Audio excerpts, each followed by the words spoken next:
The following programs were originally aired live, long before the advent of high fidelity.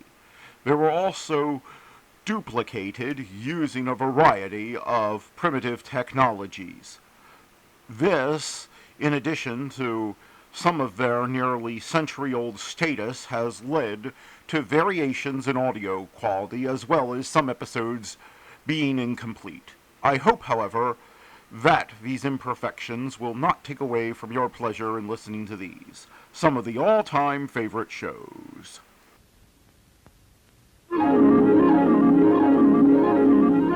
The following program is brought to you in living color on NBC.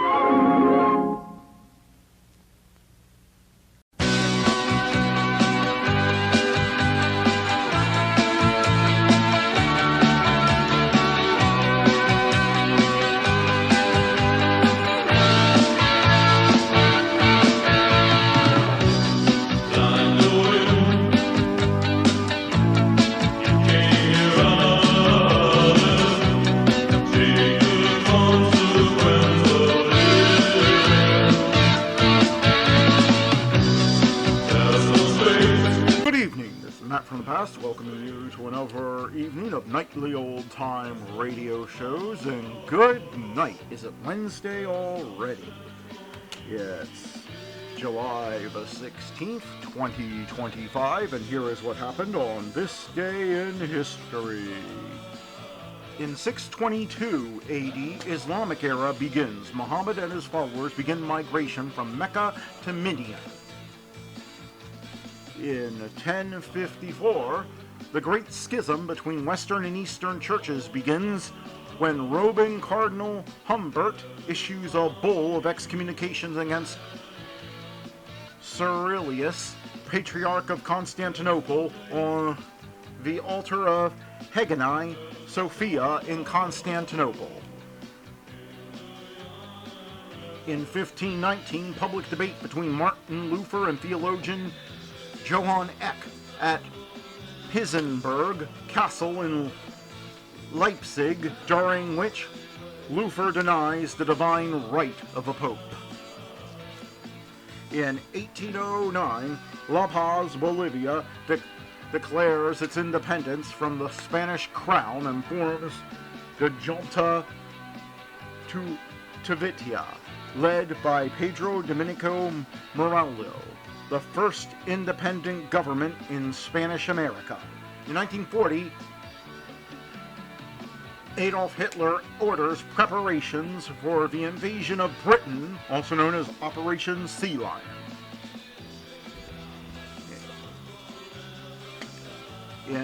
In 2017, BBC announces first ever female Doctor in Doctor Who will be played by Jodie Whittaker. In 1782, Wolfgang Amadeus Mozart's opera The Abduction from the Sargasso premieres in Vienna with Mozart conducting. In 2017, Wimbledon men's tennis, Robert Federer beats Marian Cecil 6-3, 6-1, 6-4 for a record 8th Wimbledon men's title. Born on this day, Mary Baker Eddy, Ida B. Wells, Ronald Anderson, Tregev Lai, Orville Redenbacher, Ginger Rogers, Michael Flatley, Will Ferrell, Margaret Smith Court, Jimmy Johnson, Michael Pernfor, Miguel Indorian, Kim Rhode, and Gareth Bale. Dying on this day, Anne of Cleves, Mary Todd Lincoln, Ellen G. White, Jean-Manuel Fangio, John F. Kennedy Jr., Nate Fordmond. And that was This Day in History. Now let's get on with the show. Calling all cars, be on the lookout for excitement with our next show.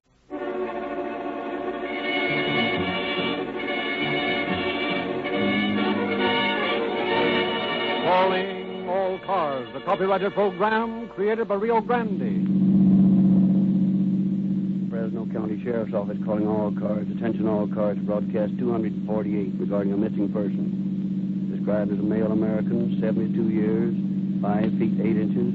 Was last seen on March 22nd. Notify the Fresno County Sheriff. That's all. Rosenquist.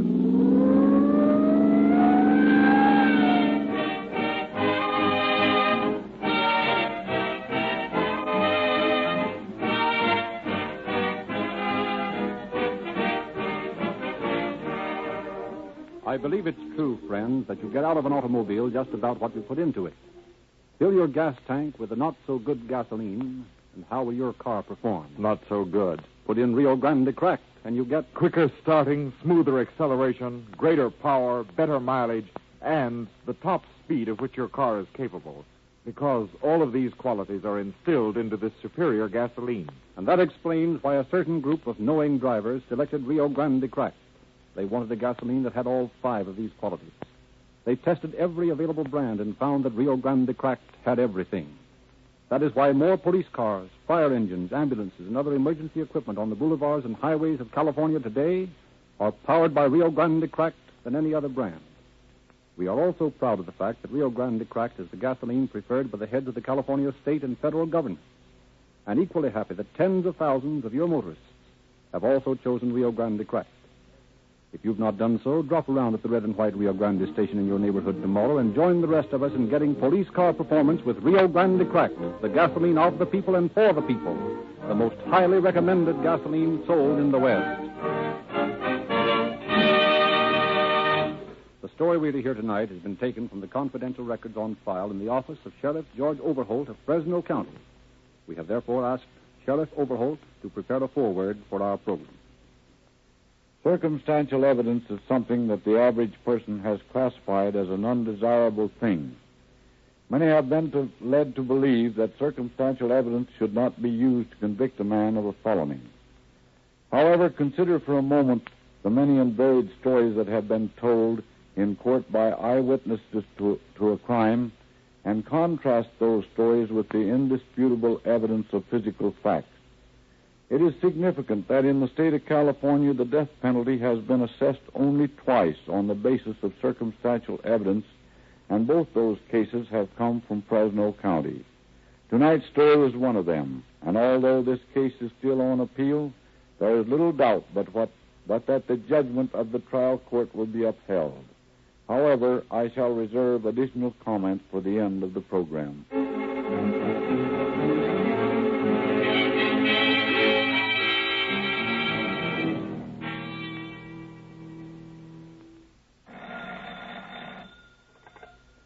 Sheriff's Office. Overholt speaking. This is the County Welfare Bureau. What can I do for you? Well, we've just been out to the shack where old man Leek lives.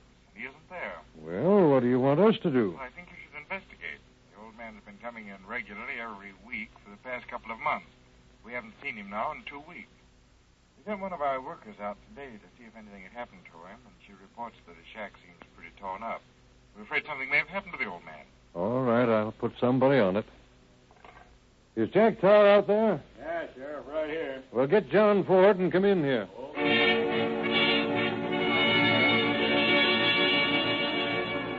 Deputy Ford and Tar made an inspection of the missing man's cabin, but found nothing to arouse their suspicions. They returned to the office to report their findings to Overholt. Well, Tar, what did you and Ford find out on that leak job? I don't know. I don't see anything to worry about. Looks to me like the old man just wandered off somewhere, and while he was gone, somebody broke into the joint. The place has been pretty well ransacked. We talked to some of the Mexicans living out there close to the brickyard, and none of them have seen the old man since sometime late in March. Well, I guess he'll turn up. Oh, by the way, Ford, you know a colored boy named Ray Davis? Oh, I don't think so. Why? Well, he was in here a while ago looking for you. Said he'd come back. There's a colored boy out there in the hall, but his name's Green. Well, call him in. Maybe he's the one. Come in here, Willie. Yes, sir. You want to see me? Yes, sir, Mr. Ford. I want to talk to you. All right, come on in here. Is this the boy, Sheriff? Yes, that's the fellow. I thought you told me your name was Ray Davis. Yes, I did. Well, why don't you make up your mind what your name is? Oh, I can explain that. What's the trouble, Willie?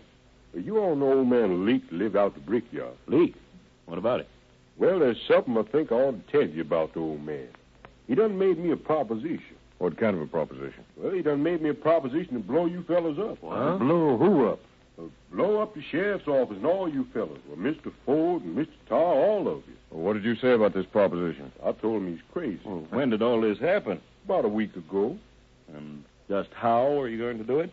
Well, the old man was going to get some dynamite and put it in a suitcase, and he told me to come up here and sit down out there in the hall and wait till you fellas was all in here.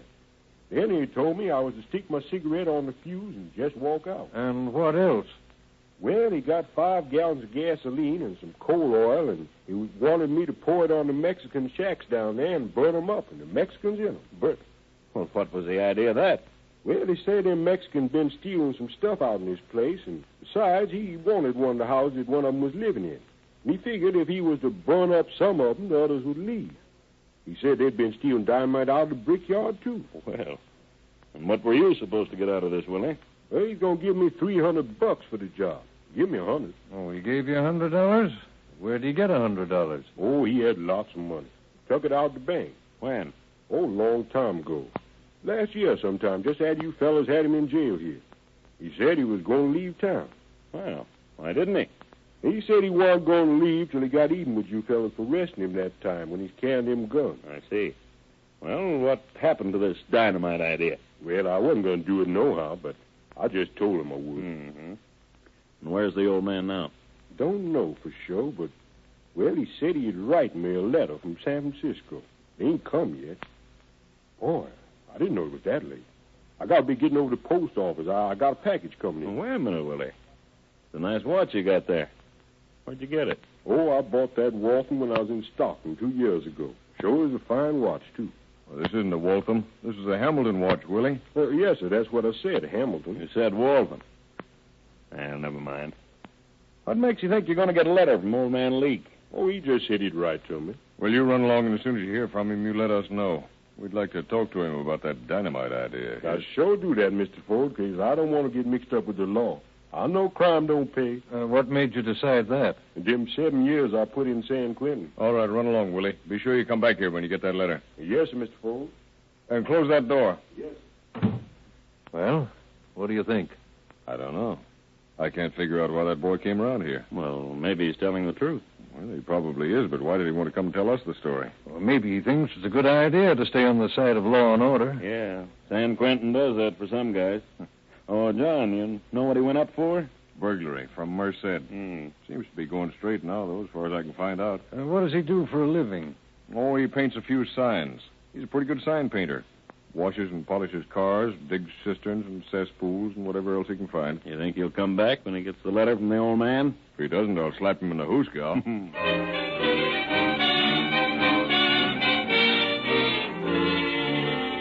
2 days later, on the 31st of March, Green again puts in an appearance at the sheriff's office. Well, Mr. Ford, I got the letter. That's so? Let's see it. Come on in the office. Yes, sir. Willie got his letter, Sheriff. Oh, that's so? Yeah. Let me read it. Willie, are you sure Leake wrote this letter? Yes, sir, I'm pretty sure. Why does he call you Ray Davis? Well, that's on account of the other letter in the package. Now, wait a minute.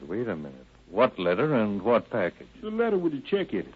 Maybe you better tell us about that one, Willie. Well, sir, the other day before Mr. Leake left, he called me over and he said to me, Willie, how'd you all like to go in business?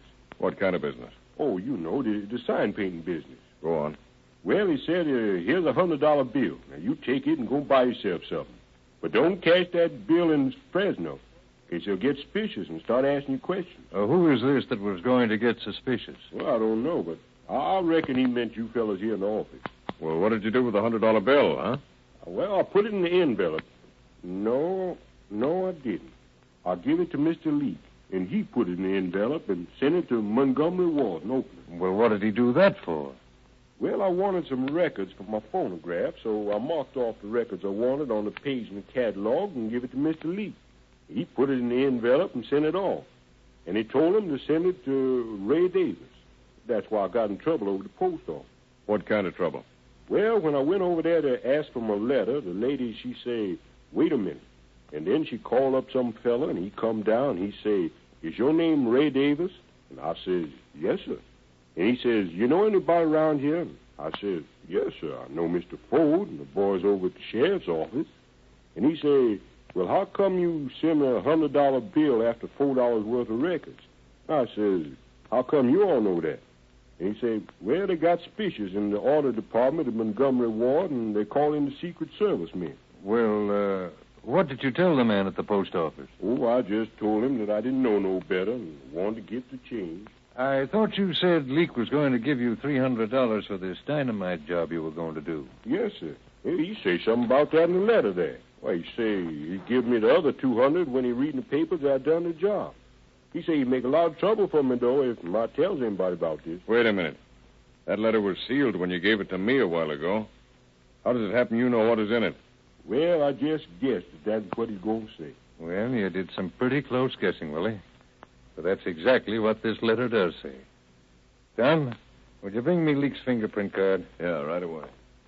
Willie, when did you tell me that you saw Leak the last time? About a week ago. You mean last Saturday? Yes, sir, sometime around there. Well, was it before Saturday or after?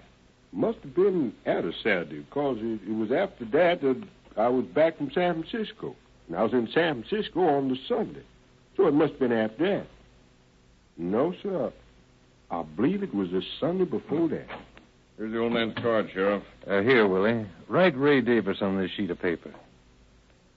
Take a look at this card, John. See any similarity between this handwriting and this letter of Leak's that Willie has?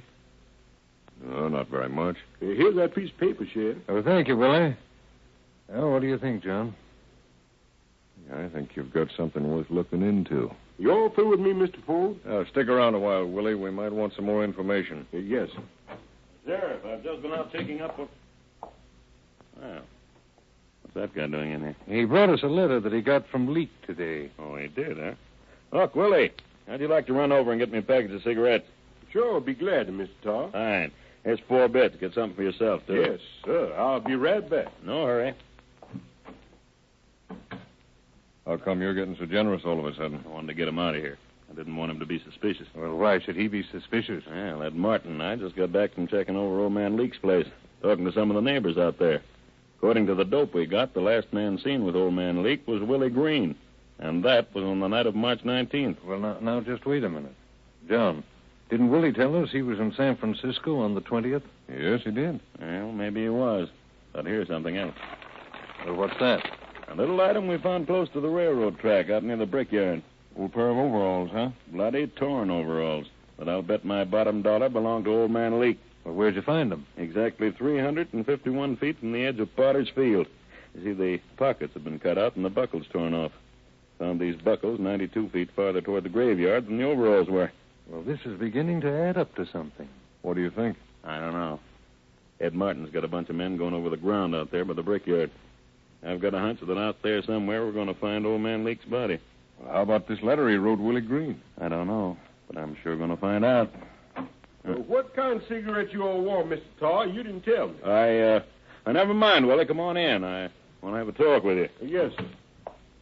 Willie, when did you see old man Leak last? I think it must have been around the middle of the month. Mm-hmm. And what time did you go to San Francisco last week?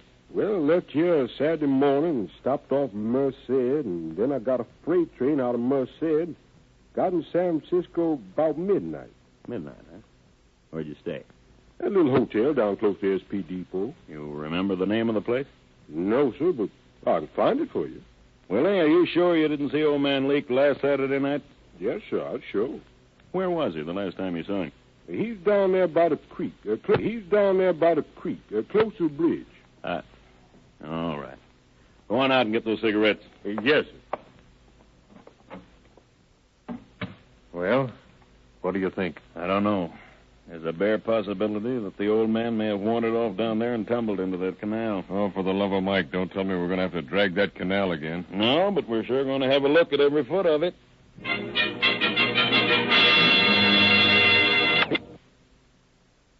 Working on the theory that the missing man may have fallen into the stream or that he might have been killed and his body placed in the water, the officers began a systematic inspection of the canal. Fearful lest grappling hooks might miss or destroy some valuable clue, the officers determined to pump the water from the pit. Hour after hour, the steady throb of the pumps lowered the level of the water. At last, objects on the bottom became visible. In the clear water of the pit, the deputies found their first important lead.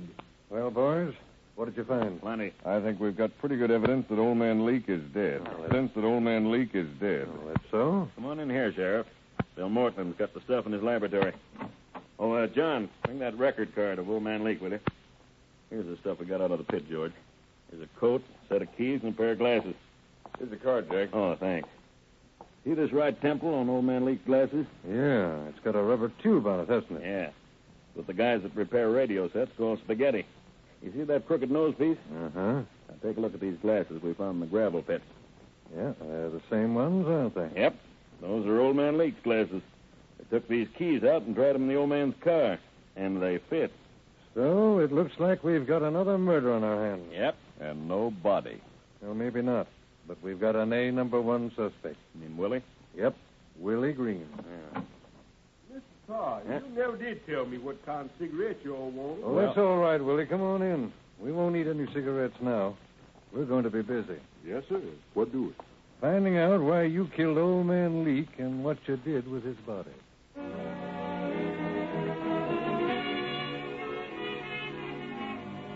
Convinced now that a murder had been committed, officers began questioning Willie Green. Suddenly, grown sullen and defiant, Green could not or would not account for his movements immediately preceding the disappearance of the murdered man. Time after time, he changed his story, each time becoming more involved than before. At last, he refused to answer any questions, but carefully worded conversations, which the officers held between themselves, would from time to time goad him into fresh admissions or denials. He stoutly maintained at all times that Leak was not dead, but was in hiding. Then, on the 4th of April, Sheriff Overholt and his deputies again determined to search the neighborhood of Leak's home.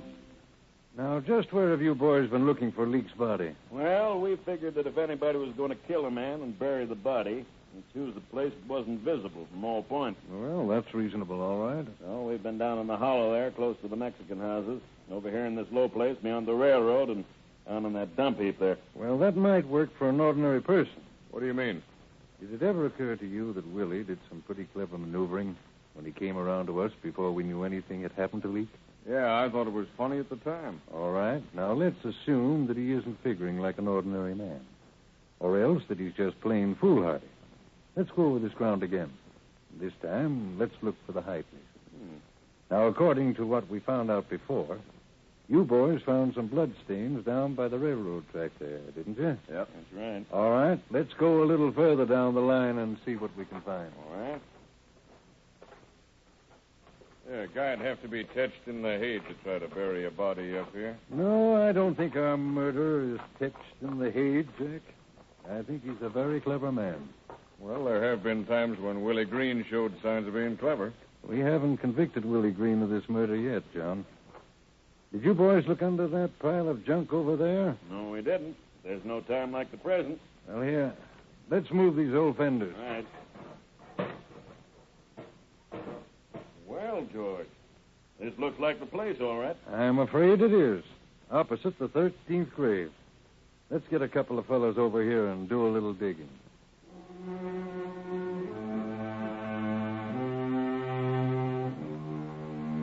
Within a few minutes, the loose sand revealed the gruesome fact that the missing man had indeed been murdered.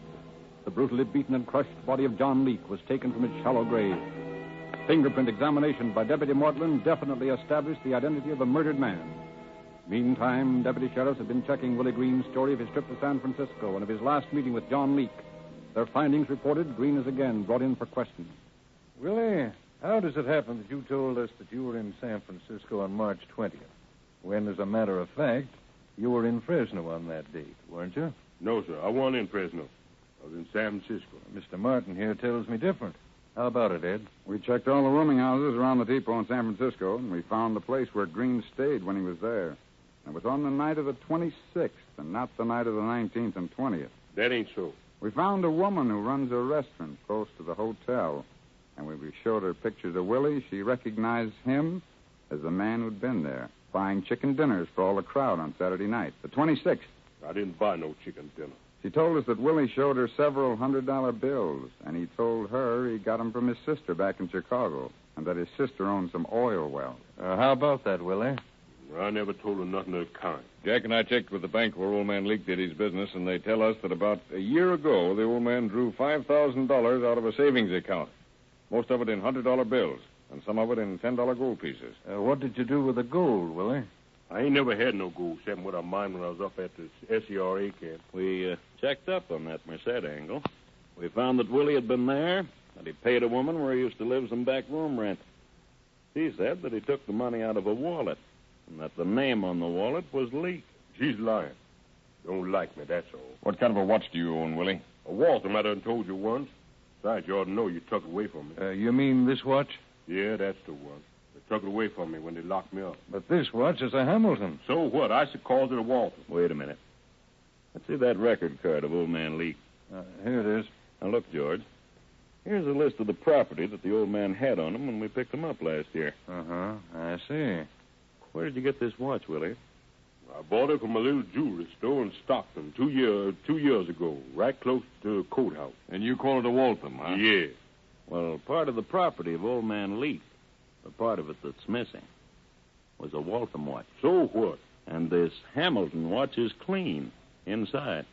It hasn't been carried any 2 years. Well, that don't prove nothing. Maybe not. But I'll lay you a little bet that before I'm through, it'll prove that you killed old man Leake.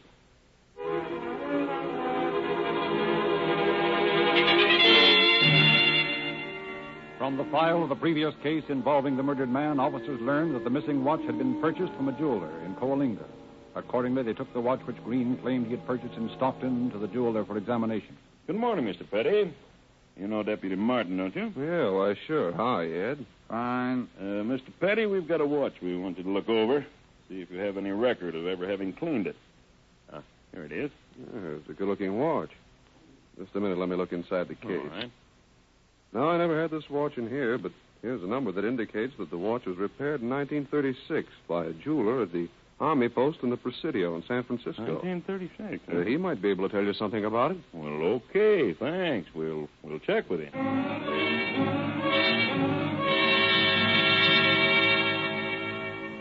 Now, you do repair work for most of the fellas here in the post, don't you? Well, as much of it as I can get. I see. You ever see this watch before? Well, let me look at it. Yes, I repaired this watch about, I guess... Oh, wait a minute, let me see. In August 1936. Well, fine. Wait a minute, I've got his name right here. Yes, here it is. Joe Gilbert, Company F. Joe Gilbert, huh? You're sure it was 1936? Well, certainly. Here's the date right here. Well, that's fine. Look, can you tell whether that watch was ever repaired in Stockton? Why, yes, if the repairman put his initial on it. But I don't see anything on it here that indicates that. Okay, thanks. I think we'll go over and see Mr. Gilbert.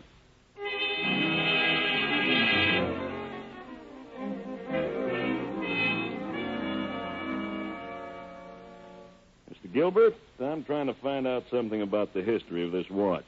You ever seen it before? Why, sure. That used to be my watch. I gave it to Louis Edwards. I owed him $6. He was discharged, and I didn't have any cash, so I gave him the watch. Well, do you know where Louis Edwards is now? No, but he used to live up at Oroville.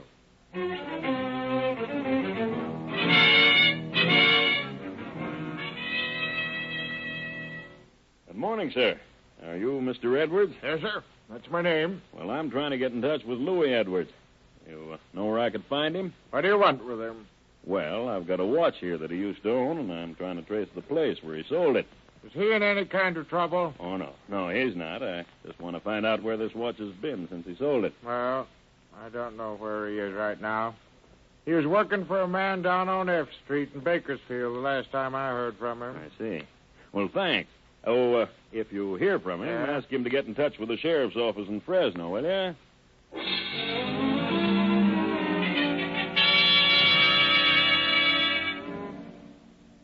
I know. Edwards ain't been here for 3 or 4 months, I guess. He said he was going down to visit a brother of his in Compton.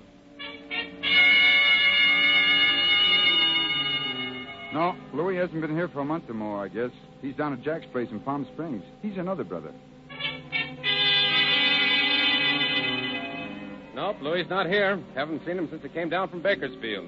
Said he was going to live with Gene over in Compton. Yeah, but Gene hasn't seen him for a month. Well, you might try the family again. They moved up to Marysville. Okay. No, he hasn't been home, but he might come in any day now. Just as soon as he does, I'll get in touch with you.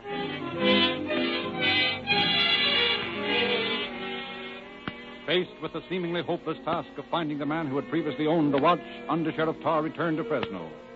Then, in company with other officers, they attempted to trace the watch through the records of the San Francisco Police Department in the hope that those records might show the purchase by the suspected man. Again, they were faced with the impossible task of checking thousands of records with insufficient information upon which to base their search.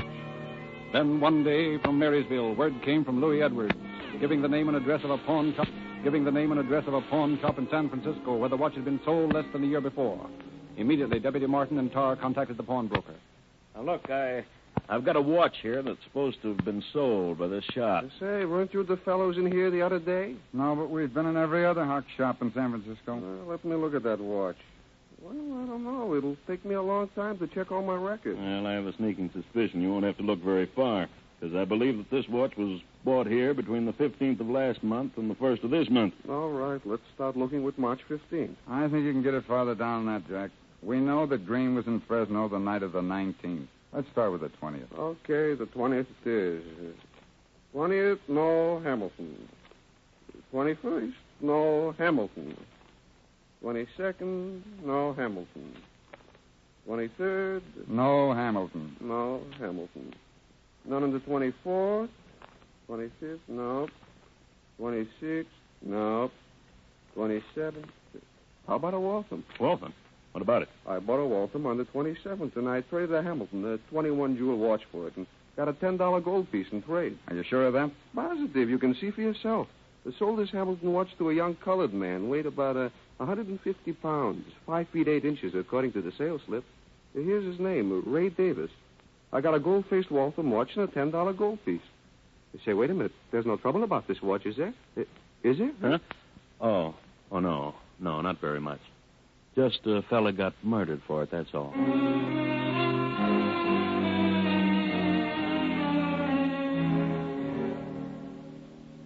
All right, Willie. Now I want the truth about old man Leake. I done told you all the truth. Oh, no, you haven't. You told us that Leake wrote you a letter on the 27th day of March. That's right. Well, Leake was dead on the 23rd of March, Willie, and buried. How you all know that? Because, Willie, it rained on the 23rd day of March, and the grave where we found old man Leake had been rained on. Besides, the handwriting on that letter and the handwriting on the jeweler's sales slip where you bought that watch, and on the envelope when you ordered the records, the handwriting is all the same. Well, it ain't mine. And all those specimens of handwriting are the same as that on the letters you wrote when you were in San Quentin. Now, what about it, Willie? I ain't talking. I said no. Yes, Willie, I'm afraid you have. You've said too much. As a matter of fact, it's going to hang you.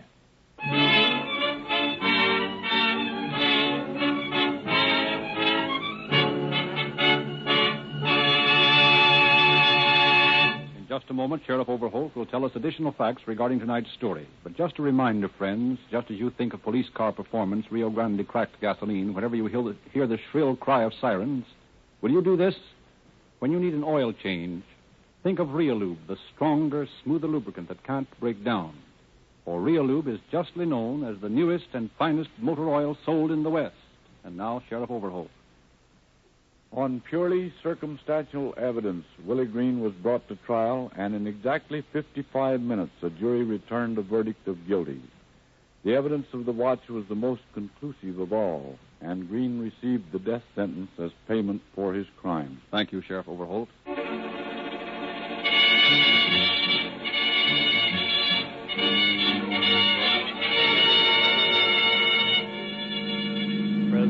Sheriff's Office calling all cars, attention all cars, cancellation broadcast 248 regarding a missing person. Suspect in this case is now in custody. That's all. Rosenquist.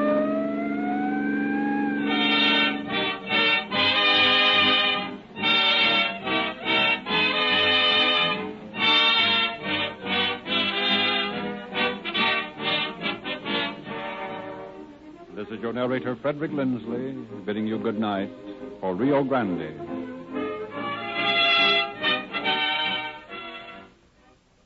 Away from the sound of music and Bing Crosby. Crosby is up next. BC 4 for Saturday, September 7, 1957.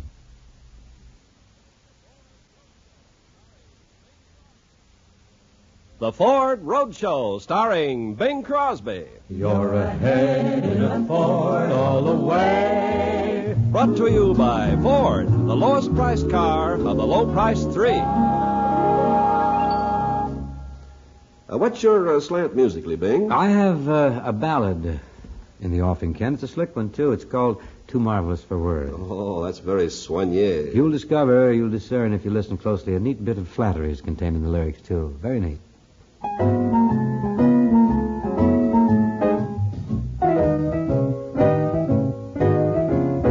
You're just too marvelous for words, like glorious, glamorous, and that old standby amorous. It's all too wonderful. I'll never find the words that say enough, tell enough. I mean, they just aren't swell enough. You're much too much, and just too very, very, to ever be in Webster's dictionary. And so I'm borrowing a love song from the birds to tell you that you're marvelous, too marvelous for words.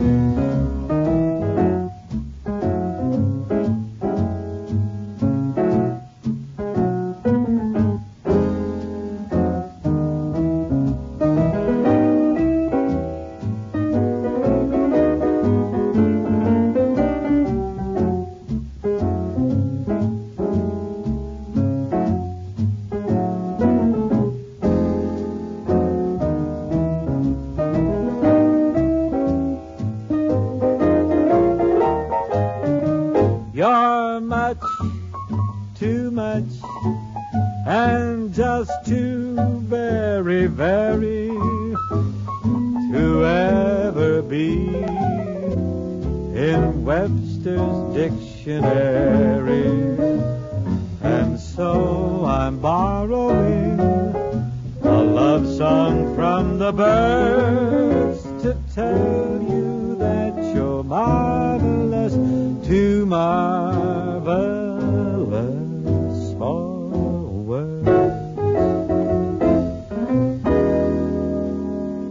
Say, Bing, tell me, what's fresh as paint, powerful as a panther, collects more compliments than a chorus girl, and saves more people more money than most piggy banks, and tastes as delicious as a chocolate bar? Well, except for the chocolate bar, you just got to be describing the new kind of Ford. Well, I just put that chocolate bar in there for you to bite on. Oh, aren't you clever? Well, if you want to stay with this outfit, Ken, take out the chocolate bar and start talking about Ford's new sculptured styling. The Thunderbird V8 power and the fact that it's the lowest priced car of the low price 3. Well, I'd rather talk about those long, low, sweet as honey lines that'll still be setting styles years from now. The luxury lounge interiors with a big living room comfort and easy-to-clean upholstery. And I just love to clean that easy-to-clean upholstery. I'll bet. Well, the point is that with all its big car features that even some medium-priced cars don't have, Ford's the car that costs less when you buy, less when you drive, and brings in extra cash when you sell. That's about it. So long now. The Ford Roadshow, starring Bing Crosby with Buddy Cole's music, has been brought to you by Ford. You're ahead in a Ford all the way. Listen for the other Ford Roadshows with the Morning World News, Rosemary Clooney, and Edward R. Murrow. This is the CBS Radio Network.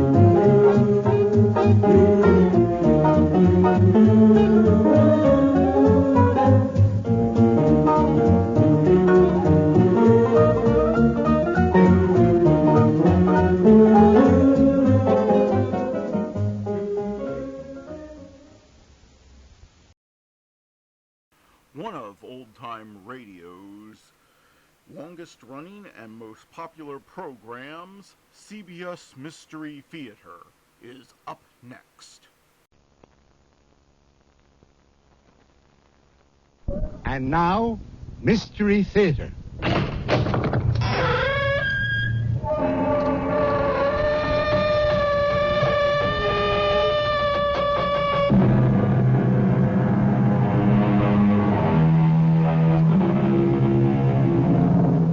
Come in. Welcome. I'm E.G. Marshall. And, as you may suspect, I have a tale to tell. A tale full of sound and terror and signifying...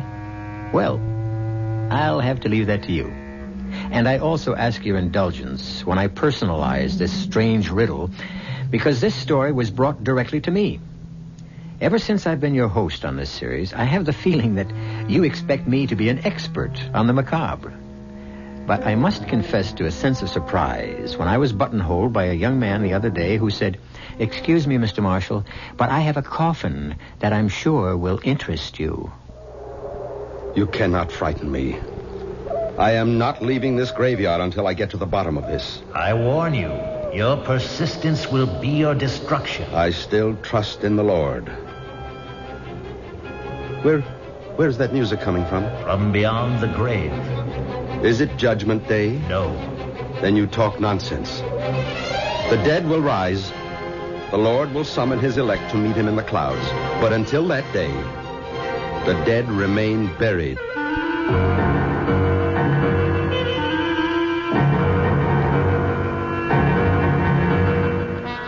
Our mystery drama, A Coffin for the Devil, was especially adapted for the Mystery Theater by Murray Burnett and stars Keir Delay.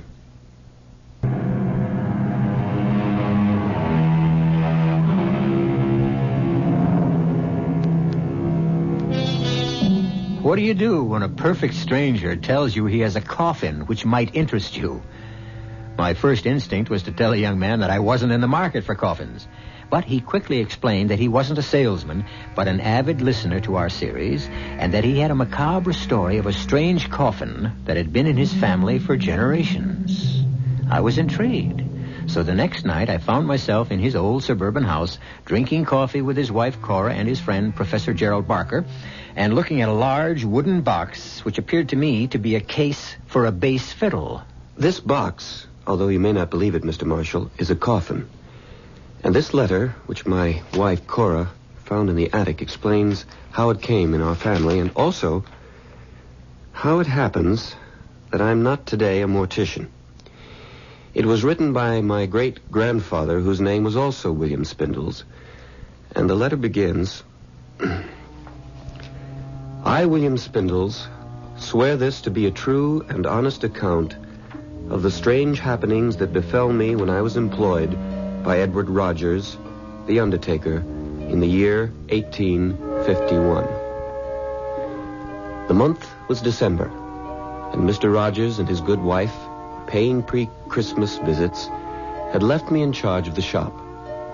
It was a cold night and blowing hard, but my good friend Richard Clay and I were snug enough with a big fire going in the stove. Only for you, William Spindles, would I spend a stormy night like this sitting in an undertaker's parlor. Ah, come on now, Dick. You've kept me company often enough to know that there's no harm in corpses. Well, it's not the corpses that worry me. It's their spirits that may be around. There's no such thing as spirits. Mr. Rogers says that there's no harm in the dead. The harm is in people's minds. Oh, maybe. What's that? Someone's at the door. Come in. Oh, I don't like this. I'll see who it is. Come in, sir. Come in. You'll catch your death of cold standing out there. I'm sorry to disturb you on a night like this, but my need is urgent. I require a coffin. Yes, sir. Did you have a particular type in mind? Very particular. I know exactly what I need. Well, we have a complete stock in the next room. Now, if you'll follow me... No need. You won't have it in stock. We carry the most complete line in the state. That's why I have come here. Well, thank you. Now, if you'll tell me who the coffin is for, I'll be able to help you better. For me. For you? You mean it's for your own your own personal use? Exactly. I can see you're going to be busy, Bill, so I'll run along. Oh, no need to leave, Dick. This gentleman will have to come back tomorrow and see Mr. Rogers, so I cannot return. Well, Mr. Rogers is the proprietor, and I honestly believe you'll be better served if you'll wait for him. I can draw you the way the coffin must be. Here's $50. Will that cover it? But goodbye, Bill. I really must leave. Amy's expecting me. Is the $50 enough? It's not the money I was thinking of. It's the special requirements you mentioned. I'm not sure I can handle them. I said I'd draw it. Do you have paper? I guess so. Here's a pencil. I have my own. Now, the shape must be exactly like this. Just so. But that doesn't look like a coffin at all. It's more like the case for a musical instrument. I know my needs. Never in my life have I seen or heard of a coffin such as you ask for. It must be exactly the way I've drawn it. Very well. Now, it must also have lids and hinges. Hinges? Hinges. You see them? Here, on the drawing. Yes, but you... And a lock on the inside. The inside? And a good quality lock. Secure. Nothing shoddy, you understand? I believe I do. Good. Now, if you have a tape measure, I want you to measure me around. But why? I mean, the drawing is... It's unusual. It's very clear. I want to make sure that you leave enough room for my arms. I really don't know how I'm going to explain this to Mr. Rogers. Show him the drawing. Now, take my measurements. Yes, sir. All right, now leave enough room for your arms. Now, make sure that this is ready by Friday. But that's the day after tomorrow. I must have it. I'm sorry to be so particular, but I've been buried before. And this time, I want to have it my own way.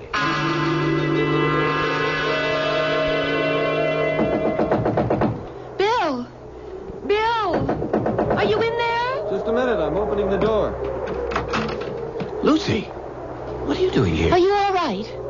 Is he still here? What are you talking about? Dick told me about that strange man who came here. Dick was really scared. He said the man wanted to order his own coffin. That's right, but I'm sure it was some kind of practical joke. Well, I don't care what it was. I want you to find another job. I hate the idea of your being an undertaker. Lucy, we've been through this before, and this job is no different than any other except in people's minds. I'm sorry, Bill. I'm sorry. I was just so frightened. All the way over here, I was just worried about you and scared, but I came anyway, and now... Oh, Bill, I don't think it's going to work. Oh, I'd like to punch Dick Clay right in the nose for frightening you like that. Don't blame Dick. It's not his fault. If he hadn't scared you, you wouldn't have... Yes, I would. Maybe I wouldn't have come here tonight, but I hate what you're doing. I hate it. I know, honey. What do you want me to do? Quit. And do what? Oh, I don't care. What will we live on? Well, you'll find another job. Nowhere near as much money. I don't care about the money. Bill, can't you understand? I don't want hands touching me that have been touching death all day. All right, Lucy. I'll speak to Mr. Rogers about leaving.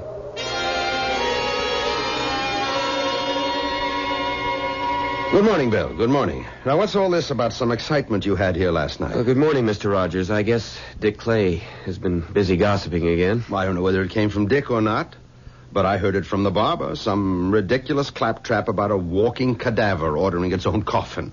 Well, sir, what happened was unusual. How so? Take a look at this. Hmm? This is a drawing made by the gentleman who ordered this coffin. Remarkable. Looks something like a carrying case for the bass fiddle. Yes, sir. It looks that way to me also. It must be ready tomorrow evening.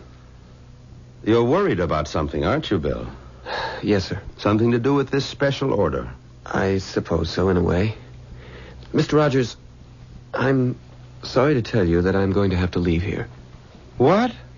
You mean because of last night? Only partially. It's really because of Lucy. Oh, I suppose she's upset about the idea of marrying a mortician. More than upset. She practically gave me a choice. Either this job or her. I wouldn't worry about that if I were you, Bill. You're not me, and you're not engaged to Lucy. I'm sorry, Bill. It's just that I've been there before. I had the same problem with Mrs. Rogers before we got married. Well, what did you do? Before I answer that, how do you feel about the business? I mean, would you stay on if Lucy would marry you? I think so. Bill, you know I have no son. No one to carry on. I've never said it, but I think you know how I feel about you and what hopes I have that you might be the one to carry on. Until today, I thought you felt the same way. I don't think I can change Lucy's mind. Of course you can't. But you just said that... You can't, but Mrs. Rogers can. Now, ask Lucy to talk with her, woman to woman. That's your best bet. My wife knows all the problems, and she has all the answers. I never thought of that. All the same, I wish you'd been here last night. It was... Well, the only word I can use to describe what happened is weird. Because he ordered a coffin for himself? That, plus the way he came in, and then the strange shape he insisted on. But most of all, because he appeared to be driven. Almost as if he were compelled to do what he was doing. What he felt or didn't feel isn't important, Bill. What matters is whether you've changed the way you think about death. I don't follow you. You have to see dying for what it is, Bill. Life's ultimate destination. It's nothing to be afraid of. It's just an inescapable fact. In the course of my life, I've met a lot of people, and I'm good at judging them. And up until now, I've thought of you as a no-nonsense, feet-on-the-ground, level-headed young man. But, sir, you didn't see this man. You didn't hear the terrible desperation he had in his voice. I've seen and heard almost everything since I started some 18 years ago. This poor fellow who ordered his coffin from you last night was obviously deranged. No question about it. Deranged. I hope you're right, sir. Of course I'm right. What other conclusion can there be? The one I can't get out of my head. He told me he'd been buried once before. And this time he means to have it his own way. Oh, very good. Very good indeed. You find that amusing? Now I understand everything. That coffin he ordered is nothing but a big fiddle case. A double bass box. And he must be a musician. They're the very devil for playing practical jokes. Don't you see? This is nothing but a practical joke. A joke on whom, sir? How should I know? Some fellow musician. No, I'm sorry, sir. I just can't believe that. Why not? Why wouldn't he have told me so? Why would he try to scare the daylights out of me and then pay $50? 50 whole dollars besides. Ah, well. I expect we'll have the answer to that tomorrow evening when he comes to get his coffin. That is, if he comes at all. Oh, he'll be here. I'm sure of that. I just pray that we won't be sorry when he comes.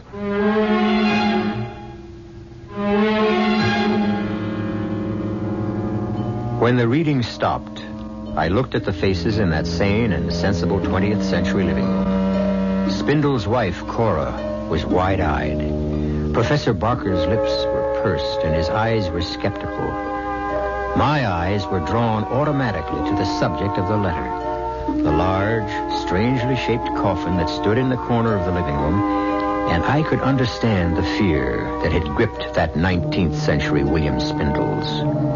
I'll be back shortly with Act 2.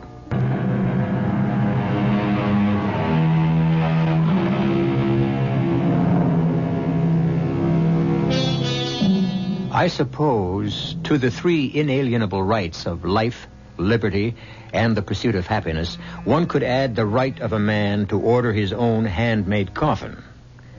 Most of us, I believe, would find the thought distasteful, but the feeling that prevailed among us in the living room of William Spindles was one of curiosity. We were all anxious for him to continue reading the letter from his great-great-grandfather. I must confess that my work suffered during that day. My thoughts were not on what I was doing, but on what the evening would bring, and what Mr. Rogers would make of the stranger when he came to call for his coffin. The day passed somehow. Bill, when did this customer of yours say he'd be back? Early in the evening. We'll give him another half hour, and then we'll lock up. That won't help if he wants to pick it up. What does that mean, young man? Someone tampered with the coffin, and we don't know who. We only have Sam's word that the coffin was tampered with. But he's our best workman. Well, like everyone else around here, I'm sure he's been infected with the idea that there's something strange about this order for a coffin in the shape of a bass fiddle. At last. He's arrived. Those raps didn't come from the door. Nonsense. Of course they did. It's cold out there. He wants to come in. I'll prove it to you. I'll open the door. No need. He's letting himself in. Sir? Sir, there's no one at the door. Get hold of yourself, Bill. Must have been a draft that blew the door open. I'll close it myself. Good evening, Mr. Rogers. Is my order ready? Good evening, sir. Come in, come in. The box you ordered is ready. Thank you. My dear sir, you really should wear a greatcoat and a muffler in this bitter weather. You'll catch cold. Where's my coffin?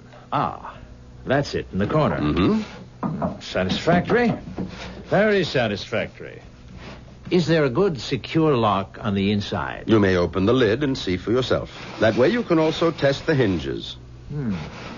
The make of the lock is unknown to me. Is it a good one? We never have had a single complaint about any of our coffins. So I'd heard. Now then, where would you like it sent? I'll take it with me.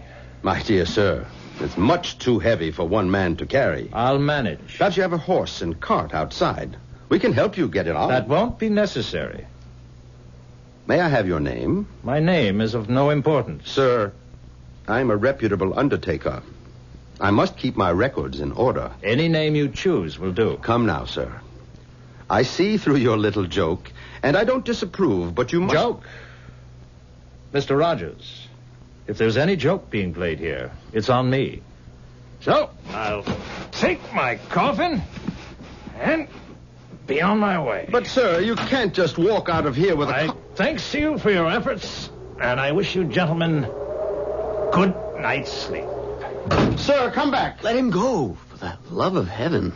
Let him go, Mr. Rogers. He lifted that box as if it were as light as a feather. Get your coat.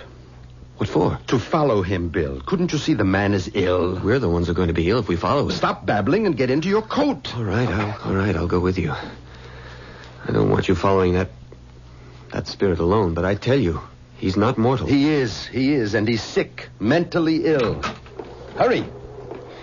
How far do we follow him? As far as he goes. No, sir, I won't, because I believe his destination is hell. There he goes. Around the corner, down Green Tree Lane. Oh, yeah, I see him. Where can he be heading? There are no houses after a block of Green Tree Lane. But there's the cemetery. Didn't I tell you he was deranged? The cemetery gate's locked. Locks never bothered spirits. Then he's no spirit. Didn't he ask for a lock on the coffin? Oh, let him go, Mr. Rogers, please.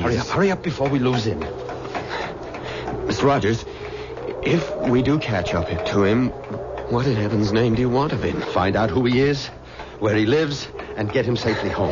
Then I shall call a doctor to attend him. There he goes, heading directly for the cemetery gate. Confound it. What's happened to the moon? A cloud just passed in front of it. No matter. Even if we can't see him, we shall catch up when he finds the gate locked. Oh, here comes the moonlight, and here's the gate. Where did he go? Well, he must have gone in. Gate's locked. Well, I have my key. You don't intend to go in, do you? Of course. Come on. No, sir. There. Isn't that our man? Moving among the trees over there near the Addison Mausoleum? Mr. Rogers, I've had enough of this. I'm going home. And allow that poor soul to do himself some kind of mischief? Sir, that poor soul, as you call him, is a person I want nothing to do with. I don't know whether he's man, ghost, or devil, but whatever he is, and whatever his business is in the cemetery, I want no part of it. Bill, when a man's dead, he's dead. I've never seen a man or woman come to life again. I'm a God-fearing man, and I go by the Bible. Doesn't the good book say dust to dust? The Bible says a lot of things, but I remember no mention of men who could lift a heavy coffin as if it were a pillow and pass through locked gates without leaving a sound, to say nothing of a man ordering his own coffin. Very well, Bill. You can stay or leave. I'm going after him. I beg of you. Close the gate. I beg you, Mr. Rogers, leave this be and come home with me. Close the gate and make sure it's locked. At this point, Bill Spindles stopped reading and put down the letter. My reaction was shared by his wife, Cora, who almost screamed at him. Don't tell me the letter stops there, and we're not going to find out what happened. The reason I stopped is because the story my great-grandfather was telling up to now was his. But it now changes.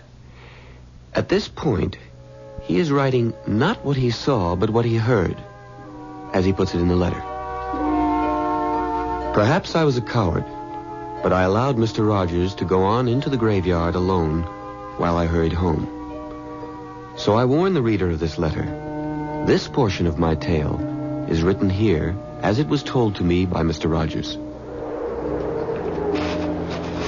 The moon again had gone behind the clouds when young Spindles went hurrying off. But I thought I saw some light in or around the big Addison tomb. I started that way, and then I heard what seemed to be the voice of the man I was following, but it seemed to come from far off. Too far. You have come too far on a useless journey, Edward Rogers. Turn back before it's too late. Where are you, sir? Listen to me. Thrice they tried, and thrice they died. Where are you? What are you doing with your coffin? Leave here, Edward Rogers. Your business with the dead is finished. You don't belong here. And what do you do here? I keep an age-old bargain. With whom? You must leave here. This place is dangerous for you. But not for you? Leave before it's too late. The Lord will protect me. Now let me help you. Don't you understand? You're ill. You need help. So be it, Edward Rogers. You want to join in a dance of death? The consequences will be on your head. Here, I show myself to you. Here I am. See if you can catch me. It was then that I started after him. I could see him almost clearly. He seemed to be heading for the Addison tomb. He was carrying the coffin, and I was certain I could overtake him. But he kept dodging behind headstones. I turned and twisted after him. And then my foot caught. I lost my balance and fell, hitting my head against the tombstone. Dick, wake up, man. Bill, what do you want? Get dressed. You've got to come to the cemetery with me. What? The cemetery? Are you out of your mind? Mr. Rogers went in there after the man who ordered the coffin. He isn't home yet, and Mrs. Rogers is worried. Then take her. Come on, Dick. I'll be with you. I wouldn't care if the whole town was with us. What time is it? 4:00. It will soon be light. Please, Dick, you must. All right. I'll get dressed and I'll go with you, but we'll wait for the dawn. But Mr. Rogers may be in trouble. Bill, whatever has happened has happened. I'll go with you, but not until it's light.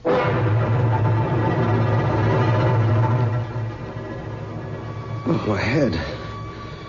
It hurts. Where am I? Where you do not belong. Oh, it's you. Where's your coffin? Where it belongs. Good. Come. I'll take you home. You need more help than I do. I'll be all right. I was fortunate. It was just a glancing blow. I'll take you to the gate. See that you get there safely. You've changed. Why are you now worried about me? I admire your courage. You were concerned about me. Now I return the favor. No. You tried to frighten me before. For your own good. You're still in danger. From whom? From the damned. Sir, I don't know who you are or where you're from, but I'll swear you're of this world. There are no such things as ghosts. I know that's what you believe. I wish with all my heart that you were right. What's that music? Do you hear it? I do. What is it? It doesn't belong here in a graveyard. You're wrong. It's the only place it can be heard, and not by everyone. Come, the gate is this way. No, I am not leaving until I get to the bottom of this. I warn you, your persistence will be your destruction. I still put my trust in the Lord. Where's that music coming from? From beyond the grave. Is it Judgment Day? No. Then you talk nonsense. The dead will rise. The Lord will summon his elect to meet him in the clouds. But until that day, the dead remain buried. And quiet? And quiet. Oh, foolish man. I will not be able to protect you much longer. Go home now, while you can. I will, if you'll first allow me to take you to your home. Can't you understand? My home is here. Tommy rot. I must go. I have work to do. You've been warned. My conscience is clear. As I turned my head to see where he went, I felt dizzy. The blow had evidently been more serious than I thought. When my head cleared, I could still hear the music, and I thought I saw a light. I walked toward the light. It seemed to come from the Addison tomb. As I approached, I could see that the door to the mausoleum was open. I was convinced that inside was the source of the music. It grew louder with every step I took. And then I found myself at the door to the tomb. And there, just inside, I saw the large coffin the stranger had ordered. The lid was wide open. But the moment I took one step inside, the lid slammed shut, and the music stopped. I thought the coffin had been empty, but I couldn't be sure. I walked over to it and bent down and listened. I heard the key turn in the lock, and I called out, "You mustn't lock yourself in. You mustn't. Please open the coffin." He wouldn't listen, so I determined to get the coffin open. When suddenly there was a flash of light and a loud explosion.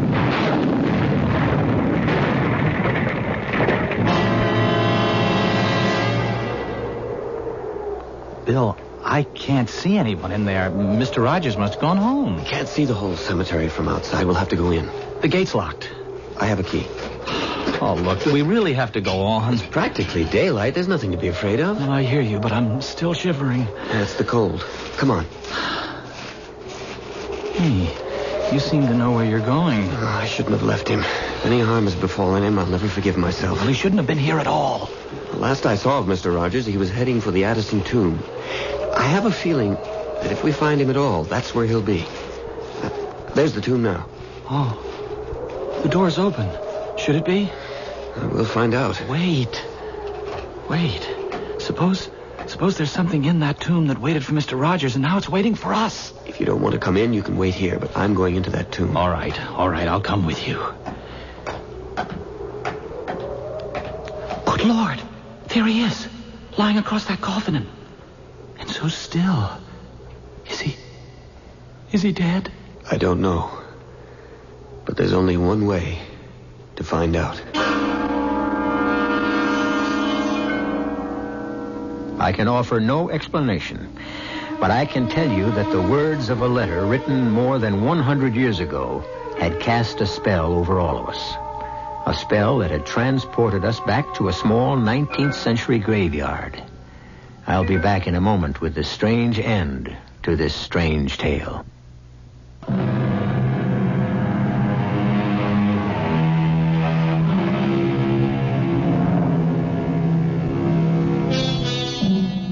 Like many time-worn sayings, the old adage, curiosity killed the cat, but satisfaction brought it back, still contains more than a few grains of truth.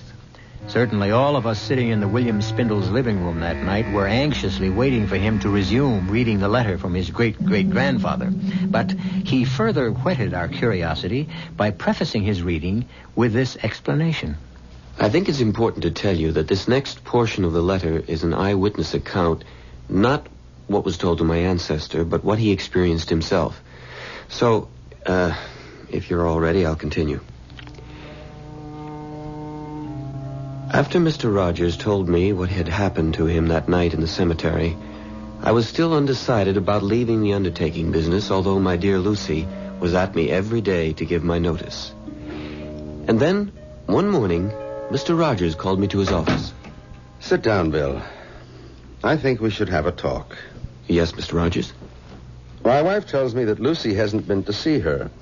Have you spoken again to Lucy about discussing your future here with Emily? No, sir. You still believe that our strange customer was a ghost? Let's say I'm still undecided. What's that? Probably someone who wants to see me. Come in. Should I get the door? Don't bother. I'll go. Good morning, gentlemen. It's you. It is indeed I. And I'm not sure how long I'll be permitted to stay. Long enough, I hope, to give me an explanation of your actions the other night. That is why I'm here. Good. Perhaps you'll start by telling me... I come here, sir, at great personal risk. I ask you to believe me. I beg you to listen and keep an open mind. I believe I'm a fair man. Since you're a native of this town, you must know of the Addison family. Of course. Old Thaddeus Addison owned the leather and dye plant. He did.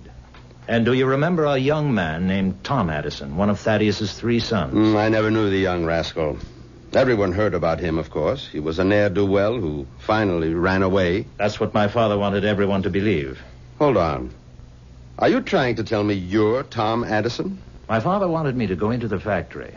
I couldn't abide the thought. In all modesty, I had a great talent for music, particularly the bass, a talent which my father felt was foolishness. All of our quarrels came because I wanted to practice my music, and my father thought it was a waste of time and money. Then you are young Addison. I am. And I am not. Not in the sense that you mean. I suppose you can explain that. The situation between my father and me became unbearable. He finally gave me an ultimatum. Either I'd go into the business, abandon my music, or he'd turn me out of the house. I really had no choice. I left. Mm-hmm. And what brought you back? The very same thing that took me away. Music. When my father disowned me, I wandered around the country trying to earn my living as a musician. It wasn't easy. One day, I found someone who valued my musicianship. I made a bargain with him. Who was he? He goes by many names. Take your choice. Satan, the devil, Beelzebub, or the Prince of Darkness. Rubbish. You believe in the Lord. Why do you find it so difficult to believe in the devil? I'm a God-fearing man. The devil has no power over me. Not unless you invade his realm, as you did the other night. All I did the other night was my duty, as an undertaker and as a man. How can I make you see the horrors that lie ahead of you if you will not listen? What will change your foolish obstinacy so that you can save yourself? Are you so insensible that if I tell you what I have suffered and am suffering, you'll still close your mind to what I say? I promise to listen, and I will. 10 years ago, I was in Chicago, living in a cold and miserable garret, hungry, alone, and with no hope of employment. In order to get something to eat, I knew I'd have to pawn my fiddle. Just before venturing out, I wanted to play it one last time, when suddenly I thought I'd lost my mind, because not only was I hearing my own instrument, but it was joined by a full symphony, and he was there. Satan? And he offered me the fulfillment of a dream. I would never have to worry about money again, and I could concentrate on my music. It dazzled me, the prospect of a life I'd always hoped for. And what did he ask in return? Your soul? Nothing so dramatic.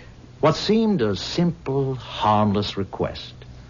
All he asked is that I play for him whenever and wherever he should ask.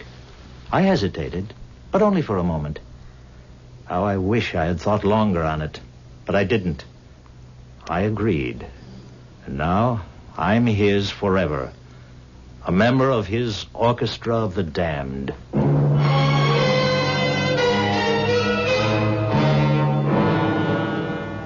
And the letter closes as follows. That was the day I left the undertaking establishment of Edward Rogers. I have no way of knowing whether Mr. Rogers believed the story told by the man who claimed to be Tom Addison. I never saw nor heard from the stranger again, nor do I know whether Mr. Rogers did. Signed, William Spindles. Now, what do you make of that? I'll take the ladies first. Cora, as my wife, what do you think? There's one thing I know, darling. I'm glad you're not an undertaker, because if you were, I wouldn't be your wife. Ah, you feel the same way as my ancestors, girl. Lucy. Emphatically. Jerry, you're the scientist here. Well, history isn't a science, thank heaven, but I do have some questions. First, how did the coffin come into your possession? Well, that's simple. When Mr. Rogers died at the ripe old age of 89, he left a sizable bequest in his will to my great-grandfather with the proviso that we keep the coffin as a memento. But why would he do that? Now, that, Cora, is an excellent question. If he insisted that the coffin remain in your family as part of his bequest, I think he must have had a reason. In other words, you don't believe that the stranger was a ghost? Let's say I'm dead set against the idea of ghosts playing symphonic music in a graveyard at night. Well, I believe he was the ghost of Tom Addison. Well, how do you explain Rogers leaving the coffin to the Spindles family? Simple. Rogers was probably hurt by Bill's refusal to stay in the business, and he wanted the coffin to remind him. Sorry, darling, that won't work. If he was hurt, why also leave my ancestor a bundle? And believe me, it was a considerable sum. Well, then why did he, Bill? I'm stumped. It's too much for me. I still don't believe in ghosts, and I think I can prove to you that this man who ordered the coffin was flesh and blood. How? Well, I'm going to have to do a little research. When did you say all these things happened? The date, I mean. December 1851. Why? Well, give me 2 days, and I'll let you know.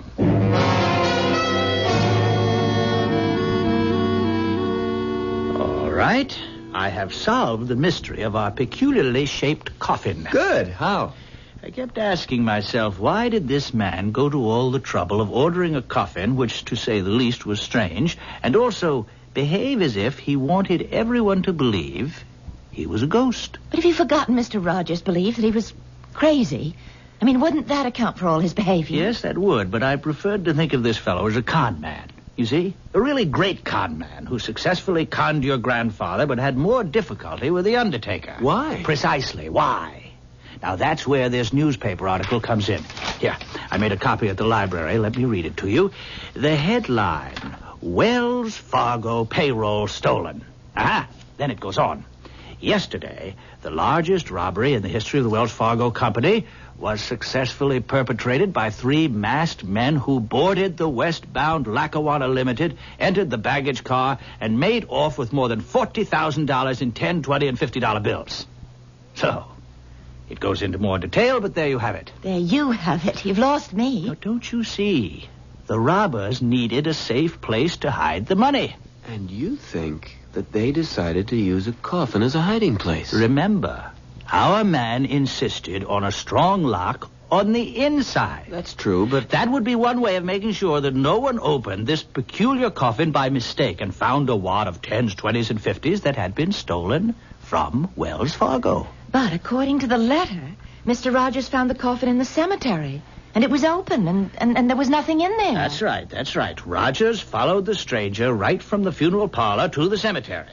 He wouldn't have had time to stash the loot in there. I think it's interesting, but rather far-fetched. Is it? Look how everything fits. All that uproar in the cemetery. All the warnings to Rogers telling him to keep away. Why? I'm sorry. You're so convinced your theory is right, you're not thinking straight.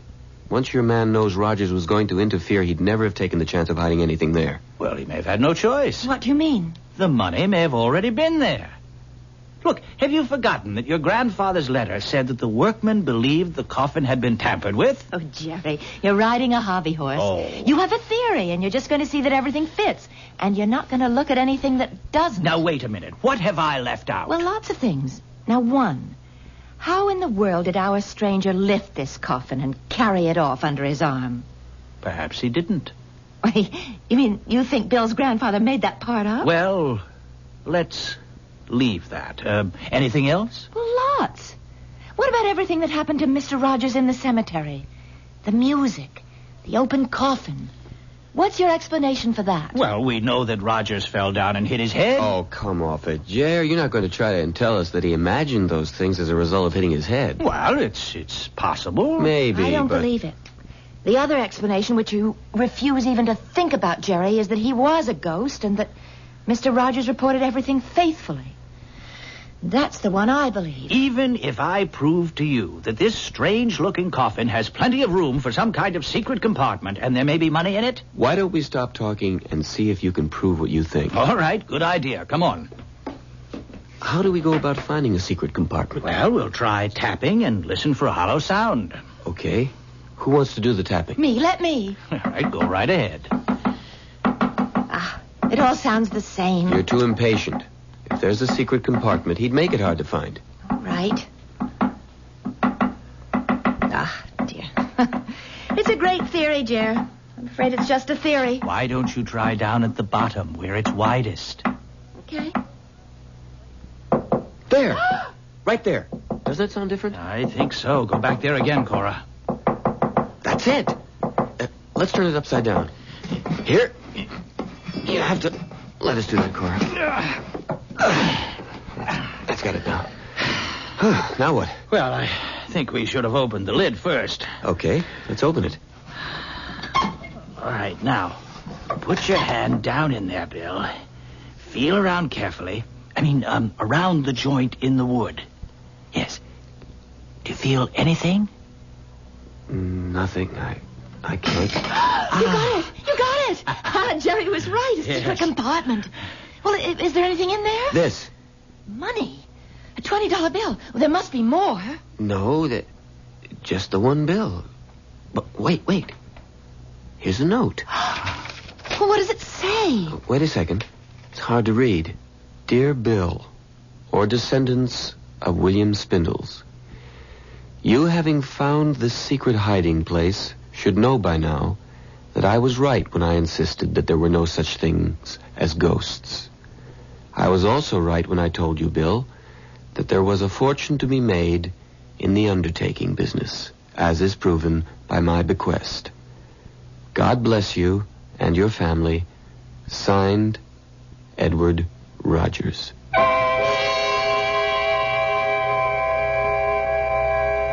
What do you do when you discover that the fortune you expected turns out to be a single $20 bill? Well, if you're William Spindles, you advance the idea that Edward Rogers had indeed found the Wells Fargo loot in the coffin and taken all of it except the one bill. Is there another explanation? I think so, and I'll be back with it in just a moment.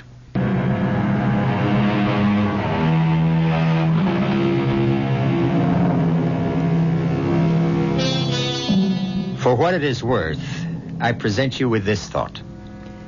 There never was any Wells Fargo money in the coffin to begin with. Edward Rogers had obviously been a man of strong beliefs, and he took this way of proving to Bill Spindles or his children that there are no such things as ghosts, and that there was money to be made in the undertaking business. Did the Spindles accept my explanation? I really don't know. How about you? Our cast included Keir DeLay, Marion Seldes, William Redfield, Peter Collins, and Nat Polen. The entire production was under the direction of Hyman Brown. WCCO Radio, Las Vegas for 3 days and 3 nights. Up next in our prolific parade of programming, it is Eddie Cantor.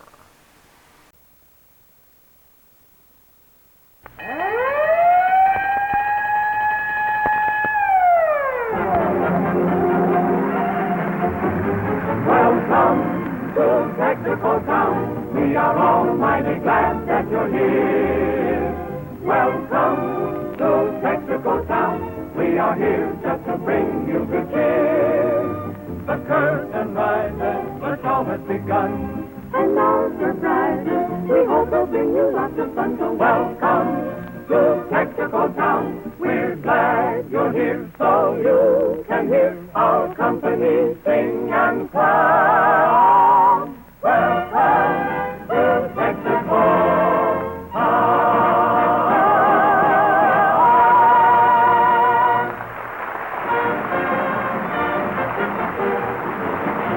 Good evening.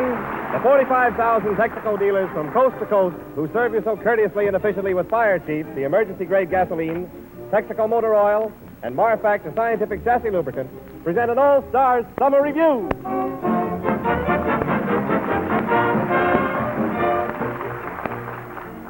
We take you now to the Texaco Town Courthouse for the trial of Seymour versus Pinky Thomas.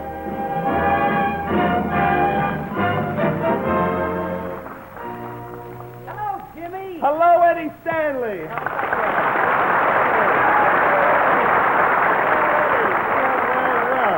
Say, you know, Eddie, I just looked inside the courtroom and it's packed tonight. What do you mean tonight? It's packed every night. Do you realize that my showmanship has turned the courtroom into a theater? Yeah, theater is right. With you in that courtroom, every night is bunk night. A wise guy. Think you're pretty smart, eh? Well, people tell me I have a mind like a whip. That's nothing to brag about. You know, I always connect a whip with the back of a horse. All right, Sammy, that's a nice comeback. Yes, sir. Hello, boys. Hello, Seymour. How are you?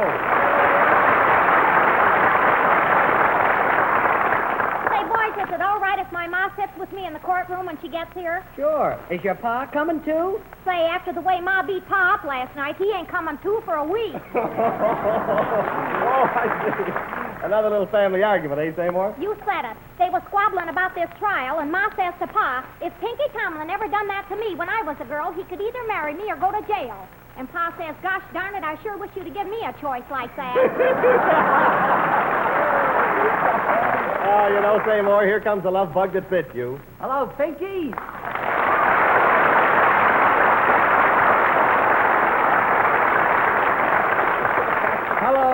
fellows. Oh, so you're not speaking to me.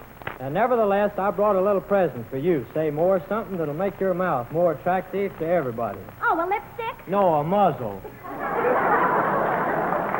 Well, if you think I talk too much, why don't you practice what you preach? Remember, silence is golden. Say more, if silence is golden, you'll always be on relief. Telegram for Eddie Stanley. Thanks, boy. Hey, Eddie, who's it from? Why, it's from Joe DiMaggio, the great baseball player. Yeah? He says, why not hold the trial in the Yankee Stadium as that Oklahoma cowboy has turned it into a baseball game? What does he mean, baseball game? Well, the telegram says Seymour wanted Pinky to make a double. She started to warm up, tried to put over a fast one, but he got a look at her curves and balked. All right, well, let's go in the courtroom, folks. You can settle your argument in there, eh? Everybody rise. His Honor, Judge Field. Quiet, I'll clear the court. Quiet, we'll proceed with the case of Seymour versus Tomlin. Bailiff? Bailiff Renard. Where is that walking blimp? Here I am, Your Honor, but I wish you'd keep my shape out of this courtroom. Yeah, if I could keep your shape out of this court, we'd have room to put in a lunch counter. Order, order. Call the first witness. Your Honor, I'd like to call Jimmy Wallington to the stand. I'm ready. Oh, Mr. Wallington, Mr. Wallington. Hey, madam, you get back among the spectators. Oh, Mr. Wallington, I've been waiting for this moment for years. I came all the way from your hometown just to give you this big kiss.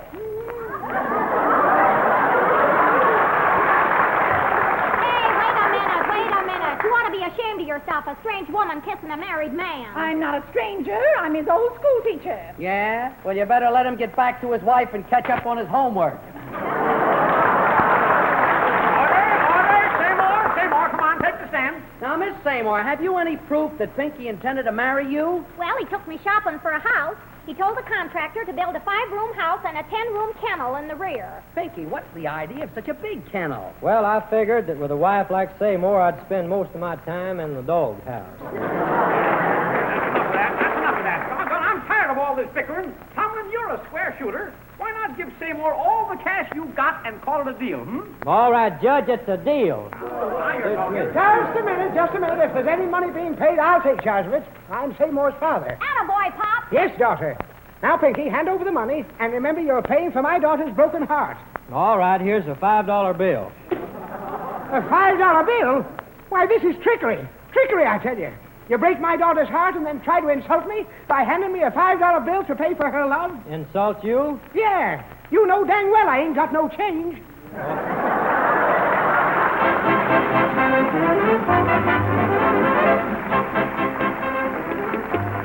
Order. Court's adjourned for a brief recess while Bailiff Jack Renard puts Tiger Rag on the stand.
real friends are few and far between.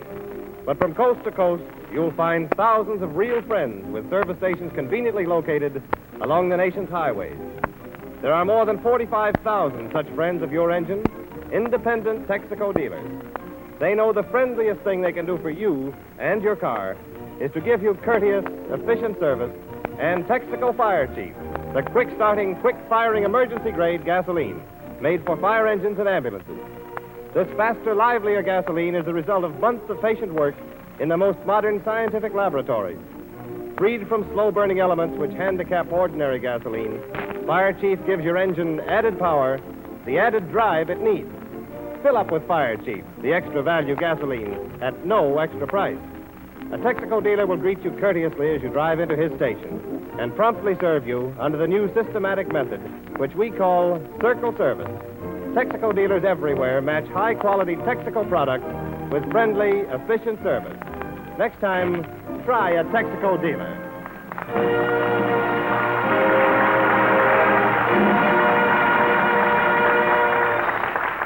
From Bizet's opera Carmen, we hear the immortal Toreador song, sung by the same thrilling voice which is heard in Broadway Melody of 1938. Ladies and gentlemen, Igor Gorin.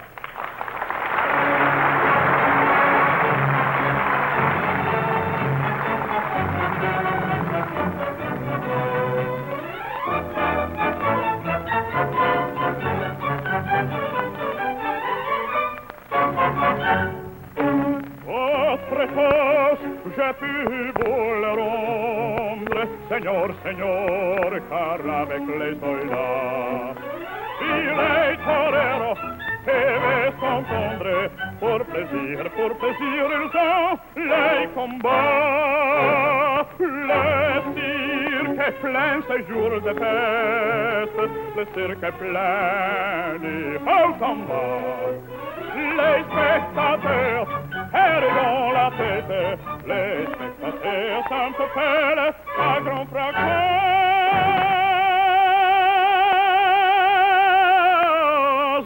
Apostrophe et tapage, on sait jusqu'à la purée, car c'est la fête du courage, c'est la fête des gens du cœur. Allons, on garde, allons, allons,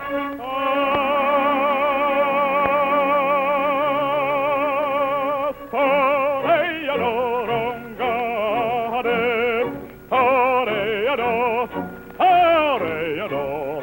Et songez bien, oui, songe un combattant, un noir te regarde,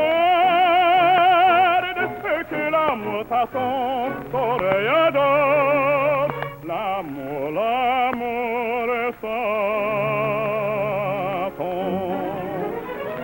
Toreador, on garde, Toreador, Toreador. Songez bien, oui, songe un combattant, un noir te regarde, que l'amour t'attend, Toreador, l'amour, l'amour t'attend, Toreador, Toreador,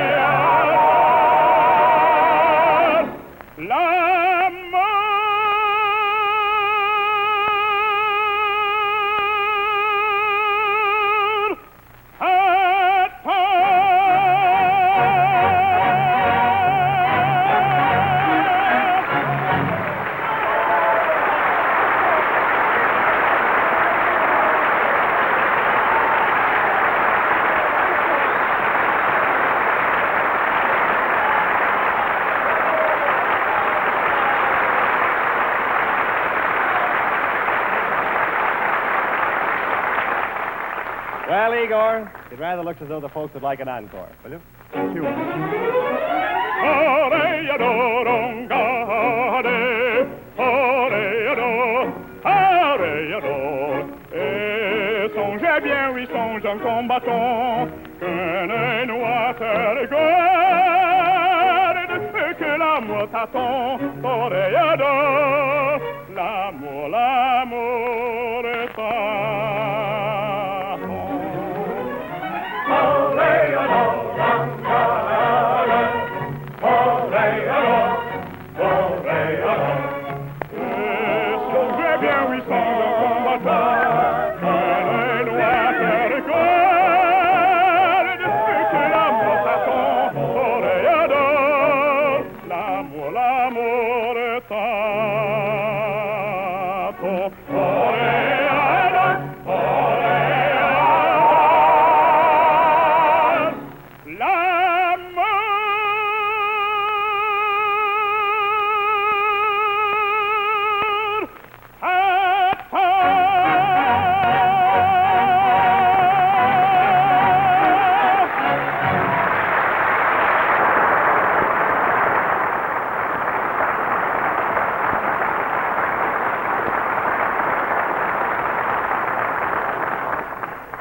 everybody please rise? His Honor, Judge Field.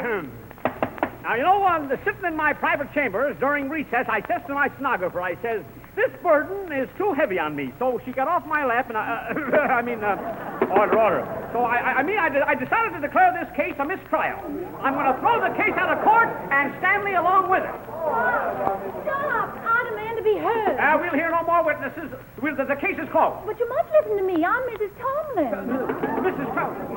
Wait a minute. Order. If you are Mrs. Tomlin, why didn't you appear earlier in this trial? Well, Pinky didn't want me to make such a long trip with the 8 children. 8 children?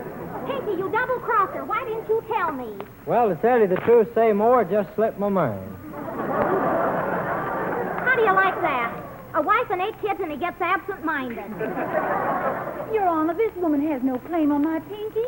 He's the sole support of me and the children. Say more. Are you going to take the bread out of the mouths of these 8 innocent little ones? Not on your life. Pinky, take your Mrs. Tomlin and 8 little Tomlins and go back to Oklahoma. I give up the case. Order. Quiet. I hereby formally award the verdict to Pinky Tomlin. And before I dismiss the court, Pinky, I think you should publicly give thanks for the courage and loyalty displayed in this court by your wife, Mrs. Tomlin. Well, I sure owe plenty to Mrs. Tomlin, all right, but she ain't my wife. What? She's my mother.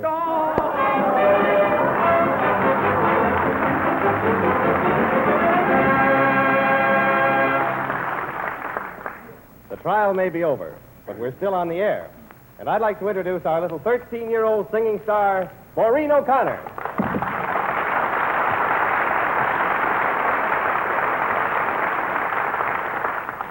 Maureen and the Texaco Town Glee Club bring us their version of the popular hit, Was It Rain? Listen to the raindrops, the picture patter of the rhythm of the raindrops.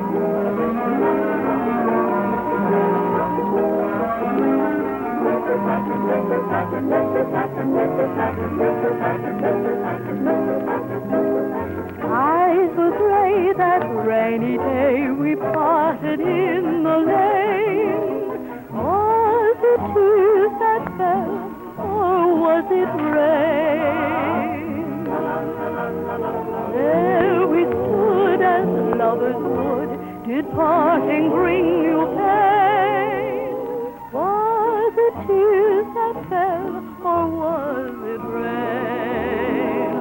I could not tell if your eyes were misty, or if you felt regret. I noticed when you kissed me that both your cheeks were wet. Till we meet again, my sweet, that memory will remain. Was it tears that fell, or was it rain? Was it rain? It doesn't matter about the rain on the roof. It doesn't matter about the rain on the roof. Makes me want to dream. I could not tell if your eyes were misty, or if you felt regret. I noticed when you kissed me that both your cheeks were wet. Till we meet again, my sweet, that memory will remain. Was it tears that fell, or was it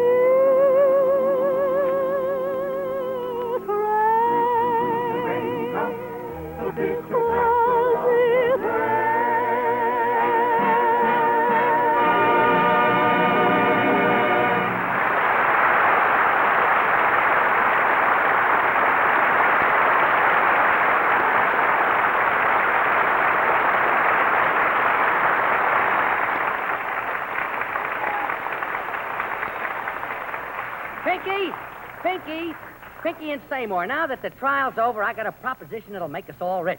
Did you ever hear of Shakespeare? Oh, yeah. He's got a program on the radio. Right you are. How would you like to play Shakespeare? Well, I'd like to, but I'm not an actress. And from what I've heard, that shouldn't stop you from playing Shakespeare on the radio. But think of the opportunity. Why, the breach of promise trial has made you both famous. You'll be an overnight sensation. Well, what do you say, Pinky? Come on, Pinky, we'll clean up. Oh, I don't know. What'll all my friends back in Oklahoma think about me? Oh, don't worry. Cows can't write fan mail. Now, look, here's a copy of your first script, The Taming of the Shrew. With my theatrical experience, I'll direct it and put you folks over. Pinky, you play the part of Petruchio. Seymour, you're Catherine. Who's she? A shrew. Gesundheit. No, a shrew. A disagreeable woman who nags and nags and nags. Boy, Seymour won't have to rehearse for that part. Well, now, the scene opens with Petruchio, that's you, Pinky, spending the night with his wife, Catherine. That's you, Seymour. Say, how about me playing Shakespeare? You, Renard? Sure, I'll lend a little class to the act. Look at this new suit I'm wearing. Yeah, well, boy, that's a honey of a suit. You look like a different man from the front. Yeah, but from the back, it's the same old Renard. All right, now here are your parts. Pinky, you play Petruchio. Seymour, you play Catherine. And Renard, you play Vincentio. All right, where's the music? Music? Sure, you know. Vincentio, la la la la la la la la la la la la. Quiet, Renard. Vincentio's a character in the play. Now, come on. The scene opens with a banquet. Oh, boy, that's for me. Go ahead, Seymour. Read your part. What ho, slave? Bring food for these merry gentlemen. A stuffed goose, a stuffed veal, a stuffed lamb. What about a stuffed ox? Never mind, Renard. You come in later. Go ahead, Pinky. Forsooth, what strange apparition greets mine eye. I trow that yon pig moves upon the banquet table. 'Tis an omen, Petruchio. A spell has been cast upon it. Evil spirits have entered the pig. Oh, the pig is filled with evil spirits. Goody, goody, goody, deviled ham. Get out of here, Renard. You're ruining the play. Now, look, let's take the next scene. Catherine is nagging you, Petruchio, but you just laugh at her. Just laugh at her. That's huh? right. All Start the scene, Seymour. Petruchio, thou art a low-born knave. A poltroon, a varlet, a scoundrel, and a cad. A fool was I to marry such a worthless buffoon. Higby, you're terrific. You're some actor to laugh like that. Oh, who's acting? I was just thinking how my mom put it over on Seymour in the trial.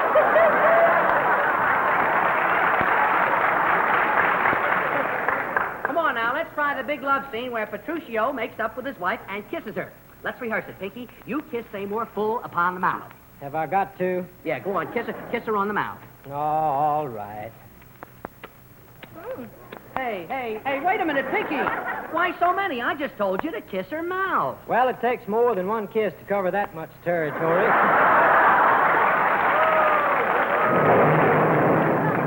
What's that? Sounded like thunder. Say, something funny's going on around here. Yeah, maybe you think it's funny, but I don't. Look behind you. It's the ghost of Shakespeare.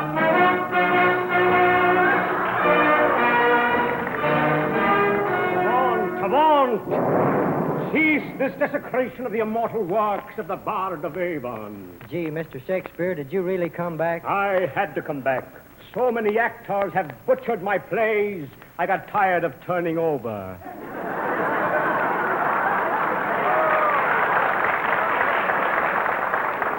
Gee, was it as bad as all that? And when they did my plays on the New York stage, I turned over once a year. When they did my plays on the screen, I turned over twice a year. But now that they've gone on the radio, they call me Whirling Bill.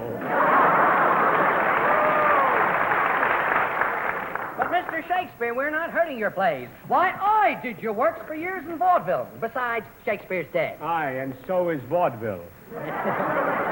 Well, what are you doing out here in Hollywood anyway, Mr. Shakespeare? I came back to join the Screen Actors Guild.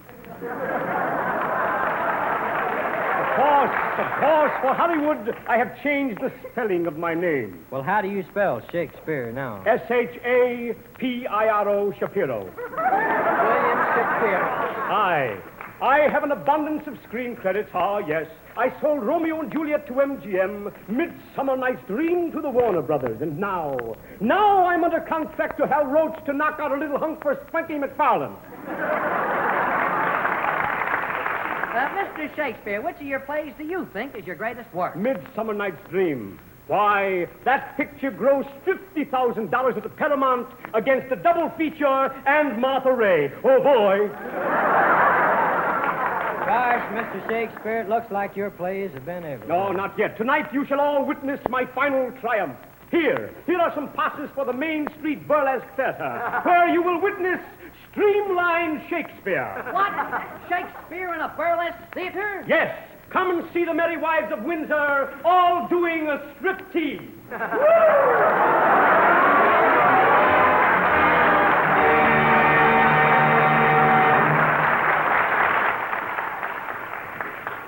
Folks, Shakespeare, the old Shakespeare might be all right, but this Oklahoma yearling ain't taking any chances. Listen.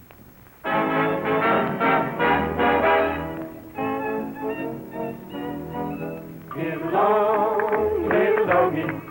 Get along, little doggy. Get along, little doggy. Get along, little doggy. Get along, little doggy. Get along. He always sings jazzy music to his cattle as he swings back and forth in his saddle on a horse, pretty good horse at a syncopated gait, and the cattle do the jelly to the roar of his revolver, how they run when he shoots his gun, 'cause the western folks all know, well, he's a highfalutin, rabbit-shooting son of a gun from Oklahoma. He's some cowboy. Talk about your cowboy, ragtime cowboy Joe. Oh, give me a home where the buffalo roam, where the deer and the antelope play, where seldom is heard a discouraging word, and the skies are not cloudy all day. Oh, give me a land where the bright diamond sand flows leisurely down the stream, where seldom is heard a discouraging word, and the skies are not cloudy all day. Oh, carry me back to the lone prairie, where the coyotes howl, hear them howl, and the wind blows free. Wind. And when I die, You're never gonna die. You can bury me. Bury you where? Neath the western sky. Right away out there? On the lone prairie. On the lone prairie. Get along, get along.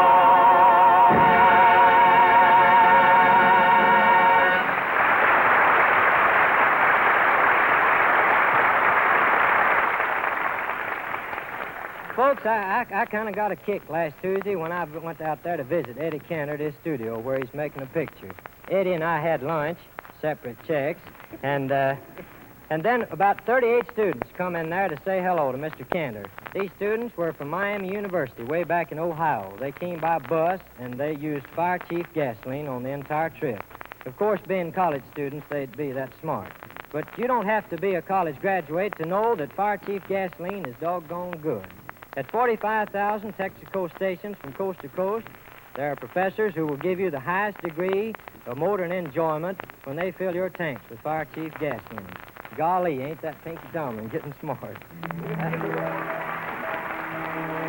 Tune in again next Sunday at this same hour for another all-star summer review with Pinky Tomlin, Igor Gorin, Maureen O'Connor, Sidney Fields, Eddie Stanley, Jack Renard, and Helen Troy, better known to you as Seymour. And James Wallington, who is saying good night, everybody. Good night, Eddie Cantor. This. It's Shakespeare again. What do you mean, this? This, the Columbia Broadcasting System.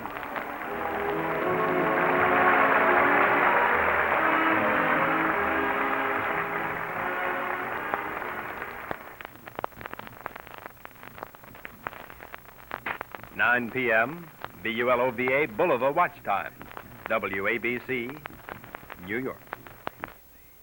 take to the seas for adventure next with Horatio Hornblower. Call all hands. Beat to quarters. Run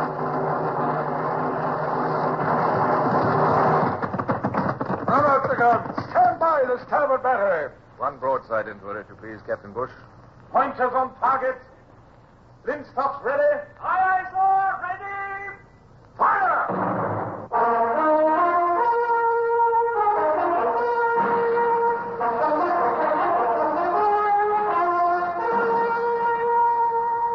Presenting Michael Redgrave as C.S. Forrester's indomitable man of the sea, Horatio Hornblower.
Somewhat dull retirement, I often live again the details of my active career.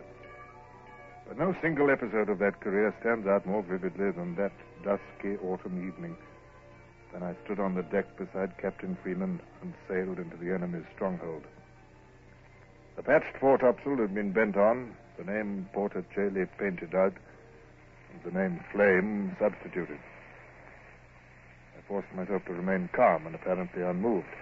But Freeman, beside me, had given up all pretense and was as excited as a schoolboy. There's the harbor, sir. And there's that French West Indiaman we saw go in this morning. Oh, there's a lighter beside her. Of course, they wouldn't unload her at the quay. They'd put her cargo into lighters and send them upriver to Rouen and Paris. At the moment, I'm more interested in the town's defenses than the shipping. There are the ports of Address and Tourneville on that steep cliff. The twin lighthouses on Cap de la Heve. And the batteries there on that low ground beside the jetty. The batteries are going to be our greatest danger. I don't expect the forts to find out what's going on in time to open fire. I don't see why anyone should find out, sir. The ship's disguised, and we've got plain pea jackets over our uniforms. Oh, look, sir, look. There's a lot of shipping further in. Oh, might even be ships of the line. They haven't got their yards crossed. Well, I've never been in as close as this before. It'll be dark soon. I hope the weather doesn't clear any more. It's just light enough to find our way in, and it'll be dark enough to cover us as we come out. Sail on the lee, sir. Oh, that's the pilot lugger coming out to us. Right. They think we're the Flame, sure enough. Very good. Well, set the men to cheering at the port side. Secure the pilot when he comes on board. I'll con the ship in. Aye, aye, sir. Now then, you men. You're a gang of mutineers sailing your ship to the enemy as a prize. Now, come on, let's hear from you. Shout! Sing! Dance! Back the main topsail! Here's the lugger, sir. And here's the pilot coming aboard. Lee braces. Over with the wheel and on into the harbor. Mr. Freeman, have you taken care of the pilot? I have that, sir. I put my shoulder into his back and shot him down the hatchway.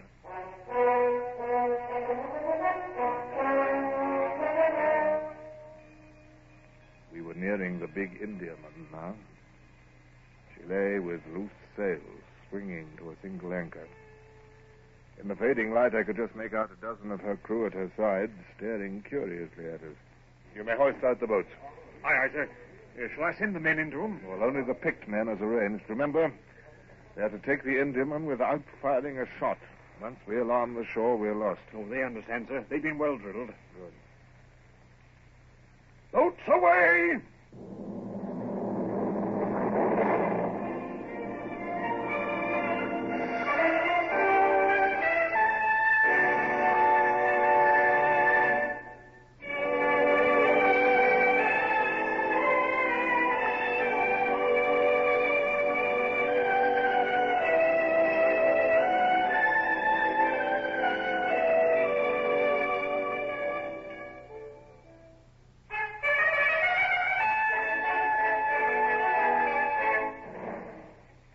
Coming back, sir. Well, the men they've put aboard must have done their job. Excellent.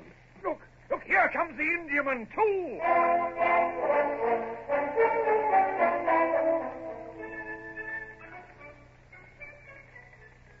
Steady as you go. Mr. Freeman, my hand at the lead, if you please. I'm afraid we shall gain no more time. The shore authorities will be fully alert in a moment. Yes, the cutter's signaling the shore with a lantern.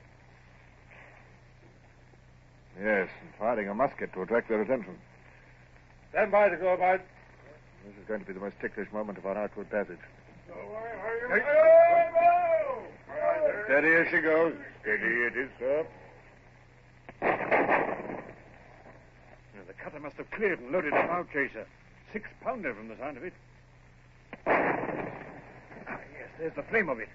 No, but she can't see us very clearly. I can see the Indiaman, though. She's coming round very neatly. That mastermate of yours is a good man. This will be a different matter. The 32-pounders on the jetty are in action now.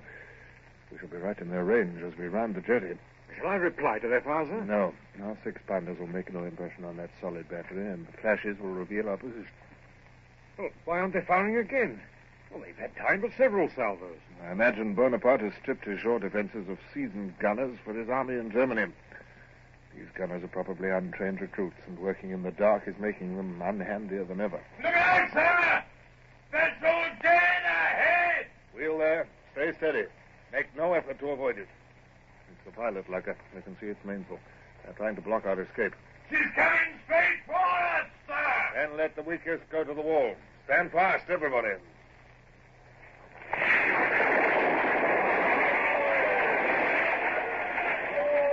Look at her! Look at her! Her bows are smashed like an eggshell. The water's pouring into her. That was closer. They fired at the noise. We're getting into deeper water. Lay her on the other tack, if you please, Mr. Freeman. I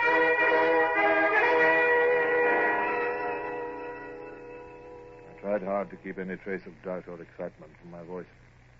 But I knew that success or failure depended on the chances of the next few minutes. I felt weak with apprehension, not merely for the physical danger that we were in, but for the danger to my reputation should I fail.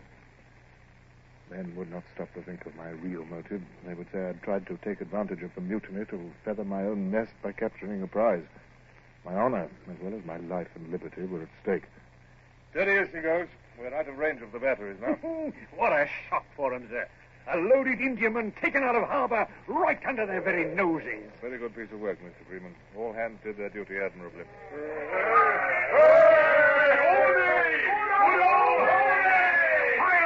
Silence! I'll flog any man who's disrespectful to the Commodore. Oh, leave them alone, Mr. Freeman. They mean well and they're excited. It sounds as though our prize crew on the Indiaman share their feelings. And they've reason to. All hands will get a nice share of prize money, and there ought to be at least £1,000 in it for you, sir. Yes, I shall go below, Mr. Freeman. Well, that will do, man. Mr. Freeman, please be good enough to issue grog to all hands.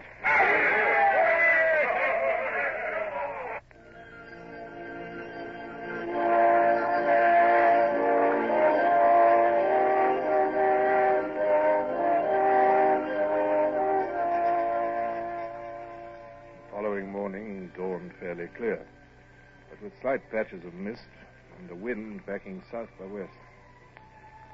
As I came on deck from my bath under the pump, I noted that we were hove to with the captured Indiaman astern. I knew that I should send her back to England at once, but I could not do that without writing a report. And there was the mutinous flame to deal with before I could think about reports. Sail ho! It's the breeze! Yes, there she is, sir. Just coming out of that mist bank. Well, there's only one thing to do. We'll have to fetch her out. Clear the ship for action. Aye, sir. The news must have got around on shore now that the brig with the patched sail is playing a double game, and they'll be watching for another move. If we delay, the mutineers might get in touch with the shore again and explain. Yes, or if they see from the shore there's two brigs with patched sails, they may guess what's been done. Yes, quite so. Well, see that the men have some breakfast first, and it will be best if the guns will not run out yet. Aye, very good, sir.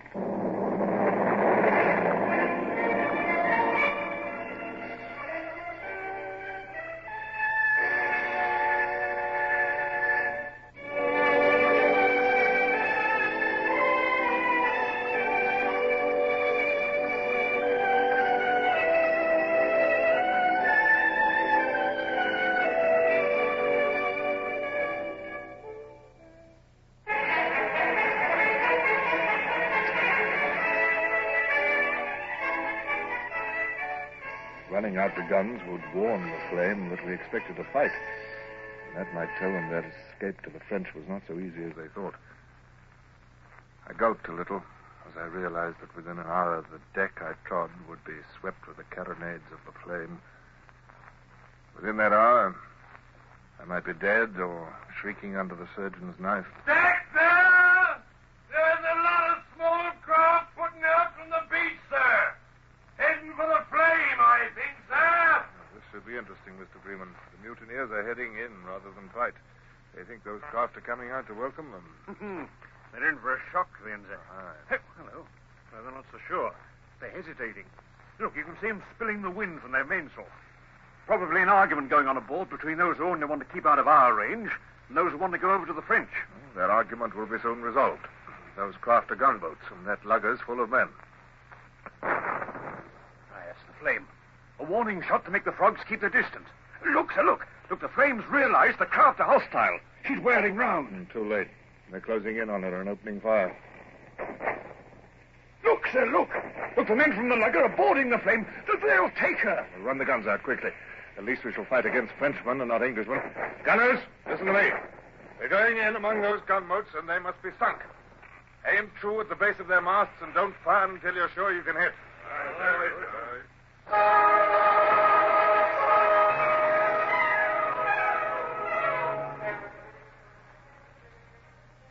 We were among the gunboats then.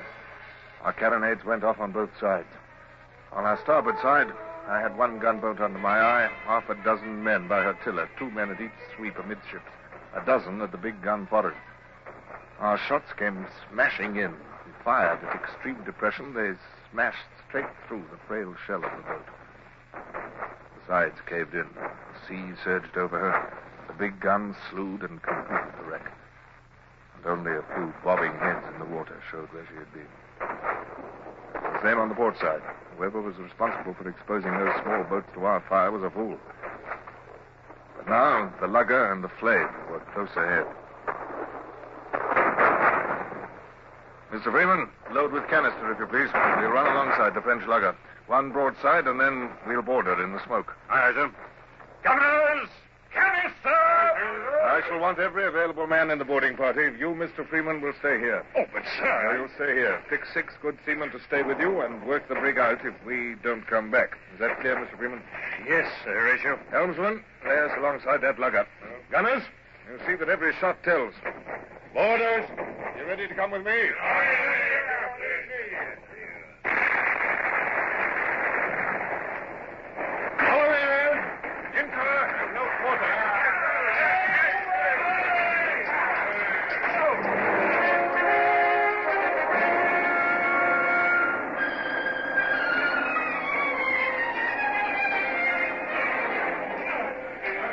A figure brandishing a cutlass had leaped past me on the lugger.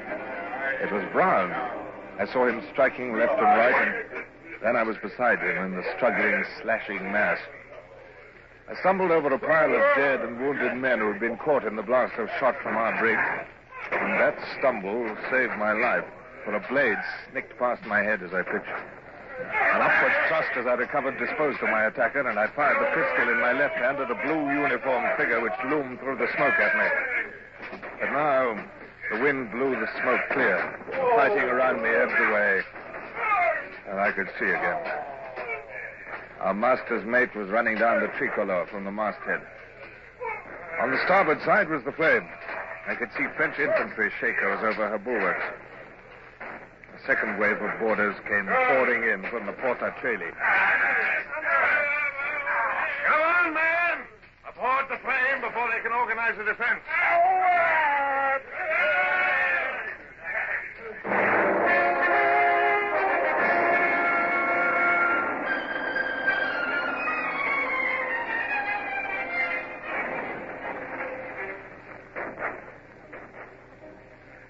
It's all over now, sir. They've had enough. Are you wounded, sir? No, Brown. Help me up. This fellow's heavy. He's right on top of me. Hey! Yes, thank you. Well, Brown, what's the situation? Some of them are hiding below, sir. We'll have them out presently. That lot are disarmed and guarded, and some went overside, sir. The ship's ours, sir. Where are the other mutineers? Down below, I fancy, sir. Some of the Frenchies are down there, too, sir. Cowards. I'd rather die on deck than scuttle into a hole like a rat. We'll have them out of it. Flame ahoy! We're all drifting ashore! Request permission to cast off and make sail! Now, wait a moment. We must...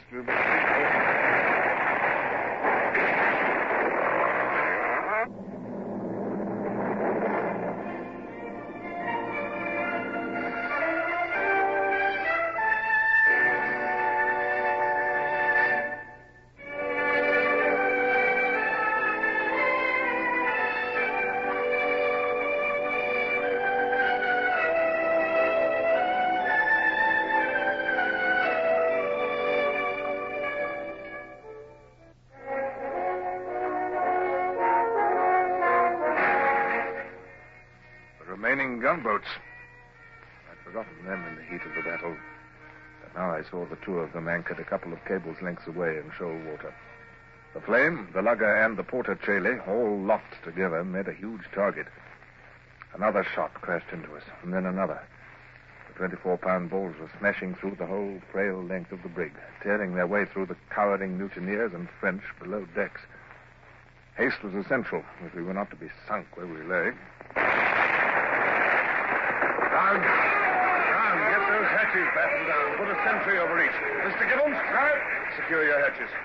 Get ready to make sail. All right, sir. What topmen are there? Man the halyards, put a man on the wheel. Very well, Mr. Freeman. Cast off and make sail. Rendezvous at the Indiaman. All right, sir. Lively now. Hoist away at that sail. Wheel there. Hard to starboard. There goes the porta-cheli, sir. And the prize crew's working the lugger away. We'll all be out of range of the gunboats in a minute. Thank heaven the wind is offshore. Hello. What's all that going on overside? Come, sir. It's the prisoners. Mutineers and froggies. They're scrambling out through the shuttles and jumping over the side. I'll let them go. Half will be drowned, and the mutineers who were saved will get no mercy from the French after this. Wait a minute. Where's the ringleader? Where's Nathaniel Sweet? He must not escape. He must be brought to trial or killed. He was below, sir. Look, ain't that him, sir? Over there. Where? Swimming. Yeah, there. You can see his long white hair. Nathaniel Sweet! I call upon you to surrender and stand your trial. I just laughing, the swine. Hey, you. Sir? You on sentry at the hatch. Pick me off that white-haired swimmer with your musket. Aye, sir. Look at the splash. Not within 10 yards. Now, give me the musket. Reload quick, or the villain will escape. I'll have him if I have to jump over and swim to him. Here's another musket, sir. Thank you. Let me. I wish I was a good shot myself. I'll give it to me. Got him, sir. Got him. He won't lead no more mutineers. Where? Where is he? Porter. No, there he is. Look, just see his hair trailing.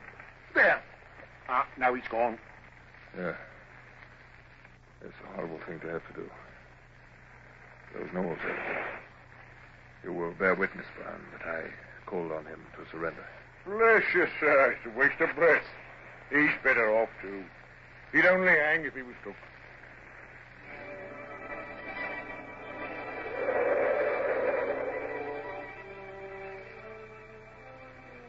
It was true. That white hair trailing like a horrible weed on the sea was to haunt my dreams for long to come. The mutiny was suppressed, the flame retaken, the French defeated, and valuable prizes secured. Barbara and Richard and Smallbridge seemed close again. Yet there was no joy in my heart as we sailed to rendezvous. Only a nightmare vision of long white hair trailing on red-tinted water.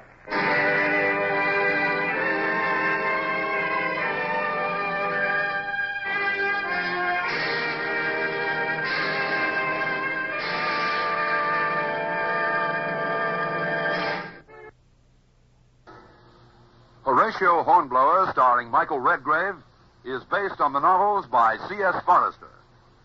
Music composed and conducted by Sidney Torch. Produced by Harry Allen Towers.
It's elementary that Sherlock Holmes is up next on nightly old-time radio shows. Petri Wine brings you Basil Rathbone and Nigel Bruce in the new adventures of Sherlock Holmes.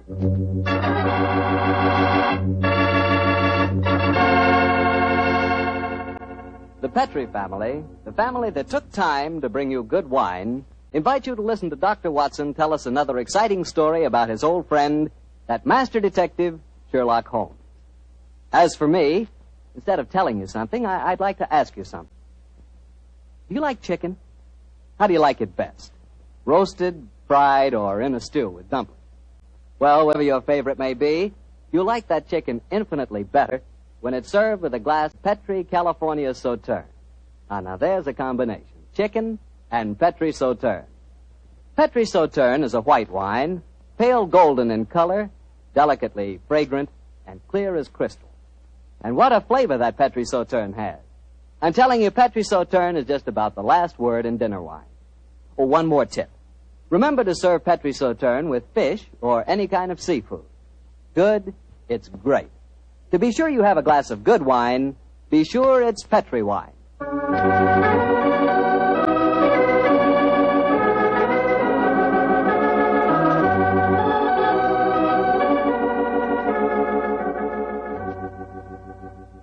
And now I'm sure our good friend Dr. Watson's expecting us. Let's go in and join him. Good evening, Doctor. Good evening, Mr. Bartell. Punctual to the minute, as usual. Draw up a chair and settle down, my boy. Well, I won't settle down too far, Doctor. You have a habit of keeping me on the edge of my chair during most of your stories. Just should be, Mr. Bartell.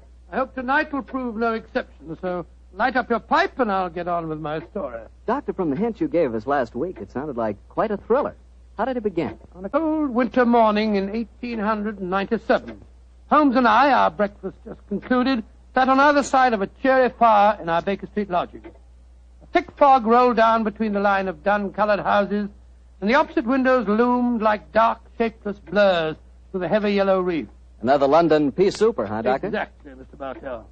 Our gas was lit and shone its flickering light on the white cloth and glimmer of china, for the breakfast table had not been cleared. Holmes was busy cross-indexing his record crime, while I was engrossed in one of Clark Russell's fine sea stories.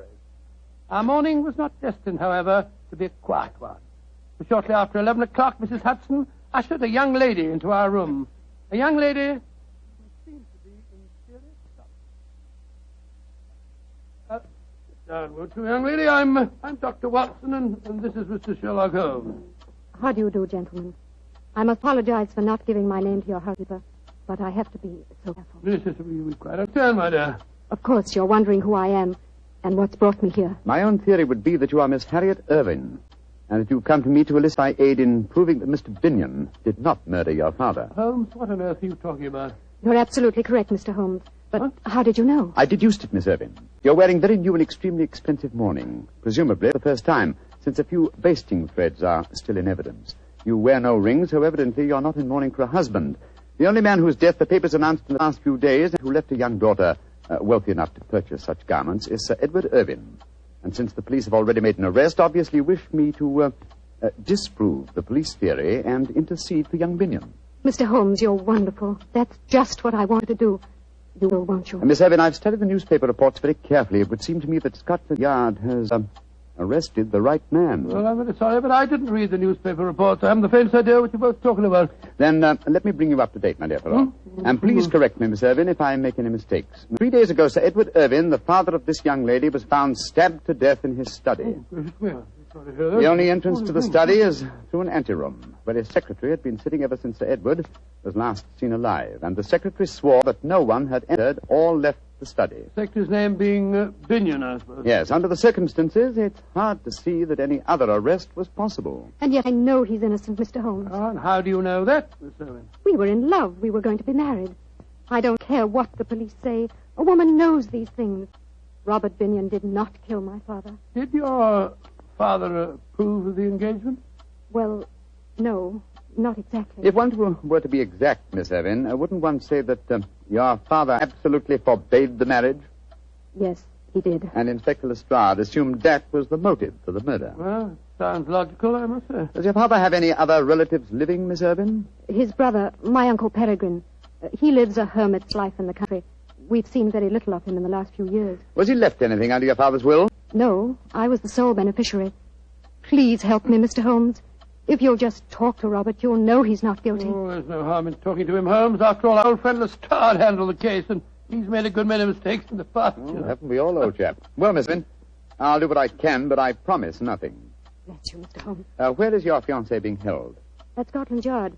I talked to him there just before I came to Scotland Yard, eh? Splendid. We can talk to Lestrade at the same time. Watson, your hat... My hat and coat? Precisely, old fellow, your hat and coat.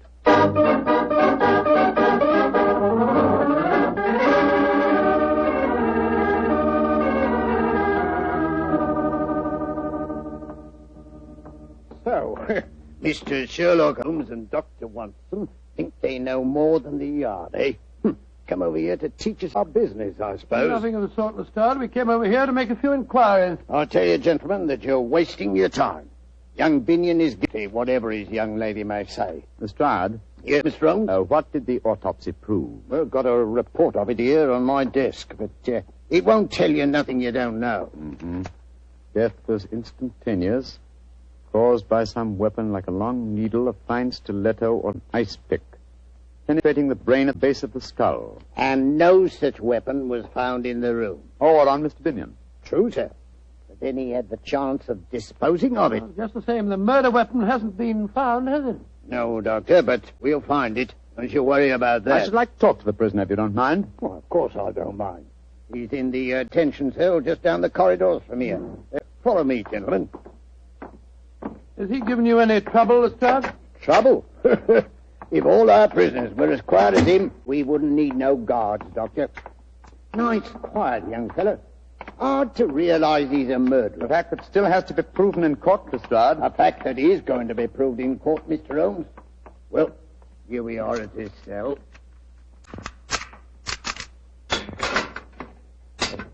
You've got visitors, Binion. Very distinguished visitors.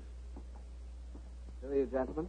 My name is Holmes, Sherlock Holmes, and this is my colleague, Dr. Watson. I'm sorry to see you in this plight, Mr. Binion. Mr. Sherlock Holmes. Then Harriet did see you when she left you. I'm so glad.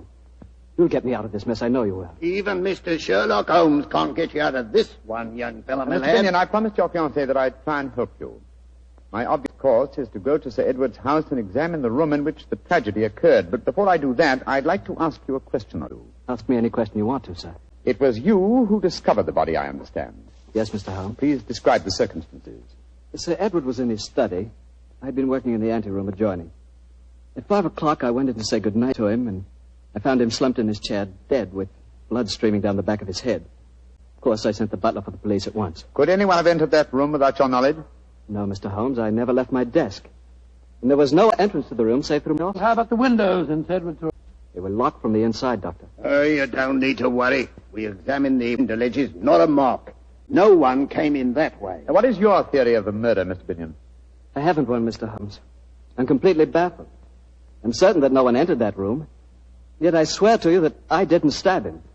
So I can understand that he's believing I did. Mm-hmm. Lestrade, I should like to examine the room in which Sir Edward was murdered. Well, easiest thing in the world, Mr. Holmes. I'll drive over with you if you like. His house is in Knightsbridge. Oh, you needn't bother, Lestrade. We can quite well go by ourselves. Oh, not a bit of it, Doctor. I'd like to come with you. Oh, why, Lestrade? You're convinced Mr. Binion is guilty, are you? Won't you be wasting time? Not me. For once I know you're on the wrong side of a case, Mr. Holmes, and I want to be there and see your faces when you find it out.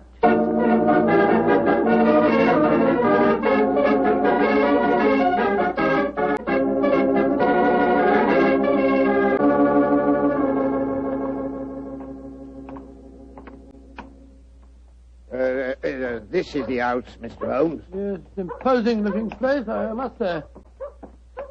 I imagine, Lestrade, that you still have a police guard inside. Oh, yes, Doctor. There's been a sergeant guarding the dead man's room day and night. We still haven't found the missing weapon, you know.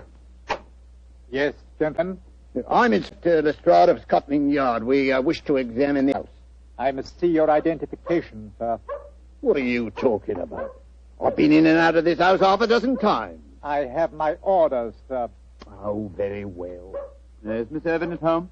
Miss Irvin is not receiving, sir. Great Scott, man, can't you give us any information? There's been tragedy in this house, sir, and the truth of it is not known yet. I'm not answering any questions, but I don't have to. There now. Does this police guard satisfy you? Inspector Lestrade. Very good, Inspector. You may come in. May I direct you, gentlemen? Oh, thank you. I know this house nearly as well as you do. I think not, Inspector. I've served here for 27 years. Well, gentlemen, if you're not needing me, I'll return to my quarters.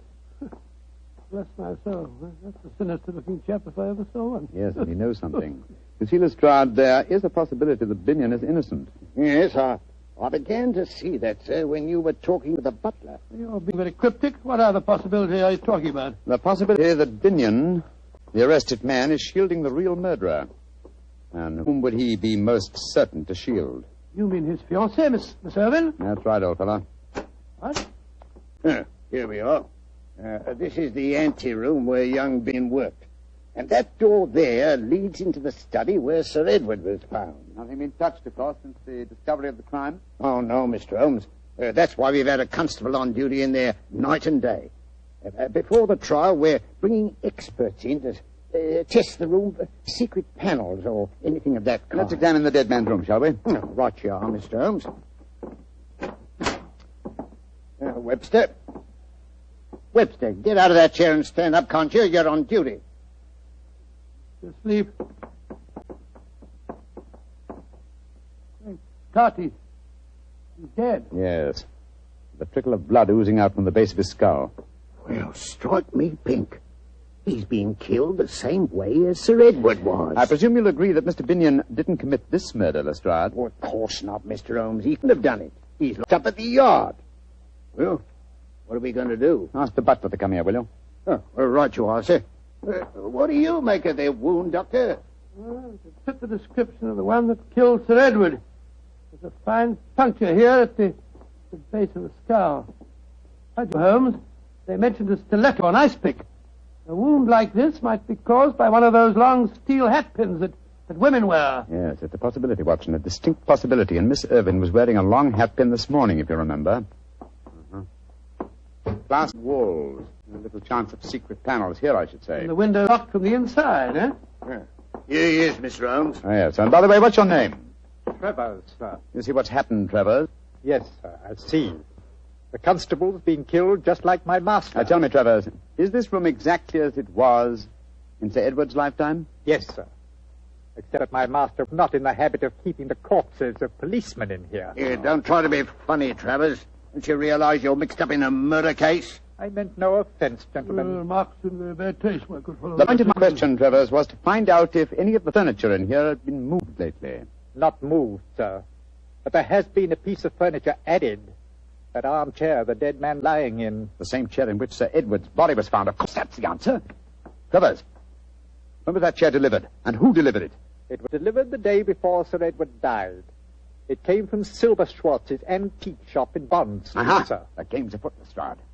See to the removal of this poor man's body. Seal the room, and for heaven's sake, keep this latest death a secret for a day at least.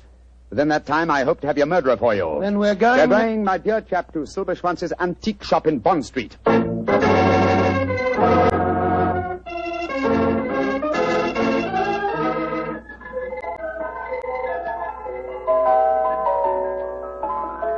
Those old music boxes are quite charming, Holmes, aren't they? Yes, but where's Mr. Silberschwanz? This is probably him. What a fine-looking old fellow. Oh, Mr. Silberschwanz. Yes, gentlemen. You are interested in musical boxes? No, sir, in chairs. Particularly in the handsomely carved chair you delivered to Sir Edward Irvin a few days ago. Ah, yeah, magnificent specimen. He's pleased with it? He was found dead in it, Mr. Silberschwanz. And half an hour ago, someone else was found dead in it also. That chair was one of a pair, wasn't it? Yeah, but... Holy begotten Himmel. That's impossible. Please to follow me. I will show you it's not possible. Look at the chair. It's exactly like the same one as Sir Edward's house. Oh, my friend, but there's such a difference. 15th century Italian, isn't it? Yeah, this is one of a pair of the famous Malipiero armchairs. There are only 3 pairs in the world, my friend. Of this pair, one, the one I delivered to Sir Edward, is simply a great specimen of the carver's art. This one, its mate, looks exactly like it, does it not? Exactly. I can't see any difference myself. You would if you sat in it, old chap. Precisely. That is why I have these cords stretched from one arm of the chair to the other. If anyone were to sit in it well, sometimes nothing will happen. But sooner or later, a hand will press this hidden spring in the arm here, and death will strike. But nothing happened when you pressed the spring then, Mr. Silberschwanz? No, I don't understand. I do. This is the harmless chair. The lethal one was sent to Sir Edward. He sat in it, accidentally pressed the spring, and drove the fatal needle into his brain. Just as that poor constable did today. Sir Edward bought both chairs, I presume? Yeah, I would not sell it. Let the pair separately. Then why didn't you deliver both at the same time? He was afraid of Sir Edward. He asked me to keep it here until he found a safe place for it in his home. Mm-hmm. And some devil switched the arm cord from the fatal chair to the harmless one, so that you delivered death to Sir Edward. There is a subtlety in this crime worthy of the fiendish maker of the chairs himself. Silberschwanz. Yeah, mein Herr. Didn't Malipiero die of being tricked into seating himself in one of his own chairs? Yeah, he did. Poet justice. I'm much obliged to you, Silberschwanz. Now I think I know how to trap our killer.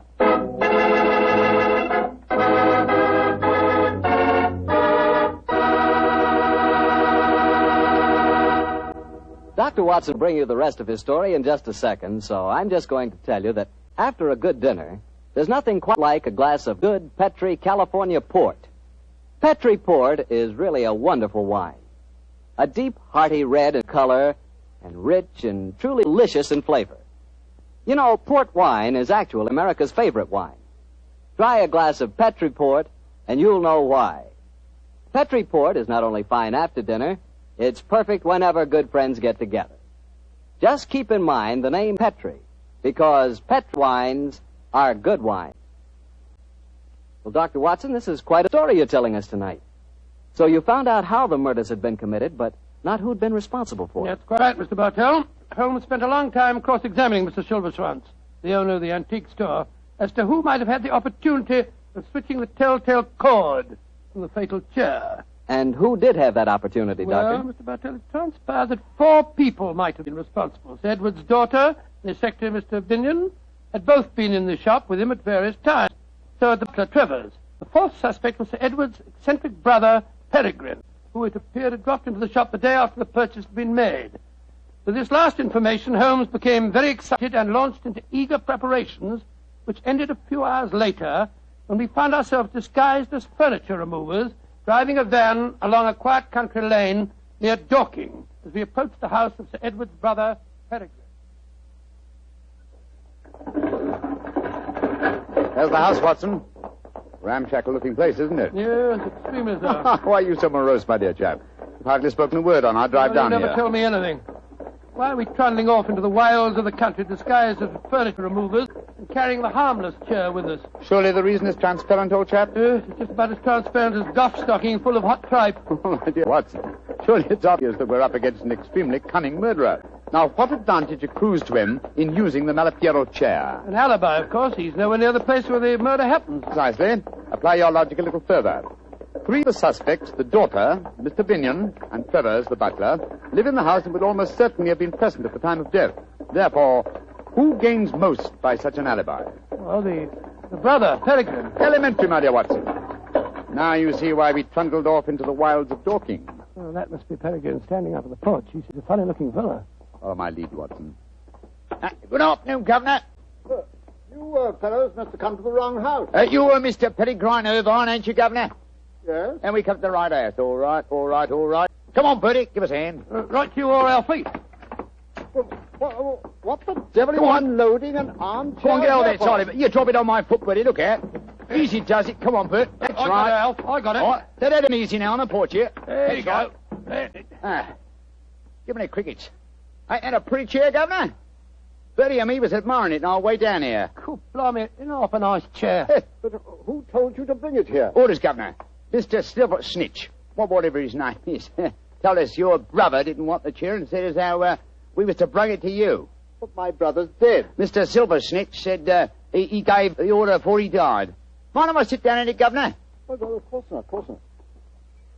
Cool, lummy. Bit of all right, isn't it? Look at him laughing. Who wish me old Trouble and Strife could see me now? Trouble and Strife? Yeah. Trouble and Strife, that's my wife, Governor.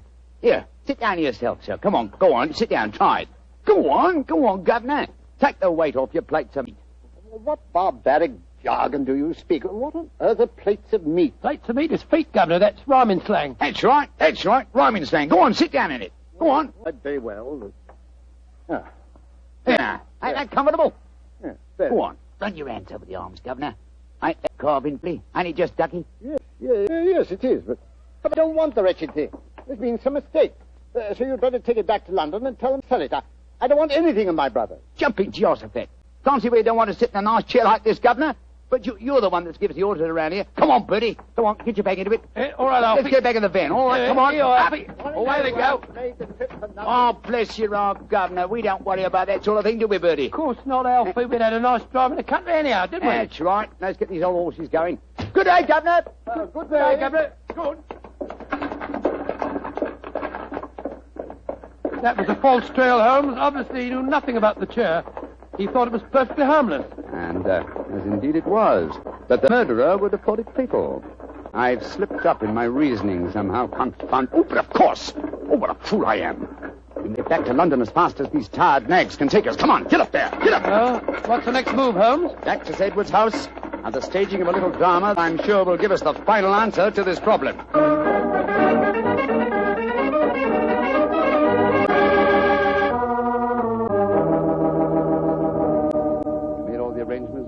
Yes, Mr. Holmes, I've got Miss Irving, young Binion, and the butler waiting outside. And no one knows we switched the chairs. Splendid. You're sure that this is the harmless chair, Yes, Holmes? of course I am. Look here. I sit in it. So, run my hands over the arms. Yes, this chair is harmless, as every person save one will know. Show them in, Lestrade. All at once, Mr. Holmes? No, I think we'll take Irvin and Mr. Binion first. Oh, right you are, sir. Miss Irving, Mr. Binion, come in, please. Very well. Oh, Mr. Holmes. What's the matter, Miss Irvin? It's just so horrible seeing you there in the same chair where I saw Father. Oh, Mr. Holmes, it's a trifle too macabre for you to assume the position of the corpse. Please get up. But it seems to be the most comfortable chair in the room, and I do like my comfort when I interrogate witnesses. However, it's hardly chivalrous, is it? Miss Irvin, please sit down, won't you? I don't like to sit down in the chair in which Father died. Oh, Miss Irving, he couldn't bear to see you standing. Very well, then. Don't sit down, Harry. Why not, Binion? What's the matter? Isn't the chair safe? No, it's then not perhaps that. you care to sit in it. To prove that the chair is safe. No, Sit down. Very well. There. Splendid. Curious chair, isn't it, Mr. Binion? I wonder about these carvings on the arms. They look almost as if they might activate concealed springs. I wonder what would happen if I... No, for heaven's sakes, Mr. Holmes, you're trying to kill me. Kill you? Then you know how Sir Edward and the policeman were murdered, eh? I knew it must have something to do with the chair. You knew more than that, Robert. You planned it. I remember now that when we went to the shop, you... Quiet, Harry! No, Watson, don't go after them. Lestrade will stop him. In any case, the police are at the door. Oh, I'm tired. I think I'll sit in this rather fateful armchair. So it was young Binion all the time, eh? Yes, and he all but outsmarted me. I reasoned that somehow the murderer must have intended the device of this chair to clear him. And suddenly I saw the real motivation. How better establish his innocence than seeming to be obviously guilty, and yet leaving a trail whereby an astute deduction would seem to clear him. Yes, it was his idea that Mr. Irving came to you. He used you as a cat's paw. That's right, Watson. I'm afraid this whole case is a rather humiliating experience for me. Well, why do you say Lestrade that? had arrested the right man in the first place. Oh, my dear Watson, I shall never hear the end of this. Never.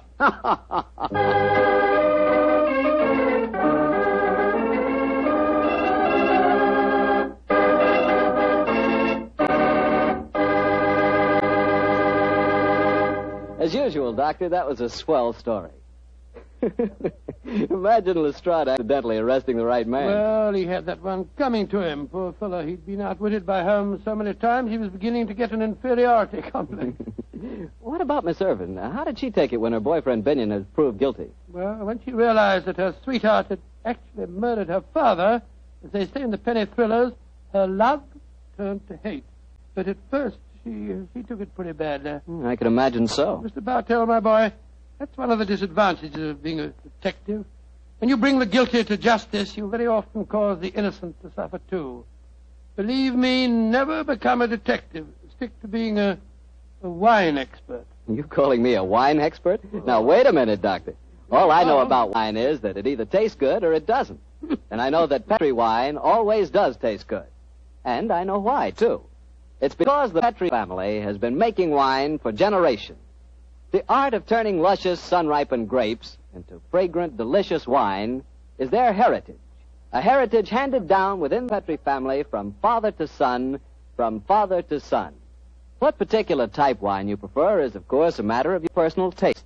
But let me assure you of this. Whatever type wine you desire, for any occasion, you can depend on any wine that bears the Petri label. Petri took time to bring you good wine. And today, that name Petri is the proudest name in the long history of America's wine. Well, Dr. Watson, what new Sherlock Holmes adventure are you planning to tell us next week? Next week, Mr. Bartell. Now, let me see. Next week, I'm going to tell you a strange story that took place in one of the smaller states of Middle Europe. It concerns a young prince, a most unusual concert, and a beautiful contralto who sang 2 days after we'd seen her die at the hands of the firing squad. I call the story The Haunting of Sherlock Holmes. Doctor, that's one I've got to listen to. Yes, Mr. Bartell. And everyone should also listen to what Secretary of Agriculture Anderson says about saving used kitchen fats. We've all got to keep running in every bit of used fat. Take it to your meat dealer. The shortage of fats is worse now than ever it was. And unless we help, and we all help, we'll all be faced with a serious shortage of soap. Yes, a serious shortage of paints, lubricating oils, drugs, and many other things that require fats in their manufacture. It's to us, keep turning in every bit of used kitchen fat. Tonight's Sherlock Holmes adventure was written by Dennis Green and Anthony Dodger and was adjusted by an incident in Sir Arthur Conan Doyle's story, Musgrove Ritual. Music is by Dean Faltz. Mr. Rathbone appears through the courtesy of Metro-Goldwyn-Mayer, and Mr. Bruce through the courtesy of Universal Pictures, where they are now starring in the Sherlock Holmes series.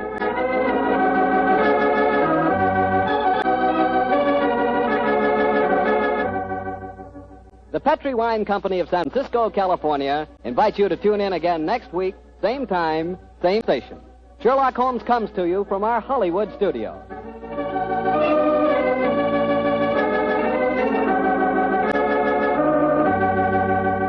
This is Harry Bartell saying goodnight for the Petri family. For a solid hour of exciting mystery dramas, listen every Monday on most of these same stations at 8 o'clock to Michael Shayne, followed immediately by Sherlock Holmes. Hey, man, how about we check in with Fibber, Magee, and Molly next? That sounds good to me. The Fibber, Magee, and Molly Show.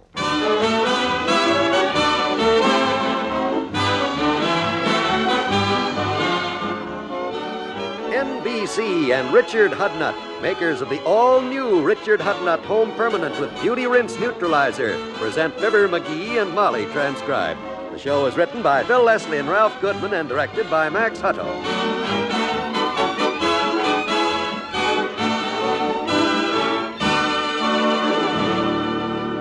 We'll join Fibber and Molly in just a moment. It said, God loveth a cheerful giver. So do thousands upon thousands of polio victims who receive merciful aid through your cheerful contributions to the March of Dimes. Your extra help is needed now to pay for history's greatest assault against infantile paralysis, the 1954 Polio Prevention Program through gamma globulin and vast field tests of a polio vaccine. Yes, polio will strike again in 1954, just as it has in the past. But there's new hope that this vicious crippler will soon be conquered through vaccine. And 1954 will be the year of decision in the showdown fight against infantile paralysis. This is the year that the March of Dimes has started its polio prevention program, and your dimes and dollars are going to determine just how far this program is carried out. Your dimes and dollars are going to help pay for more gamma globulin and the mass tests of the trial vaccine. The responsibility rests with you. Join the March of Dimes and give extra. Give extra for victory over polio. You'll be glad you did.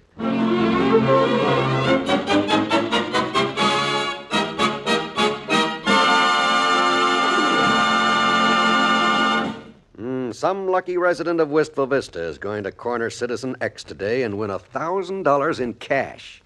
Yep, it's the last day of the big merchants contest, and if you think the town isn't in an uproar, just take a look at 14th and Oak. Guys,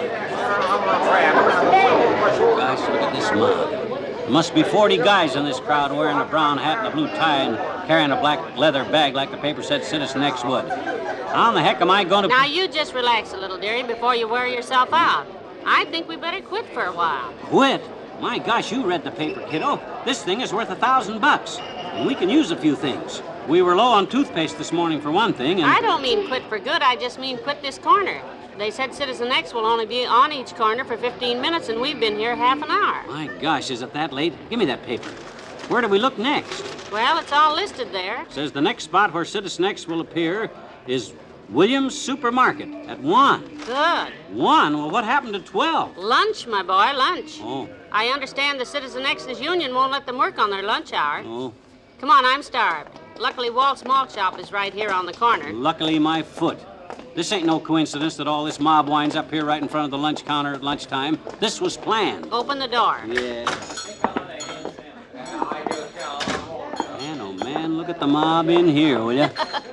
Look at them knives and forks flashing through the air. Yeah. Looks like battle scene from Julius Caesar. Goodness, we'll never get waited on in this crowd, Magee. Waited on? We're lucky if we get out of here without any scars. Hey, there are a couple of people getting up from the counter. Quick!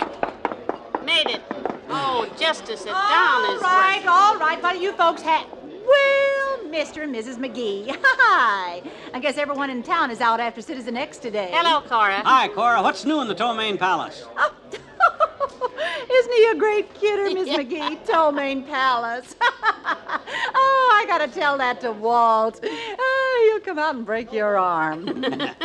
How are the hamburgers today? All gone. Oh. So is the meatloaf and the fish and chips and spaghetti. Well, what's left? The sirloin steak sandwiches. No wonder. They're $1.50 apiece. You don't think we're... We'll take 2, Cora. Okay. 2 steaks and... I hope he makes it snappy. I'm so hungry I could eat a horse. You'll get your chance. Huh? I mean, the steaks are delicious. Have you ever seen such a crowd? I guess they'll all be over at Williams Market next at 1 o'clock. Oh, and I'll be there with them. Yeah? Yeah, I get off in half an hour, and I'm going to take a crack at that thing myself. While you're waiting for your sandwich, let me tell you what happened to Biz Toops this morning. Yeah? She was in front of the Bon-Ton looking for Citizen X.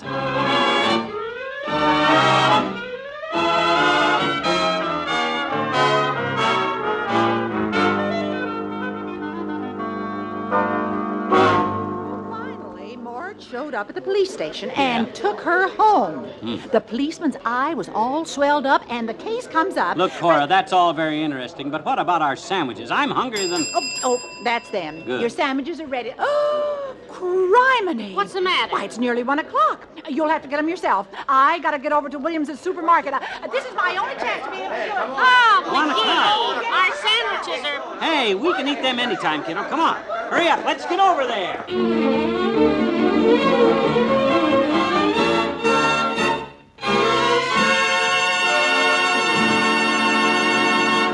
Back to Wistful Vista in a minute. Hello, I'm your Richard Hudnut beauty advisor with news about a home permanent that lets you curl your hair to suit yourself. It's the new Richard Hudnut Home Permanent, and it gives you exactly the kind of wave or curl you happen to want. You get a choice of 3 different waving and drying methods, and exclusive Beauty Rinse Neutralizer assures you best results no matter which method you use. For instance, if you like a casual hairdo, use the Richard Hudnut Pin Curl method. If you want a deeper, firmer wave, follow the Richard Hudnut Salon method. Or for a step-saving way to get nice, springy curls, try the Richard Hudnut On Curler method. You'll find the easy directions for all 3 methods right inside the new Richard Hudnut Home Permanent package. So you really can curl your hair to suit yourself. Just remember, it's the new Richard Hudnut Home Permanent, the only wave in the world with Beauty Rinse Neutralizer that gives you best results no matter which method you use.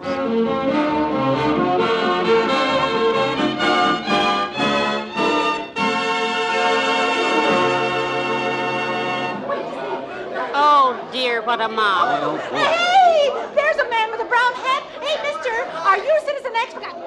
Walt, who's running the malt shop? You got your nerve. Come right over here. Hey, Molly, quick. I got him. Here by the meat counter. I got Citizen X. I got him trapped in this phone booth. He locked himself in and he won't come out. Are you sure he's the one you're after? Look through that door, kiddo. He's wearing a brown hat and a blue tie and carrying a black leather bag. Well, ask the man if he's Citizen X. All you have to do... I already asked him 6 times. He just won't answer me. I'll get him out of there if I have to break that door down. I didn't chase him 4 blocks into this market for nothing. Oh, take it easy, dearie. You're scaring the man to death. He's Citizen X, all right. Come out of there! Stand back and let me talk to him. Come on out. We won't hurt you, sir. My husband just wants to know if you're Citizen X. C'est fou! Cochon! Mon Dieu, c'est terrible! Je ne parle pas l'anglais, je ne comprends rien, je ne comprends rien! What? No speak the English. Just arrived today. Well, why didn't he say so? How'd I know he was Italian? My gosh. Oh, these crazy Americans. Mama told me there would be days like this. Now, dearie, you'd better be sure you have the right victim the next time you close in for the kill. Well... You might... Magee, where are you going now? Wait! Another man with a black bag. He just ducked around this stack of canned goods. Watch out! What the... Dear. Get off my back, you stupid... Oh, it's you. Not gamble. I thought you were... Well, I'm not. No. Just because I'm wearing a brown hat and carrying a black bag, you're the 3rd nincompoop that's knocked me down today. Well... If you take a closer look, you'd see my tie isn't blue. Hello, Doctor. You looking for Citizen X, too? Well, I was, Molly, but I'm afraid we're out of luck. Citizen X isn't around here, that's for sure. We only have one more chance, the last clue. Yeah, that last clue's the one that's got me licked. Read it, Doc. You got your paper. Read it again. What's it say? Well, it's got me baffled, too. Everybody boy. baffled. Let's see. It says, on a bright red bus, exactly at 2, Citizen X will be waiting for you. Yeah, that's the one that's got everybody in town stumped. Yeah. This town's got 2 bus lines, and one is a yellow bus, and the other one is the green bus. Yeah, there's no red buses in this town. No. Ah, the heck with it. I'm giving up. Yeah, me too. I'm giving up. But, dearie, you said... Yeah, I said we'd give it a try. We gave it a try. Yes, we did, but I'm through. Me too. I'm going home. Well, so long, Doc. I'm going home, too. Yeah. So long, kid. Bye, so long. Doctor. Well, that gets old Fatso out of the way. Now, come on, kiddo. Let's run for the car. We're heading for the end of the bus line.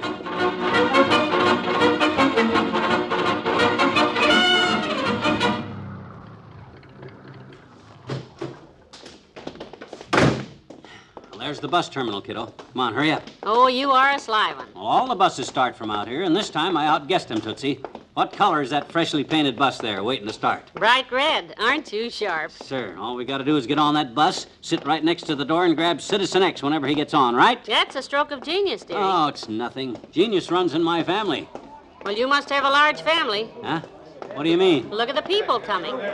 Oh, well, come on. Come on, let's get on that bus. We better hurry. Look at the crowd gathering. Boy, oh, boy. All right, folks, now no crowd. Get in line. Nobody gets on this bus till you get in line. Gee, where did they all come from? I don't know, out of the woodwork, I guess. Well, let's not stand here, kiddo. Come on. One of them passengers may be Citizen X. Let's get in line. All right, folks. Enough room for everyone. Get your fares ready. Now take it easy. Hurry up. Don't Here crowd. comes 6 more. Hey, quit shoving me. Who did that? Oh, go home, you little fake. Hiya, Molly. Oh, you again. Hello, Doctor. I haven't seen you for 20 minutes. Big phony deliberately lied to me. Hey, driver, let's take off. Keep your shirt on, Mac. This ain't the Flying Red Horse. It's a bus that leaves on schedule and not before. 5 seconds. 4 seconds. 3 seconds. 2 seconds. 1 second. Okay, folks, you can come aboard now. Watch your step. Take it easy. Keep moving, Molly. We're next. As soon as Lard squeezes himself through the door. Goodness, I took the wrong purse. I'm afraid you'll have to lend me a dime, dearie. Here's one. Go ahead. You're next. Step up, lady, and just a minute there. That dime's okay, bud. A couple little holes in it. That I wasn't talking about the dime. What's the trouble here? Nothing, Doc. You keep out of this. Now, driver, that dime... It isn't the dime. I was just noticing the lady's hat. It's brown. So what? This ain't a fashion show. It's a... And she's wearing a blue tie. That is the color of that little ribbon tie you're wearing, ain't it, lady? Blue? That's right, young man. And you're carrying a black leather bag, right? Right. So, madam, you are Citizen X. She's Citizen X. Oh, boy, that's rich. Look, Buster, this lady happens to be my wife. If she was Citizen X, she'd be... Boo! Hush, dearie. What'd you say, driver? Will you repeat that louder? I said you are Citizen X, right? You are right. Molly. Congratulations, young man. Here you are. Oh. 1,000 nice, crisp, new dollar bills. Oh, my heavens. Molly, you. How could you do this to me? Your own husband. Your own flesh and blood and sweat and tears. All these weeks I've been chasing around after you.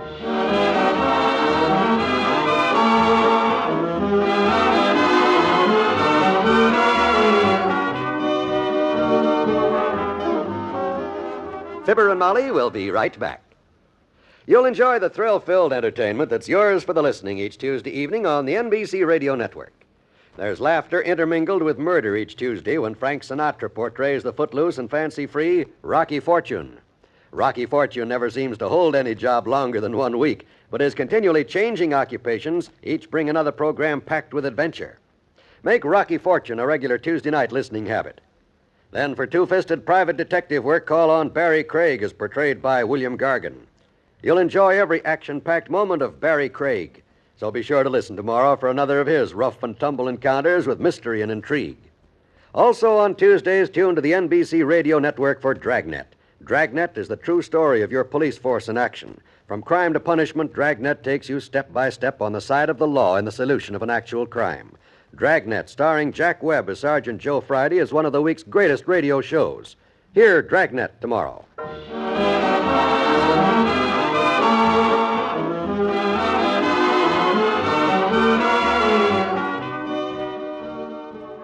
So you see, dearie, I had to keep it a secret even from you because it wouldn't have... Magee, stop crying. Good night. Good night, all.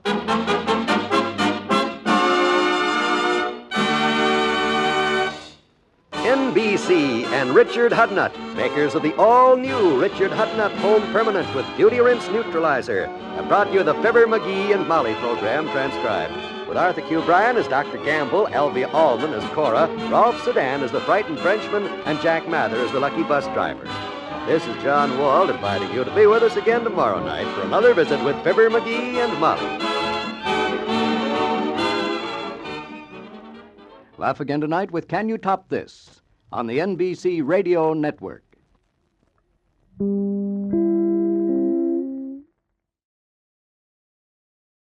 Chapter 32. And Jacob went on his way, and the angels of God met him. And when Jacob saw them, he said, This is God's host. And he called the name of that place Mahanaim. And Jacob sent messengers before him to Esau his brother unto the land of Seir, the country of Edom. And he commanded them, saying, Thus shall ye speak unto my lord Esau. Thy servant Jacob saith thus, I have sojourned with Laban, and stayed there until now. And I have oxen and asses, flocks, and men servants and women servants. And I have sent to tell my lord that I may find grace in thy sight. And the messengers returned to Jacob, saying, We came to thy brother Esau, and also he cometh to meet thee, and 400 men with him. Then Jacob was greatly afraid and distressed, and he divided the people that was with him, and the flocks and herds and the camels, into 2 bands, and said, If Esau come to the one company and smite it, then the other company which is left shall escape. And Jacob said, O God of my father Abraham, and God of my father Isaac, the Lord which saidst unto me, Return unto thy country and to thy kindred, and I will deal well with thee. I am not worthy of the least of all the mercies, and of all the truth which thou hast showed unto thy servant. For with my staff I passed over this Jordan, and now I am become 2 bands. Deliver me, I pray thee, from the hand of my brother, from the hand of Esau. For I fear him, lest he will come and smite me, and the mother with the children. And thou saidst, I will surely do thee good, and make thy seed as the sand of the sea, which cannot be numbered for multitude. And he lodged there that same night, and took of that which came to his hand a present for Esau his brother, 200 she-goats and 20 he-goats, 200 ewes and 20 rams, 30 milch camels with their colts, 40 kine, and 10 bulls, 20 she-asses, and 10 foals. And he delivered them into the hand of his servants, every drove by themselves, and said unto his servants, Pass over before me, and put a space betwixt drove and drove. And he commanded the foremost, saying, When Esau my brother meeteth thee, and asketh thee, saying, Whose art thou, and whither goest thou, and whose are these before thee? Then thou shalt say, They be thy servant Jacob's. It is a present sent unto my lord Esau. And behold, also he is behind us. And so commanded he the second and the third, and all that followed the drove, saying, On this manner shall ye speak unto Esau when ye find him. And say ye moreover, Behold, thy servant Jacob is behind us. For he said, I will appease him with the present that goeth before me, and afterward I will see his face. Peradventure he will accept of me. So went the present over before him, and himself lodged that night in the company. And he rose up that night, and took his 2 wives, and his 2 women servants, and his 11 sons, and passed over the ford Jabbok. And he took them, and sent them over the brook, and sent over that he had. And Jacob was left alone. And there wrestled a man with him until the breaking of the day. And when he saw that he prevailed not against him, he touched the hollow of his thigh, and the hollow of Jacob's thigh was out of joint, as he wrestled with him. And he said, Let me go, for the day breaketh. And he said, I will not let thee go, except thou bless me. And he said unto him, What is thy name? And he said, Jacob. And he said, Thy name shall be called no more Jacob, but Israel.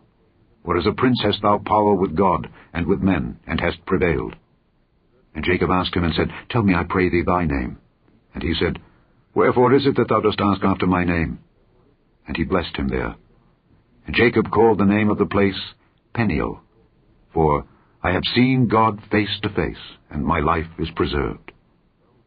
And as he passed over Peniel, the sun rose upon him, and he halted upon his thigh. Therefore the children of Israel eat not of the sinew which shrank, which is upon the hollow of the thigh unto this day, because he touched the hollow of Jacob's thigh in the sinew that shrank. Enter the world of Detective Noir with Philip Marlowe up next. Get this and get it straight. Crime is a sucker's road, and those who travel it wind up in the gut of the prison of the grave. There's no other end, but they never learn. From the pen of Raymond Chandler, outstanding author of crime fiction, comes his most famous character in The Adventures of Philip Marlowe.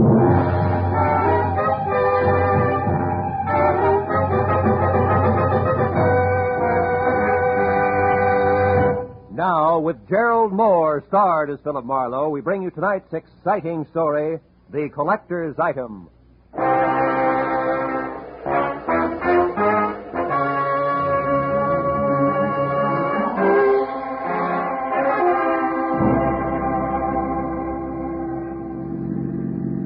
Turn the corner, cabbie. Don't lose them. Don't worry, mister. There they are up ahead of that new Nash. Uh-huh. And a white Panama hat shows up through the back window of that cab like a signboard. Besides, I've been doing okay so far, ain't I? We stayed in this tail for 20 minutes now. Yeah, but I've been tagging the guy under that hat for 6 hours. 6 hours? For a movie, a Turkish bath, 3 bars, a restaurant, and 2 museums. Close the gap a little, huh? Whatever you say, mister. They're liable to spot us. How much longer you going to keep this up? What difference does it make as long as your flag's down? Big difference. My old lady'd be awful sore if I don't get home tonight. And this follow-the-leader routine looks like an endurance contest. Take it easy, cabbie. At 10 o'clock tonight, a certain big deal will be closed, and then we can both forget about that guy up there and go home. Big deal? What kind of big deal? I ain't nosy. I just don't want no trouble. You'll get no trouble. It's approximately legal, ain't it? Legal as Confederate money. Nah, just a minute. I got a living to earn. I'm serious. So am I. Sirius is a rare coin dealer. Oh, a numismatist. Yeah, that's right. Well, what do you know? I collect Indian pennies myself. Small world. And the guy up there on the hat's trying to louse up for sale, huh? That it? Roughly, yeah. Keeping an eye on him till it still goes through at 10. He's a screwball from the deep south. Hey, the light's changing. He's going to be caught. You want us to slow down? No. Pull up behind him. It's okay. Right. Hey, mister, look. You see that? Yeah. Panama hat, it's gone. Yeah, when a driver hit his brakes, it disappeared. Pull up beside him, quick. Can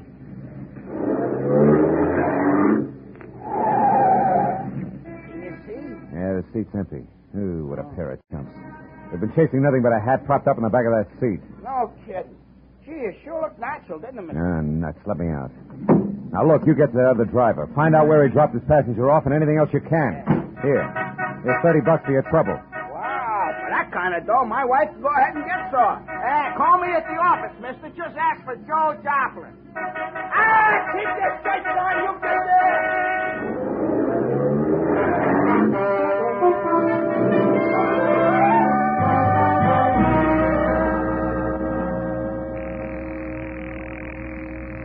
Come on, Rayardi, be there. Be there. You'll go off like a Roman candle. Come on, be there. Hello. Hello, Leon Rayardi speaking here. Marlowe, Rayardi, I got bad news for you. Huh? Our boy, Seth Appleboro, pulled a backwoods gag on me, and I fell for it, flat on my face. He shook me. I don't know how long it happened, but... But I do. Huh? I know exactly how long ago. Appleboro was here. He was? He was in my shop. He's a madman, that madman. Swore he would kill me, but he didn't. What happened? He was after the coin, of course. He got tough. But I got more tough. I'm not born the day before yesterday. I was forced to ruin a beautiful Renaissance vase on his stupid skull, but at least I got rid of him. So I say phooey on Seth Appleboro. Oh. I beat him up myself, you hear? And I throw him out. It's finished. So at 10 I shall sell the coin to Pierre Bowman as arranged, and that will be that. Well, glad to hear it, Rayardi. To send the check to... Just a minute, Mr. Marlowe. Huh? Who's there? Who's back there? Who is it? Rayardi. Hey, Rayardi, what's the matter? No, wait. No, listen, don't! Rayardi! Marlowe, you... Rayardi! Rayardi! Rayardi! I ran out of the phone booth, hailed the first cab that came along, and headed for 113 Marion Avenue. Leon Rayardi's shop was a narrow cell with tattered green shades drawn over dingy windows. The front door was locked, so I went around to the alley where I'd left my car earlier. The back door to Rayardi's was half open.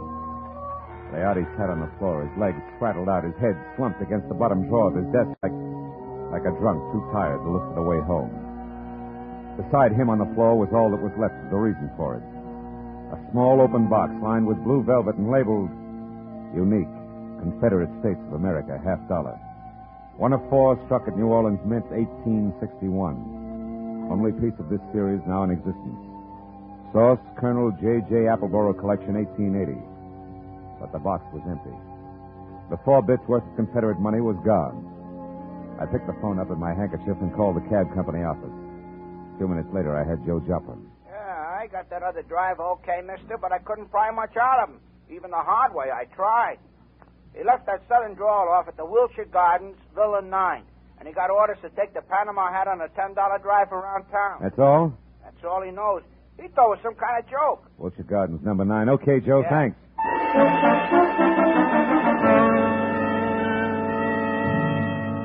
I called homicide, told Lieutenant Matthews where he could pick up the body, and before he could order me to stick around, promised to fill in the details later and hung up. After that, I got in my own car and drove to the Wilshire Gardens Hotel, Villa 9. What finally came to the door, and each could open a cautious 2 inches. Had a mop of renegade hair the color and shape of tumbleweed. A body as gaunt as a piece of barbed wire and 2 thick gray eyes that tried hard to hide under a pair of scrub brush eyebrows. Seth Appleborough wasn't glad to see me. State your business, sir. What's for? I'm a busy man. I'm not well, so be brief. Okay, we'll start off with murder. Murder? Now, see here, We'll sir. follow that with a missing Confederate $50. Now, do I come in peaceful like, or do I knock the door down? Don't go riling me up, Yankee. Well, you won't get in at all. What's your name? Philip Marlowe. My business at the moment is trying to square things with a client I let down very badly. Client? Then you must be referring to that low-down, unscrupulous carpetbagger, Leon Riotti. You're a little confused, aren't you? Rayotti's from Italy. From northern Italy, sir. And a crooked, unprincipled carpetbagger. You said that. The kind who strips the South of her treasures. Who pillages and loots and... What? A gun? Well, what's the meaning of that firearm in your hand, sir? I haven't got time for another civil war. Now get away from that door. I'm coming in. You carpetbagger. Now let's knock off the nonsense, Appleborough. Where's the $50? Where, indeed. My poor old fool of a grandpappy, the colonel, sold it. Sold it for practically face value, sir. Just to keep body and soul together on the plantation back in 1880. And what it was give for it wasn't worth dirt compared to what that fine old piece of Confederate money's really worth. All right, all right. Where is it? Come on, hand it over. Oh, I don't have it, sir. Oh. Not yet. But by ginger, I'm going to get it. And when I do, it's going home where it belongs, you hear? To the South. Oh. You better go to the couch and take another pull on your mint julep, Buster. You look bad. My head. And then I want that coin. I'm not kidding. That Riotti crowned me with an iron pot. Oh. But that won't stop me, sir. I'm not going to stand by and let that rare old $50 be desecrated any farther. I'll prevent it being sold to any rich, dawdling oaf of a collector who has the audacity to live in Sherman Oaks. If it's the last thing I do. And you, sir, you won't stop me either. Get down, I told you. Oh. You crackpot. Oh, my head. I should have known. Win, lose, or draw, I'm turning you over to the police right now, Appleborough. Charge is murder and larceny, and it's too bad, but you're a cinch to beat both raps on a goofball plea. You, big boy, put down the phone, drop your gun. Oh, rebel reinforcements. Drop it, I said. Oh, friend indeed. Providence is still smiling, sir. Yeah, sure. She's hilarious, Mr. Appleborough. Right, big boy? Well, don't you see the humor of the situation? Oh!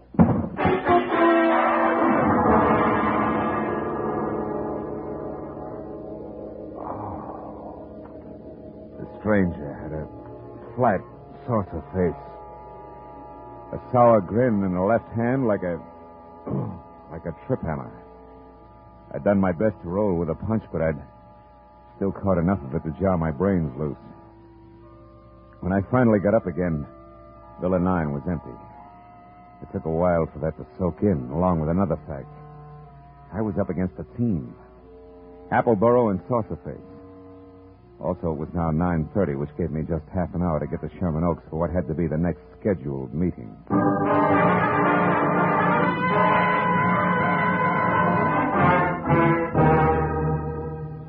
The Boneman Mansion on Clooney Drive, from giant iron gate out front through overgrown grounds and up to the entrance, looked a lot more like the prop room at the Metropolitan Opera than anybody's residence. When I lifted the brass ring in the brass lion's mouth and let it fall, I got another surprise. She had deep hazel eyes with long lashes, close-cropped copper-colored hair, and packed full green suede dress that put no strain on the imagination. Her bare shoulders made you think of toasted marshmallows. Hello. Hello. You wouldn't be Pierpont Bowman, huh? And you must have had some reason for knocking, other than window shopping. Yeah. My name's Marlowe. I used to work for Leon Riotti before he was murdered tonight. Murdered? Mm-hmm. Is this supposed to concern my Uncle Pierpont? Yeah, I think it does. From the fuss that's being kicked up about 4 bits worth of Confederate money, you'd think that it was a chest of Easterling sterling silver. Only 4 bits. Huh? Uh-huh. Yes.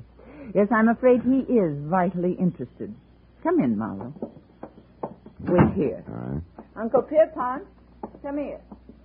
Huh? What? Oh, what's the matter, Christine? There's a man here to see you, Mr. Marlowe. You'd better talk to him. Oh? What do you want? Huh? Oh, you. What is it, Marlowe? Now, it's about the $50, the one you intend to buy from Leon Rayardi, Mr. Bowman. Oh, yeah. Well, what about it, man? Rayardi was murdered tonight. Hmm? Now, that murdered, you say? Mm-hmm. Well, if that's true, he hasn't had time to hit the ground yet. What's your game, Sonny? You must have some kind of a game. What is it? No games. I'm telling you, Rayardi was shot and the coin stolen. Are you sure about that? Are you positive? No mistake? Are you certain, Marlowe? I couldn't be more certain if it was tattooed on my forehead. I heard it happen and saw his body over an hour ago. What do you think of that, Uncle Pierpont?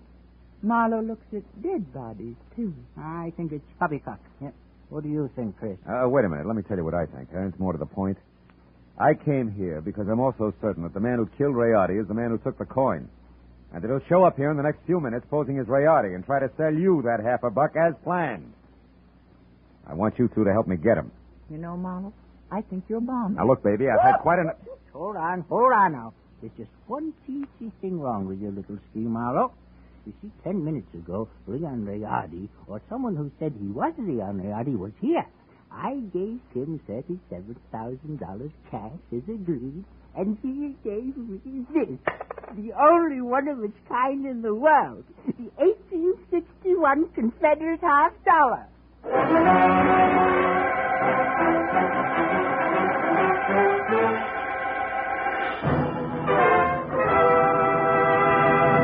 In just a moment, we will return to the second act of Philip Marlowe. But first, there are songs for sale, and one of them may turn into the nation's newest hit as you listen in to CBS on Friday nights. This hour-long program of melody is called Songs for Sale, and during the hour, you hear 4 songwriters with unpublished music as they present their tunes to a panel of veteran, top-flight songwriters. At the end, the panel picks out one song to be published and plugged, and you'll hear the reasons they give for their choice. Be listening to Songs for Sale tonight on most of these same CBS stations.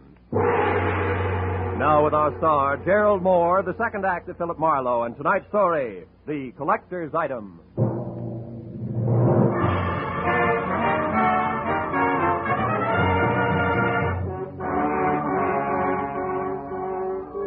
When the wobbly screwball collector clinked the $37,000 50-cent piece on the tabletop in front of me, his eyes flashed on like a pair of unfrosted light bulbs. And something close to frost started to collect in the upturned corners of his mouth, a smile like the cat that had just eaten the canary, cage, birdseed, and all. There was little doubt about it. Septuagenarian Pierpont Bowman was what an eccentric would call eccentric. And he was very unconcerned with the murder of Leon Rayardi, and very fuzzy about what Rayardi's impersonator had looked and sounded like. I'm afraid I can help little on that score, Mr. Marlowe. Only had eyes for the coin. And what a coin she is. Why, son, Mr. Bowman, you've got to remember something. Height, build, color of eyes, hair, voice. Yeah, voice. Was it a southern accent? Think, Mr. Bowman. Southern accent? Yeah. Mm-hmm. No, Mr. Marlowe can't say if it was or not. My hearing isn't all it used to be, you know. But Christine here, now maybe she can... No. Christine wasn't in the room. Answered the door myself. But I did see him come up the walk, Mr. Marlowe, from my room upstairs. He was tall, about your height. Oh, no, perhaps a mite shorter. And he wore a gray suit. No, darker than gray. Sort of light blue shade. Oh, that's great. Yeah, thanks a lot. Before I start reaching for a butterfly net myself, I think I better get back to Seth Appleborough's place on Wilshire. Why there? Surely if he's the guilty one, Mr. Marlowe, he won't wait to be apprehended. Not on purpose, no. But when I last ran into him and his buddy with a saucer face, he was fighting an acute case of vertigo. Might have collapsed since, and besides, I don't know where else to go. Oh, but, sir, why must you go any place? The police will attend to that Mr. Appleborough. Now, look, Mr. Marlowe, here on the rim of the Mr. Bowman, this may mean nothing in the Numismatic League. Mm-hmm. But I went to work for Leon Rayardi to protect him, a job I didn't do. Also, losing clients this way is bad for my business and conscience. Good night, and happy gathering coins in May. Mr. Marlowe, wait, please. let me see you out and explain something. Be just a minute, Uncle. Now, what is it? I'll pay you $500, Mr. Marlowe, not Confederate dollars either, to see that Uncle gets his money back and that the coin is returned to that Mr. Rayardi's estate. What? You're against the deal? Why? Because it's the 100th one in the past 2 years. You hate to see the money you'll one day inherit go to a bunch of screwballs, huh? Why, you foul-minded, no good. I've got news for you, Mr. Marlowe. It's not my inheritance I'm concerned with, it's my uncle. In spite of this mansion and all the junk in it, that $37,000 was every cent he had left. Okay, kid. In that case, 2 points. 1? I had the slap coming. 2, I'll do my best to back up everything to where I came in. Good night. Good night. And Mr. Marlowe? Yeah? I didn't enjoy slapping you.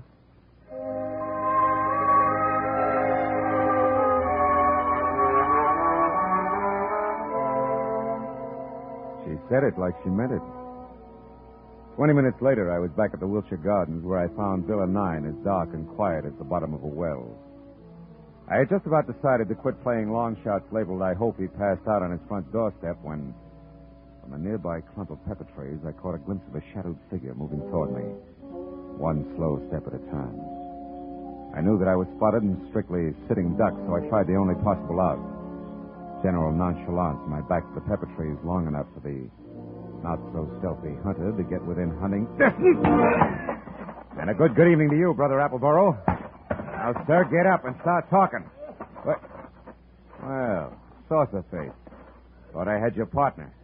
Hey, you're going wrong, Hasty, and you're still doing it. Appleboro's my partner like you look good in tights. The name is Locke, Fred Locke, Treasury Department. Treasure? You mean you're after Appleboro? Uh-huh. I sapped you because from the gab I overheard, I figured you were nothing but a lone wolf shooting with a coin. Oh. Appleboro, friend, is big game. He's wanted on half a dozen counts, a lot more important than this Confederate $50. Yeah, but he must have gotten away from you because He did. Jumped out of my car a couple of blocks from here. But how do you know about that? Who are you? Oh. Well, name's Marlowe. I'm a private detective, license included. Wait a minute. Here. I know that Appleboro got away because he's already been up to the Boneman place where he poses my client, Leon Rayardi, who, incidentally, he killed so he could sell the Confederate lucky piece up there for $37,000. Quite a hunk of change. Mm-hmm. Well, sorry we crossed our wires, Marlowe, and thanks for the word. Oh. But don't worry, he won't get far. Us T-men will see to that. Keep in touch with the department if you find out anything, will you? Sure. Oh, say, Locke. Yeah? Just a hunch. Oh, like what? Like you're a cockeyed liar. Like Treasury men don't call themselves T-men. Any more than private detectives call themselves private eyes. Now, Locke, let's try inside your jacket. And 1, get rid of this non-Treasury Department lugger. And 2, check the wallet and see if at least Fred Locke is your real name. All right, it's my name. Yeah, surprise it is. Out of imagination, T-man. Come on, get up and start working on a few other questions like where Seth Appleboro is at the moment and exactly what that guy in is with bluff. Well, do we keep this up all night? No. I'll tell you. I'll say everything. Okay. Now, first the setup. Come on. Yeah. There were 2 of us. Me and... No!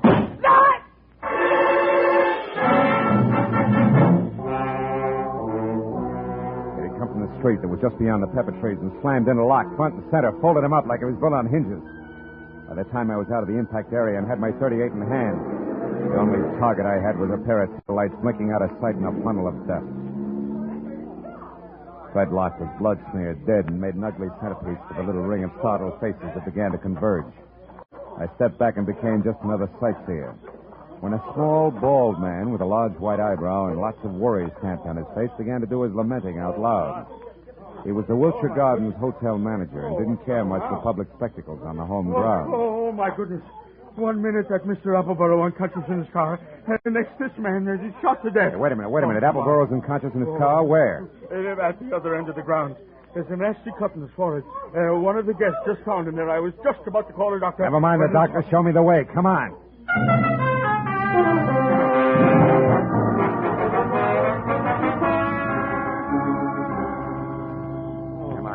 Dixie boy. Breathe deep. Who? Oh, you again? Yeah, me again. And you're up to your drawl in a couple of untidy murders. Now snap out of it. Oh, my. It's no use. He doesn't even hear you. That's all right. While it's this peaceful, I think I'll check on this drooping flower of the old South. His wallet should do it. Do what? Prove whether or not he gave me a straight pitch. Yeah.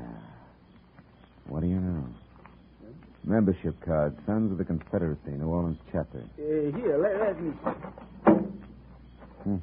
Oh, that's his picture, all right. Sure is. Well, when the police get here, they, Hey, look.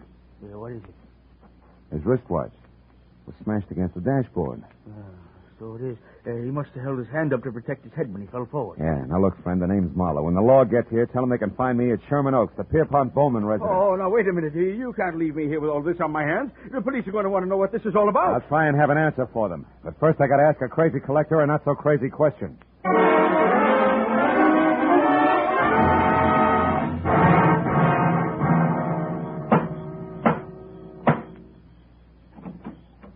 Well, hello, Mr. Marlowe. I was hoping you'd come back. No flowers and candy, honey. This isn't a social call. Then what brings you here? Your uncle, is he still up? Yes, but he asked not to be disturbed. Why? I got a picture I want him to look at. What kind of a picture?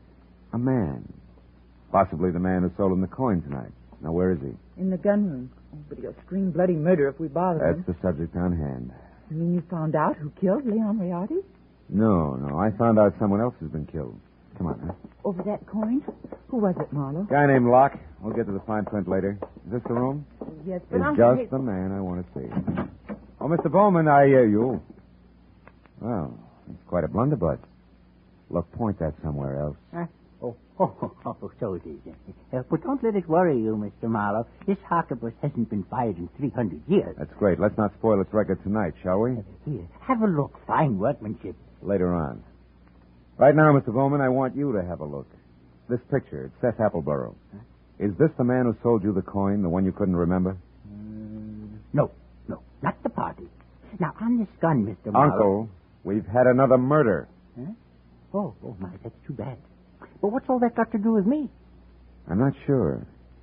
But, Mr. Bowman, if Appleborough wasn't the one who sold you that hot half a buck, it must have been an item named Locke. Huh? The saucer-faced buddy I told you about before. Oh. The one who sapped me at Wilshire Gardens. Oh, very interesting. And perhaps tomorrow... Uncle, please.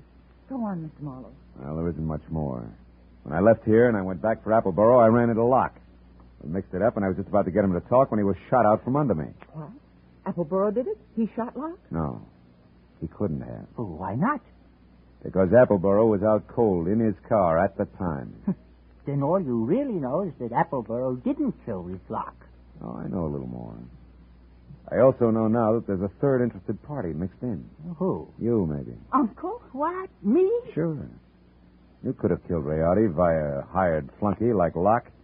Sold yourself the coin. After all, you're broke. It's been done before. You're mad. It's insane, Marlowe. The idea. To think that Uncle would hire the likes of Fred Locke. Why, it...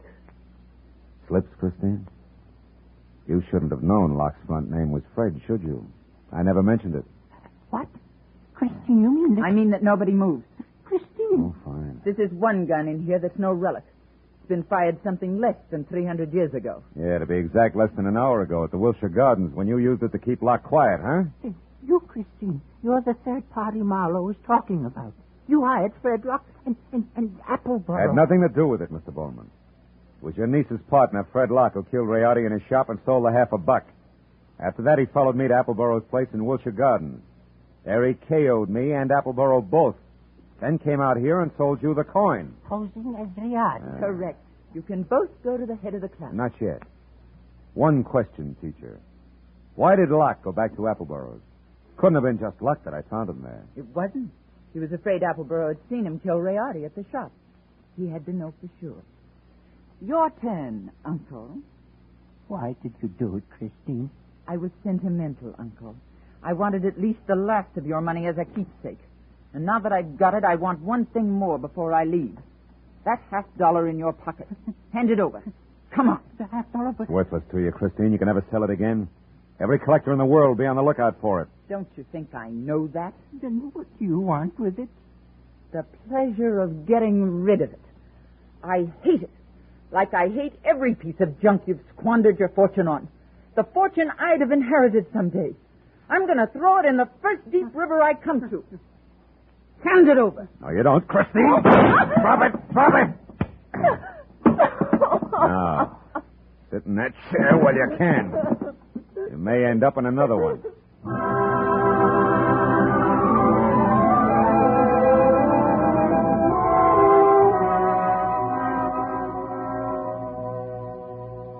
The police arrived. They always do. And after a long hour of questions and answers, there were only two of us left. Pierpont Bowman, standing close to a window, tears crowding his eyes. The fingers of his right hand nervously toying with the Confederate coin. And me, thinking about Leon Rayati and Fred Locke and Christine. It was the old man who finally broke it up. A rotten thing. I left after that. So I don't know if Appleboro got the coin or not. You might check if you're ever running through the New Orleans Museum.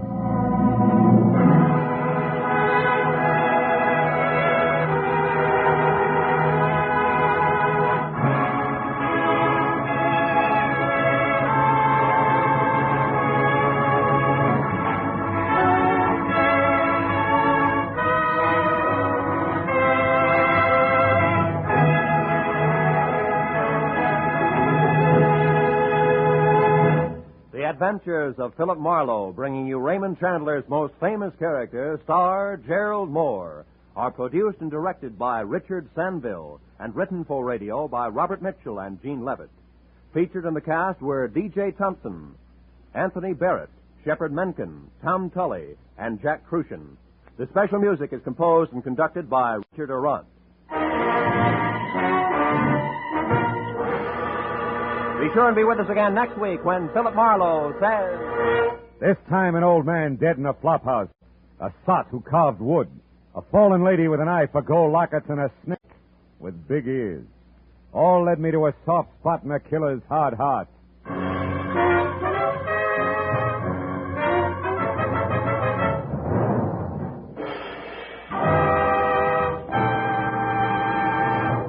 Every Friday night, CBS brings you stories taken from the files of parole boards of the 48 states.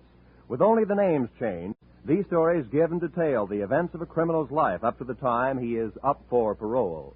Then, before you hear the board's decision, you can make up your mind. Is this man ready to be set free? It's been hailed by press and public alike as an outstanding anti-crime show. And you can hear it now by staying tuned, because Up for Parole follows immediately on most of these same CBS stations. Roy Rowan speaking. This is CBS, where you play Sing It Again every Saturday night, the Columbia Broadcasting System.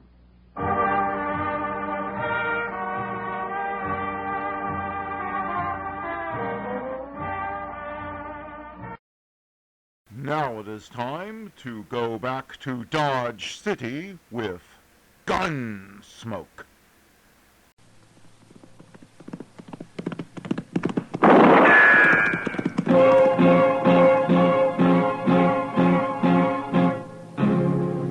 Gunsmoke, brought to you by L&M, the modern cigarette that lets you get full, exciting flavor through the modern miracle of the pure white Miracle Tip. Live modern. Smoke L&M.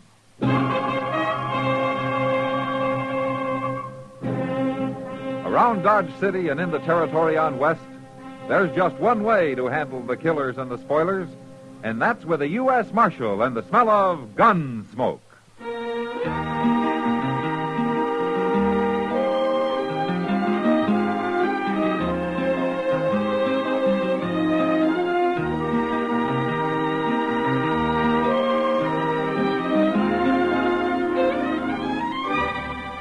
Gunsmoke, starring William Conrad. The transcribed story of the violence that moved west with young America. And the story of a man who moved with it. I'm that man. Matt Dillon, United States Marshal. The first man they look for and the last they want to meet. It's a chancy job. And it makes a man watchful and a little lonely.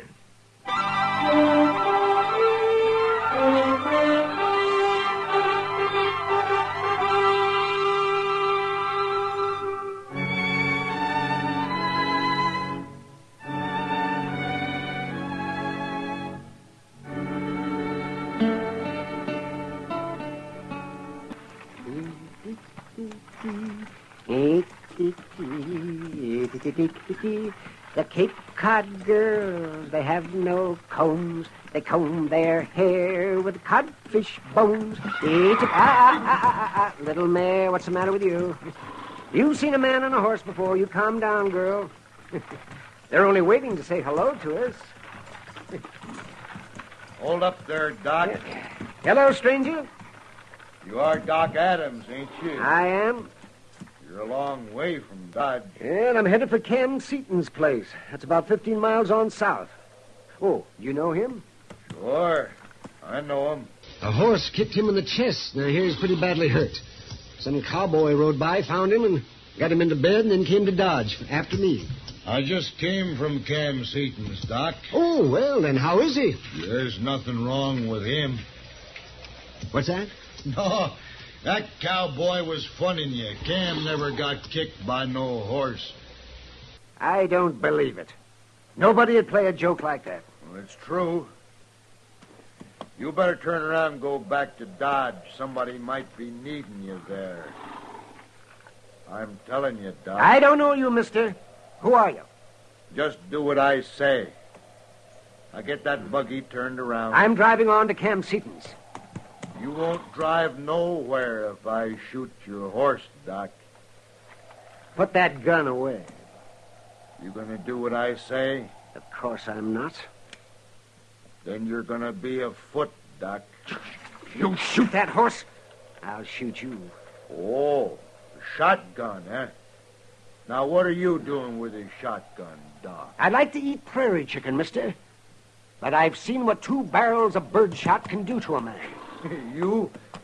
Doctor, you're bluffing. There's a man with a caved-in chest waiting for me 15 miles from here. You kill my horse, he might be dead before I can get there. Oh, yes, mister. I'll shoot if I have to. You won't turn around and go back to Dodge? Nobody keeps me from being where I'm needed. The horse goes, Doc. And if you try anything, you go next. Don't you do it. Watch me.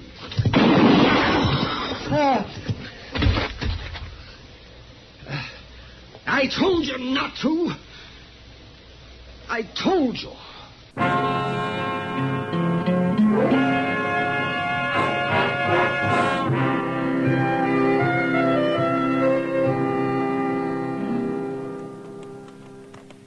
You still think Doc came here, Mr. Dillon?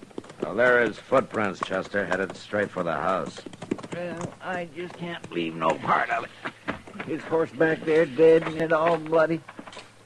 Look on the porch there. He just came out of the house. Yeah, it's Doc, all right. Hello, Matt. Chester? Hello, Doc. The Allen boy reported finding your horse and buggy back there, Doc. I'm glad to see you're all right. I'm all right, Matt. How's Cam Seaton? He was dead when I got here.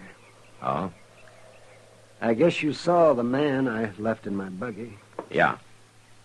He was a stranger to me, Matt. You kill him, Doc? He killed my horse, and I shot him before he even turned his gun on me. His horse ran off. I see. So I guess it isn't exactly self-defense, is it? Well, that's not for me to decide, Doc. Am I under arrest? The day I have to arrest you is the day I quit. There'll be talk, Matt. People will say I ought to be waiting trial in jail, and they'll be blaming you for it. You sure you know what you're doing? Too bad that man's horse ran off, Doc. You might have got here in time if you hadn't had to walk.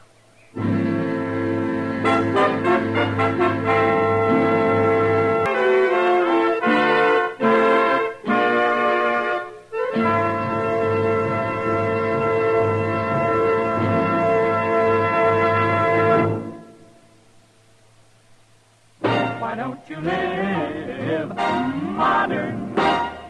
Live modern. Live modern. Change to L&M. Only with L&M can you enjoy the full, exciting flavor of today's finest tobaccos through the modern miracle of the L&M Miracle Tip. Through the pure white Miracle Tip, L&M tastes richer, smokes cleaner, draws easier. No other cigarette, plain or filter, gives you all the flavor you want. The rich, exciting flavor you get only from L&M. So light up, free up, let your taste come alive. Live modern. Smoke L&M. Make today your big red letter day and start to live the modern way. Live modern. Get L&M today.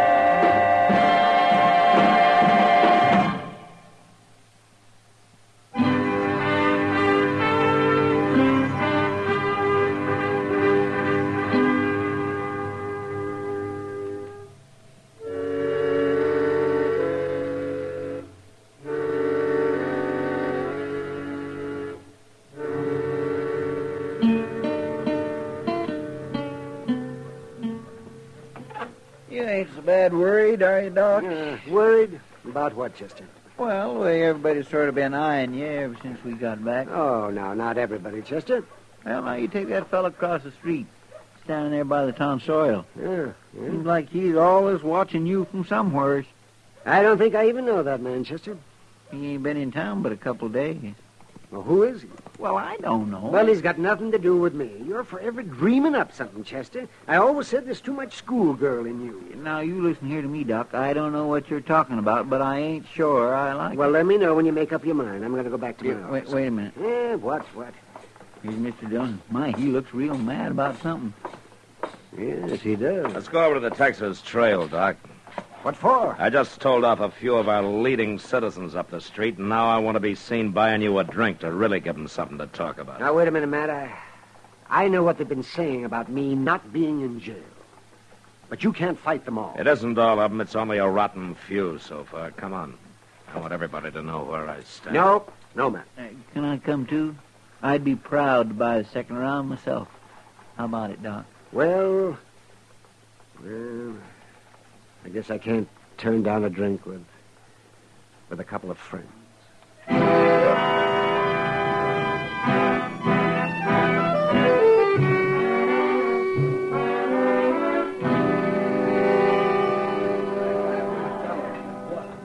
Thank you, Matt. Thank you, too, Chester. Now, I really had better get back to my office. Okay, Doc. Hold on a minute. There's that fella again, Doc. He followed us in here. What? At the end of the bar there, Mr. Dillon. He keeps watching Doc all the while. You know him, Doc? Well, there is something familiar about him. What do you mean he's been watching, Doc, Chester? I don't know, but every doggone time I'm with Doc, I see him. Matt? Yeah. I know who he looks like now. Who? The man I killed. What? Yes, there's a resemblance. A very definite resemblance. Well, who do you think it might be? Well, I'm not sure, but I feel kind of funny inside. Same as I did out there on the prairie. You two wait here.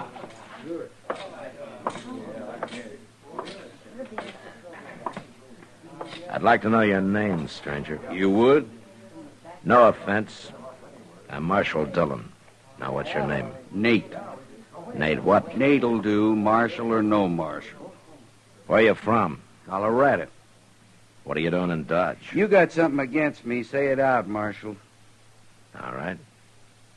Doc Adams killed a man last week. He thinks you look like you might be related to him. Your Doc Adams has got a bad conscience, maybe. I can't help who I look like. He could be wrong, but if he's right, I want you to remember something. Doc's a friend of mine. If anything happened to him, I'd take it real personal. You ain't talking about me, Marshal. It'd be a bad death, mister. I'd kill real hard.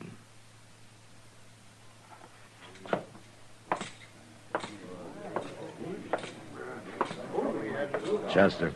Yes, sir? Go get yourself a shotgun. What? You're going to stay with Doc day and night from now on.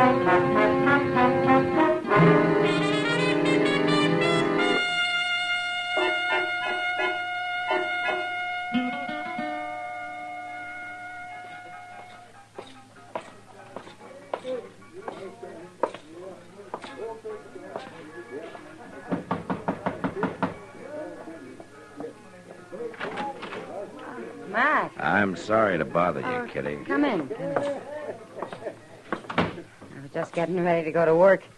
I wasn't expecting company. It's about this trouble Doc's in, Kitty. I Oh. think you might be able to help. Well, I'd do anything for Doc, Matt. You know that. Well, this will take your whole evening. Won't be easy. Go on. There's a stranger been hanging around town. Says his first name is Nate. He's medium height, wears a buckskin jacket and a brown slouch hat. Yeah, I've seen him. Well, Doc thinks he might be related to the man he killed. He thinks it might be his brother. You want me to find out? Now, that might take a lot of doing, Kitty. Maybe it's asking too much. You can't put him in jail, Matt. That might save Doc's life. Well, I doubt if he's a man to get drunk by himself, or easily. And even drunk, I don't know if you can make him talk. Leave that to me, Matt. It's like I said. I'll do anything for Doc.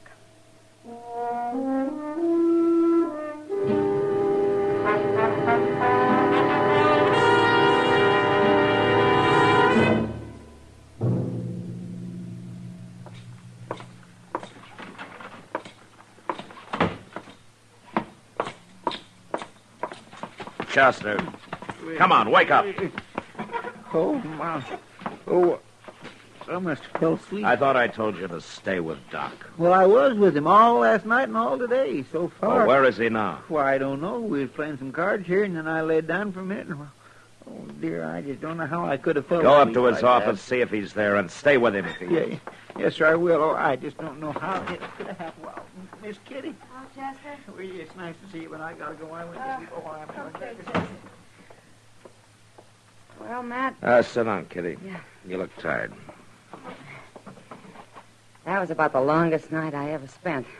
Where's Nate, whatever his name is? Well, last I saw of him, it was dawn, and he was almost asleep on one of the tables at the Long Branch. You were right, Matt. That man sure can drink. Well, Kitty, did it do any good? Some. His name's Nate Brandel. Brandel? Mm-hmm. His brother's name was Miles Brandel. Yeah. And it was his brother Doc killed. Well, that's why Nate's after Doc. I guess he just hasn't had a good chance to get him yet. But he's going to, Matt. No, he isn't. I'll run him out of town now that I really know who he is. Well, you want to hear the rest of it first? Yeah, go ahead, Kitty. Well, Nate's brother, this Miles Brandel, he heard Cam Seaton was living here, and he rode all the way from Colorado to kill him. And he found him lying there hurt and learned that he'd sent for Doc. Huh? I guess he figured if he could keep Doc away, Cam wouldn't need kill him.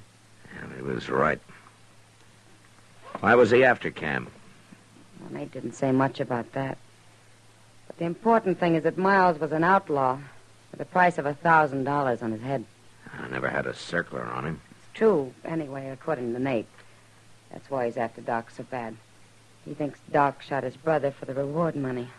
But hasn't he heard this story?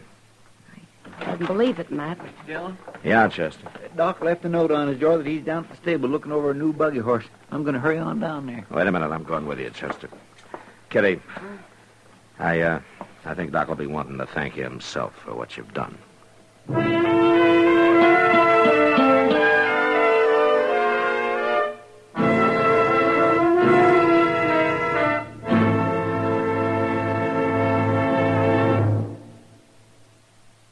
Why don't you live modern?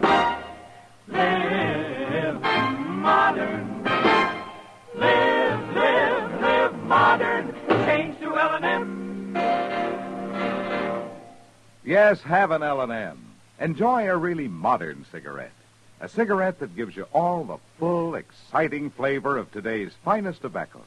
No other cigarette, plain or filter, gives you the flavor you get through the modern miracle of the L&M Miracle Tip. Through the pure white Miracle Tip, L&M tastes richer, smokes cleaner, draws easier. So light up, free up, let your taste come alive. Live modern, smoke L&M. Make today your big red letter day and start to live the modern way. Live modern. Get L&M today.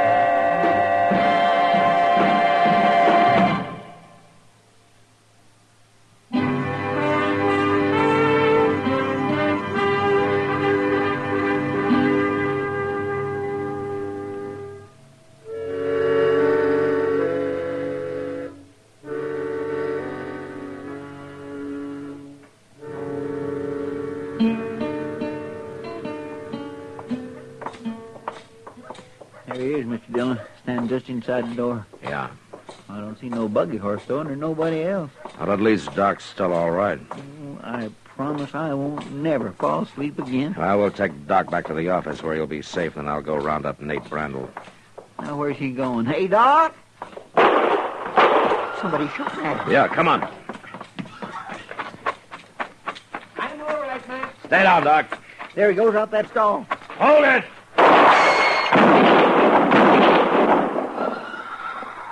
You got him. Doc. Did you kill him, Matt? I tried not to, Doc. You hit me twice. Here, let me have a look. No. You finished me like you finished my brother. Oh, don't be a fool. Hold still now. Bedding him up to my office, Matt. One of those bullets has to come out before I can stop the bleeding. I just tried to kill you, Doc. I know. Then what are you doing trying to save me? I'm a doctor. Nothing can keep me from a man who needs me. I tried to explain that to your brother. I don't believe you. You're lying. Let's get him moved, Matt. We're wasting time.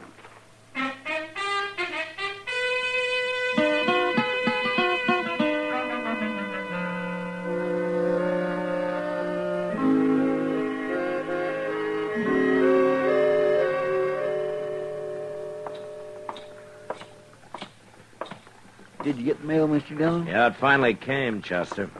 Go upstairs and get Doc, will you? I'll be in the office. Yes, sir.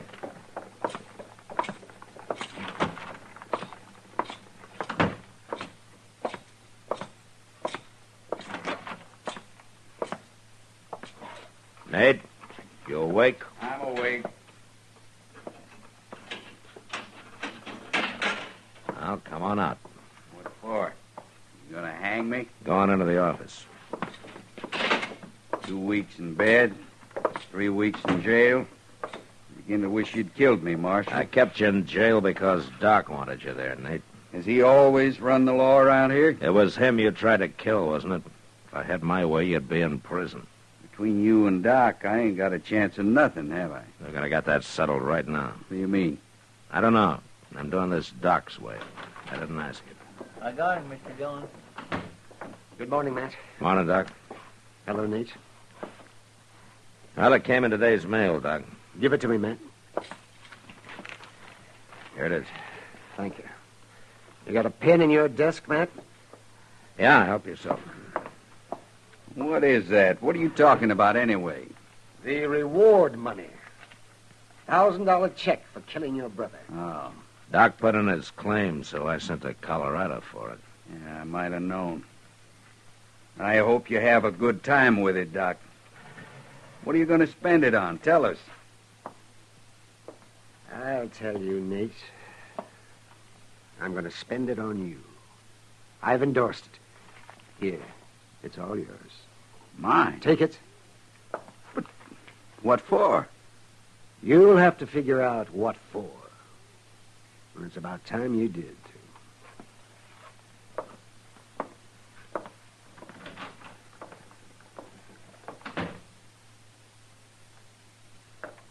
Marshal? Yeah, Nate. My brother left a wife in Denver. I'm going to see she gets this. She won't have to know what it's from. Can I leave now? Yeah, you can leave. But, Marshal, Don't worry about it, Nate. I'll tell Doc you finally got it figured out.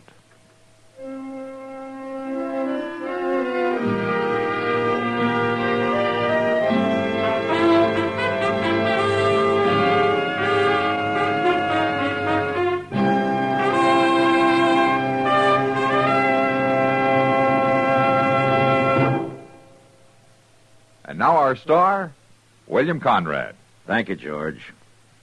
Friends, do you like the flavor of modern living, the fullness of it, the excitement of it? Then you'll like the full, exciting flavor of L&M, the modern cigarette.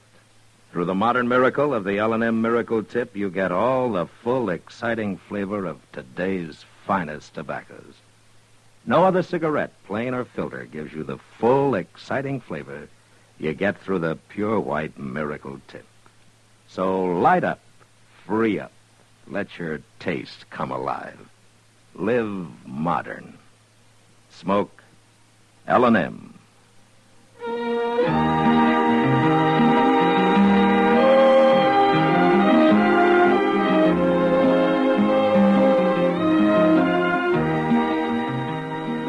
Gunsmoke, produced and directed by Norman Macdonald, stars William Conrad as Matt Dillon, U.S. Marshal. Our story was specially written for Gunsmoke by John Meston, with music composed and conducted by Rex Corey. Sound patterns by Ray Kemper and Bill James. Featured in the cast were John Daner and Vic Perrin. Harley Bear is Chester, Howard McNear is Doc, and Georgia Ellis is Kitty. Maybe you could spare a few hours of your time each week, helping to keep your country safe from a possible sneak enemy air attack. Men, women, teenagers, too, are eligible to join the Ground Observer Corps and serve as plane spotters, filling in the unavoidable gaps in our radar network. It's easy but fascinating work. When you're in the Ground Observer Corps, you can wear your silver wings, proud in the knowledge that you're doing your part to keep America safe. Why not join tomorrow?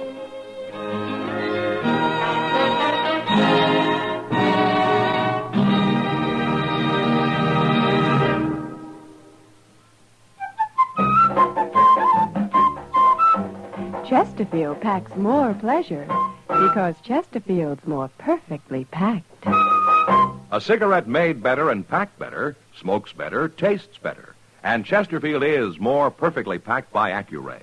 This electronic miracle removes human error in cigarette manufacture. So Accuray Chesterfield is firm and pleasing to the lips. Chesterfield, mild, yet they satisfy the most.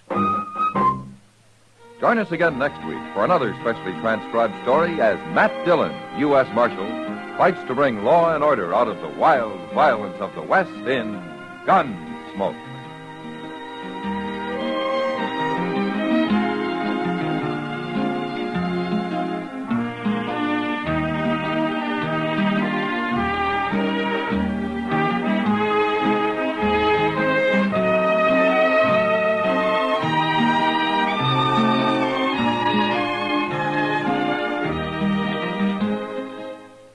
Our next guest will give you the laughs, just don't ask him to lend you money. It's Jack Benny coming up next. American. Lucky Strike, first again with Tobacco Men.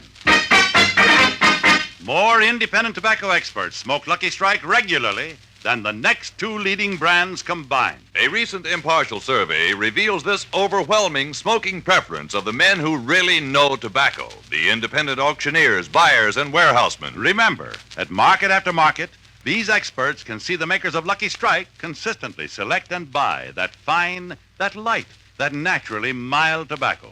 And they, for their own personal smoking enjoyment, choose Lucky Strike. So light up a Lucky yourself, and puff by puff, you'll see. LSMFT, LSMFT. Lucky Strike means fine tobacco, and this fine Lucky Strike tobacco means real, deep-down smoking enjoyment for you. Yes? You'll like Lucky Strike.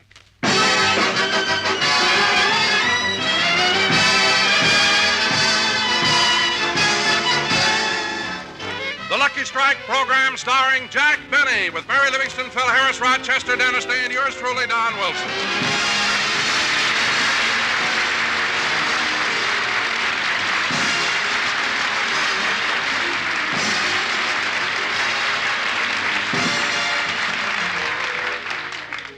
Ladies and gentlemen, it is usually our custom to take you to Jack Benny's home in Beverly Hills. But at the moment, Jack is taking a bath, so we'll take you to Mary Livingston's house instead. Oh, Pauline. Yes, Miss Livingston? You can have the rest of the evening off. I have a date tonight. We may go to a movie. Oh, that's nice. Or we may go to a nightclub. Oh, that's wonderful. I'm going with Mr. Benny. Oh. I know what you mean, Pauline, but I haven't been out with Mr. Benny since we got back from Europe. Gee, I'll bet your trip to England would have been a complete fizzle if it hadn't been for Phil Harris. You still have a crush on Phil, haven't you, Pauline? Uh-huh. Did you get to act with Mr. Harris at the Palladium? Yes, we did one sketch together, and at the end of the scene, he kissed me. Oh, Tell me, Miss Livingston, what's it like when Phil Harris kisses you? It's like being slapped in the face with a bar rag.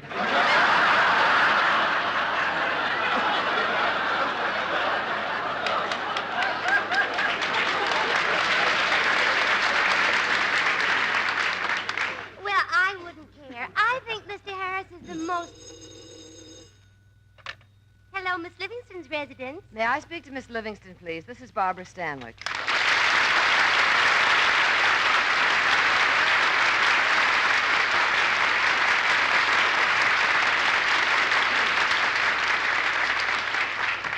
Just a minute, please. Miss Livingston, it's Miss Stanwyck. Oh, thank you, Pauline. Hello, Barbara. Hello, Mary. I called you because Bob has a conference at the studio tonight, and I'm having a few girls over for bridge. Would you like to join us? Oh, I'd love to, Barbara. But I promised Jack I'd go out with him tonight. Oh, then you're going to see my picture. Sorry, wrong number. Well, how do you know? Jack just called me for passes.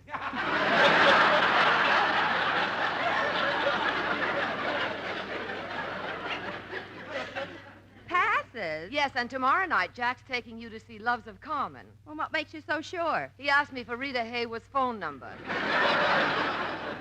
Oh. No wonder I've never seen any of Lassie's pictures. She hasn't got a phone. Anyway, Barbara, you shouldn't have given Jack those passes. Well, I was going to turn him down, but when he came over to pick them up, he said he'd tell a joke on his program, plugging my picture. Oh, fine. Did he tell you the joke? Yes, it was a dilly about 2 termites who get indigestion from eating bad wood. Sorry, wrong lumber.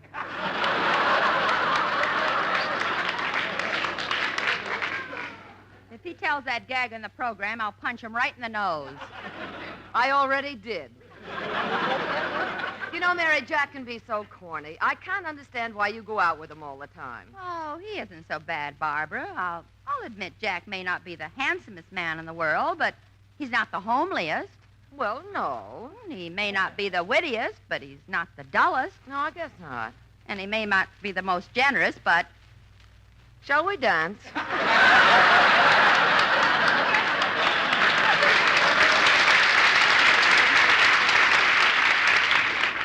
Oh, anyway, Barbara, Jack isn't so bad. No, I guess you're right, Mary. He did bring Bob a nice present from Paris. A beautiful, bright yellow beret. A yellow beret? Yeah, Bob wore it yesterday at the studio. Oh, I bet it was a riot. No, but it started one. What happened? Phone or no phone, Lassie chased him up a tree. Well, imagine giving Bob a beret. Say, Barbara, did Jack bring you anything from Europe? No, but I'm awfully glad he's back. You are? Nobody can do rough dry like he does.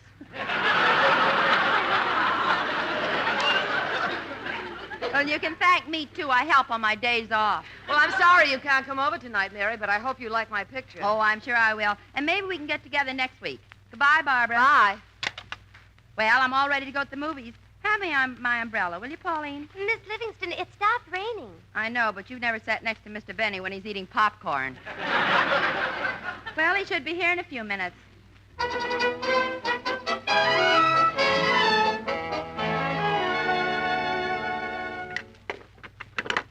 Here's your dessert, Mr. Benny. Strawberry shortcake with whipped cream. You better eat it fast or you'll be late for the movies. I know. Rochester, look at me. Do you think I need a shave? Well, yes and no. What do you mean, yes and no? After the movies, if you take Miss Livingston home by the way of Wilshire Boulevard, no. Griffith Park, yes. I'm not going by way of Griffith Park. My car's too old for that. Well, I'm almost through. I'm almost through eating. Say, boss, before you leave, I better put a patch over that slow leak in your rubber cushion. Why? Last time you went to the movies, you kept sinking lower and lower, and Miss Livingston thought you were unhappy with the picture. Oh, yeah. Well, put a piece of adhesive on the leak or some Scotch tape. I mean, fix it up any old way. Any old way?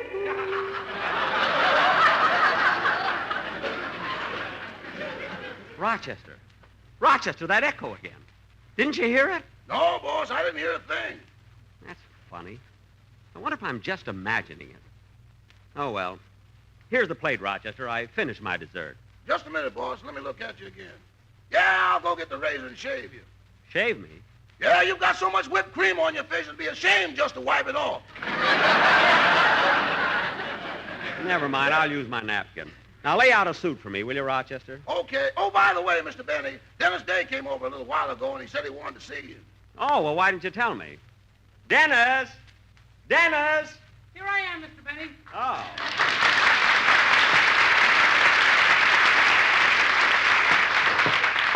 Hello, kid. Hello. Say, Mr. Benny, I don't know why people rave so much about television. What programs?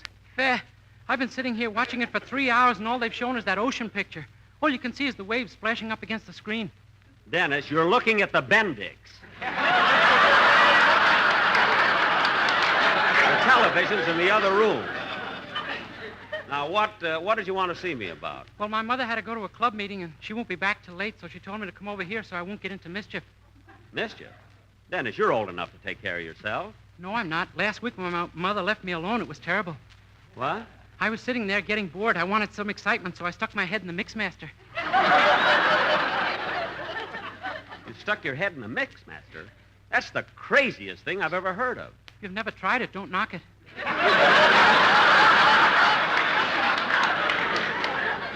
my goodness. Look, kid, from what you told me, I'm not going to leave you alone in my house either. Now, you better come with Mary and me. We're going to see Sorry, Wrong Number. With Barbara Stanwyck? Dennis, I don't blame you, though. She's a wonderful actress. I don't know, she's so realistic. You know, so vibrant. So...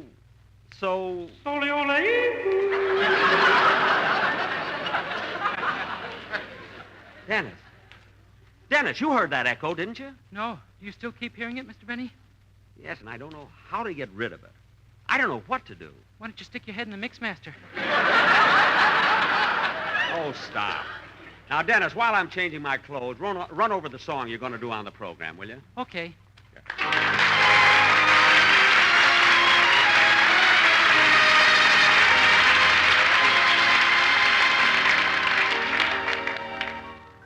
This is the moment. This is the time.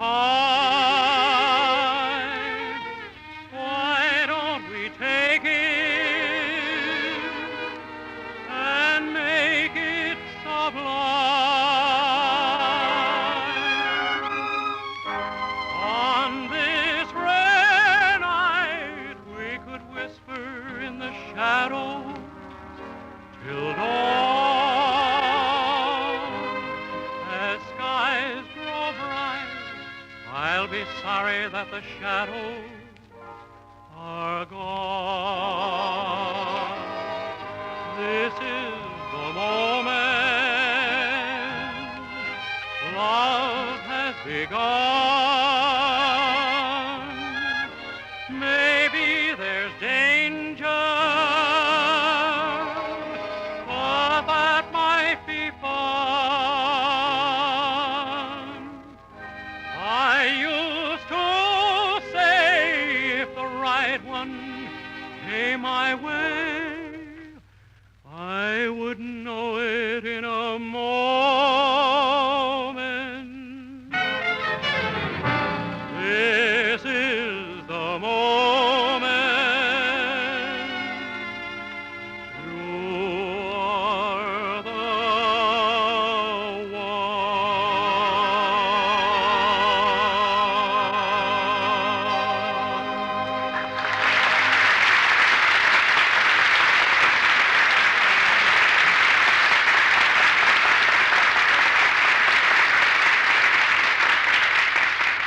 Well, I'm all dressed, Dennis. Come on, we'll pick up Mary and go to the movies.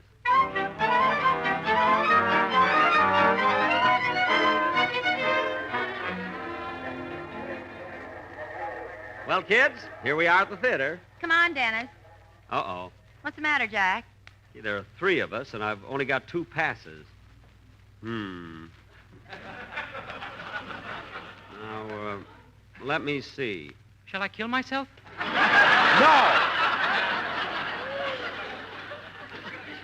I'll figure out something. Jack, you ought to be ashamed of yourself asking Barbara Stanwyck for passes. Oh, I don't know, Mary. I gave her passes to my picture. For your picture, they were dropping tickets from airplanes.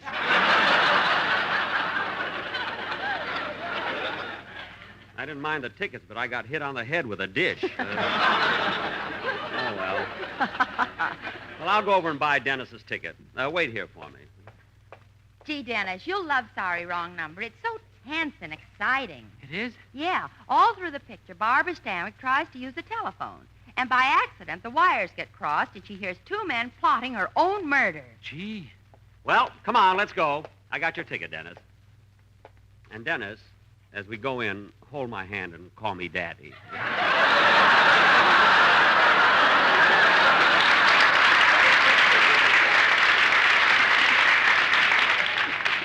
Come on.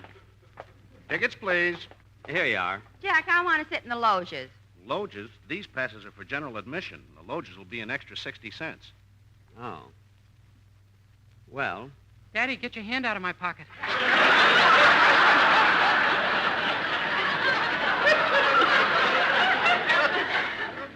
Oh, I'm sorry. How much did you say that was, mister? Oh, I gave it to him already. Oh. Well, let's go in. Imagine a big star like Barbara Stanwyck couldn't get me low seats.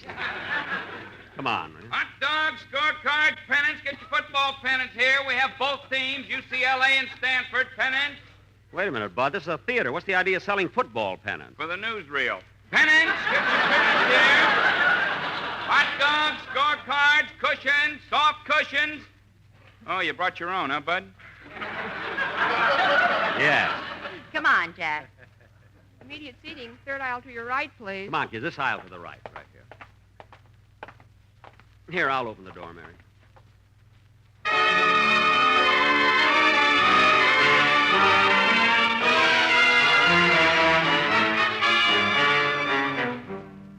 Gosh, the picture started already. Yeah, here are 3 seats over here. Get in, Dennis.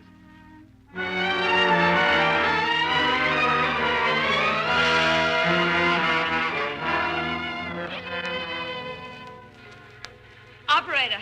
Operator! Operator! Oh, what's the matter with this phone anyway? Operator, please, please, can't you hear me? I must get my husband's office. Operator! Operator, why can't I get the operator? She can't even get loge seats.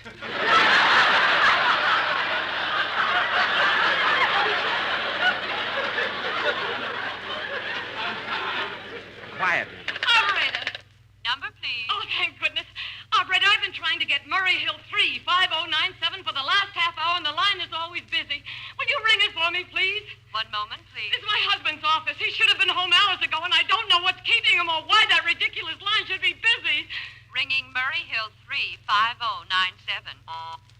That line is busy. Busy, busy, busy. That's all I've been getting. It can't be busy. They've got a switchboard there.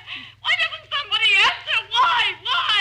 Gosh, isn't Barbara wonderful? Yeah, she's beautiful, too. You ought to see her husband in a yellow beret.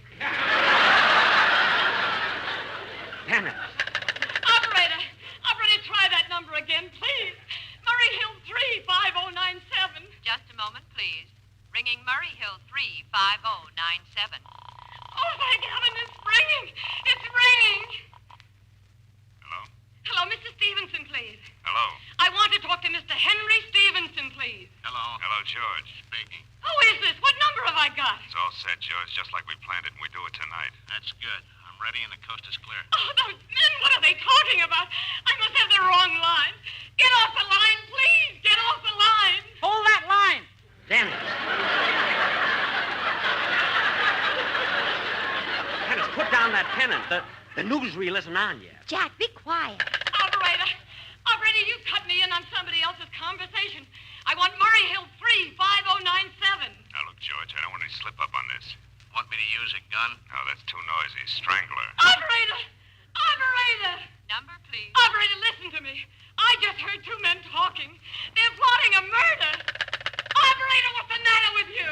Now, remember, George, go in the back way, climb the fire escape, and take your time. Don't make any noise. Go up slowly, slowly, slowly. Slowly, only.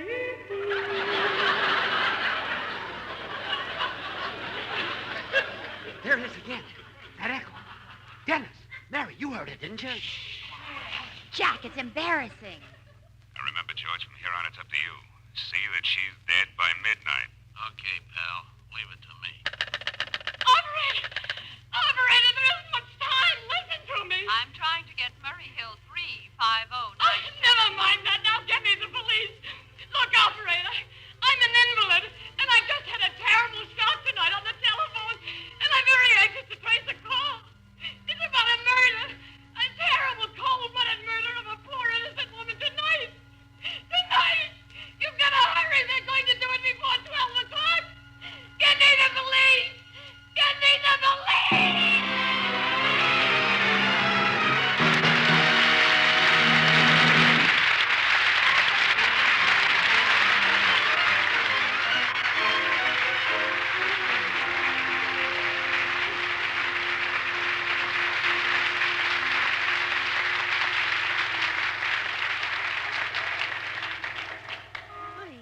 Jack, I can't calm down.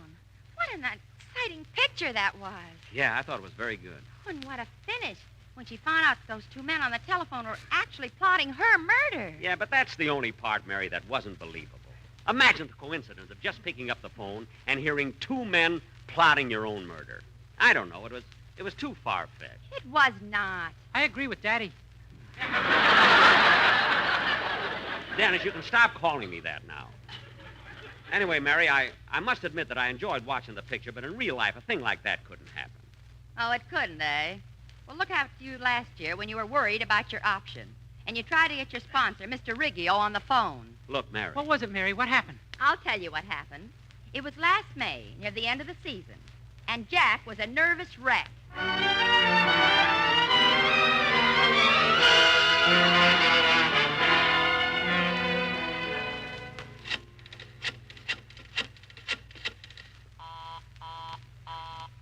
Busy.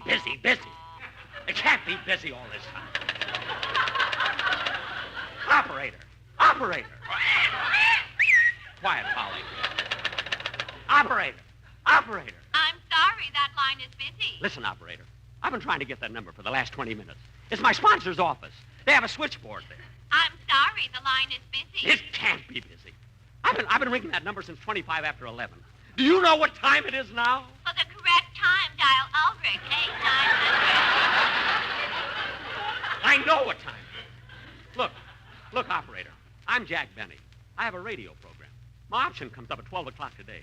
If I don't hear from my sponsor, Mr. Riggio, in 15 minutes, I'll be out of a job. Now get me Hollywood, 7337. 7337. Quiet, Polly. Polly, here's a cracker. And eat it slowly. It may be your last. Operator. I'm ringing the number. Good. I know it can't be busy. I'm sure there must be something wrong with you. It's ringing. It's ringing. Hello? Hello? Hello? Is that you, Mr. Riggio? Mr. Riggio. That's my sponsor. Mr. Riggio. This is me, Jack Benny. Hello, Frank. They can't hear me. The wires must be crossed. Well, Frank, I've given the matter a great deal of thought, and I've decided to let him go. Oh, I see. Well, it's going to be quite a shock to him. He's been with us a long time. I know, Frank, but he's had it coming. His work has fallen off so badly it isn't funny anymore. Yike! They're talking about me. Mr. Riggio. Operator. Well, Mr. Riggio, don't you think you ought to warn him and then give him another chance? Yeah. Might be difficult to replace him. That's right. Tell him, Frank. Tell him. Nice boy, Frank. Nice boy. Tell him. No, Frank, I've made up my mind. I think we should look for a younger man. Younger? Well, I'm only 39. You didn't think I was old 5 years ago when I was 38. You've got to listen to me. So you don't think warning him would do any good, eh, Mr. Riggio? No, he's had his chance. Mr. Riggio, please. Frank had a swell idea. Warn me. Give me another chance. I might be difficult to replace. Mel Blanc has 5 shows. So he couldn't even try. Well, all right, Mr. Riggio. It isn't going to be easy, but I'll tell him. I've been cut off. Operator! Number, please. Operator, I want Hollywood, 7337. Will you please get it for me? You may dial that number direct. But I've been dialing all morning. My finger's so swollen it won't fit in the hole.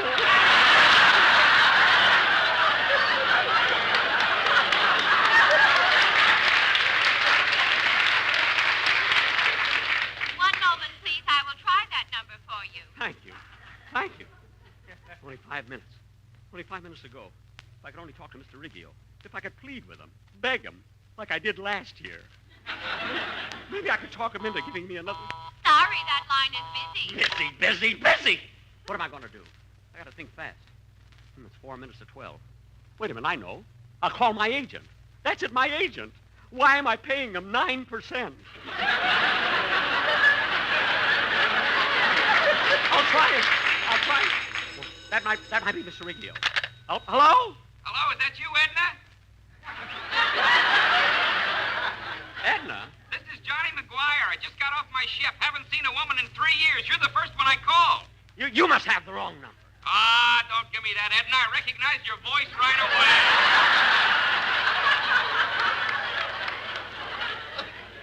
But I... Come on, Edna. Let's you and me step out tonight. I'll buy you a nice big dinner. I'm telling you, you have the wrong... Dinner?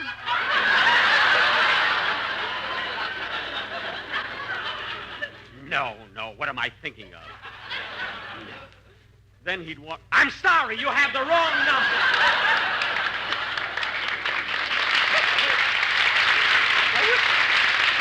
I wish I were, Edna. At least then I'd know... Oh, my goodness. Only 3 minutes to 12. No time to call my agent now. I got to get Mr. Riggio. Maybe he hasn't signed anybody else yet. I'll tell him I'll do anything he asks me. Anything. I'll let him cut my salary. This year I'll suggest it myself. Why not? The line's clear. It's not busy. I still have time. This is Hollywood, 7337. Get me Mr. Riggio, quick. This is Jack Benton. Mr. Riggio is busy on another line. Will you call back? No. I'll hold on. I've only got 3 minutes. Hello? Hello? Is that you, Mr. Riggio? Oh, it's you, pal. Shut your big mouth. Hello? What's that? Mr. Riggio, I wasn't talking to you. It was my parrot. This is Jack Benny. Hello again. Well, Jack, I'm glad you called. I want to talk Mr. to Riggio, please. Before you say anything, listen to me. You got to hear my side of it. I know I've been on the air a long time, but I'm not through yet. Honest, I'm not. There's still a few good years left in me, and I want you to have them. But, Jack... LSMFT! LSMFT! But, Lucky Jack, Strike Jack! is fine tobacco. So round, so firm, so fully packed, so free and easy on the draw. Jack! They're first again with Tobacco Man. What? La la la la la la la la. La la la la la la. What's the matter with you? Look, I know I've made mistakes. Everybody makes mistakes. I mean, everybody but you, Mr. Riggio. And I've done everything you've asked me to. Last year, I kept my eye on the red bullseye till it was bloodshot. Mr. Riggio, you've got to listen to me. Jack, what are you so upset about? We have no intention of letting you go. But you don't understand, Mr. What? You mean you're going to pick up my option? Why, certainly. I've been trying to call you all morning. Your phone's been busy.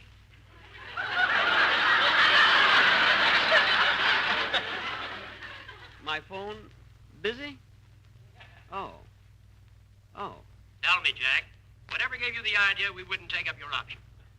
Well, Mr. Riggio, I called you a few minutes ago, and the wires got crossed.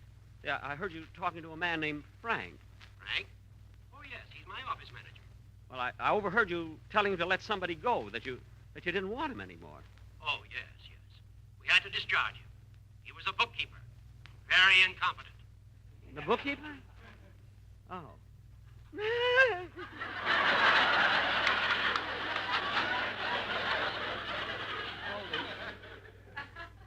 The bookkeeper?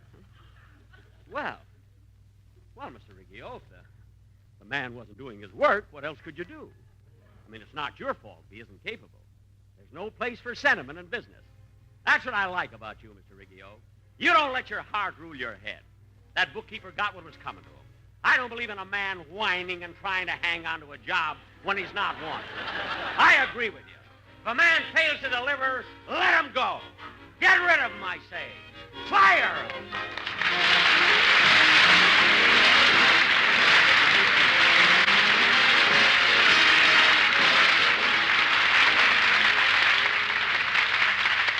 Ladies and gentlemen, travel on our highways is increasing.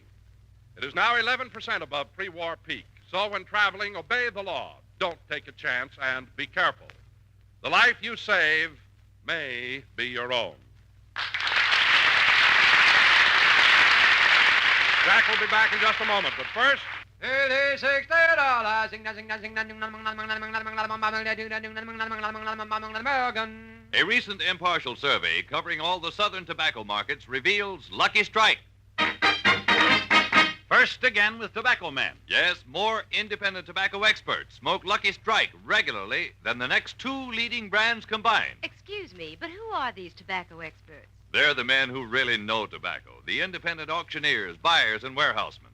And it's important for you to know that more of these independent tobacco experts smoke Lucky Strike regularly than the next two leading brands combined. You've heard the survey results. Now, hear what Mr. Charles L. Belvin, independent tobacco buyer, who's attended more than 2,000 tobacco auctions, recently said. Season after season, I've seen the makers of Lucky Strike buy good, ripe, mild tobacco. Fine tobacco that makes one swell smoke. I've smoked Lucky 16 years. A Lucky Strike smoker for 16 years. And remember, Mr. Belvin, like you, looks to the cigarette he smokes for enjoyment. Real, deep-down smoking enjoyment. So light up a Lucky yourself, and puff by puff, you'll see. LSMFT. LSMFT. Lucky Strike means fine tobacco, and this fine Lucky Strike tobacco means a really enjoyable smoke for you. Yes? You'll like Lucky Strike.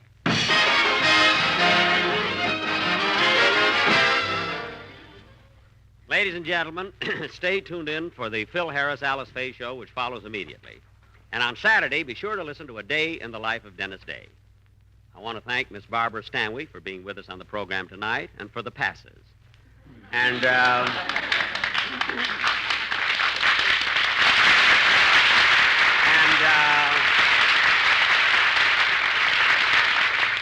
and Rita, I couldn't get you on the phone, so send 3, please. Now, to my friends in San Francisco, I'll be seeing you at the Opera House on Friday, October 22nd, at the Friars Frolic for the Variety Club benefit. Oh, you're going to San Francisco, eh, Jack? Uh-huh. Oh. You going to go by plane? By plane? Well, no. Oh, then you're going on the train. The train? No, ma'am. Oh, then you're going to drive your car. No. No, you see, I made a deal with a fellow who's going that way. Oh, you're going to share expenses. You know, all I have to do is help him unload the oranges. This is NBC, the National Broadcasting Company. Join the adventure with Frank Rice up next on nightly old-time radio shows. The Adventures of Frank Race, starring Paul Dubov.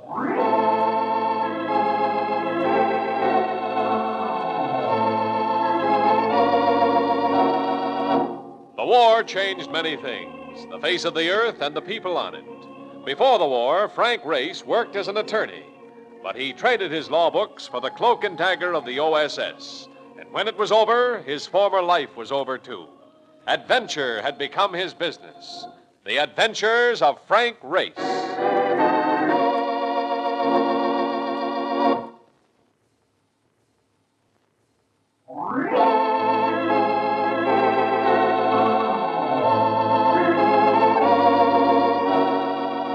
And now we join Frank Race for the adventure of the 6-week cure.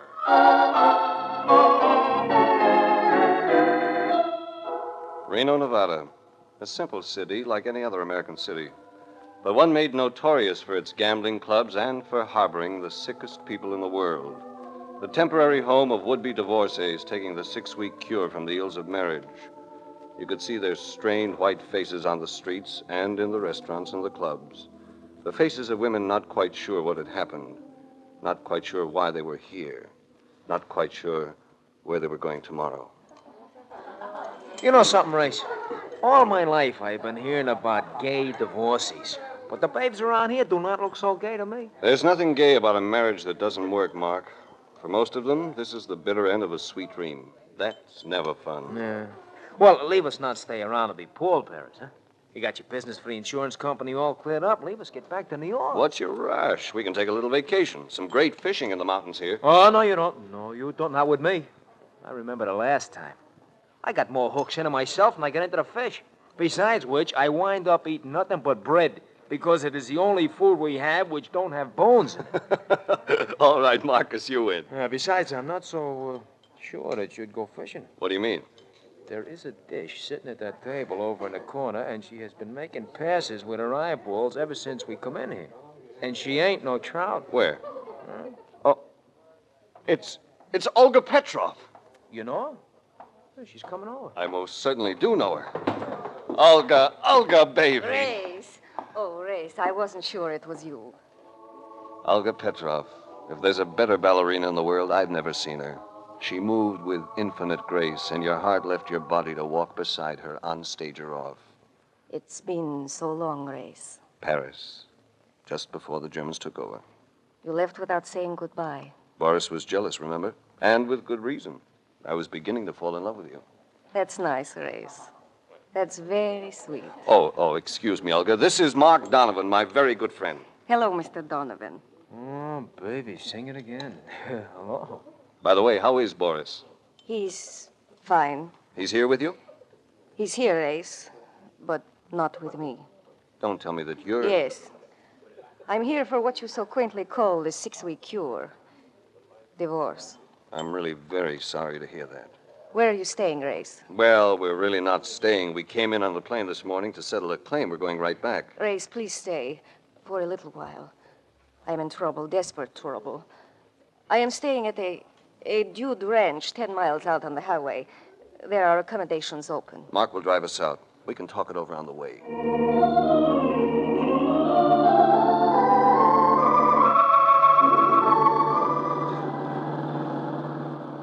What went wrong, Olga? I know you didn't take your marriage lightly. I guess I am a war casualty, Race. Even at this late date. The ballet is ruined temporarily in Europe. They can't support it. Not on the scale Boris demands. They can barely find food. I know. So we came to America. You know Boris. You know how he likes to live, like an emperor. He found somebody to finance a tour. Patron of the arts? I would hardly say that. He was financed by a man named Joe Rockland. Big Rocky the Hood? Financing a ballet company? That's right, Race. Big Rocky, as you call him, is in love with me. And he's forcing you and Boris to split. I wish that were so. If it were, we could run away. But it isn't. There's another woman. Another woman? Boris must be blind. He isn't in love with her. At least, I don't think so. But she's very wealthy. That's an attraction Boris cannot resist. Want to tell me who she is? Fran Maitland. Wilson Maitland's wife. But she's still married. She's here too, Race. Getting a divorce. We are all what you call one big, happy family. She started to cry, and I put my arms around her. She wasn't meant for tears, not this baby. Her perfume was taboo, exotic like everything else about her. Even if Fran Maitland had all the money in the world, Boris Petrov was a chump to give this up. I'm sorry, Race. All I know about dancing or life, I learned from Boris. He has been all things to me. I don't relish the thought of being alone. I know. And you're going to find it difficult to be alone with Big Rocky after you. Very difficult.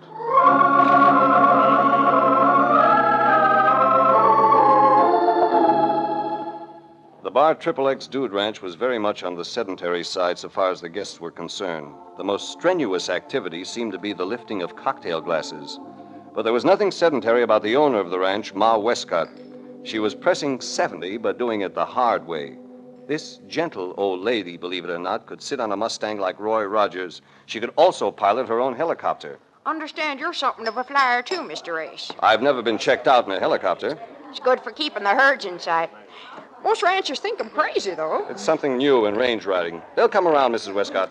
Maybe you'd like to come with me someday and see how big this ranch really is. Anytime. Good. Get you away from these crazy females for a while. Women oughtn't to be without their men, folks. It makes 'em mean. Mom, been looking all over for you. It's my son, Boz. What do you want? Oh, that fool woman, Mrs. Breyer, ain't back my ride yet. She must be lost. Someone ought to go find her. You were supposed to go with her. Well, I had other things to do. Sure. Shining up to that Fran Maitland. Now, I told you to stay away from the guests. Now, don't go yelping at me. You're coming or ain't you? I'm coming. Excuse me, Mr. Race. I'm going to close down this guest business. Old girl's quite a character, ain't she? He spoke from just behind my left shoulder, but I didn't have to see his face to know him. Joe Rockland, Big Rocky. Hardly the type to be calling anybody else a character. I turned and looked into those small black eyes. He was wearing a bow tie. And if it had been the kind that lit up, it would have spelled murder done cheaply. You getting a divorce, Race? I'm not married, Rocky. Oh, there are several kinds of divorces. Sometimes a guy gets his arm broke. That's a kind of a divorce from using it anymore. And sometimes a guy gets tired of living and signs off. You could call it a divorce. What you say and what you mean aren't the same. You're smart, Race. I sort of feel there ain't no reason for you to be in Reno. I'm a friend of Olga Petrov's. She's playing a tough hand. I want to stick around until the cards are counted. Boris and me can take care of that. I don't remember inviting you to my wedding. I'm coming anyhow, just to make sure there's no shotgun pointing at the bride. So you really did come for a divorce. The tough kind. Well, from now on, I'm your lawyer. I'm gonna handle the whole thing for you. Starting with a broken arm. Afraid you're even going to supply the arm, Rocky. Let me go, Reese. All right, go. Now get out of here. I'll see you again, fella. I'm sorry, everybody. We're old friends. He gets playful. You think you're pretty good, don't you, huh? Big man. Tough guy. Just like my husband. Sorry to evoke unpleasant memories, Mrs. Mrs. Towner.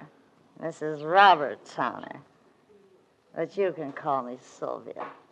Because you're just like him. Just like my big, tough husband. What's your name? Race. Frank Race. Huh. Sure of yourself, aren't you? Just like Robert. Well, you're just a man. Just another heel. I'll be rid of him in another week. What do you think of that, huh? Congratulations. I'm lonesome. I don't like to be alone.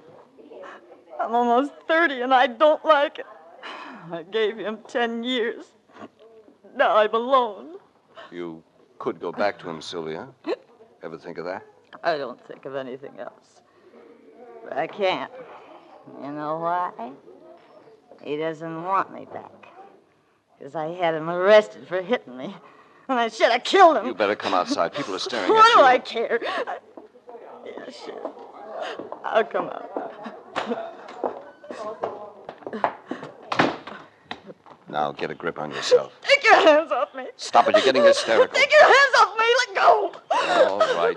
I never want to see another man again as long as I live. Give me that horse. Yes, ma'am. Well, Grace, you seem to have lost your way with the ladies. Oh, hello, Boris. Olga told me you were here. Olga told me a lot of things, too. What are you setting her up for? We are getting a divorce, that's all. That should not disturb you. You are very fond of Olga. Of course, you may have some rough competition this time. Don't be a fool, Boris. That girl never looked at anybody but you. You've been her whole life. She will find another life, just as I will find another one. With Fran Maitland, your new life might be more interesting than you think. More interesting and less peaceful. Is that so, Mr. Race? I hadn't seen her come around the end of the ranch house, but suddenly she was there. A striking woman of 35. Everything about her was reckless. Her face, her figure, the way she wore her clothes. I had met her once before investigating the loss of some jewelry. And once met, Fran Maitland was not easily forgotten. Let's hear your theories about life with me, Mr. Race. It might brighten my day. I've been bored. That's your trouble, baby. You get bored too easily, and it takes a new man to snap you out of it. Mm-hmm. Are you volunteering, Race? For assignments like this, I never volunteer. I do not like your attitude, Race. I do. I love it. I'm finding you more and more intriguing, Race. Don't try too hard. I don't fit into your collection of oddities. I'm not an artiste like Boris, and I can't match Buzz Westcott's drawl. What do you mean by that, Race? I'll tell you what he means. He means I've been riding with Westcott while you've been chasing after Sylvia Towner. She's younger than I am, Boris, darling, but she doesn't have any money. Her husband won't settle a dime. Well, I can see you two lovebirds have a lot to discuss. Excuse me.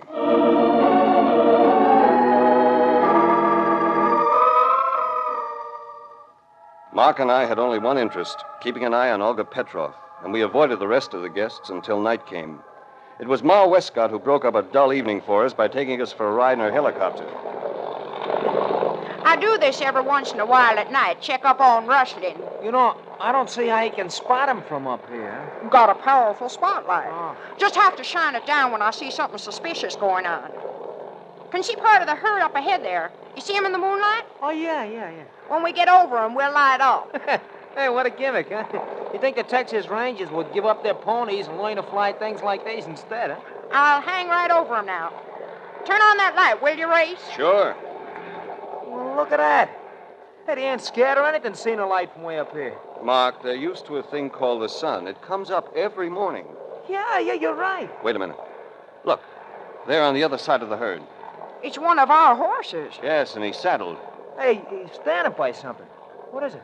I don't know, but we better go down and find out. Ma Westcott set the helicopter down, and we walked around the herd to where the horse stood. The animal was nuzzling the thing we had seen on the ground. It was the body of a woman. I knelt over her. A pointed branding iron had been stabbed through her throat. It was Sylvia Towner, and she was dead.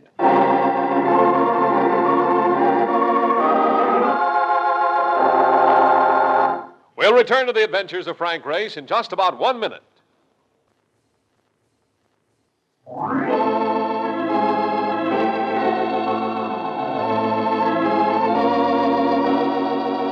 And now back to the adventures of Frank Race.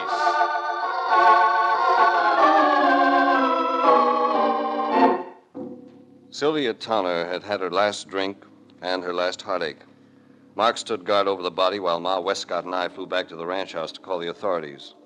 There wasn't much to be done, so I went to the cottage to turn in. Don't go in, Race. It's a nice night. It was Rocky again. But this time he wasn't playing it on the physical side. He was using science. The science of a deadly automatic. It produced the desired chemical reaction. It dispelled my inclination to ignore him. I figured we might take a little walk down the road. I got a car there. We could take a spin in the night air. Who knows? Might give you pneumonia. Or lead poisoning. Yeah, that's a possibility. You're a cinch to catch a fatal disease. Like Sylvia Towner? I got a theory about her, Race. I think you killed her. I think I can clear myself. Nah. You and Sylvia had quite a beef today. You were trying to get romantic in broad daylight, and the dame had to scratch you up a bit. Boris told me. You spin quite a yarn. Well, it gets more interesting. Go ahead. She rides off. You wasn't around all afternoon, so it figures you followed her. I was in my cottage. Yeah, but the cops won't know that. You followed her, see? You was mad about them scratches on your pretty puss, and boom, you blew your top and killed her. You ought to change your brand, whatever you're smoking. You can't sell that to the police. Oh, I ain't finished. I'm coming to the best part. Goody. You went for a plane ride, and who spotted the body? You. That is something a guy always does to cover up. Only after the call for the bulls goes out, you get nervous. Yes? So you hop into your rented car, which I have down by the road. You drive out to a lonely spot. Then you take this automatic, which also happens to be yours. I just lifted it. And you blow your brains out. Neat? Very neat. But there's one weak point. Yeah? What? Your chin! Give me that gun. Sure, here. Missed again. Come on, let it go. Into the bushes, Rocky. Race, what is it? Somebody with a long-range rifle trying to get into the act. Keep low. Give me the gun back so I can blast. Who's back? Mine? Keep low and stay happy. Whoever it is took a powder. It wouldn't stay around. Lights are going on near the cottages. You're right. Now you can get lost, Rocky, and don't come back.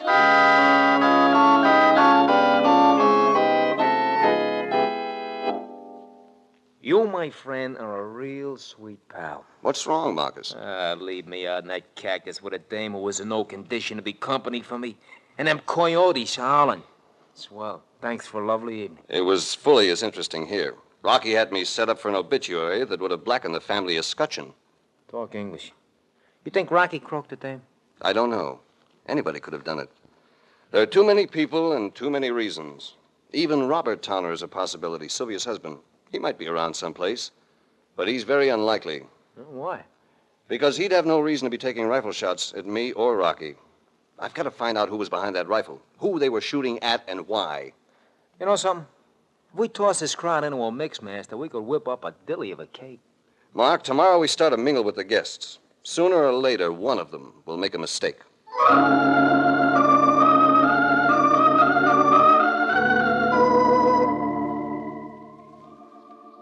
The next morning, a tennis match got underway, and I found myself teamed in the doubles with Fran Maitland. Our opponents were Olga and Boris Petrov. Nice recovery, Race. These are tough opponents. Watch it. Got it. Very good, Fran. And I get this race. Oh, that was a beautiful shot. Ah, that's the set for us. Congratulations. You are still very good, Race. Well, we had to win. I don't think I could leap that net as easily as you and Boris do it. Seems to me it's time for a little liquid refreshment. I'll go back to skeet shooting in the future. It's less strenuous. Who's that on the horse? He comes like the pictures of the Pony Express. It's Buzz Westcott. Looks like there's something wrong. You men better come help me. We gotta get a wagon. What's happened? It's that Mr. Rockland. Found him out on the range. He'd been shot.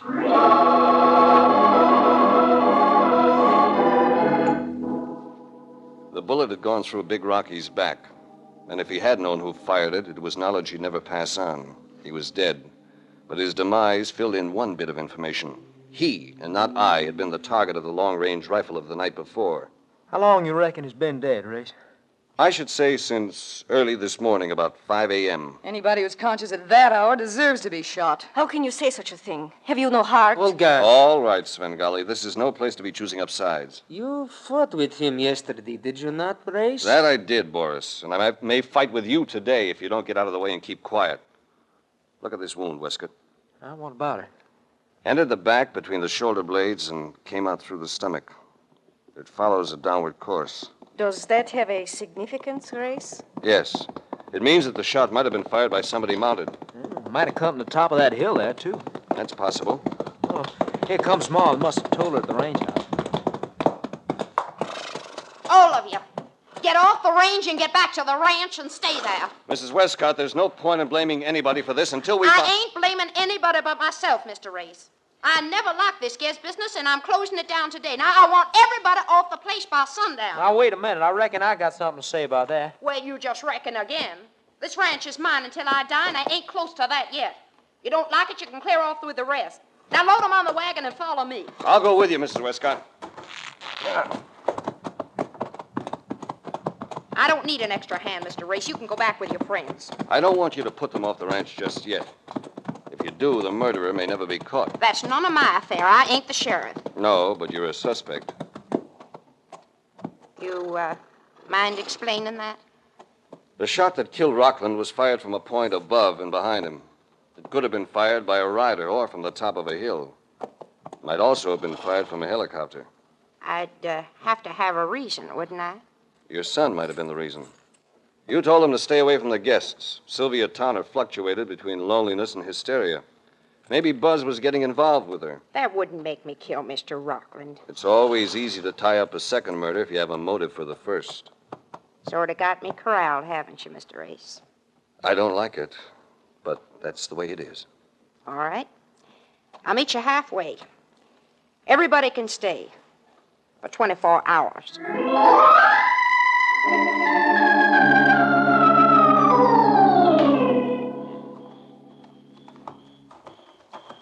Listen, Race, you off your rocker. What do you want to go riding tonight for? You're setting yourself up like a clay pigeon. It's the only way to play it. We haven't much time. You go into the house and just drop a hint that I've discovered something. It may force a move. Yeah, like the move Big Rocky got. He rode out of here, too, and he come back very unhealthy. Yes, he did, but... What's the matter? Rode out of here. Did he ride out?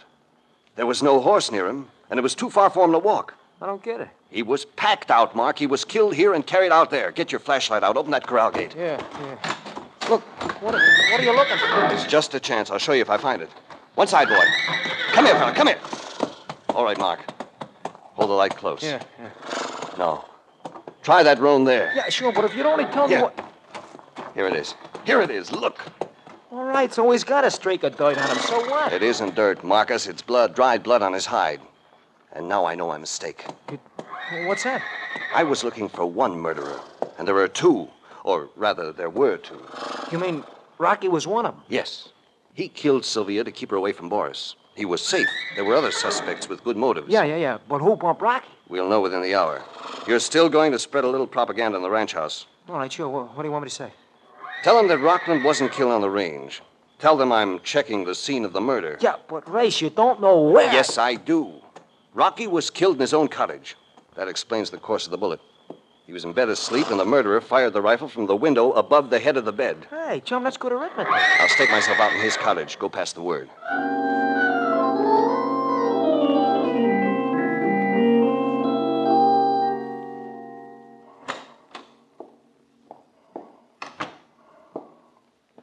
Race, I'm here, Fran. couldn't we have a little light? We don't need it, baby. It's more romantic this way. Besides, I found what I was seeking. What did you find, Race? I dug a rifle slug out of Rocky's mattress. It was clever of you to change the linens. What made you suspect me? Rocky was a rough customer. Your infatuation with Boris was wearing thin. You wanted to dump him.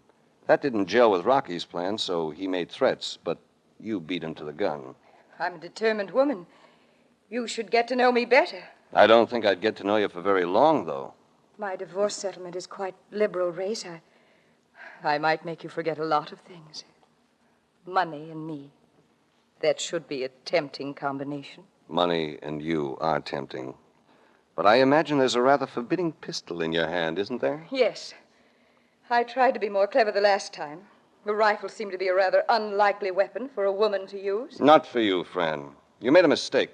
You mentioned skeet shooting as one of your favorite pastimes. Why don't you move out of the shadows, Race? To give you a better shot? That might make it quick and painless. I have some bad news for you, Fran. Mark Donovan steered you here deliberately. And right at this moment, he's outside the window drawing a bead on you through the screen. That's right, sister. Oh, Help me. Take it easy, Fran. I only meant to wing her. That's all you did. She's fainted. She'll live to stand trial. Well, you sure got that Olga dame out of a pickle. I wonder, Mark. Boris has nobody to run to now, so he'll stick to her for a while. It'll give her a chance to be miserably happy for a little longer. Yeah, I know what you mean. But, Race, will you tell me something? I should be delighted, old boy. Look. Why do the nice dames always marry heels, huh? That is one of the mysteries of life, Mark. One of the major mysteries of life.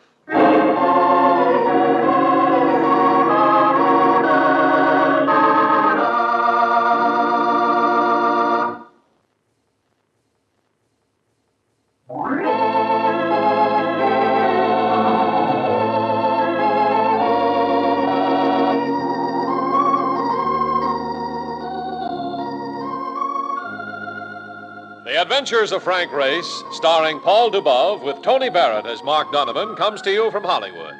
Others heard in tonight's cast were Lynn Allen, Charlotte Lawrence, Alice Drake, Michael Ann Barrett, and Tom Holland. This series is written and directed by Buckley Angel and Joel Murcott. The music is composed and played by Ivan Ditmars. Be sure to be with us again this time next week for another dramatic chapter in The Adventures of Frank Race. Art Gilmore speaking. This is a Bruce Ells production.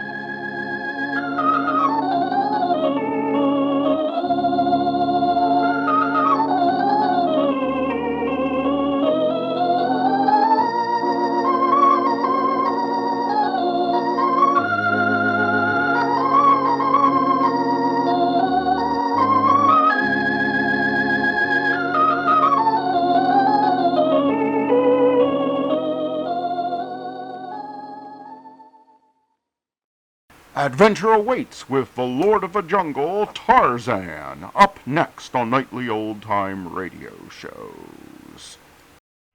Tarzan of the Apes, brought to you from out the pages of Edgar Rice Burroughs' enchanting books.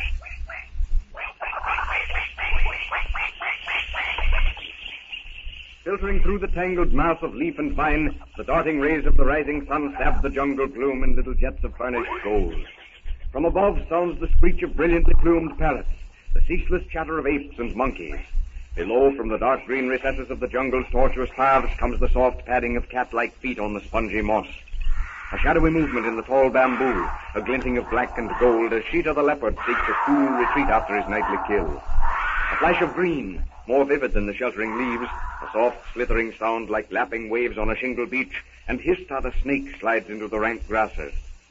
On the little platform in the trees, Jane Porter and Tarzan watched the ever-changing jungle awaken.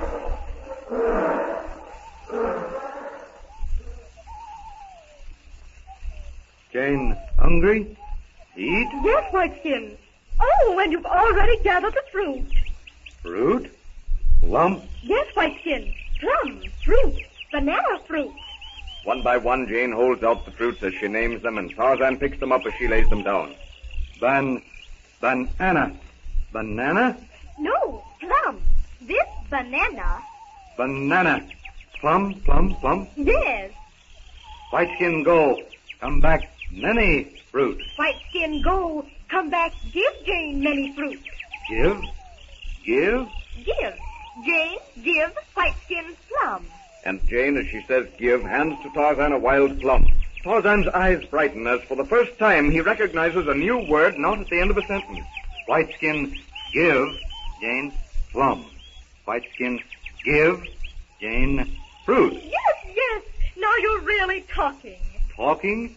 That's right. Jane emphasizes the movements of her lips as she says the words. Talking. Eat. Talking. Oh, no. No, Whiteskin, eat. No, Whiteskin, eat. Jane moves her lips without sound, and Tarzan watches intently to catch this difference he cannot quite understand. Now this is talking. Jane, hungry, eat fruit. Whiteskin, hungry, go quickly, come back, eat fruit. Yes. Whiteskin, talk. And Tarzan nods his head several times to convince Jane that he at last understands the difference between eat and talk.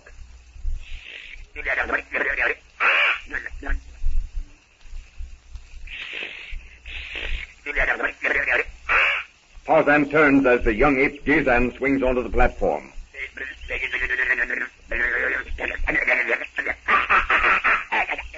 Tika, Belu, Gazan. Tarzan tries to explain that the young ape is Gazan, Tika's baby. He turns again to the ape. Takala, Bulat, Batando, Jan.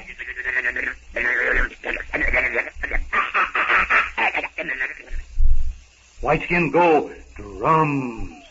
Come back, quick. All right, Whiteskin, but come back quick. Yes. Jane cannot understand what Tarzan is going to do, but where before she would have been terrified at being left alone, now she accepts it with Tarzan's assurance that he will come back quickly. As for Tarzan, he does not have sufficient command of his new speech to tell Jane that Takla, the bull ape, is mistreating one of the tribe, and that he, Tarzan, as leader of the great apes, must do as Gazan asks, go to the dum-dum and settle the difference. As the ape-man swings off into the jungle terrace, Gazan seats himself on the platform and proceeds to satisfy his curiosity about this white, hairless she with whom Tarzan spends so much of his time. Off in another part of the forest, Professor Porter, Philander, Clayton, and Darno press on toward the cannibal kraal. This almost impenetrable wall of trees and vines and everything seems endless. We don't seem to be making any headway. We are making some headway. And in any case, Philander, don't forget that while we are more or less bringing up the rear, Clayton, Darno, and the sailors ahead are really making it quite easy for us. I suppose so. By the way, Professor, I've been thinking. Yes? I didn't want to mention this as long as Clayton was within hearing, but it strikes me as being more than a mere coincidence that our jungle friend rescued me from the black. Then come to the point, Philander, come to the point. What are you trying to say? And why should you be averse to letting Clayton hear? Because Clayton seems to have taken the most unreasonable dislike to this pagan person. What I was to say was, perhaps Clayton is, after all, correct. And Jane has already been rescued by him. And yet, what, Philander? It seems almost unbelievable that there can be two people living in this jungle. I mean, Tarzan of the Apes leaves a notice on the door of the hut, warning us that he's watching. Then this pagan, who neither speaks nor understands English, is always at hand just as if he were watching. And unless he is Tarzan of the Apes, then why have we not seen Tarzan? For days, yes, and nights, the same thing has been puzzling me, Philander. I am almost convinced that this Knight of the Jungle is Tarzan. But, Professor, how do you account for... There you go again, Philander. 1 minute you try to convince me of something, and then, when I am about to offer corroborative evidence, you begin arguing against your own postulation. But listen, Professor. Can you explain how this man can read and write and still not understand or talk English? Yes. What? You asked me a question, and I gave you a most emphatic answer. Yes. Then explain yourself, Professor. Explain. Well, a compatriot of Darnow's, Champollion by name, translated the Rosetta Stone. Of course. I know that. And George Smith transcribed and translated innumerable tablets of cuneiform. Yes, I agree. But what then? But can you or anyone else talk ancient Egyptian or Chaldean or Assyrian? Of course not, but let me... But you and I, as archaeologists, can read and write both. We cannot, however, speak the language. Why cannot, therefore, Tarzan of the Apes have the ability to read and write English without being able to utter a word of it? Professor, you almost convinced me. Still, I don't see how you could have learned to read and write and not know... That, my dear Sir Philander, is a different problem, but one which is in no way detracts from the soundness of my previous theory. Commander! Porter! Hey, advance guard just reported that they've sighted the village. Yes, a large one is this. How far off? It's rather early yet still, definitely. Then you don't know how many natives there may be. Monsieur! The end of our search is in sight. So Clayton just said. Now, monsieur, we do not want to act as if in any haste or with any fear of being outnumbered. But we want to be on our guard. Mais oui, ça va sans dire. That goes without saying. But we must not have the appearance of an attacking party. I'm afraid I don't understand. Here we come all this way to effect Jane's rescue, if possible. And now, when we do get within hailing distance of the place, we're not to do anything. Now, Clayton, you're altogether too impetuous. I'm sure that Lieutenant Darnow does not mean to sit down and wait for the blacks to release Jane. Merci bien, Monsieur le Professeur. Monsieur Clayton, we have no means of ascertaining how many there are in the village. Therefore, to attack is foolish. They could shoot us down with comparative ease. That's not what I meant, Darnow. All that I'm trying to say is that I think the time has arrived for strong measures, not mere talk. Strong measures, my friend, are ideal when you have at your command a strong force. Now, we have only a small party, but we do represent the authority of the French nation. I propose to reason with these blacks, convince them, if I can, that resistance and our deaths will be avenged by the arrival of many ships and innumerable soldiers. With all due respect to the avenging arm of the French government, it would do us little good if we put our heads, so to speak, into the lion's mouth, and the lion gets shot after he has eaten us. At the same time, Clayton, if we ruthlessly attack these people, the first thing they'll do probably is to kill James. Oh, yes, Philander, I thoroughly agree. That is the thing I have most feared, though I have not brought myself to speak of it. Then, monsieur, with as little noise as possible, but with no attempt at concealment, we will go on. Nous avançons, n'est-ce pas?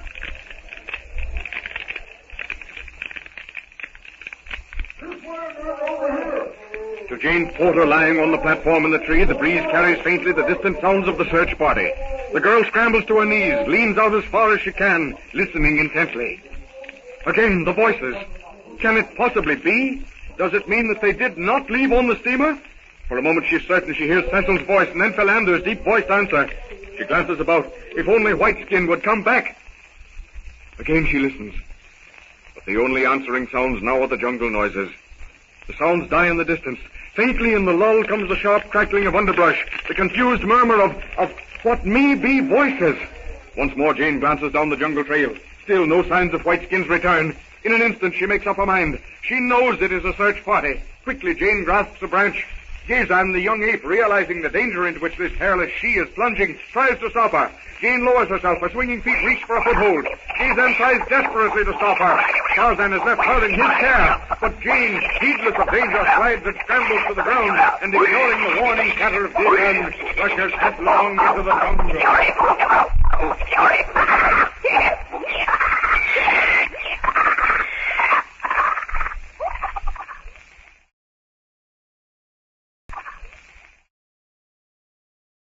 Get ready to laugh with our Miss Brooks, which is coming up next on Nightly Old Time Radio Shows. Colgate Dental Cream to clean your breath while you clean your teeth and help stop tooth decay, and Luster Cream Shampoo for soft, glamorous, caressable hair, bring you Our Miss Brooks, starring Eve Arden.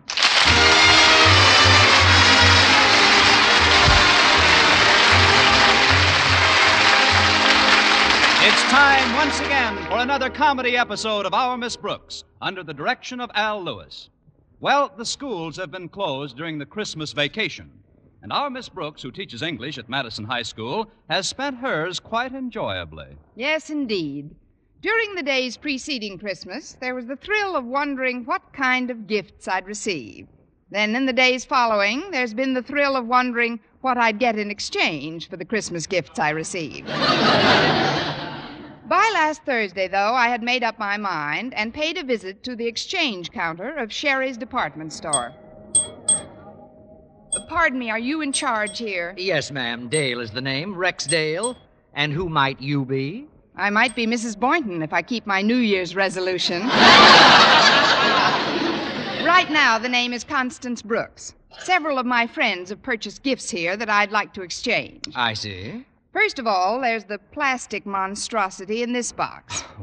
That doesn't seem quite the way to talk about a gift from a friend, Miss Brooks. This happens to have been presented to me by my principal, Mr. Conklin. And believe me, it's terrifying. No Christmas present freely given should be referred to as terrifying. Here, I'll open the box for you. There.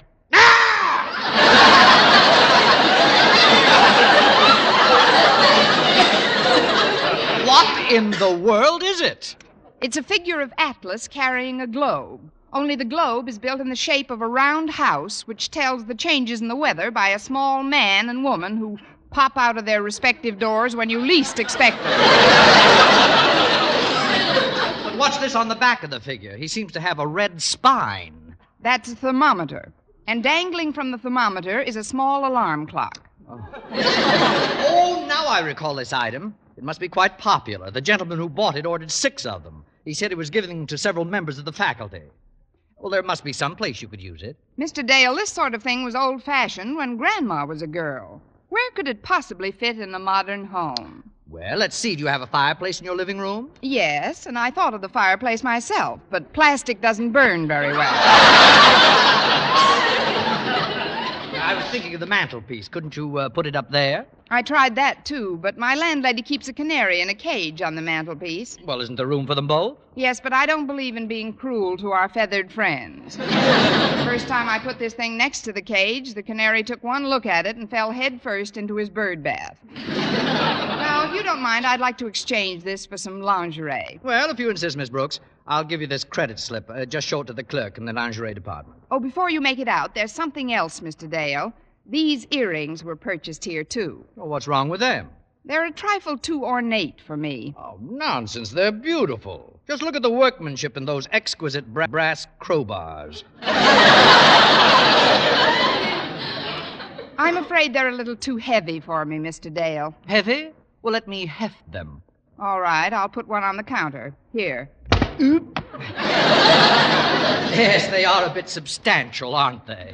Substantial? They pull my ears down so far, I look like a cocker spaniel. I'll just get a nice manicure set instead. Very well, Miss Brooks. Anything else? Not much. I'd like to exchange this pen and pencil set for some stockings and these slippers for a handbag. Miss Brooks, wasn't there anything you received for Christmas that pleased you? Oh, yes, Mr. Dale. I have a blue and white scarf that I'm just delighted with. And who bought that for you? I did. Now, if you'll give me those other exchange slips, I'll get the rest of my unshopping done. I don't like to rush you, but Walter Denton, a student of mine, has offered to pick me up in his car in a few minutes. Well, I wouldn't bank on it, Miss Brooks. What do you mean? If he's a student of yours, he's probably exchanged his car for a pogo stick.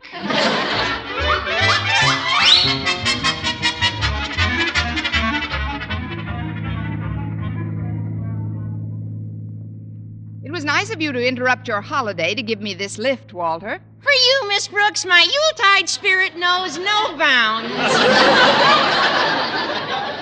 What kind of Yuletide did you have, Walter? Oh, magnificent, Miss Brooks. Oh, you should have seen my house. The spirit of giving was rampant. Gifts for everybody all over the place. Sounds wonderful. Yeah. The Horn of Plenty was really loaded this Christmas. Well, you can't blame your father for relaxing on a holiday. There were lots of presents.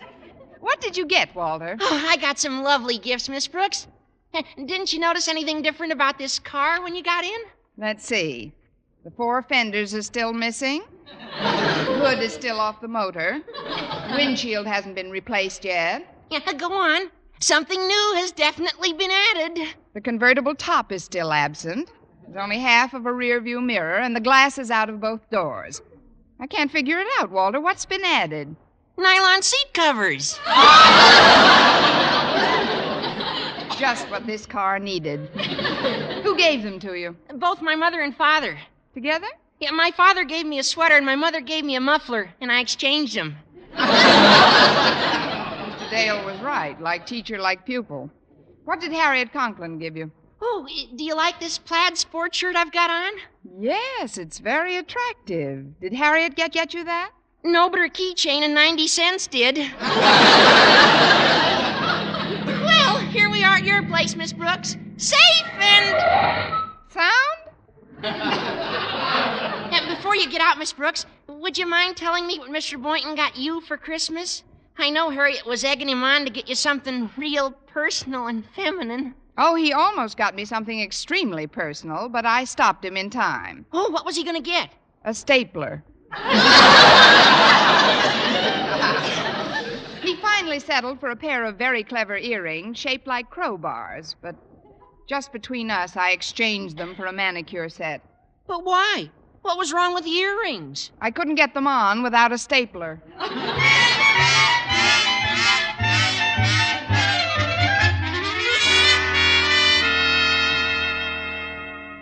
Well, Connie, did you get all your exchanging done? Yes, Mrs. Davis, I got some wonderful things. Good. I'm glad to see you looking so chipper. You seemed pretty blue last night when Mr. Boynton broke a date with you. He couldn't help it, Mrs. Davis. He had to attend a meeting of the biology club. Besides, I enjoyed the movie I saw very much. What did you see, Connie? Born Yesterday with Judy Holliday, Brod Crawford, and Bill Holden. Well, if they were all there, you couldn't have missed Mr. Boynton too much.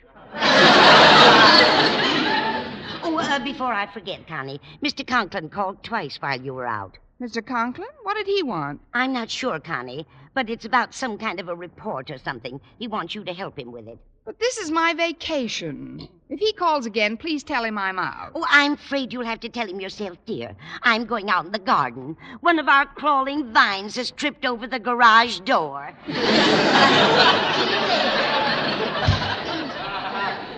Well, I won't be home very long anyway. Maybe he won't. Then again, maybe he will. Hello, Mrs. Davis. This is Osgood Conklin again. Has Miss Brooks come in yet? Miss Brooks? There is no Miss Brooks here. This is Main 2496, isn't it? Oui, this is the French Hand Laundry. Fifi speaking.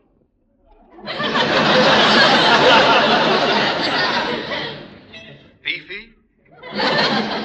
The girl in charge of the mangle.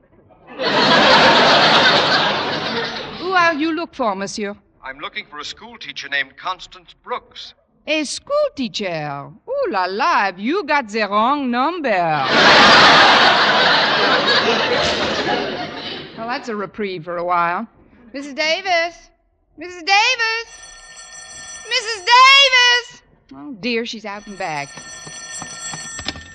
Hello? Hello, this is the One Question for 1,000 program. We're trying to contact Miss Constance Brooks. What? If Miss Constance Brooks can answer one simple question, we have $1,000 in cold, hard cash waiting to be sent to her. $1,000? This is Miss Brooks. Are you absolutely certain you are Miss Brooks? Of course. What's the question? The question is, how could you and the French Hand Laundry have switched phone numbers so quickly?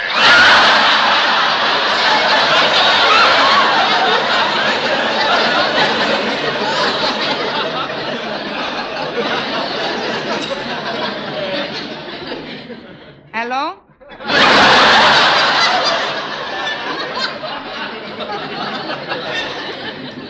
Get away from that mangle, Fifi. Or I'll really take the starch out of your sail. Hello. Isn't this Mr. Conklin? I guess you must have gotten our party line, sir. All right, Miss Brooks. We'll forget your little impractical joke. The reason I called is to thank you for your Christmas gift to me. Oh, it was just a little remembrance, Mr. Conklin. You couldn't have chosen a more perfect reminder, Miss Brooks. 2 big, heavy bookends. They just seem to sense that we haven't had any personal contact since Christmas. And yesterday, as if by magic, one of them toppled off the table and landed on my foot. It was like old times. I'm sorry, Mr. Conklin. If you'd rather have something else, I could... wouldn't part with those bookends if they eat up half my salary in Band-Aids. See, Miss Brooks, in spite of your raffish and undisciplined displays of wit, I feel that you, like myself, are basically a sentimental person. When I receive a present, I feel it's a token of someone's affection, and I wouldn't dream of exchanging it for anything else. I presume you feel the same way? Hello? I mean, certainly, Mr. Conklin. By the way, Miss Brooks, how did you like my gift to you? Oh, stunning, Mr. Conklin. You know, for the longest time, I couldn't decide whether to buy something ornamental or utilitarian. Then I saw that figure of Atlas. And you gave up both ideas. You combined both ideas. Yes, that's about it. Did you find the right spot for it, Miss Brooks? Perfect, Mr. Conklin. I'm keeping it right on the mantelpiece here in our living room. Quiet, Dickie. I'm just kidding. Well, I'm glad to hear it, Miss Brooks. I'll be able to kill 2 birds with 1 stone then when you assist me with my report to the Parent Teachers Association. But, Mr. Conklin, this is my vacation. It's mine, too, Miss Brooks, but this is for the first important meeting of the new year. So I'll be over to your place in about an hour, at which time I can see how effective my atlas looks in your living room. But, Mr. Conklin, you can't come here. The house is a mess. Mrs. Davis is in the midst of her spring cleaning. Spring cleaning? But this is the middle of the winter. I know, but she likes to give herself plenty of time. If you don't believe she's doing her spring cleaning, you can ask her yourself, Mr. Conklin.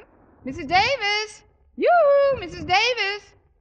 Sorry, sir, she must be out in the kitchen dyeing Easter eggs. Well, tell her to save me a pink one. I'll be there in an hour. Oh, no. This is a fine spot to be in. Did you call me, Connie? It's too late now, Mrs. Davis. Too late for what? For me to get down to Sherry's and get Mr. Conklin's present back. He's coming over here in an hour to give me some dictation, and he expects to see it on the mantelpiece. Oh, forgive my absent mind, Connie, but there were so many gadgets here around this Christmas that I just don't remember Mr. Conklin's gift. What was it? A plastic figure of Atlas with a big globe on his head that tells the weather, and a thermometer spine, and also an alarm clock. Well, where in the world is the alarm clock? You wouldn't believe me if I told you.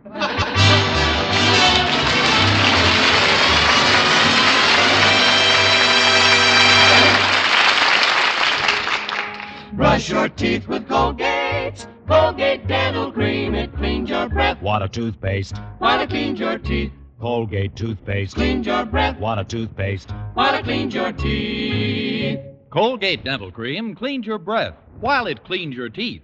And the Colgate way stops tooth decay best. Yes, the Colgate way is the most thoroughly proved and accepted home method of oral hygiene known today. Over 2 years' research showed brushing teeth right after eating with Colgate Dental Cream helped stop more decay for more people than ever before reported in dentifrice history. The Colgate way stopped tooth decay best. No other dentifrice, ammoniated or not, offers such conclusive proof. And you should know that Colgate, while not mentioned by name, was the only toothpaste used in the research on tooth decay recently reported in Reader's Digest. So always follow the Colgate way to clean your breath while you clean your teeth and stop tooth decay best. Brush your teeth with Colgate. Colgate Dental Cream. It cleans your breath. What a toothpaste. While it cleans your teeth. And the Colgate way stops tooth decay best.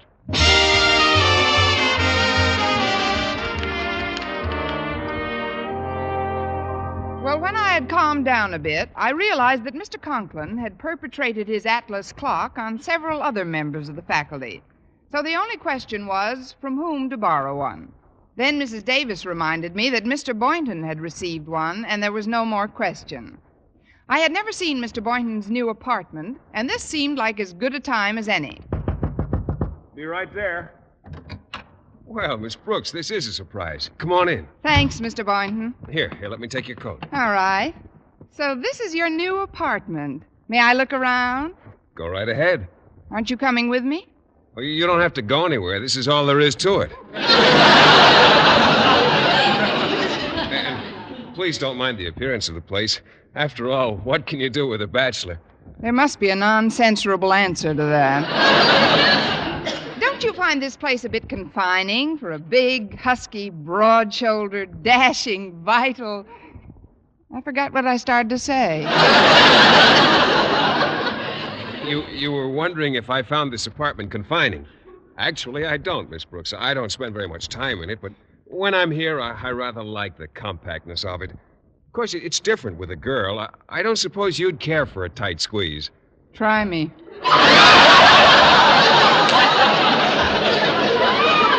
I mean, this place certainly wouldn't be any problem to keep clean. I'm afraid I don't pay any attention to that end of it. All you'd have to do is wrap yourself in a damp towel, get in the center of the room, and spin around a little. Well, it may be small, but this place has all the facilities of a larger apartment.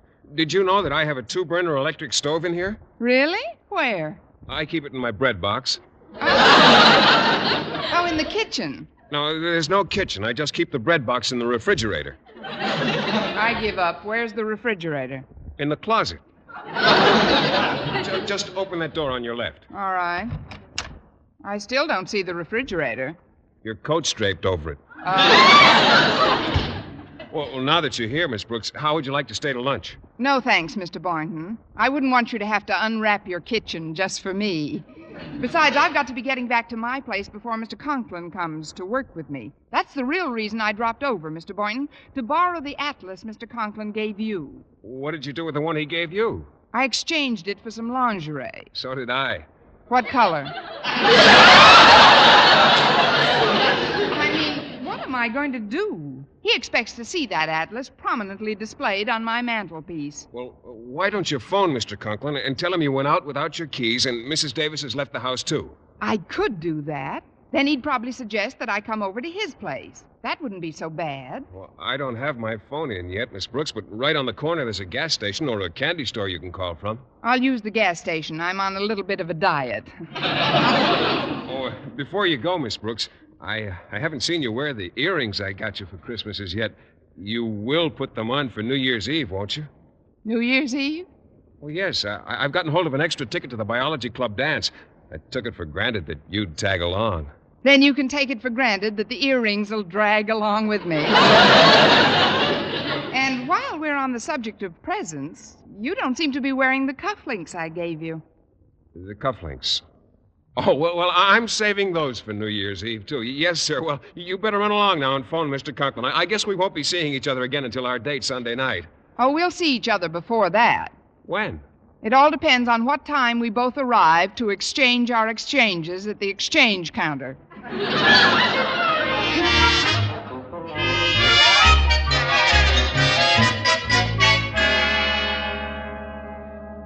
So I'll just come on over to your place, Mr. Conklin. Well, if you've lost your keys and Mrs. Davis is out, I suppose it's the only thing you can do, Miss Brooks. But my wife is having some folks in tonight, so we'll have to finish up at your place after dinner. Yes, sir. That'll give me plenty of time. That is, I'll see you soon, Mr. Conklin. Goodbye. Goodbye.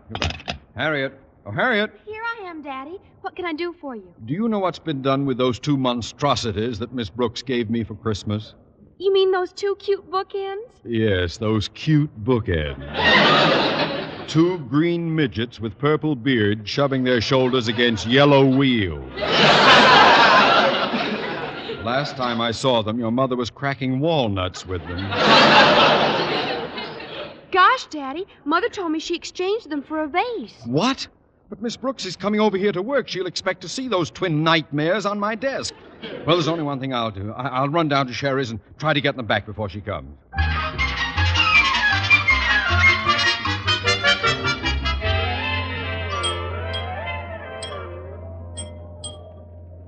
It It was just wonderful of you to drive me down here again, Walter. I've got to get back the atlas and Mr. Boynton's earrings at once. Oh, that's okay, Miss Brooks. I've got to get back the keychain Harriet gave me.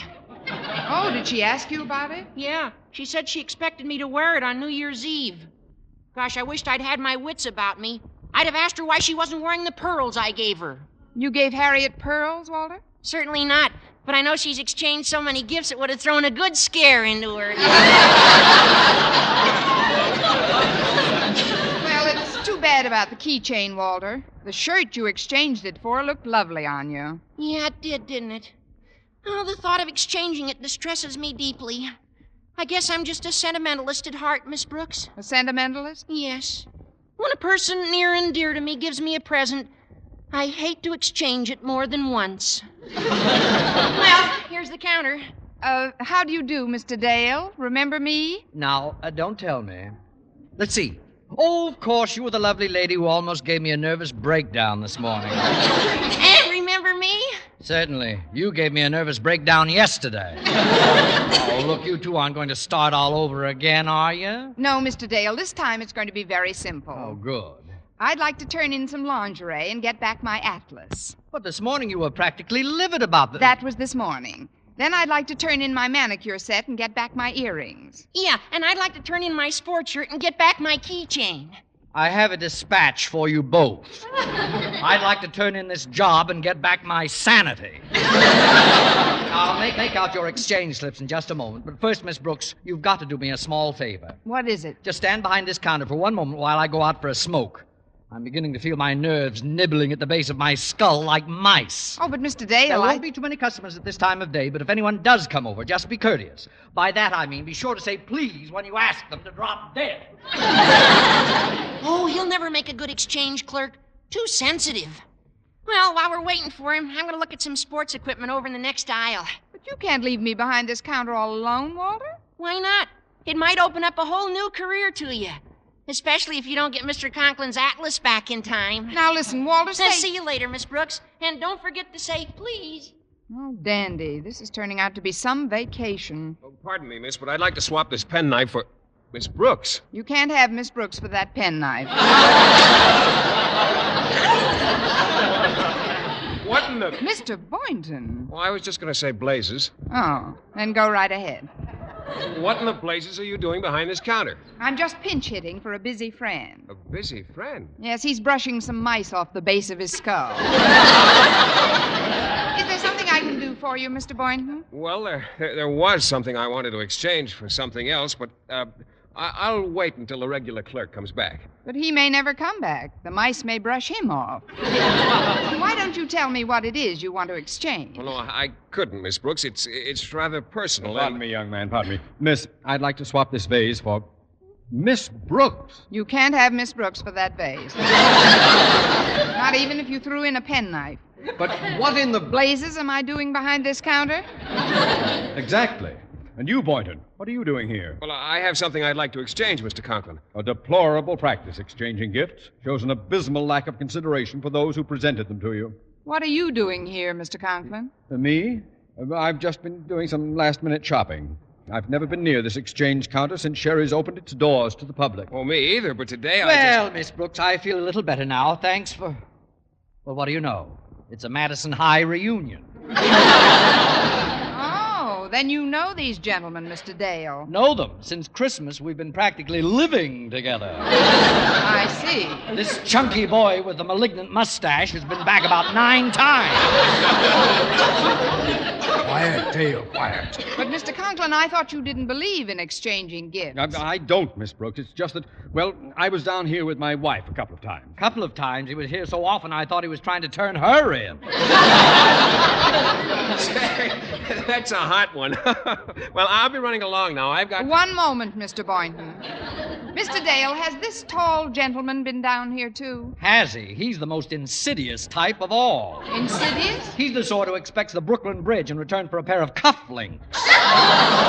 So, Mr. Boynton, you did exchange the cufflinks I gave you. Well, what are you complaining about? You turned in the atlas he gave you, didn't you? That was the atlas I gave you, Miss Brooks.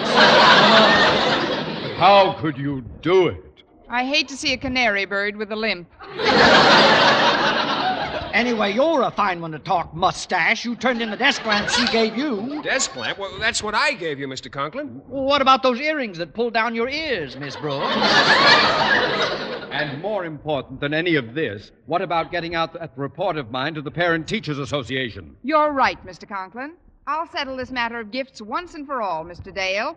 I'm going to turn in everything I've received this Christmas for just 2 presents for these gentlemen. 2 presents? Yes. Give Mr. Boynton a Cocker Spaniel and Mr. Conklin a workhorse.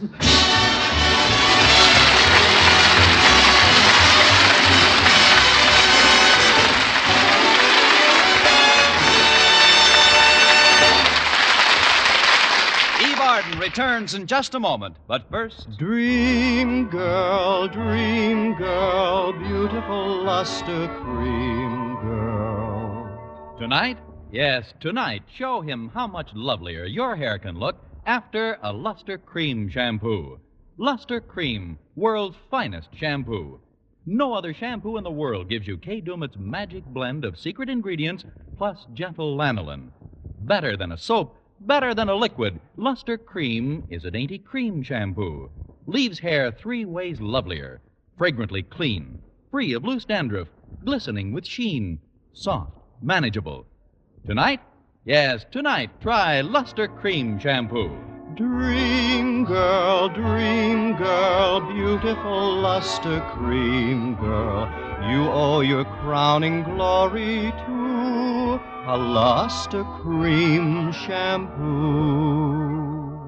And here's a New Year's greeting card to each and every one of you in 51, a year of love, happiness, contentment, and joy from the makers of Luster Cream Shampoo.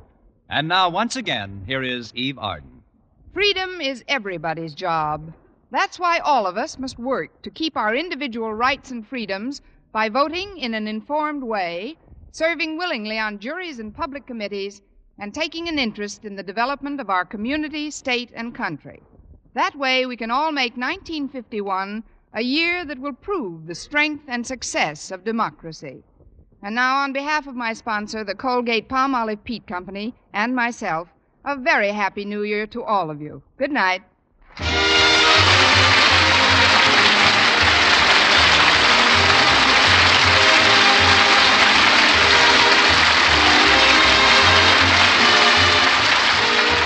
This is Vern Smith reminding you to tune in next week to another Our Miss Brooks show, brought to you by Luster Cream Shampoo for soft, glamorous, caressable hair, and Colgate Dental Cream to clean your breath while you clean your teeth and help stop tooth decay. Our Miss Brooks, starring Eve Arden, is produced by Larry Burns, written by Al Lewis and Arthur Alsberg, with the music of Wilbur Hatch. Mr. Boynton is played by Jeff Chandler, Mr. Conklin by Gail Gordon. Others in tonight's cast were Jane Morgan, Dick Crenna, Gloria McMillan, and Joseph Kearns.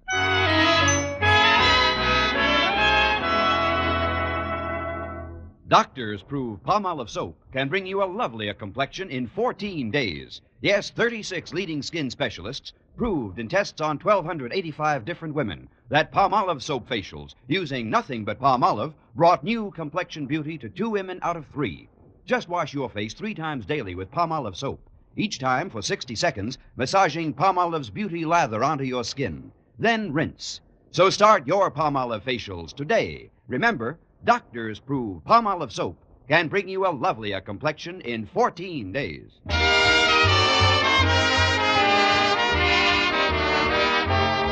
If you like mysteries that are as full of chuckles as chills, be sure to hear Mr. and Mrs. North every Tuesday over this same network. Don't miss the exciting and laughable adventures of these amateur detectives. Hear Mr. and Mrs. North every Tuesday night. And be with us again next week at this same time for another comedy episode of Our Miss Brooks. Bob Lamont speaking. Stay tuned now for Jack Benny. This is CBS, the Columbia Broadcasting System.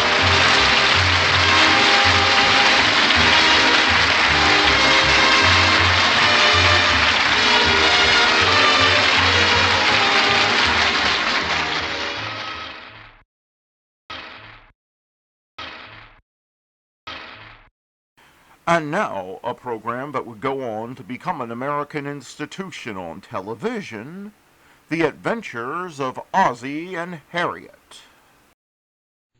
Ozzie, Yes, Harriet? What's the latest in the international situation? Just this, that the solid silver with beauty that lives forever is international sterling. Oh, Ozzie, everybody knows that.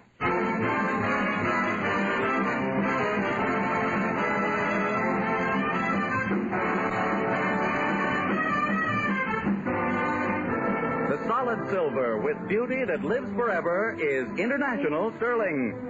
From Hollywood, International Silver Company, creators of International Sterling, present the adventures of Ozzie and Harriet, starring America's favorite young couple, Ozzie Nelson and Harriet Hilliard.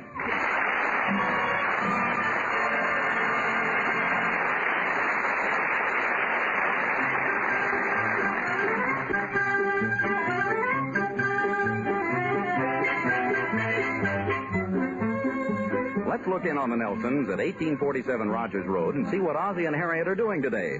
Oh, but wait. First, let's look in on the little shack on the vacant lot next door where David and Ricky Nelson and some of their little friends are holding a club meeting. As our scene opens, we hear a sound so familiar to the mother of every 8-year-old boy. Let's listen. Then I close in on them and kill them all. Then I sneak over to the camp and kill the sentries.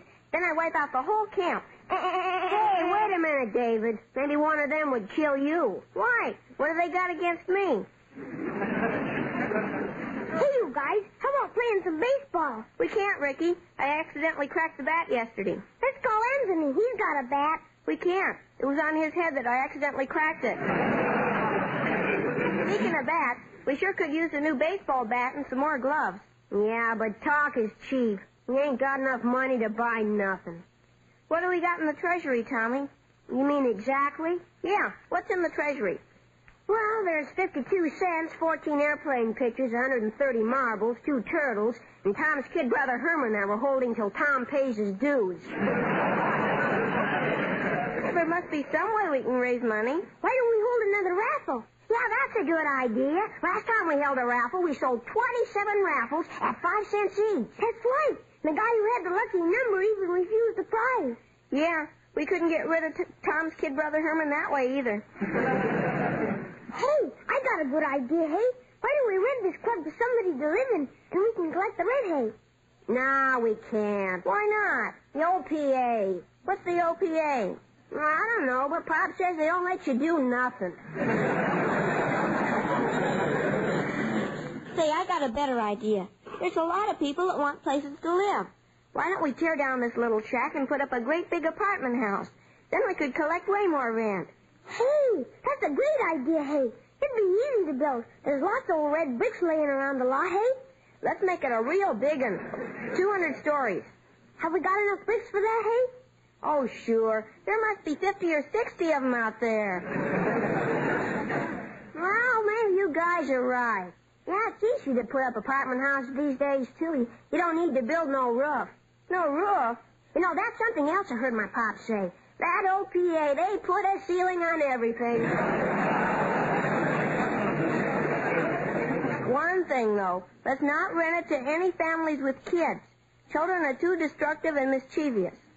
Oh, I don't know. Oh, yes. They keep tracking the floor and marking the walls no matter how many times my mother tells me.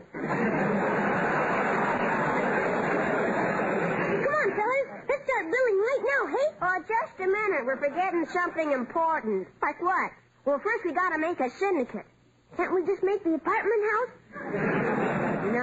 No. First we gotta make the syndicate. Look at Ricky. Don't even know what a syndicate is. I don't know what a syndicate is either, Tommy. Well, that's how big businessmen do things. Well, didn't your pop ever get together with a bunch of other guys and something very important? Yeah, sure. Well, that's a syndicate. Oh, a poker game. Well, come on, guys. Let's start building the house. Okay. I'll go get some shovels and a bag of cement. We'll get to work right away, right, Tommy? Yeah, and look what I've got. I just wrote an ad for the papers when we finish the house. You mean for the want ads? Yeah, listen to this. Beautiful apartments to rent, $2 a month. P.S. $1 a month if you're a candy manufacturer.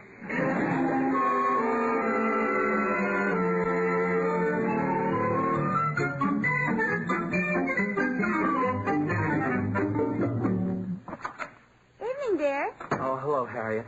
What's wrong, Ozzie? You look upset. I am upset. Harriet, do you know what a man down the street just told me? No, I don't, but I think you're good looking. Oh, well, this has nothing to do with my looks. It seems that a very disturbing rumor is spreading through the neighborhood. What's that? Well, you know that vacant lot right next door to us? Yeah. Well, some big syndicate is putting up an immense apartment house on it. I heard it from Charlie Hooper, and then from old Mr. Carlton, and then Ben told me the same thing. Are you sure about this? Just as sure as I'm a human being. Well, let's not worry until it's more definite.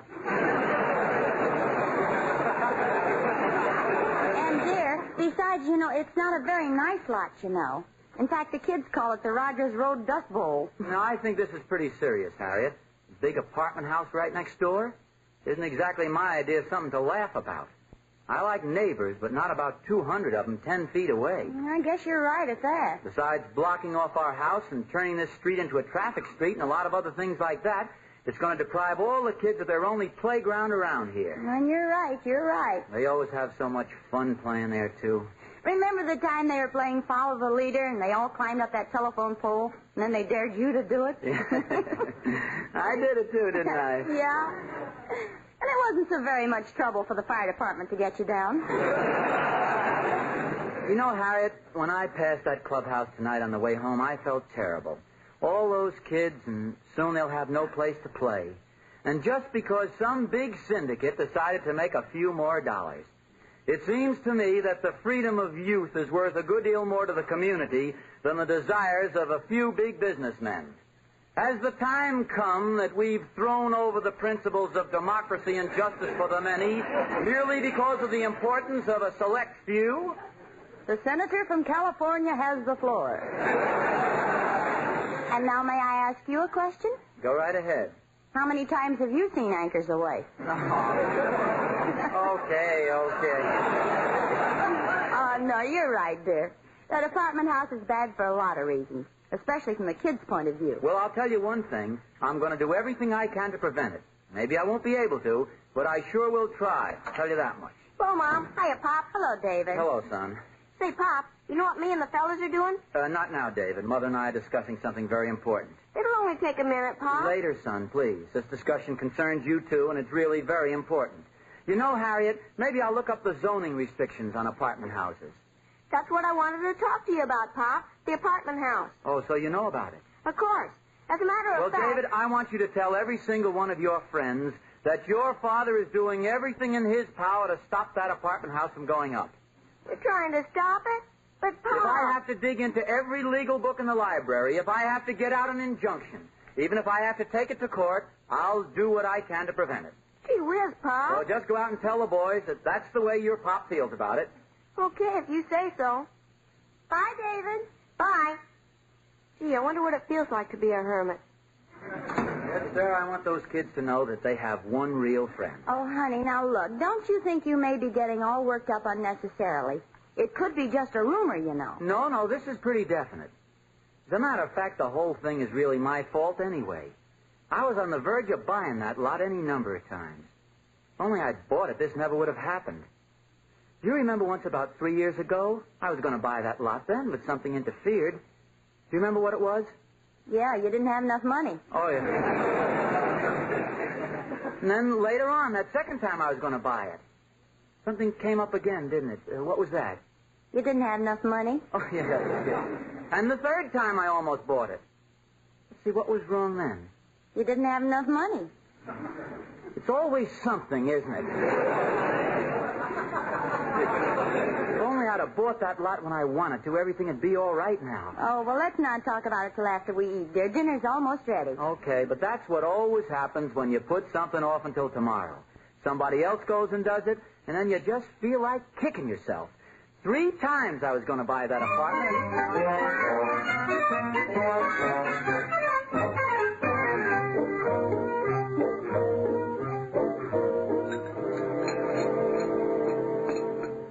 Ozzie Nelson, you've been sitting there with a sour face all through dinner. Oh, I'm sorry, dear. I was thinking about the syndicate buying that lot. I didn't realize I was being such a sourpuss. Anything I can do for you? Yeah, mine will show your teeth. I want to be able to tell you from the dill pickle.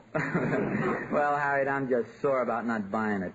I kept putting it off and putting it off. Oh, I know, dear. I was just teasing you. Before we sit down and start figuring out what to do, I'll call Gloria so she can clear the table. Oh, Gloria!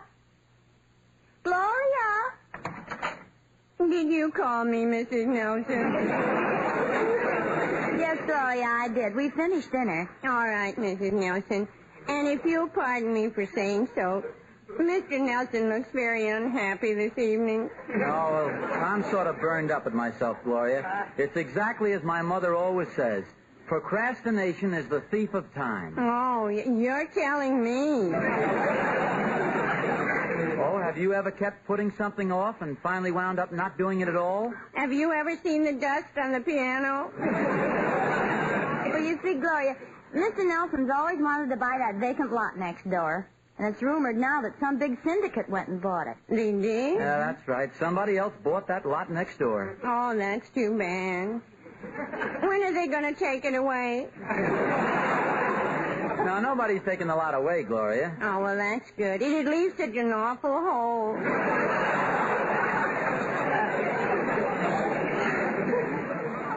It's even worse than that. It seems they're going to build a big apartment house next door. We're pretty upset about the whole thing. The children will have no place to play, and noisy neighbors can often be very disagreeable. Oh, I had a very disagreeable neighbor once. It was terrible. Mrs. Nelson, what would you do if you had a neighbor who shook out her dust mop practically in your living room and made noise late at night and always walked across your lawn? Well, first I'd talk to her about it. That's what I thought, but no, this woman had to call the police.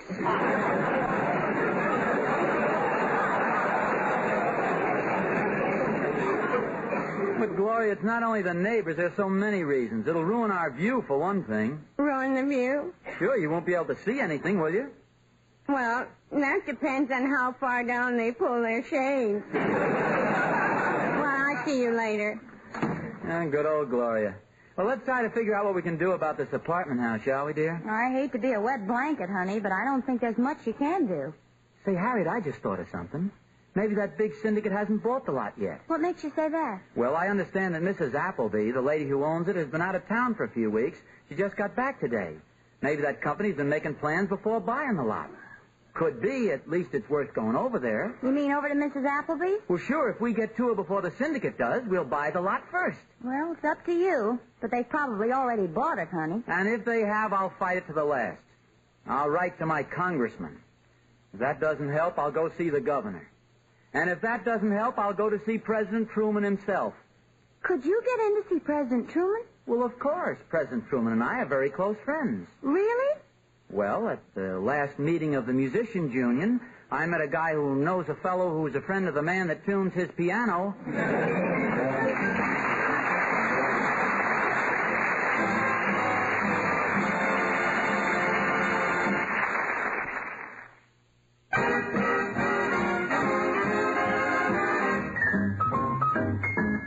And now our lovely singing stars, the four famous King sisters. I'm gonna love that guy like he's never been loved before. I'm gonna show that guy he's the fella that I adore.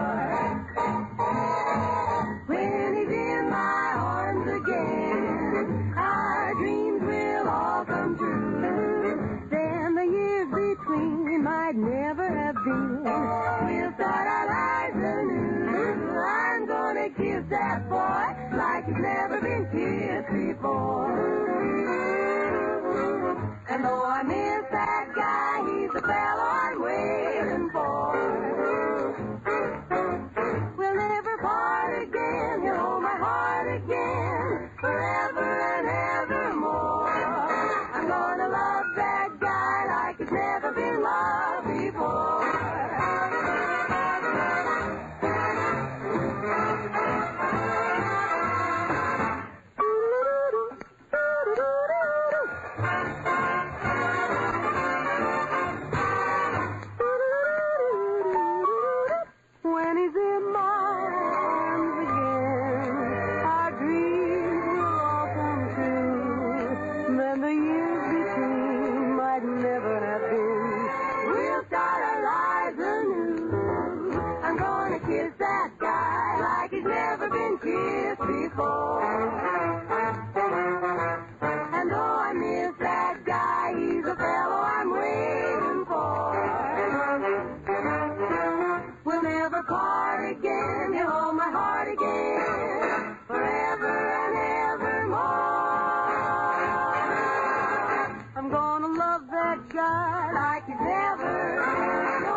Ozzie and Harriet. The kids of the neighborhood really started something when they decided to enlarge their clubhouse on the vacant lot next door. As a result, a false rumor started that a big syndicate was planning to build an apartment house there. Ozzie, in order to stop the building, decided to try to buy the lot before the syndicate did. We find him now, with Harriet, ringing the doorbell at Mrs. Appleby's, the woman who owns the lot. Oh, hello, Mrs. Appleby. Do you remember me? I live right... Oh, of course. Come right in. When did you get to town? Mrs. Appleby, I think you have me confused. Oh, aren't you a fellow by the name of Peterson who owned a leather and harness shop next to the drugstore in Scranton, Pennsylvania? No, and my name is Nelson. Oh, of course. I don't know how I mistook you for Mr. Peterson. His eyes are brown, and you're wearing a gray suit, and he died 5 years ago. Oh, yes. You know my wife, don't you, Mrs. Appleby? Oh, how do you do, Mrs. Appleby? No, I'm Mrs. Nelson. Oh, of course, my dear. You know, every time I see you two, I can't help noticing how much Mr. Nelson resembles my first husband, Cedric. Oh, that's nice. It's too bad we had to be divorced, but I guess it had to come. I ate crackers in bed, and poor Cedric couldn't stand the crumbs. Oh, that's very interesting. Those crumbs in bed used to drive Cedric crazy, and he was so clever. You know what he told the judge? No, what did he tell the judge? He said he just had to have a divorce because instead of being wedded, he was gradually being breaded. Isn't that clever? Yes. I'd like to talk to you about... Naturally, when I married for the second time, I didn't eat crackers in bed, heaven forbid. I wouldn't dream of eating crackers in bed. Oh, well, that's good. But we were divorced, too. Those lamb chops cost just as much trouble. Oh, Mrs. Appleby, the reason we dropped That in was my second husband. I've had 3, you know. That's right, 3 husbands. Now, what was it you wanted to ask me? Well, to come right to the point, Mrs. Appleby... You know there's someone else you remind me of.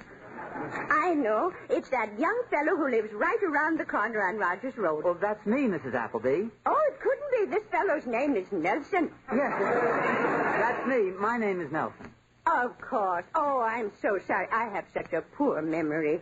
Nelson, let me see. Oh, I know how I can remember it. The same as Battling Nelson, who won the lightweight championship from Joe Gans in Reno, Nevada on April 11th, 1917 at 133 pounds in 6 rounds, and I won 60 cents on him at 3-2 odds.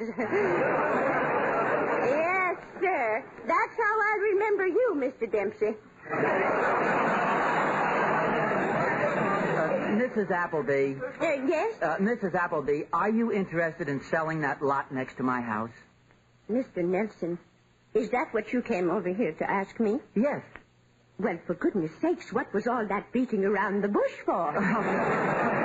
Well, I'm kind of a blabbermouth. But tell me, you haven't promised that lot to anybody else, have you? Oh, no.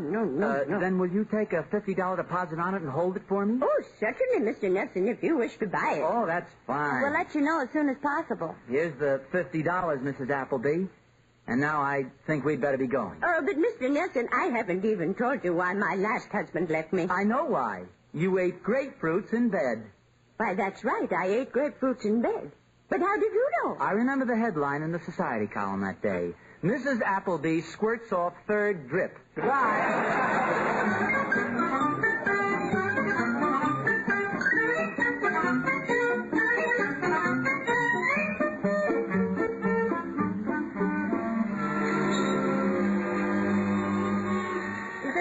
You mean, dear? Yeah, this is it. I've seen their ads in the paper. Well, you go ahead, dear, and I'll see you at home later, okay? Goodbye. Bye. Welcome to the Helping Hand Finance Company.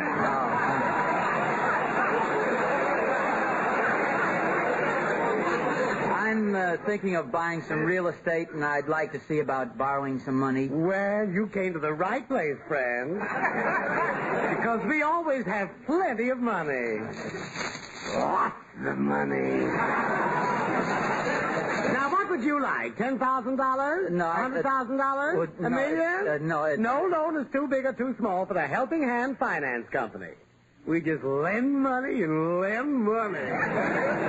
Now, what's your name, please? Nelson. Ozzie Nelson. I phoned you a while ago. Oh, yes. I think we got some information on you. Just a few pertinent facts our investigators checked on.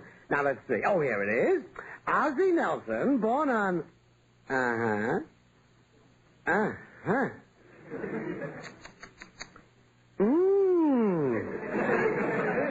We've led a very interesting life, haven't we, Well, you know, that is... And let's see. One night in June 1938, while you were...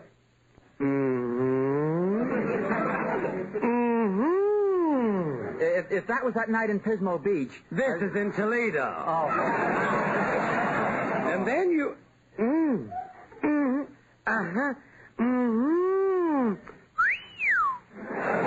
What's the matter? I just got to Pismo Beach.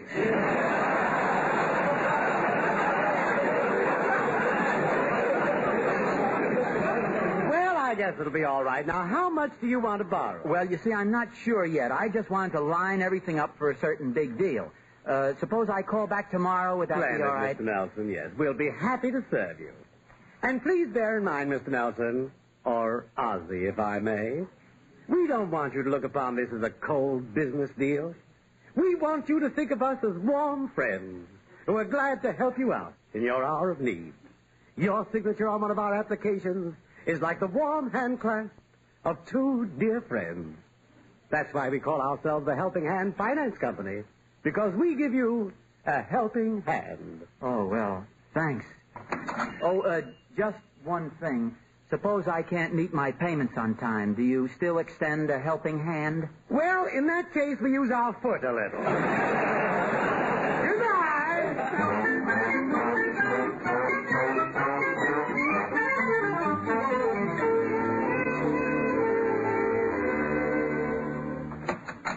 Ozzie! Yes, dear. Honey, I've been thinking over this whole business about the apartment house. I know, dear, you've been thinking, but your husband's a man of action. I've got everything lined up. My credit's okay at the finance company, and now I'll go over to Mrs. Appleby and start to talk real business. But, darling... I can just imagine how that big syndicate is going to feel when they find out they've been outsmarted by a guy who's a little too fast for them. Well, I just hope you haven't wasted $50 and a whole lot of time and energy, that's all. Oh, Harriet, please. Well, Mom. Well, Pop. David, what did the gang say when you told them your old man was putting a stop to that apartment house business, eh? Well, they were kind of mad at first, but then we held a meeting and decided to dig a hole to China instead. Oh, well, that's, what is that? Well, as long as you wouldn't let our syndicate build the apartment house, we already had the shovels and stuff. Wait a minute. You mean that you kids... And there you have it, folks. The mystery of the big syndicate is explained. Oh, Harriet, you were right all the time. I'm a fool, that's what I am. I'm a dope. I'm a moron. I'm an idiot. Well? Keep going, dear. I'll tell you when to stop.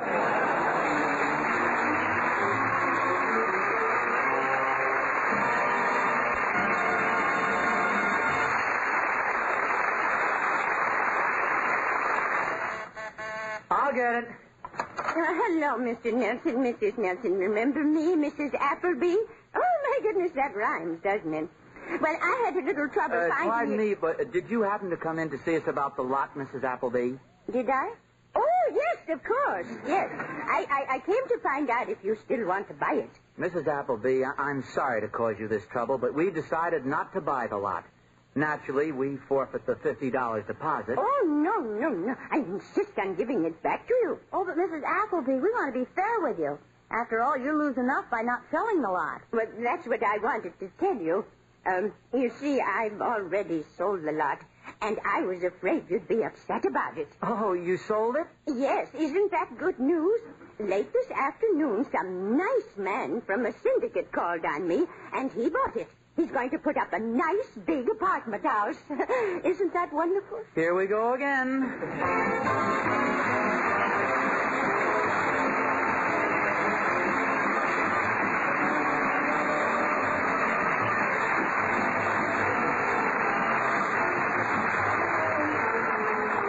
International Silver Company, creators of International Sterling, invite you to listen again next Sunday to the adventures of Ozzie and Harriet, with songs by the King Sisters and music by Ozzie Nelson's orchestra. And don't forget, the solid silver with beauty that lives forever is International Sterling. You're right, Harriet. The solid silver with beauty that lives forever is International Sterling.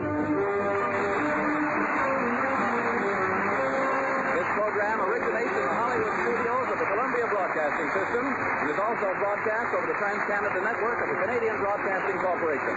This adventure of Ozzie and Harriet will be transmitted to our men and women overseas by shortwave and through the worldwide facilities of the Armed Forces Radio Service. Appearing in support of Ozzie and Harriet were B. Benaderet, John Brown, Joel Davis, Tommy Cook, and Henry Blair. Original music was composed by Billy May. This is Vern Smith speaking.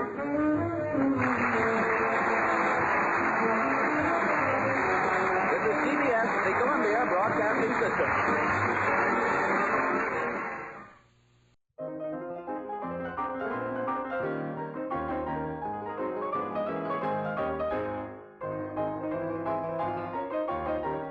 All right, here's a question for all you tech guys out there. Do you remember what your family's first computer was when you were a kid? What brand name it was and what operating system it ran? For my family, it was a Packard Bell, which is a company that I don't think even exists anymore, and I don't think they could have been doing too well at the time because the package they gave us seemed rather desperate in that it had 3 times the hard drive space as was typical at the time for a computer of its price, and it came with a ton of different software and games, like encyclopedia software, a bunch of games on CD-ROM and other things, and a lot of it was bargain software, but it got us off to a flying start as computer users with our first computer, which was a Windows 95 computer. So, yeah, it was, so I think, so we got a lot of years out of it though.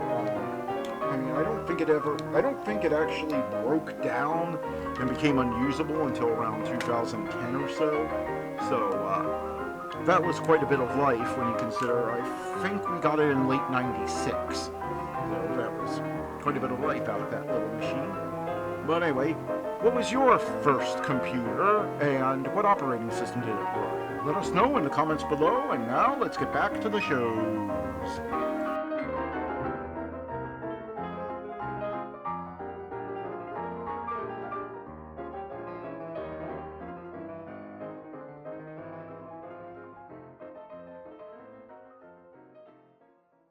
Well, Silver, wait those thrilling days of yesteryear with the Lone Ranger up next.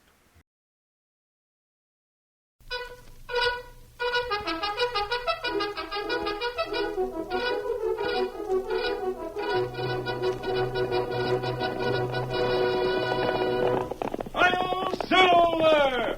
Away! A fiery horse with the speed of light, a cloud of dust, and a hearty hi-yo Silver, the Lone Ranger.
In the early days of the western United States, the trail towns ran wide open. Crowded with cattlemen and cowboys, gamblers and outlaws, violence and sudden death were everyday occurrences. At times, no one could be found who would accept the office of sheriff. And it was not until the masked rider of the plains started his great fight for justice that law and order were brought to the lawless boom towns. Return with us now to those thrilling days when the West was young. From out of the West come the thundering hoofbeats of the great horse Silver. The Lone Ranger rides again. Come on, Silver. We're heading for Seymour City. There's going to be trouble. Hi-yo, Silver! Away!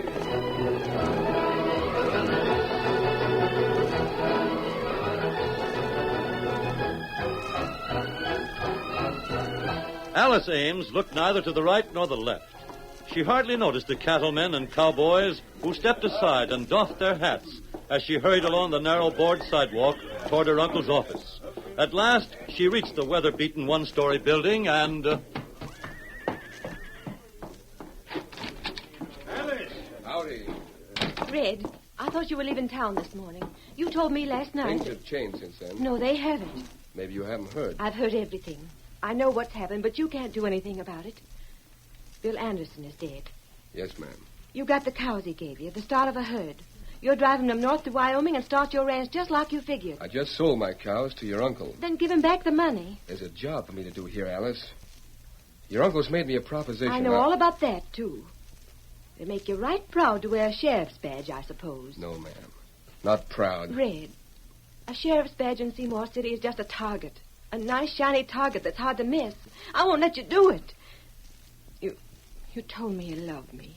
You said you were coming back. What's that? We're going to be married, and you can't stop us. Stop you? Why should I? I think Red's a fine boy. I want to offer him my congratulations. You're offering him a chance to die, that's all. I've been fair, Alice. I've told him what to expect. If it weren't for my health, I wouldn't stay in Seymour City another day. I don't like your being here, but you must understand this. We, that is, the businessmen in town, we didn't even think of asking Red to be our sheriff until he made a decision of his own. What do you mean?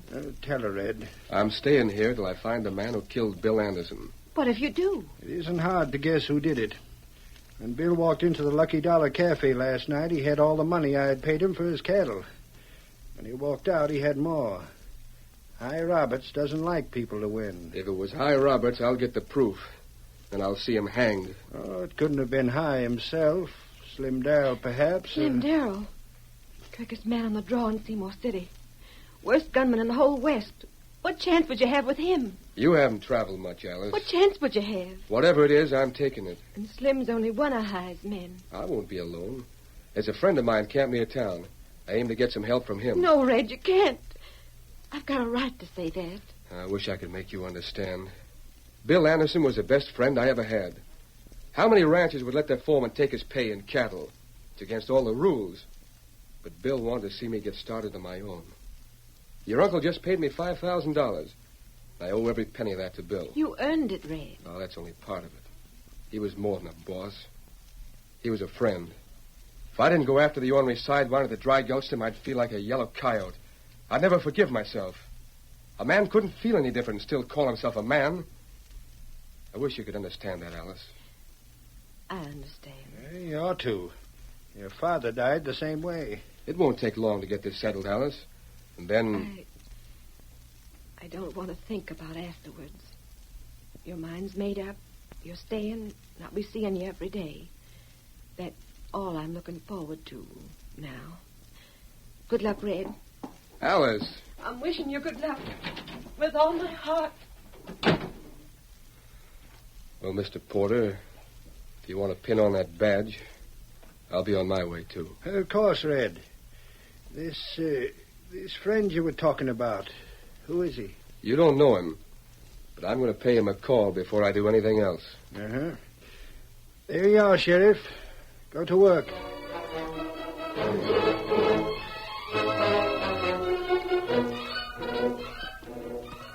Well, that's the story, Masked Man. I don't know anything more. How do you plan to start? Go and see Hi Roberts. Miss Ames didn't exaggerate, Red. He has a lot of men working for him. That's right. What would you say to him? Well, I'm going to ask him to turn over the man who killed Bill Anderson. I guess I'll be moseying along. You don't aim to change your camp, do you? No, Red. You'll be able to find one of us here most of the time. It's a good spot. Plenty of cover in these woods. Adios. Adios, Masked Man. Get up, boy. You Kimasabi. Yes, Tonto. We talk low. Something wrong? Tonto hear noise not far from camp. Maybe somebody follow Red. It's possible. Here, Silver. Here, Scout. We ride away. We'll make it seem as if we are. If there's someone hiding in the woods, we'll let them think we're going after Red. Whoever it is must have come from town. We'll take cover on the trail and wait for him. That good idea. Come on, Silver. Get him up, Scout.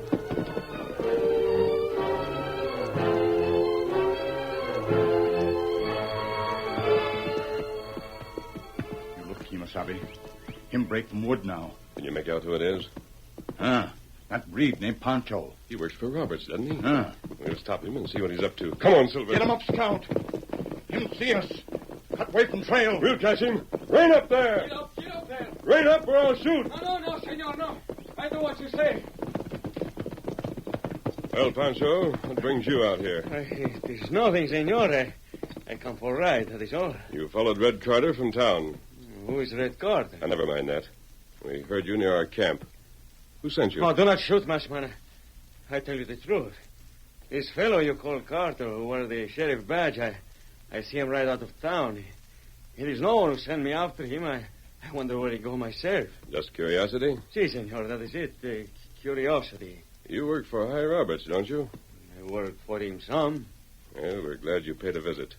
You're coming back to our camp and answer a few questions about last night. No, senor, he will kill me. Who'll kill you? I cannot say anything. Don't forget that you're covered, Pancho. What is it that you want to know? Were you in the Lucky Dollar when Bill Anderson left last night? See, but I am one of 100, senor. Did anyone follow him? I cannot tell you. It would be worth my life. Was it High Roberts? No, not him. And Pancho is not afraid of Roberts. He is not the man with a gun. The other one is. You wouldn't be talking about Slim Darrell, would you? No, I do not say it. I do not say anything. You said there were hundreds of people in the cafe. If Slim Darrell went after Anderson, plenty of others must have seen him. We can find out from them. Oh, but it was not by the front door he left. No, I do not mean that. That's all, Pancho. We won't keep you any longer. I ask for your protection, senor. You have tricked me into saying too much. It will not be safe for me in town. Let me stay with you. Let me work for you. You aren't in any danger. The fact that Slim left the cafe doesn't prove that he shot Anderson. Now, if you'd seen him do it... Oh, no, senor. I saw nothing. On your way, then. You will not tell the sheriff what I have said. We make no promises. Hurry up. See. Get up. Tonto think maybe Pancho see Anderson get shot? So do I, Tonto. We're both going to town. You follow Pancho, and I'll keep an eye on Red. You wear a mask? I'll wear a disguise. We go back to camp. Tonto fix one plenty quick. All right, Silver. Get him up, Scout.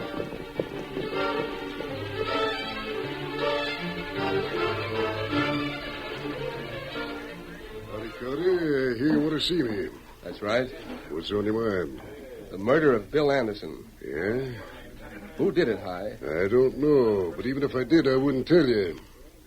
That tin badge you're wearing don't mean a thing to me, Carter. It will before I'm through. Now, get me straight. The sheriff's got to be elected. Just because the cattle buyers and the storekeepers hand you a badge, that don't make you sheriff. Simon Porter's the mayor. He can appoint me to act as sheriff until there's an election. That's what I'm doing. I'm ordering you to turn over the man who killed Bill Anderson in the name of the law. Would you like a drink? That's your answer? It's as good as any other.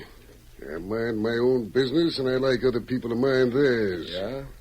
When you go into the business of dry gulching my friends, I get a big interest in it. What's your lip, Red? Not that you take the chance of getting caught yourself. It's Slim Darrell you hired to do your dirty work, isn't it? I don't like that. Oh, are you Darrell? Find out mighty soon, kid, if you don't watch your talk. The bad man of Seymour City. I don't lay any special claim to being tough. But I never met anybody who could beat me to the draw. I wouldn't be here if I had. Call me a dry gulcher just once more, and you better go for your gun. Bill Anderson was shot in the back. I ain't denying that.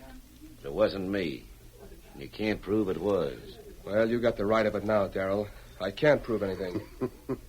The sheriff likes to do everything legal. But when I get proof, we'll have that showdown you're looking forward to. I never look forward to killing any man. I mean what I say, though, kid. You better take me up on that drink, Sheriff. This is the last chance you'll have to get one on the lucky dollar. Meaning? Nobody that's looking for trouble's welcome here. I'm giving orders to the boys to keep you out. I'll be back, High. Depend on it.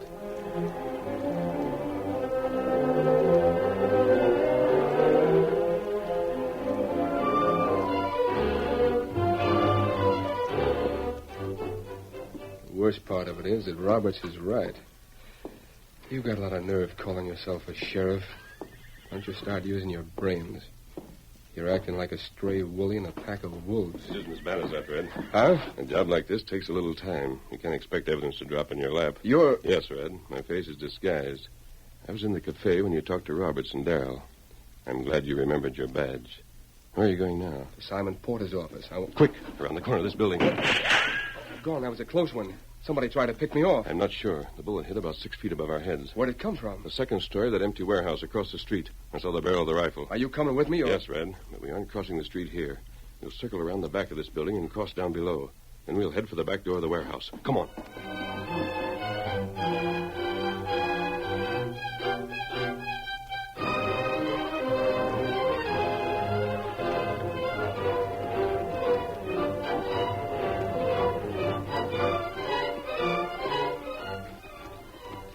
Open. Maybe they got away. I don't think so. It hasn't taken us long. Stay close to the building. Yeah. There aren't any windows here in the back, but they might be waiting just inside the door. Let me go first. Oh, it's my duty. Right here. Oh, wait a moment. What are you going to do? Cross the doorway fast and see if I draw any fire. Well, let me, mister. Like this. Doggone. The door isn't covered. Come on.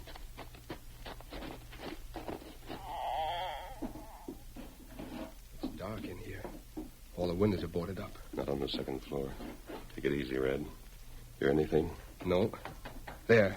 That was somebody running up the stairs. Follow me.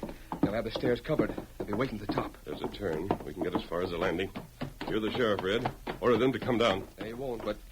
Come on down or we open fire. Now what? Keep your word. But we can't shoot around the corner. If we keep close to this wall, you can ricochet the bullet off that one. Yeah. I've seen it done. But the first shot will be another warning. I'll fire it. No, Red, don't! Alice! The girl. It's Alice Ames, Simon Porter's niece. Oh, Red. Was it you that fired that shot? Yes, I should have known it wouldn't work. But I wanted to make you realize this won't be the last time you'll be shot at. And the others, they'll shoot to kill. Listen. What? That's Tonto's whistle. It came from down the street that way. That's where Simon's office is. 3 times. It means he's in danger. Lead the way, mister. Red, please. Come on, we've got to hurry.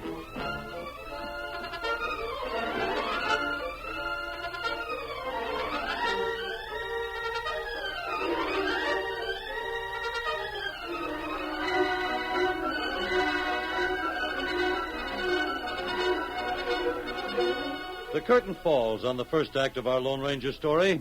Before the next exciting scenes, please permit us to pause for just a few moments.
Now to continue our story. At the sound of Tonto's warning whistle, the Lone Ranger and Red, with Alice Ames close behind, hurried out of the warehouse and down the street. When they reached Simon Porter's office, they heard the whistle again. That came from around and back. Well, what's there? A barn. Simon keeps a few horses there. Be sure that you stay behind us, Miss Ames. I wish you'd wait in the office. If it's some friend of yours that's hurt, I may be able to help. What was he doing here? I don't know. I'll help you swing the door back. I've got it. Kimasabi. Tonto, what's happened? Kimasabi. You've been shot. Miss Ames, can we have some water and some clean cloth for a bandage? I'll get everything you need in the office. It won't take me a minute. Where'd it get him? You can see. Just graze the temple. That the only place? Yes. Do you have any idea who it was, Tonto? No. What brought you here? Me follow Pancho, like you say. Him come to back door office. Simon Porter's office? Tonto step into barn, so Breed not see him. Then shot. All go black. Someone was in here. Hello, Red. Alice told me there was someone... Oh, it's only an Injun. He's a friend of mine, Simon. Who's this hombre? I can't see his face very well. He's another friend. The one I told you about. Get Wasabi. What's the matter, Tonto? Me tell you later. What's that? What'd he say? Water. Yes, sir. I thought he might want a drink. I brought a cup. Thank you. I'll lift you up, Kimosabe. So the Injun's name is Tonto. That's right. If your other friend was wearing a mask, I might make a pretty good guess about his name. There's no reason why you shouldn't know, Simon. Now that pan of water, Miss Alice. Here. Are those silver bullets in this cartridge belt? I reckon. Yeah, the Lone Ranger. You sure know how to pick your friends, Red. With him around, I'm getting my nerve back. I wonder if he'd do me a favor. Never heard him turn anybody down yet. I got to go over to Barnesville tonight. Make arrangements to pay off a trail crew and pasture a herd. I'll be carrying quite a lot of money on me. Yeah? You suppose you might ride with me? Well, he won't want to leave Tonto. You'll be all right in an hour or two. And you mean you will? No. What's that? Simon, I feel just the same way you do about his being here. But Red's the one in danger, not you. Mister, you're going to stand by Red, aren't you? Don't leave him alone for a minute. I saw how you dragged him out of the way just before I fired that shot. Fired a shot? Oh, never mind. Mister, with you to back him up, he's got a chance to clean up those crooks, but not alone. Please don't leave town. My business is important. It can wait. There's no reason why Red can't ride over to Barnesville with us. Huh? Why not? You're right. Let him go with you. I'll come too. You'll do nothing of the sort. You'll stay at home where you belong. Nobody's going to hurt a woman. You're safe here, and it's a long, hard ride to Barnesville. I agree with your uncle, Miss Alice. You'd better stay here. Do you think someone may try to ambush you, Porter? Well, there's lots of folks know I got to make this trip. Hi Roberts and Slim Darrell? Them in particular. They know I'll carry money. And with that half-breed Pancho carrying tales to them, they'll know when I leave town. I don't care, though. Now, if the Lone Ranger and the sheriff are riding with me. Tonto ride, too. The three of you, then. Is it settled? Can you start as late as 10 o'clock? That's just about right. I still think I should... You're coming with us, Red. Well, whatever you say, mister. Can you stand up, Tonto? Huh? I'll give you some help. There. Dizzy? It go away. There's just one question I want to ask you, Porter, before we head back for camp. What's that? Didn't you hear a shot out here in the barn? You don't pay much attention to shots in Seymour City. I think maybe I did. It was just after I caught that Pancho sneaking in the back door. And let's see, that was most an hour ago. That's all, Porter. We'll meet you on the edge of town at 10 o'clock.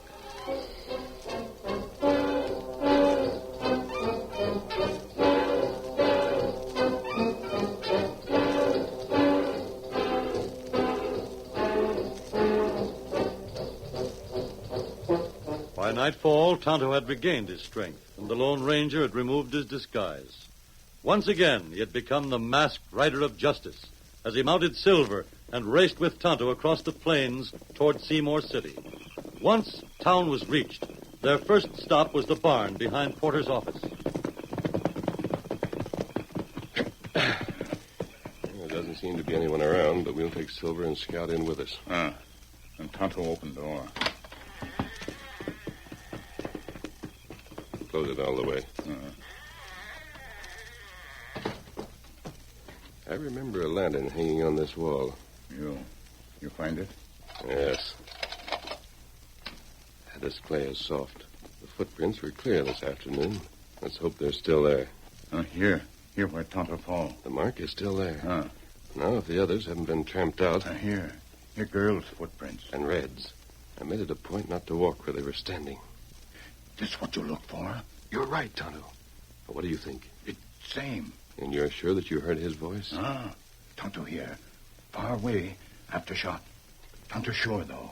A cold-blooded killer. He'll stop at nothing. That's right. I can't go into the cafe now that I'm wearing a mask. But I'll write a note and you can give it to them. You trust them? It isn't a question of trusting them. It's a question of finding out. You don't have to wait for an answer. Their actions will speak for them. And before the night's over, we'll know the truth.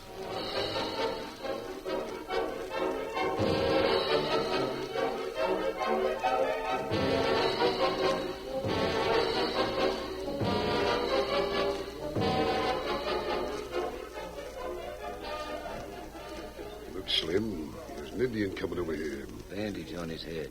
You know him? Never saw him before in my life. This for you. Something wrapped up in paper. Well, what do you know? A silver bullet. And this is a note. What's it say? It's addressed to both of us. Read it with me. Robertson Darrell, yeah. Slim, look at what it says. I can read. Get your thumb out of the way. Who signed it?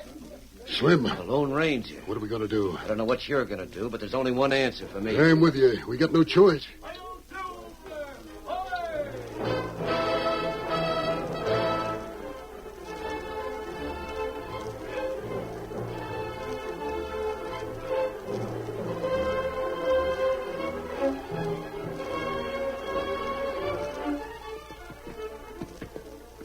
Alice, you're trembling like a leaf. Red, I'm feeling about this trip. Don't go with Simon. I'm afraid of him. I always have been. I never said anything to anybody, but he's evil. He's bad. What are you talking about? You've got to believe me. Honey, you ought to be in bed. I'll stop at Doc Mason's on the way out of town. There's nothing wrong with me. You must have a fever, talking that way about Simon. Well, he's the puniest little gent in 6 counties. There's no more harm in him than... It's just... Nobody thinks so, but I'm not crazy, I know. All right, honey. I'll be watching out for him every minute. Now, you get some sleep. All this excitement's been too much for you. You won't stay? A sheriff can't act like an idiot. Well, you two saying your last goodbyes? Well, I guess we can stand it till tomorrow night. All set to travel? Yeah, all set. Don't leave the house until I get back, Alice, no matter what happens. Goodbye, Red. Goodbye, honey. Get up there.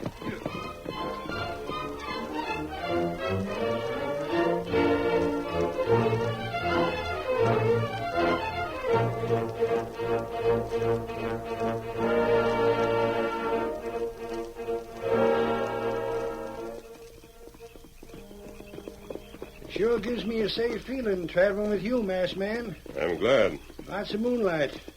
Just a nice night for a ride. We'll be in Barnesville by morning without pushing the horses at all. Unless something happens. I ain't got a worry in the world.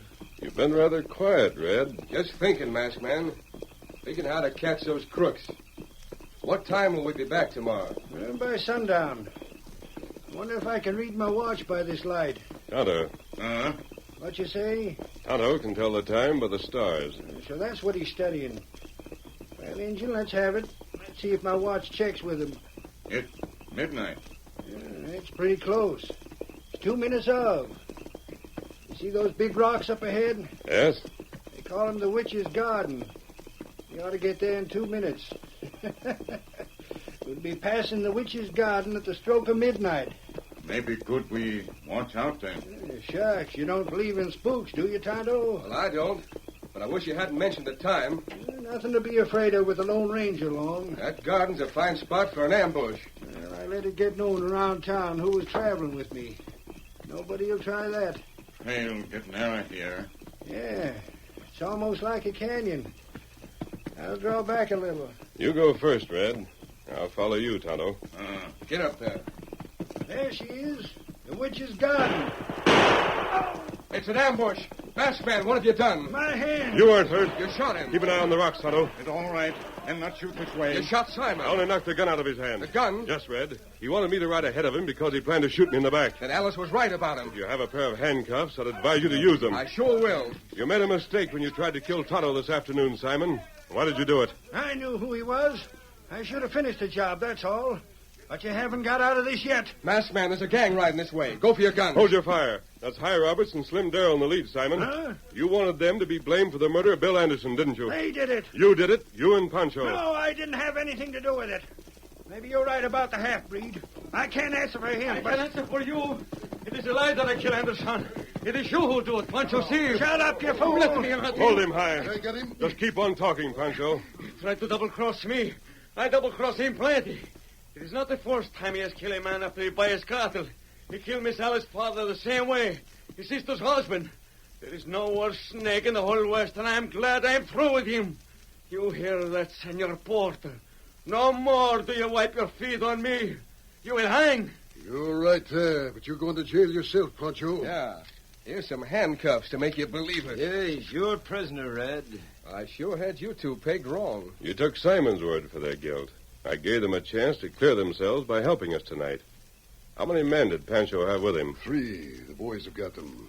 And, Red. Yeah? Law and order means just as much to my business as to anybody else here in town. Me and my boys are back in your play whenever you need us. We may not have such good reputations, but we only use our guns when we have to. Maybe you'll make that never. I'll do my best, Hi. Only I don't deserve credit for this work tonight. Simon Porter was the last man in the world I'd figure for a killer. It took the masked man to see through him. Hey, where is he? He rode over that way with the Indian. They've gone. You sure? You can still see him. Riding into the west. Burning the wind. Well, even if he can't hear me, I gotta say it or I'll bust. Thanks, masked man. Thanks for everything.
The story you have just heard is a copyrighted feature of the Lone Ranger, Incorporated.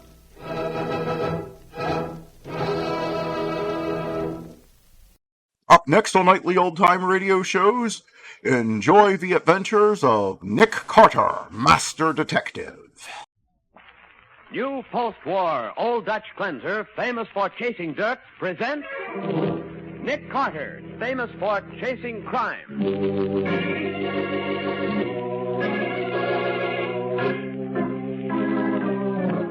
Every week at this time, two great names are joined as new post-war Old Dutch cleanser brings you one of the most resourceful and daring characters in all detective fiction, Nick Carter, Master Detective.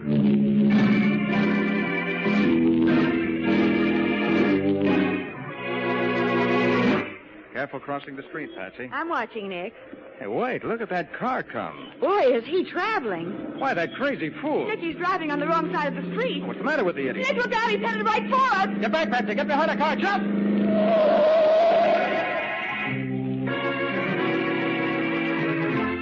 Ladies, for new speed, new ease in cleaning, try the new post-war Old Dutch cleanser made with activated seismotite. See how amazingly fast it cuts grease.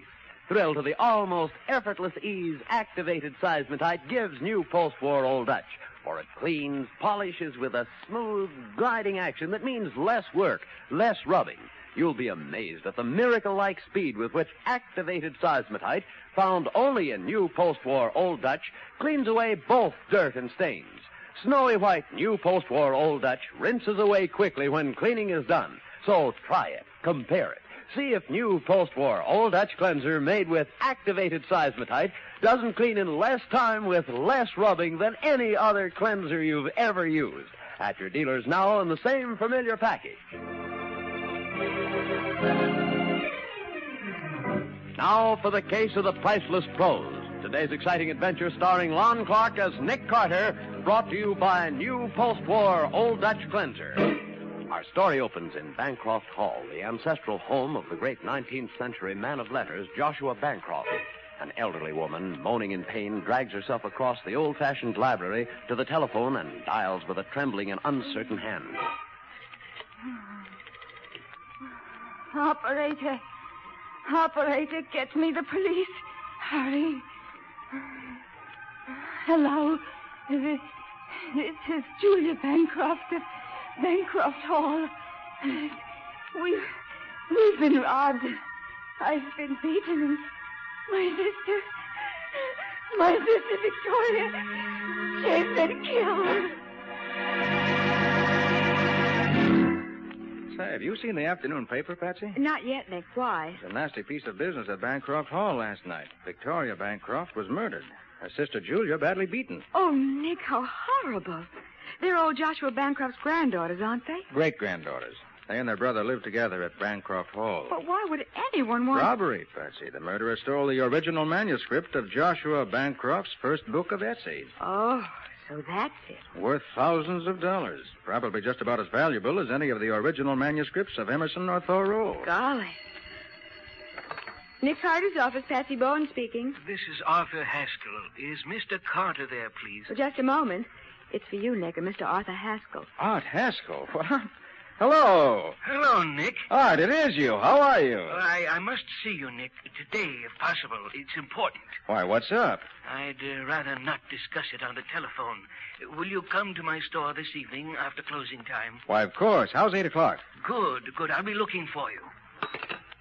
Well, that's strange. Who's Arthur Haskell? He's an old friend of my father's. I've known him since I was a kid. Owns the Haskell bookstore. Deals in rare books and old manuscripts. Nick, isn't that a funny coincidence? That he should call just when we're discussing the Bancroft robbery? Oh, I wonder whether it is a coincidence.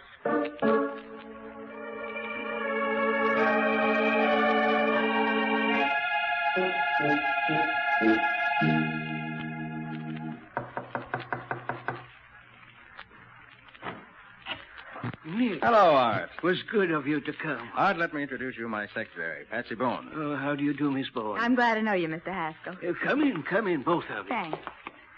Yeah. Let's go back to my office. It's in the rear of the store. I haven't forgotten, Art. Be careful there. It's rather dark in here. Yes. I didn't want our meeting to attract too much attention. Well, that sounds mysterious, Mr. Haskell. What I have to tell you is even more mysterious. That's so? Well, here we are. Sit down, Nick. Miss Bowen. Uh-huh. Thanks, Art. Now, what's happened? You've read in the paper, I suppose, about the theft of the Bancroft manuscript? Yes, what about it, Art? Well, you'll find this hard to believe, Nick. But yesterday, just yesterday... Oh, what is it? Look out. I'll pull the lamp off the desk. There. It's dark in here now. They're outside, Nick. They're shooting through the window. If I can just sneak up to the Oh, window, Nick, don't. Stay away from there. I'm all right. If I can get a look outside. See anyone? No. Oh, Whoever it was, they're gone now. Find the light switch, Patsy. he was right by the door. Yes, here it is. Nick, I wonder whether... Oh, Nick, look. Good heavens. Art. Is he... Art. Is he... Yes, Patsy. He's dead.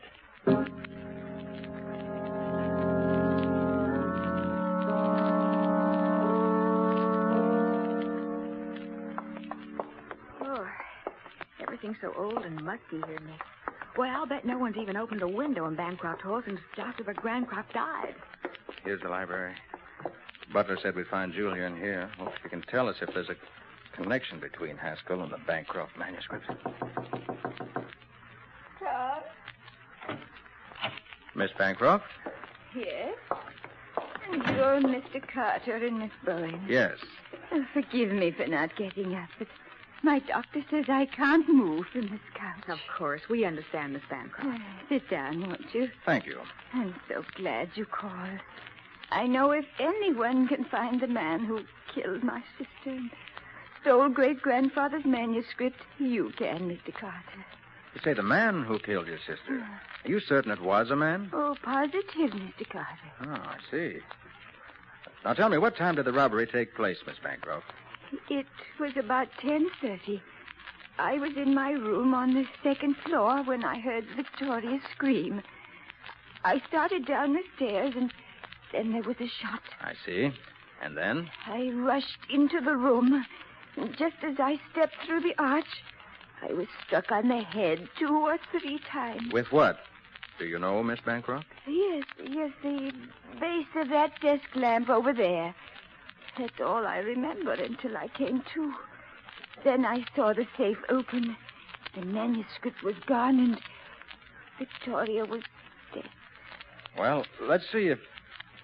Now, just a minute. Hey, what? What are you doing at those draperies, Mr. Carter? Just this. Taylor! How do you do, Mr. Carter? I don't know who you are, but the next time you hide behind draperies, be sure your feet don't show. Mr. Carter, this is my brother, Taylor Bancroft. I was just coming in to get a book. Were you? What book? What book? Why, Never mind. I have one more question to ask you, Miss Bancroft. Yes? Have you any idea who could have done this? Why, anyone might have done it. So many people knew of great-grandfather's manuscript, and nearly everyone knew that it was kept here. True enough, but no ordinary thief would steal a rare old manuscript. It's stolen by a person who knew how to dispose of it. Well, there are several people here in the city who know a great deal about old books. Do you happen to know the names of any particular individuals? Why, I know who would know, Julia. Carl Van Leyden. Professor Van Leyden? Yes, he's the best-known authority in the field. I'm sure he'd be glad to help you. Thank you, Miss Bancroft. Think I'll pay him a visit right now.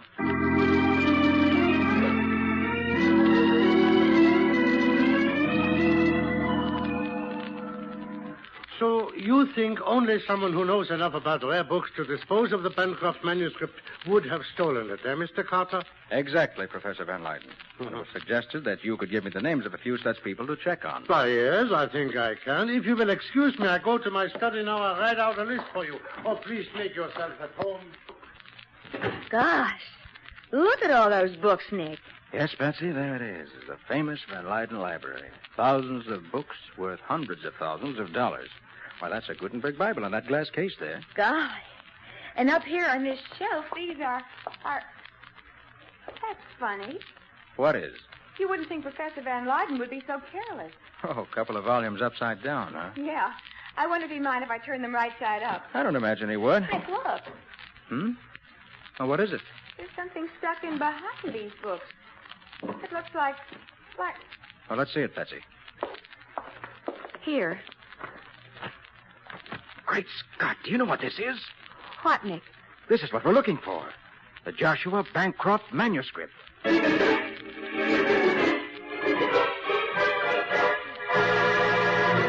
amazement and disbelief, Nick and Patsy stare at the bulky sheaf of yellowing pages. The precious manuscript has been found, but as Nick himself realizes, this serves only to deepen the mystery of Bancroft Hall. We'll see what happens in just a minute.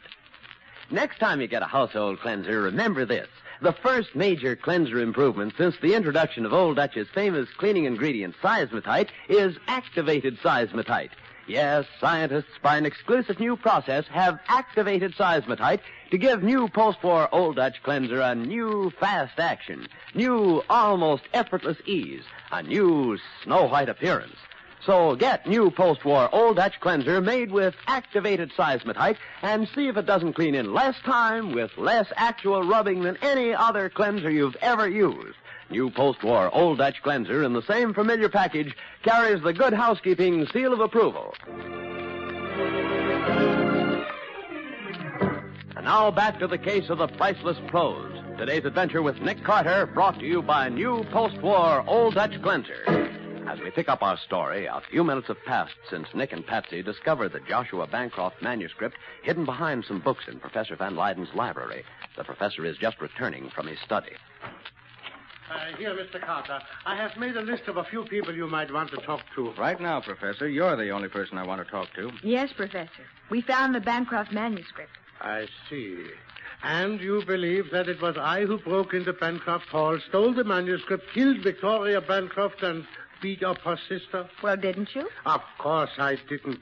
I came by the manuscript quite innocently. I was about to buy it. From whom? From a friend of yours, Arthur Haskell. Arthur Haskell? I don't believe it. It's the truth, Miss Bourne. Haskell stopped by here only day before yesterday and to let me examine it.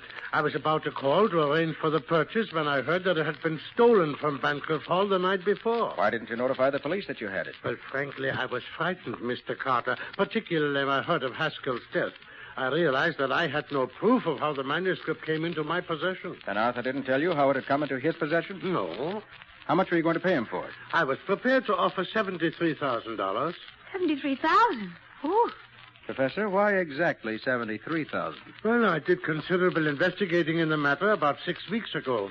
And from the inquiries I made, I feel that 73,000 is about what a keen collector would pay for the manuscript today. Why were you so interested in the Bancroft manuscript 6 weeks ago? I wasn't. I appraised this as a favor to Mr. Arnold Gibson. Who's Arnold Gibson? A stockbroker here in the city, an old friend of the Bancroft family, or so he said. Did he say why he wanted it appraised? No, he did not, but he seemed to feel it was very urgent. Nick, something tells me it's urgent that we see this Arnold Gibson. Right, Patsy. Professor, with your permission, I'm taking this manuscript with me. It's evidence on one or perhaps two murder cases. I understand, Mr. Carter. Thank you. Now, Patsy, you go back to the office.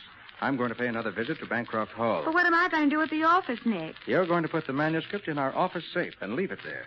We're not carrying $73,000 worth of prose around in our luggage compartment.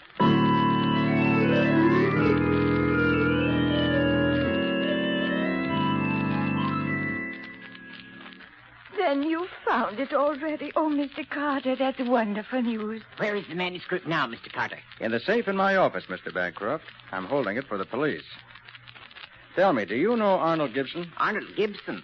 Arnold's an old friend of the family, Mr. Carter. What has he to do with this? Did either of you authorize him to seek an appraisal of your great-grandfather's manuscript 6 weeks ago? No, certainly not. Why, you don't mean to say he... Van Leyden says Arnold Gibson asked him to determine the current market value of the manuscript. Well, that's incredible.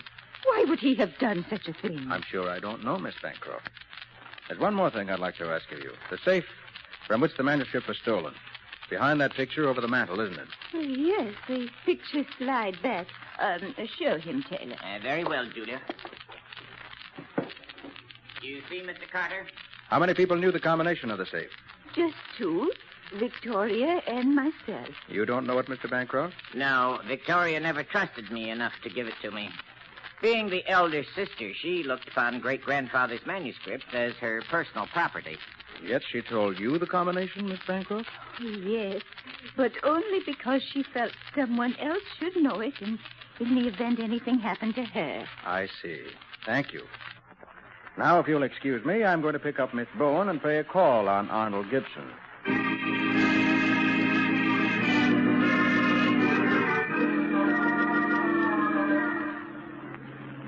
Uh-oh, slow down, Nick. Isn't that the park view arms up ahead where Arnold Gibson lives? Oh, yes, I think it is. Uh-huh. Oh, no use turning around here. We might as well park over here. Right. Careful crossing the street, Patsy. I'm watching. Come on. Hey, wait, Patsy, wait. What? That car coming.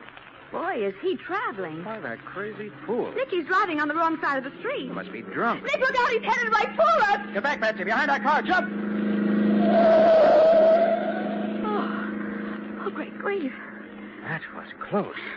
Nick, whoever was driving that car deliberately tried to run us down. That's obvious. Did you see who it was? No, I was too busy getting out of the way. Me too. Nick, I bet someone was trying to keep us from talking to Arnold Gibson. Maybe so. This makes me all the more interested in meeting the gentleman.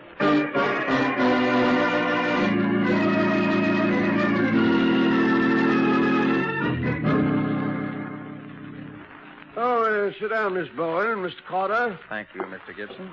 Cigarette, Mr. Carter? No, thanks. They're a special brand I have made for my customers. They're called Arcadias. Well, sorry, I don't use them. I see. Well, what can I do for you? Mr. Gibson, you can tell us why you asked Professor Van Leyden to ascertain the market price of the Bancroft manuscript. Why, And just what business is it of yours? 2 murders make it my business, even though the manuscript has been recovered. Oh, you've got it back? I have, safely stowed away in my office safe. Oh. Are you going to tell me what I want to know? Carter, I had the Bancroft manuscript appraised because I was tired of waiting for the money Taylor Bancroft owes me. Bancroft owes you money? $55,000, sir. Whew, that's a lot of money. Taylor was playing the market. He lost, didn't have the money to cover. I advanced it for him. And you wanted to find out whether he could raise enough on the manuscript to pay you back. That's right, Mr. Carter. I see. Well, thank you, Mr. Gibson. Not at all. All right, Patsy, shall we go? Where now, Nick? I'm taking you home. I'm going over to the athletic club. The athletic club? What for? Think a good brisk rub down will do me good. And a good night's sleep, and I'll be ready for another busy day tomorrow.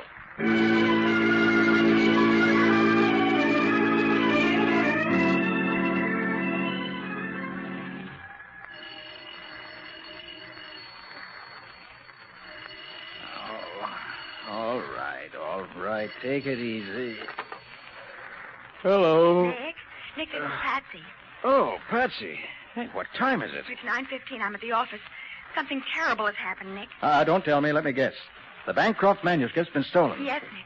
Someone broke in here last night. They blew the safe. Blew it, huh? You sure they blew it? Well, of course, Nick. But, Good. What'd you say? I said good. Now I found out what I wanted to know. Hold everything, Patsy. I'll be right down.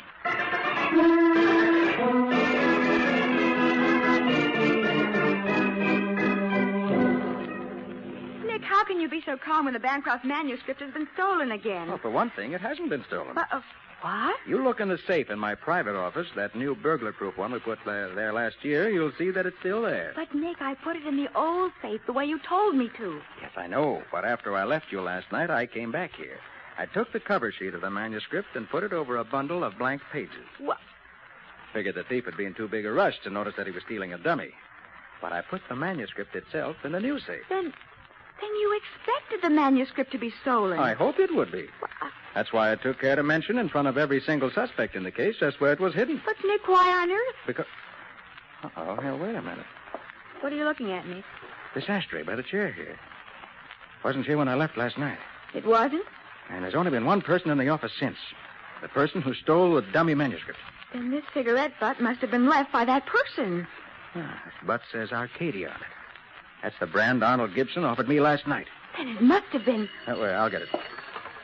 Nick Carter speaking. Oh, hello, Matty. What? What's that?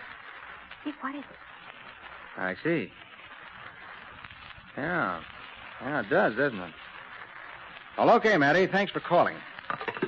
What do you say, Nick? He says the case of the Bancroft manuscript is solved. Solved? Police just found Arnold Gibson dead. Oh.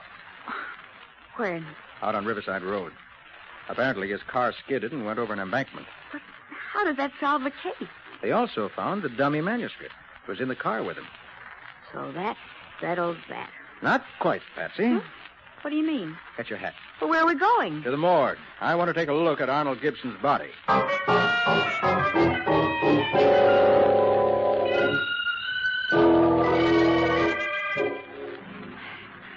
Hurry up, Nick. I don't like morgues.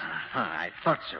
Well, why are you so interested in Gibson's hands and teeth, Nick? Listen, Patsy, remember when Gibson offered me a cigarette last night and I refused? Yes. Well, Gibson didn't take one either. In fact, he didn't smoke the whole time we were with him. You mean... I mean that he didn't smoke at all. There's not a sign of a nicotine stain on his teeth or fingers. Nick, he said he had those cigarettes made for his customers. He didn't say for himself. Right, Patsy. The cigarette stub in the office was just a plant to throw suspicion on Gibson. Then Gibson must have been murdered. Correct. And I know who murdered him.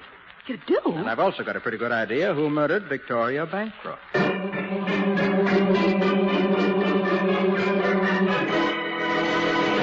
Confident that he has solved the mystery, Nick turns away from the body of Arnold Gibson. We'll bring you the conclusion of today's adventure in just a minute. Ladies, the first chance you get, take home a package of new post-war Old Dutch cleanser made with activated seismotite. Try it, then see if it doesn't clean in less time with less rubbing than any other cleanser you've ever used. Actually, you'll thrill to the new, almost effortless ease in cleaning with new post-war Old Dutch. Thanks to activated seismotite, it cleans, polishes with a smooth, gliding action that means less work, less rubbing. Notice the new miracle-like speed with which activated seismotite cuts grease and cleans away dirt and stains in both hard and soft water. Yes, a new post-war Old Dutch is now snowy white, rinses away quickly when cleaning is done. It's utterly different, so try it, compare it. Get new post-war Old Dutch cleanser made with activated seismotite for faster, easier cleaning. Now for the conclusion of the case of the priceless prose. Today's adventure with Nick Carter, brought to you by new post-war Old Dutch Cleanser. After leaving the morgue, Nick and Patsy speed swiftly across town and stand now at the door of the old mansion known as Bancroft Hall. Ring the doorbell again, Patsy. I think I hear someone coming. Oh, good evening, Mr. Carter. Good evening, Miss Bancroft. Your brother at home? Taylor? Why, yes, he's in the library. Won't you step in? Thank you. Taylor? Yes, Julia. Did you want to see me? I want to see you, Bancroft. Oh, of course. What about? About murder. Mr. Carter, you aren't accusing Taylor. I'm accusing him of the murder of Arthur Haskell and Arnold Gibson. But that's fantastic. Is it? From the look on your brother's face, I'd say he doesn't agree with you. Bancroft, you made your big mistake when you blew my safe and left that cigarette stub in my office to frame Gibson. Did I, Carter? You did, because Gibson had those cigarettes made for his customers, and of all the people involved in this case, you were the only one who was a customer of his. You're wrong, Carter. My mistake was in not running you and Miss Bowen down in front of Gibson's apartment. Nick. But I can undo that mistake right now. Oh, Taylor, put away that pistol. Well, I didn't think you'd crack so easily, Bancroft. Sit down on that couch, Carter. You too, Miss Bowen. Very well. You realize, of course, you can't go on killing people indefinitely. I've killed 3 people, Mr. Carter. A couple more will make little difference. 3? I didn't accuse you of killing 3, Bancroft. Well, I did, nonetheless. You killed Victoria Taylor? Yes, Julia. Oh. I killed her. She came into the library just as I was opening the safe to get the manuscript. Then you came in, and I struck you. And you had to kill Haskell to keep him from telling me from whom he brought the manuscript. And last night, after you stole the manuscript from my office, you met Gibson and gave him the manuscript in place of the money you owed him. After he gave you a receipt for it, you slugged him and wrecked his car to make it look as if he'd been killed in an accident. Right, on all counts, Carter. Now, if you'll excuse me... I'm afraid I can't excuse you yet, Bancroft. Nick. Put down that sofa, fella. Sorry. It hit the gun. You ruined his aim. Get his gun, Patsy. I got it. Good. Oh, Taylor, are you hurt? Just a minute, Miss Bancroft. Oh. I want to ask your brother to do me a favor. What do you mean, Carter? Open that safe above the mantel, just the way you say you did it the night of the robbery. Go on, open it. I can't, Carter. Why not? I don't know the combination. That's what I thought. It was you who killed Haskell and Gibson, all right, but you didn't steal the manuscript from this safe. Well, then who did, Mr. Carter? Who did? Yes. Why, you, Miss Bancroft. And it was you who murdered your sister, Victoria.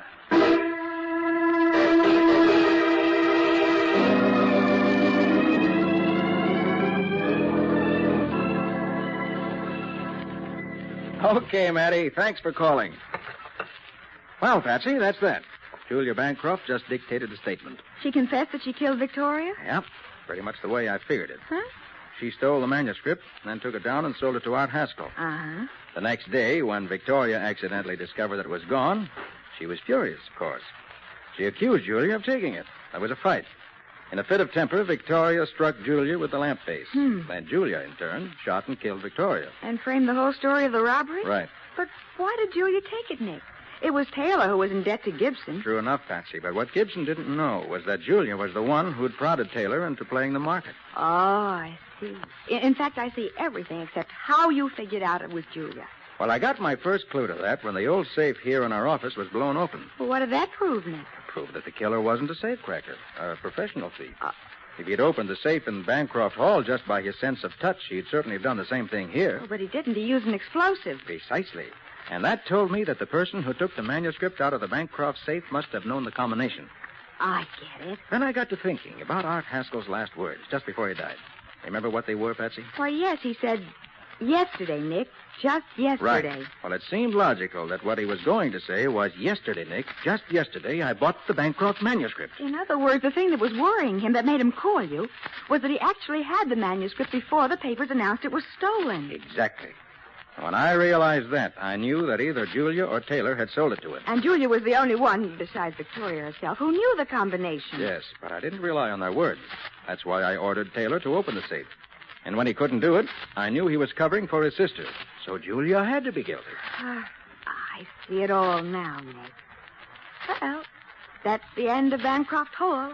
And of the Bancroft line, too. Of the line, maybe, Patsy. But Americans will still be reading old Joshua's essays long after the crimes of his great-grandchildren are forgotten.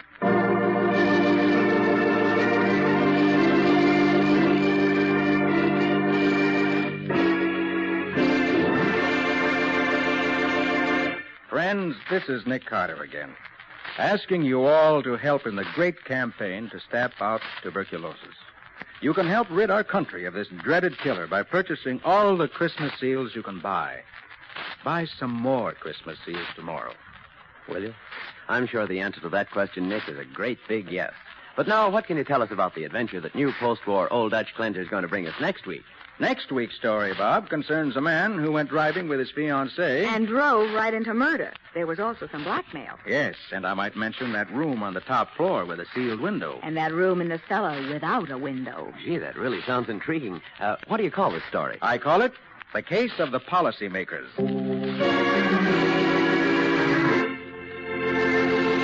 Attention homemakers. Now you don't need a mixing bowl to color margarine. The sensational new Del-Rich Easy Color Pack margarine ends mixing bowl mess. With Del-Rich, the margarine and color berry are both inside a sealed plastic bag. You simply pinch the berry, then gently knead the bag. And Del-Rich quickly blends to a luscious golden color inside the bag. And listen, the delicious country-sweet flavor and freshness of Del-Rich are sealed in. It's truly America's finest margarine. Ask for the new Del-Rich Easy Color Pack margarine tomorrow.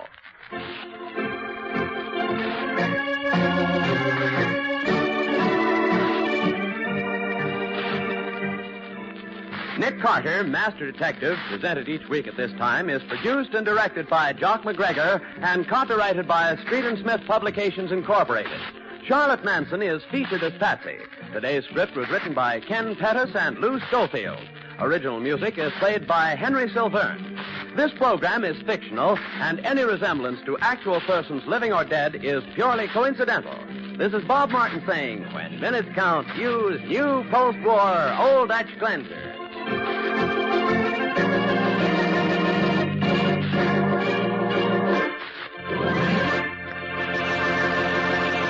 This is the Mutual Broadcasting System.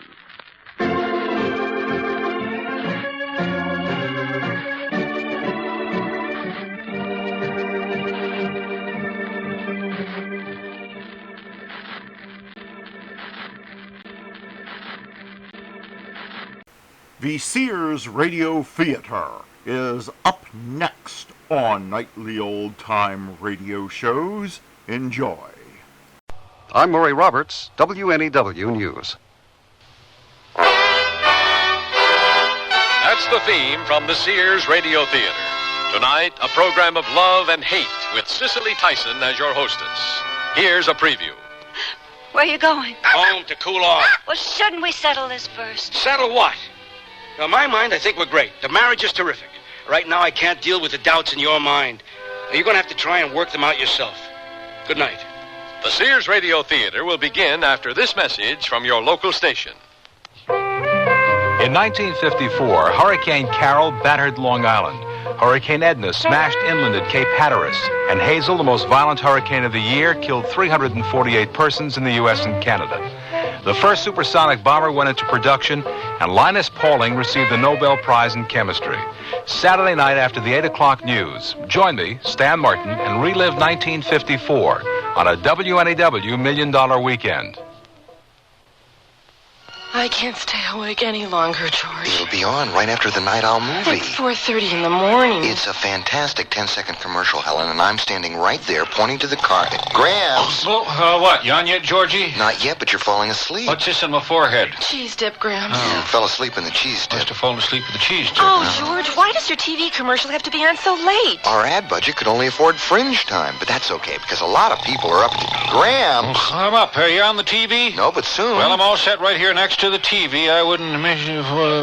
If your advertising isn't reaching the people you want, radio definitely will. With its many different formats, radio reaches every lifestyle. So you can target more messages to exactly who you want, when you want, at a price you can still afford. Okay, Helen, here it comes. Oh, Gramps, it's George! It's George! Oh, I'll get it. Let me turn off the TV first. Hello, George. Must have hung up. Want to wake up your advertising? Try radio. It's right on the button. A message from the Radio Advertising Bureau. This is Cicely Tyson. Spring is coming late this year, but chilly winds haven't kept the lunchtime crowd away from this urban park, a bit of downtown greenery in a Midwestern city.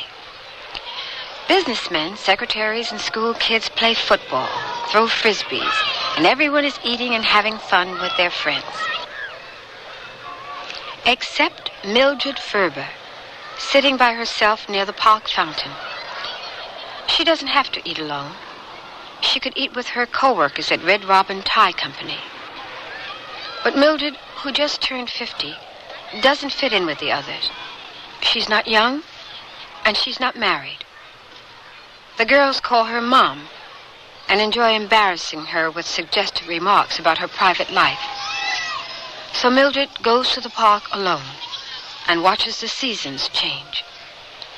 But spring is late this year, and Mildred is chilled by the thought that warm sunshine may never arrive. Hey, lady, you all right? I'm real sorry our frisbee hit you. No harm done. At least it's plastic. Here you are. Thanks. Nobody ever sits here until the fountain gets turned on. What you doing, waiting for somebody?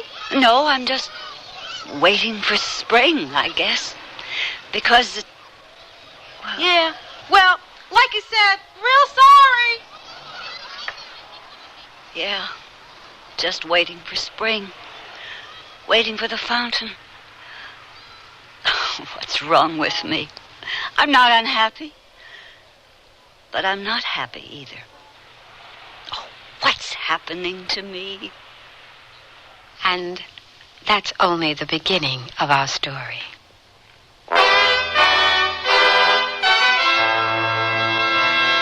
Sears Radio Theater, a new adventure in radio listening. 5 nights of exceptional entertainment every week, brought to you in Elliott Lewis production of the Sears Radio Theater.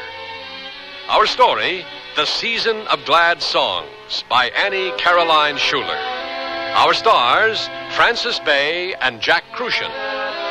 The Sears Radio Theater is brought to you by Sears Roebuck and Company. Sears, where America shops for value.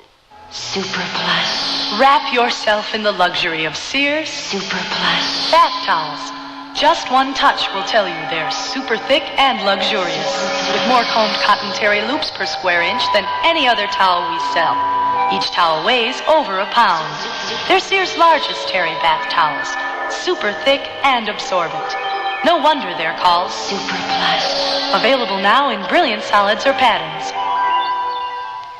Why, after just a few launderings, my fashion T-shirts look all out of shape.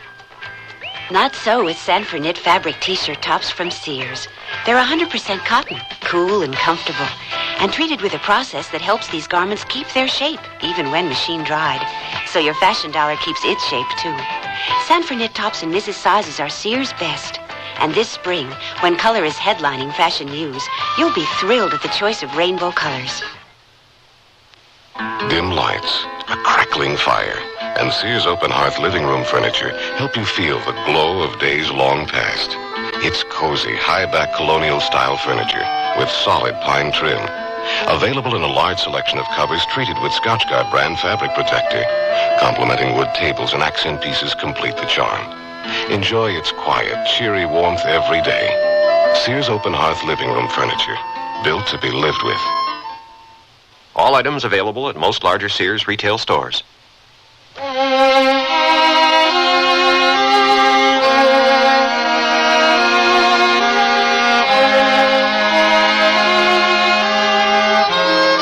The lunch hour ends, and people drift away from the park back to offices and shops, leaving only a few small children and an elderly man who sits still as stone on a weathered bench. One of the last to leave is Mildred.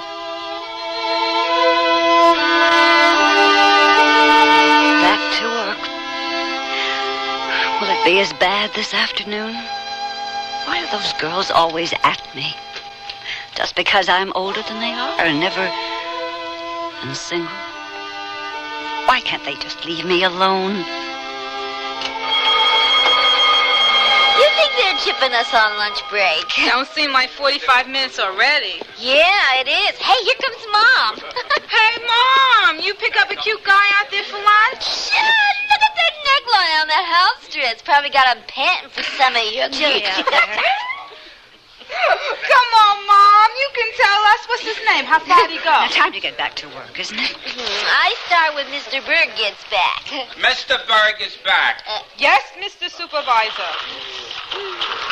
No, wait. Shut him off, will you please? Shut him off. I got an announcement. Now, the production is way down. So we called in an efficiency expert. Now, this is Mr. Franklin.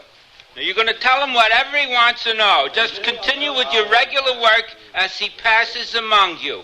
Are there any questions? I got a question for Mr. Franklin. All right, go ahead. You got a first name, Mr. Franklin? Yes, it's James. Jim. Look, Yvonne, this isn't a social and I don't hour. see no wedding ring. Rita, would you just cool it? All right. Okay, everybody, back to work. Mildred, come into my office. You too, Mr. Franks. All right.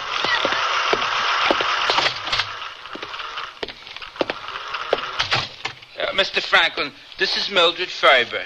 She's been here a long time. She really knows the business. She can tell you better than any of those new flirties out there. Mrs. Fibber?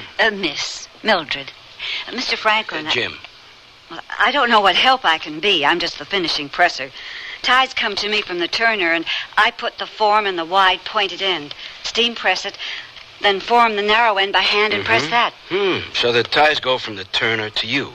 And before the turner... The slow down. Sure don't lie, Mildred. She's the best worker we have.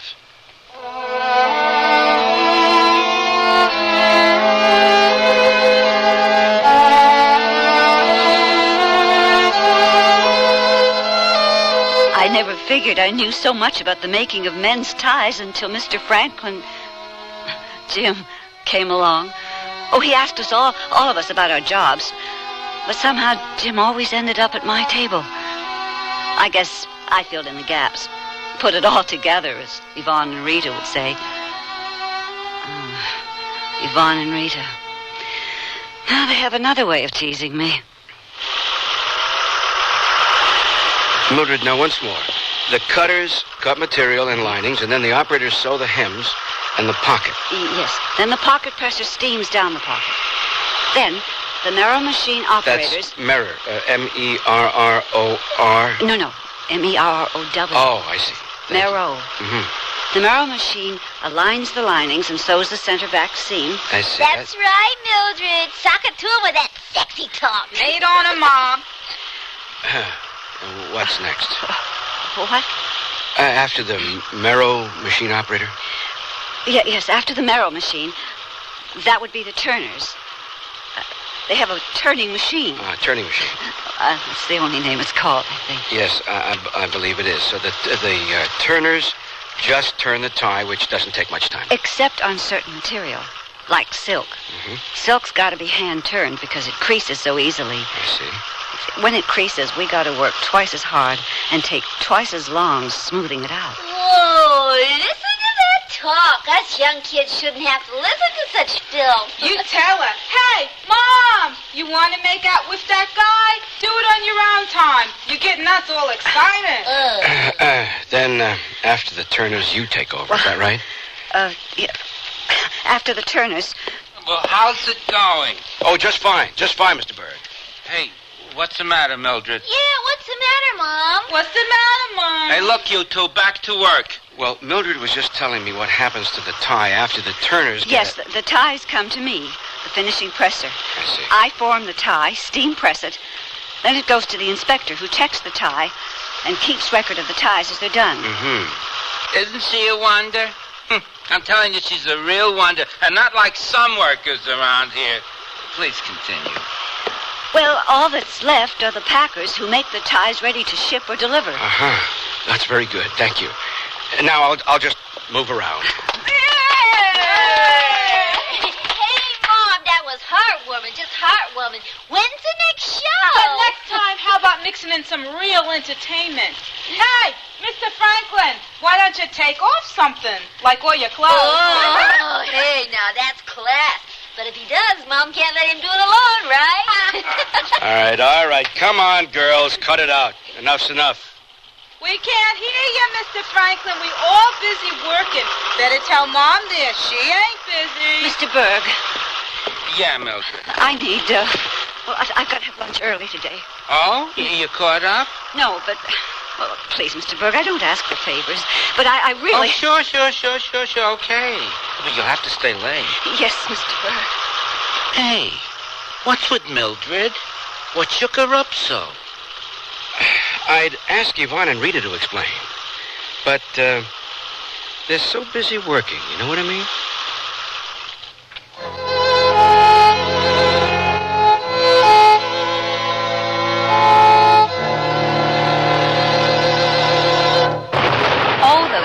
Showers are really coming down. So are the prices during Sears Home and Yardware sale. If you could use some help in the kitchen, here's the answer. A Kenmore half-horsepower food waste disposer, cut $15. Not to mention $70 savings on our best Kenmore portable or under-counter dishwashers. Both feature 3-level wash action, plus a pots and pans cycle, and professional installation is available. Sale ends April 28th. Prices are really coming down during Sears Home and Yardware sale. Available at most larger Sears retail stores. Dates may vary in Alaska and Hawaii.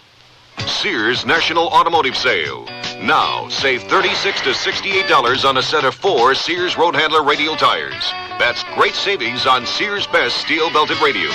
And save on Steady Riders. Sears Best heavy-duty shocks. The ones even Joey Chitwood's stunt team didn't wear out in a whole season.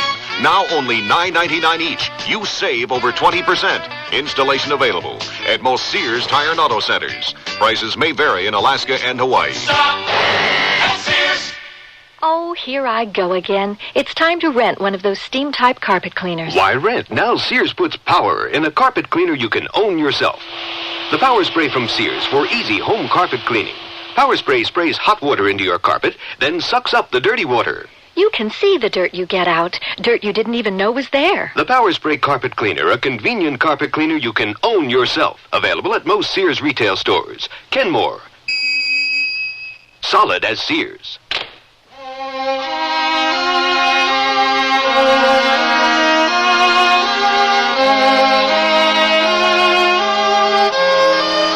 I ran to the park and sat by my fountain. It was still turned off, and the park was empty. I forgot my lunch, so I bought a hot dog and a carton of coffee. I sat looking up at the fountain, not knowing what to do. I couldn't go back to work, not after what happened. I couldn't face those girls again. Mr. Berg or Jim. Mildred, isn't it too cold for this? You know, I followed you out, but you took off so fast I lost you. I've been walking around looking for you everywhere. Why? Why what? Why'd you follow me here after what happened? What happened? Stop it. Just go away. Well, first I have to apologize. For what? Well, I feel I'm responsible for the way Rita and Yvonne have been acting lately. Oh, no, you're not. It's not your fault. They're always at me like that. Why do you let them? So what can I do? Run to Mr. Berg? A lot of good that'll do. Quit. Quit? Sure. I just turned 50. Worked at tie pressing in Red Robin for 33 years. It's all I can do. It's all I know. I'm comfortable there. Well, usually it doesn't bother me, but with you... I'm sorry if I... Oh, it's not your fault. None of it. That's just the way those girls are. Oh, okay. I feel a little better about it. Well, the fountain's still off. Usually on by now. Well, it has been unseasonably cold lately. We really shouldn't be out here. I know. The family used to say, late spring, long summer. Family? Parents. No, I never was married. You? No. Any reason? If you don't want to say it. I was close to my parents. I dated, but I always had my pets, my music, my own life. Mm-hmm. Never felt I was missing anything. After the Army, I went back to school on the GI Bill. The career started moving. Had no time for anything else. I've had a good life. Had? Suddenly, I feel so... Feel so what? Guilty. Yeah. My friends convinced me to date kids. I mean younger women. But we had nothing in common. That's one problem I don't have. Young men want even younger women. Men my age, they're all married. I'm not. I'm not worried about staying single. Oh, me neither. But... Yeah, there's always one of those buts. You know, it's easy to live alone when you're young. But as the years pass... I cry sometimes. Mm-hmm. Just cry. Then other days, I feel so happy I want to share it. You ever have an urge to call someone? In the middle of the night for no reason except to talk? But I never did. No one would understand. I guess we should feel pretty depressed. But I don't. I really don't. You know, this is the first time I said all this out loud. You know, something that feels good.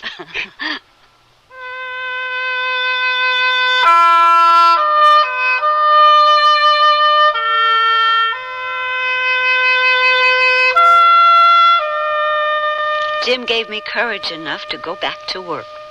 But Rita and Yvonne were still trying to embarrass me. And again, they were succeeding. You and Franklin's finally getting it on, Mom? Come on, Yvonne. It's their age. What have they got left to get it on with? Oh, I guess you're right there. Hey, Mom, you two get into some heavy hand-holding? Mildred? Ooh, here comes Lover Boy again. Ooh, you just can't keep away from her. Jim, if you want to discuss anything, I think Mr. Berg would prefer... What I have to say to you concerns a very private matter. Now, listen up, everybody. Rita, Yvonne, you two been waiting for this. You can't be talking about us. We too busy working. Yeah. Well, you girls just try to tear yourselves away for a minute so you can hear what I have to say. Now, everybody listening? Good. Mildred, since we seem to have so much in common, like being over the hill, how about having dinner with me tonight? Well... Yes, I'd like that, Jim. Thank you for asking. And thank you for accepting. Okay, you can all go back to work now. What? No replies? Well, Mildred, I think we found a way of shutting them up. How about that? Oh, and no applause this time for our performances, please. Yes, but what could we do for an encore?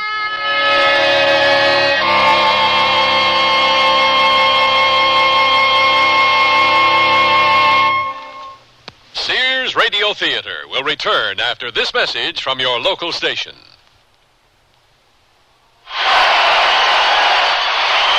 All right, it's question and answer time. I know the questions, you know the answers, or do you? First question, who is the detective hero created by a famous female British mystery writer? I don't know. Right. Second question, which author was a creator of Sam Spade and a close friend of Lillian Hellman? Martin Mayonnaise. Correct for 1,000 bobolinks. Third question, what is the name of the greatest killer of all time? Al Capone. Bugsy Malone. Bonnie and Clyde. Bullets. Correct for 1,000 bobolinks. The greatest killer of all time is heart and blood vessel disease. It's no joke. More people die of heart and blood vessel disease each year than of all other causes of death combined. We'd like to change that. We're the American Heart Association. Call us to find out where free blood pressure screenings are being held. Remember, we're fighting for your life. Chills run up and down your spine. There's a creeping sensation at the back of your neck. You're listening to CBS Radio Mystery Theater. I'm E.G. Marshall, your host for these hour-long dramas of suspense, adventure, and the macabre. Heard 7 times a week on most of these stations. Here's a sample of what we mean. What is happening? I don't know unless we're going crazy. You do hear drums. Yes. We've got to get out of this house. I don't know what it is, but we've got to get out. I knew there was something about that picture. Come on, Georgia, hurry. Marion, look! It's moving. The lion is coming into this room. Run, Georgia, run! Listen here for CBS Radio Mystery Theater 7 times a week on most of these CBS Radio network stations.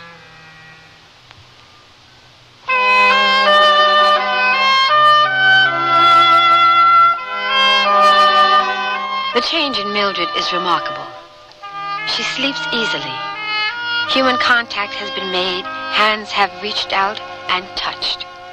Can it last? Wait. We mustn't anticipate. Hello? This is your friendly efficiency expert. Oh, hello. After such a late night last night, will you be into work on time? Well, may I ask the same question of my friendly efficiency expert? You may not.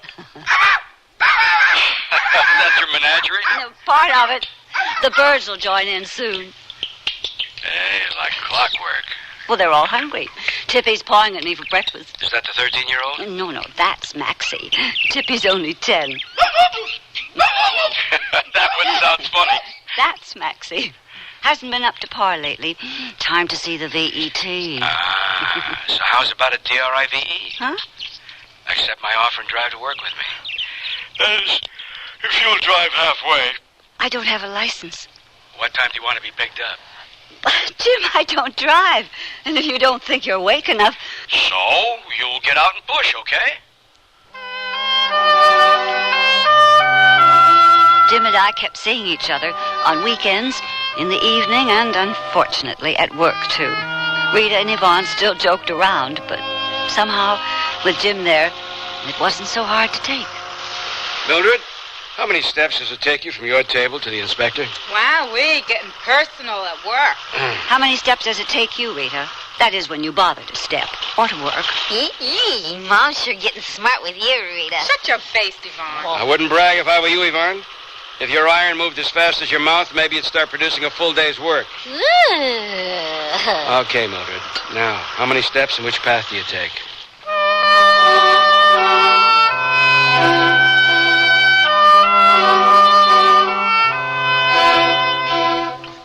Not only was work made easier with Jim around, but it seemed lots of little things in my life that had always distressed me suddenly began falling into place with Jim around. According to Farmer's Almanac, it's this week or never for early corn. Glad we're going by the book. And finally, spring's coming. And you know what a man's fancy turns to? Gardening. I'm not that young or old. Mildred, let's get married, huh? So we haven't known each other that long, but we've been around. You've been around. Well, we're both old enough to know that it's right. I just turned 50. I'm too old. Well, I'm 52 and I'm not. And being with you so much lately, I know I'm tired of living alone, of being alone. I want to marry you. Jim, well, I'll have to think about it. Now, turn the page for peas and broccoli. Hey, I'm going to keep asking. So you better keep thinking.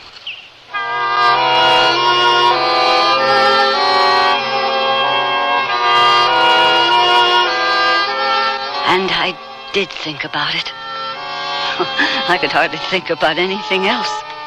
At home or at work. Okay, shut it down a minute. Shut it down. Now, I just got the report from Mr. Franklin, our efficiency expert, and you all don't really want to hear it, but you gotta. So I'll take each department separately. Cutters, into my office. You're first. So, Mr. Franklin's gone, but not forgotten. Especially for Mom, huh, Mom? Yeah, what's going on with you two? You gonna confide in your two best friends? Jim's asked me to marry him. Oh, no, are you kidding? Is it really that funny? Sure is for you. You must be some hot number, Mom. I guess you younger kids just don't understand. What do you mean, younger kids? We're married ladies. We got kids and everything. We done it all already. We know the score. Yeah. What do you do that you think so special that we wouldn't understand? Well, Jim and I, we enjoy sitting at my apartment or his place, just watching TV and holding hands. Oh, to really hold hands? Jeez, I grab my guy's hand, he drags me into the bedroom. Yeah, it sounds so corny. But, nice, you know. Real romantic. I guess older folks need that sort of thing. Just older folks, huh? I don't know. Maybe not. I was surprised at what Rita and Yvonne were saying. They respected me. For the first time in a long while, I thought about respect, and especially self-respect. What the girls thought meant a lot to me, and their respect for me helped me to respect myself. I knew I loved Jim, but I still couldn't make the big decision. Hey, Mill, where the hell you been? It's Saturday, remember? We had a... Jim. Mildred, what's wrong? I was at the vet's. He just dropped down, and I got him to the vet's. Oh, Mill. Max is gone. I'll be right over.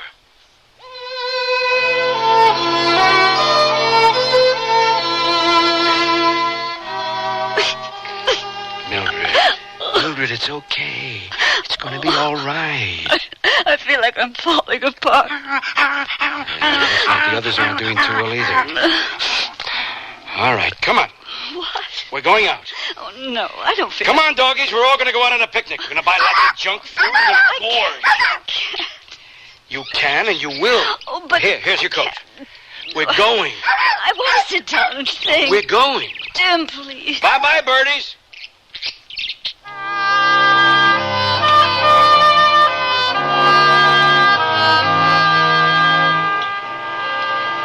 Where are we going? Anywhere. The beach? No dogs allowed. The park? Ditto. Oh, you name a place. I don't know. I can't think. Well, we'll drive around a while. For how long? Till the dogs need bathroom privileges, so we do. But not at my place. Why? Well, the carpet's not paid for yet. I had to smile.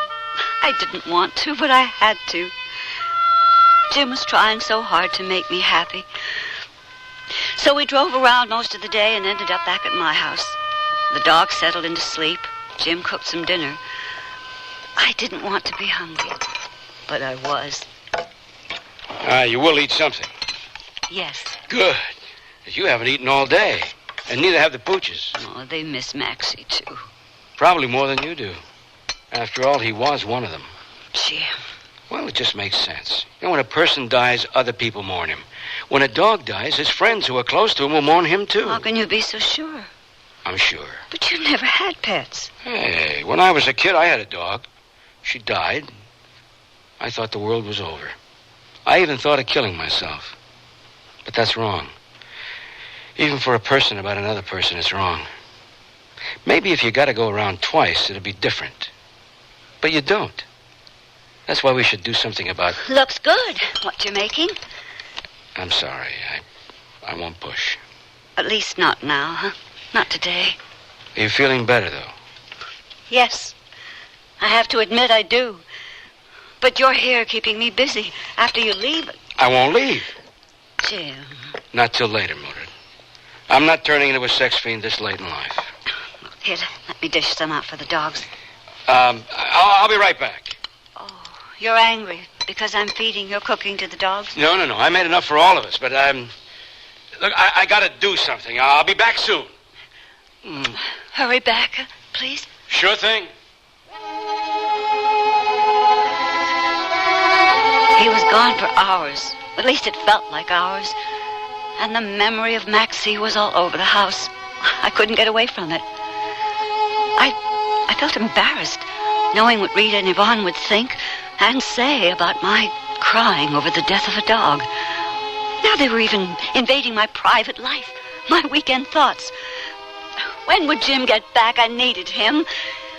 Then, at last, he was there. Miss me? What took you so long? Well, the place was closed. What place? Had to get the owner out of bed. Who? Look, I know nobody can replace Maxie. I know that. But, what's in your pocket? Which pocket? The one that's moving. Jim. Well, Tippy and the others are like a new friend.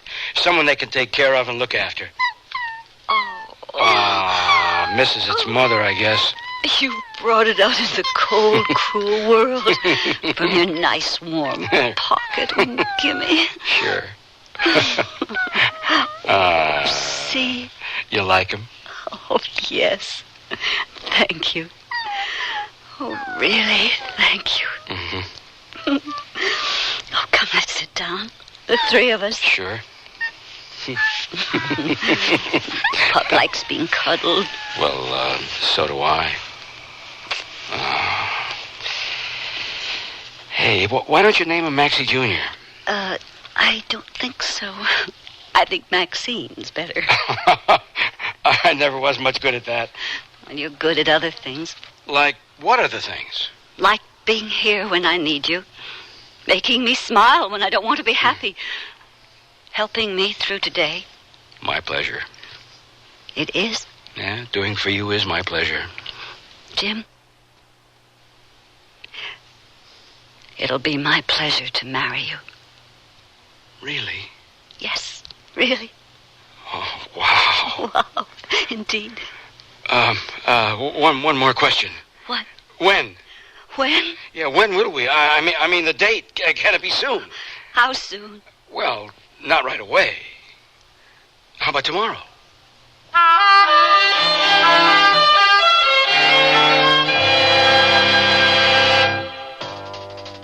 They wear them in Alaska, in Texas, in Maine. Wherever the territory's tough, the kids wear Sears Toughskins. The toughest jeans in Sears Tough Jeans territory. Fashioned from a perma-pressed tri-blend fabric so tough, kids can actually jump on trampolines made from it. Sears Toughskins in boys and girls sizes. Now in latest spring colors, styles, patterns. Brushed finish, too. You have tough kids, Sears has Toughskins.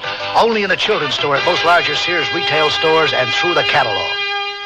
I love to eat. But it takes so long to cook. That's why we both love our new Kenmore microwave oven from Sears. I can cook a 5-pound roast medium rare in just 30 minutes, or 3 strips of bacon in 3.5 minutes on a paper plate.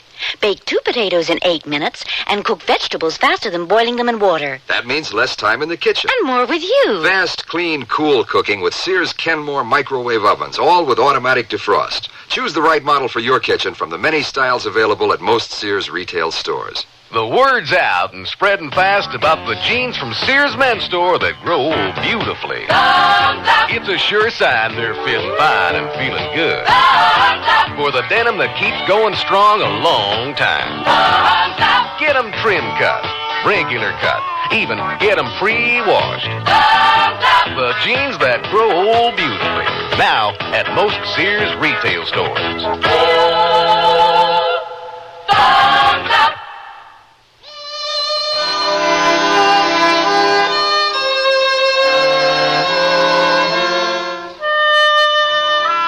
Cicely Tyson again. And here's the concluding act of the season of glad songs. Jim and I didn't get married the next day, or the day after that. In the throes of first love, we announced our plans to the world. The rejoicing that went out from us was not returned. Well, not by a long shot. Sure, when young kids say they're getting married, everyone makes fun and laughs. But we figured, being what society calls mature individuals, we'd be taken seriously. We figured wrong. Hey, open mine next, Mom. Well, all right. Hey, Mom, you got some really great stuff here. You know what this is, Mom? Yes, I think I do. If you don't, you ask Jim on your wedding night. Hi, am I too early? Right on time. Oh. Help me gather these presents together, will you, dear? Sure. You enjoy your shower, Mom? It was nice. Jim, you keep your hands off of you-know-what till you-know-when.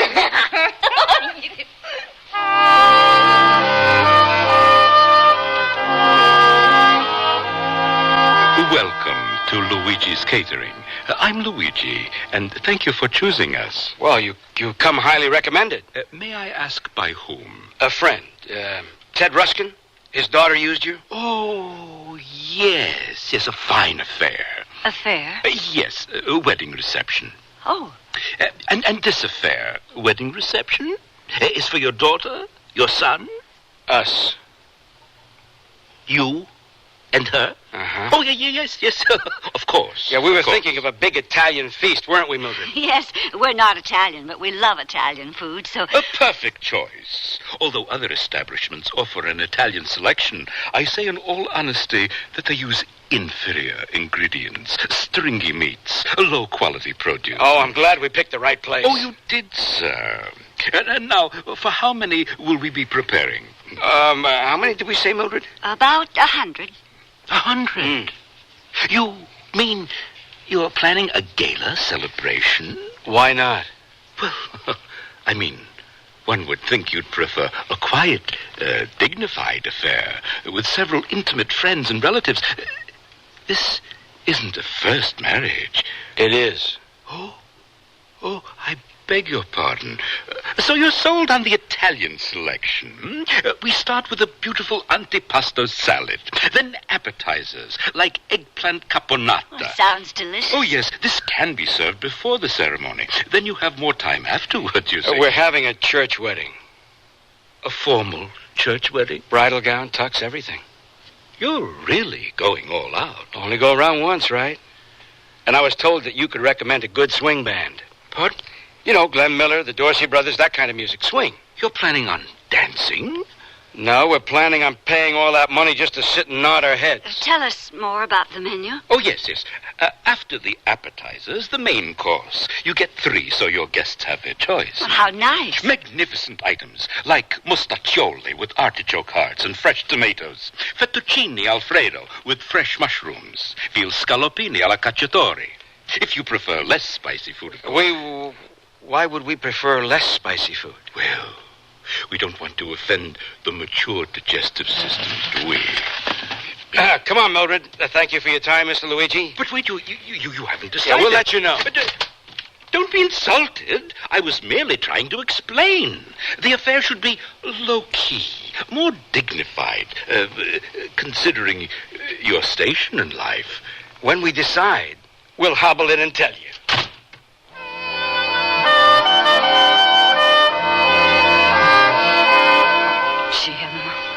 So embarrassed. Embarrassed? He Why? acted like we were senior citizens or something. Well, I'm surprised he didn't suggest warm milk and gluten toast to remain course.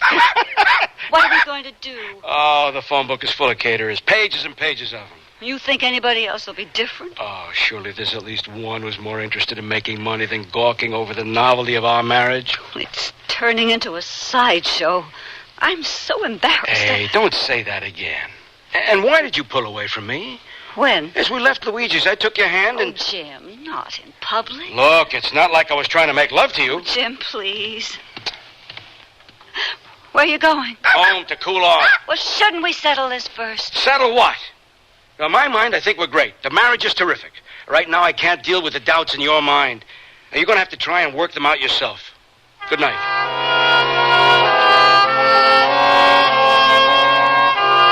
And I might have been able to, given enough time and a bit of consideration. But I was to have neither, particularly at the bridal salon the next day. A wedding gown? For you? Yes. Well, we don't stock... Well, I mean, most of our customers are... Madam, have you considered a simple tailored suit befitting the solemnity of the occasion? A suit? Yes, in a subdued color, like brown or gray, with maybe a hint No, of... thank you. Well, I've got to tell you, you won't find anything anywhere else. This is the city's largest bridal salon. And thank you. Our seamstress may be able to alter one of our patterns to conform to your mature figure. But you don't think it's proper? It's not... No.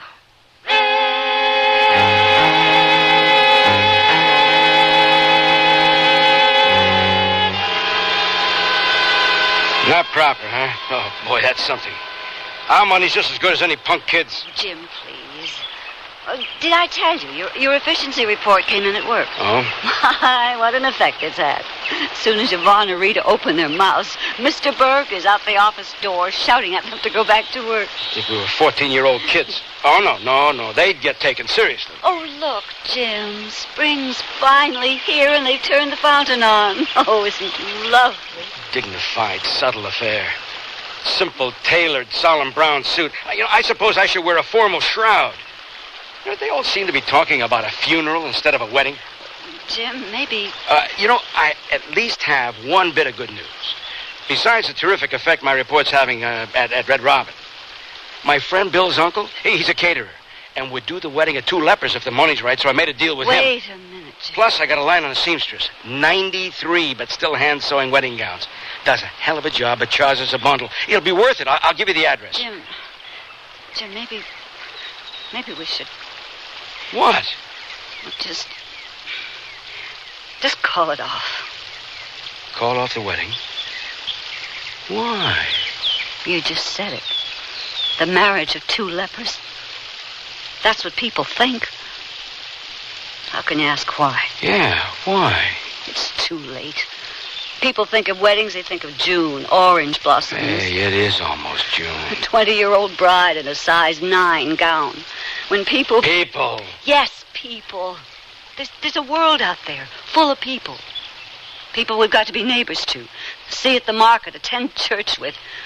People who think what we're doing is almost obscene. Obscene? Is that what you think? That we're obscene? I don't know. I don't know. Well, when I'm with you, I'm sure of everything. But out there with those people, strangers, where we get stared at, mumbled about, even laughed at. I don't know if I can deal with that. Jim, I'm not sure of anything anymore. Mildred, I love you. You can be sure of that. Do you believe me? Yes, I'm sure of that. But not of me. Do you understand? I understand you. I'm so confused and so scared. Mildred, this is right. More right than anything that's ever happened in my whole life. And in mine. Do you mean that? Do you believe that? Truly believe? You do? Yes, I do. Look, I can be strong for the both of us, but I need you to believe with me. Will you, Mildred? For me.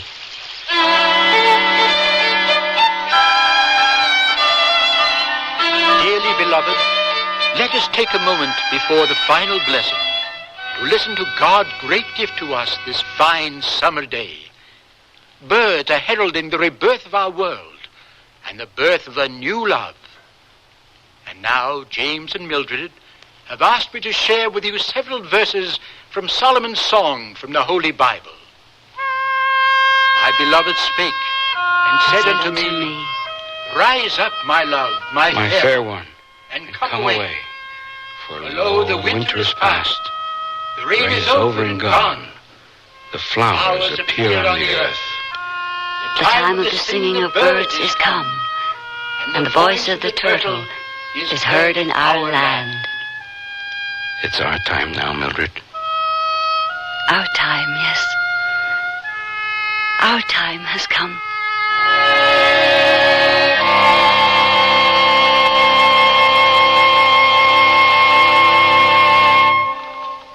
Hi, I'm Bud Palmer, inviting you to the Sears Spring Home Appliance Sale. Come celebrate spring and save from $20 to $100 on selected Sears major home appliances.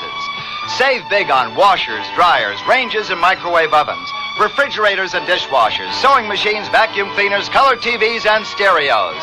Celebrate spring. Save at Sears now. Sale ends April 28th.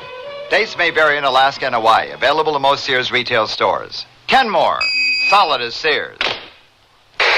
Breaker. Hey, good buddy, how you making tracks these days? With 4 on the floor and Winter 2s on my feet. Winter 2s? Yeah, they're shoes that just keep tracking and trucking. Winter 2s have 3 stripes on nylon in super hot colors with super hot detailing, just like the expensive sports shoes. But I didn't lay out much bread for them. Where the road stops, Winter 2 shoes just keep going. You copy? Breaker, kids. When me and Grandpa put the hammer down, we do it in Winter 2s. Fasten your seatbelt, Gramps. At most larger Sears retail stores. Shop where America shops with the Sears credit card. You'll be able to choose from over 100,000 Sears products and services at everyday low prices. Just say charge it, At Sears, it's satisfaction guaranteed or your money back. So visit your Sears store today to apply for your credit card, or just phone toll-free 800-526-0444. Find out why Sears is where America shops for value. Remember, phone 800-526-0444. In New Jersey, residents call 800-652-2777.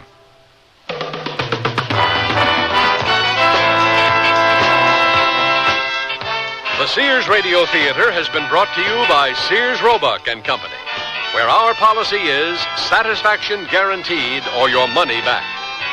Sears, where America shops for value.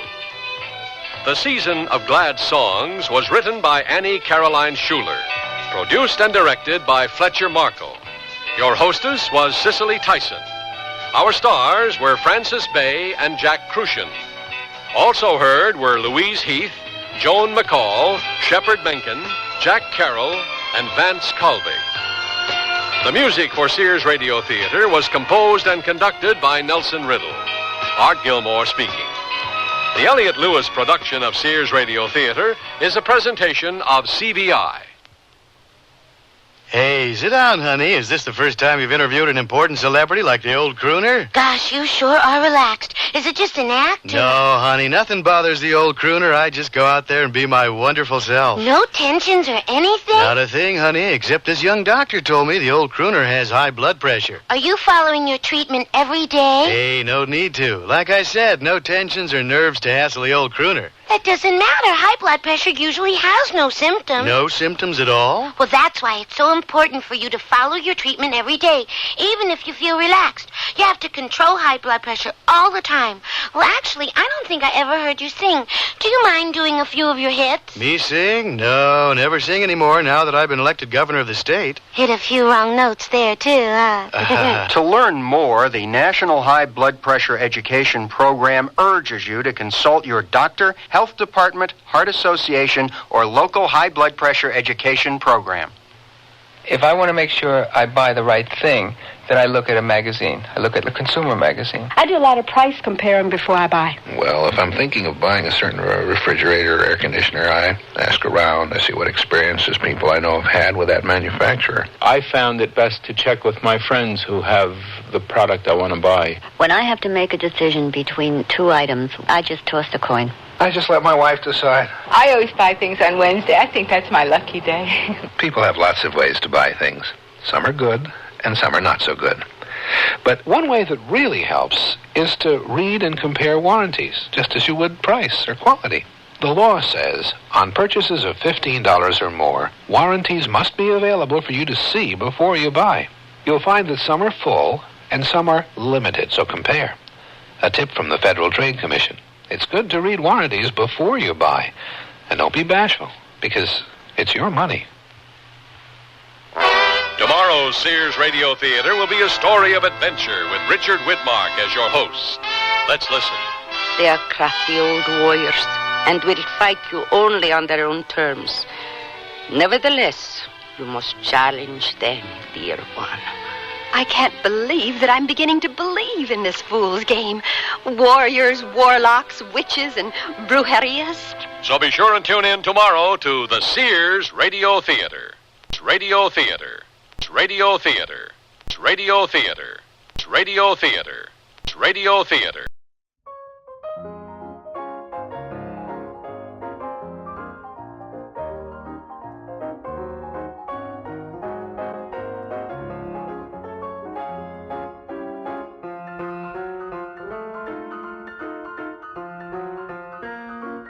All right, it is now time for the Trivia Minute, and here we go.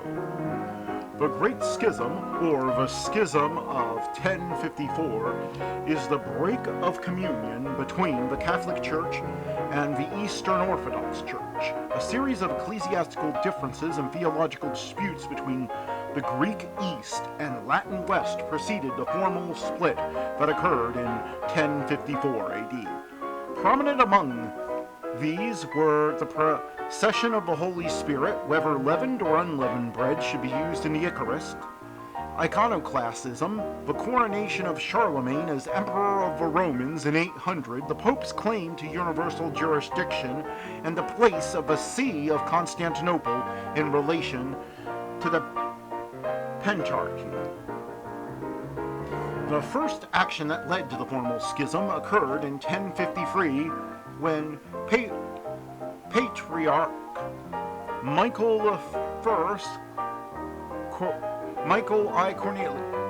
Cornelius of Constantinople ordered the closure of all Latin churches in Constantinople.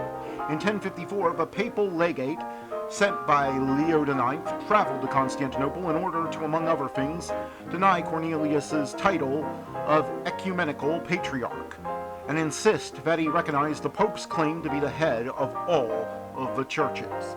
The main purpose of the papal legation were to seek help from Byzantine Emperor Constantine the Ninth in view of the Norman conquest of southern Italy and to respond to Leo of Ohrid's attack on the use of unleavened bread and other Western customs.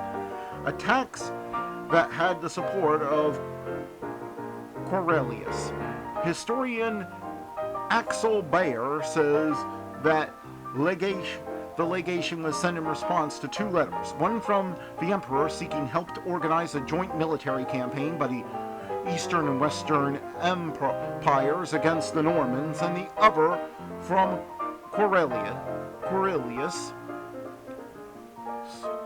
When the leader of the legation, Cardinal Humbert of Silva Candia, OSB, learned that Cornelius had refused to accept the demand, he excommunicated him, and in response, Cornelius excommunicated Humbert and the other legates. According to Weir, even after 1054, friendly relations between East and West continued.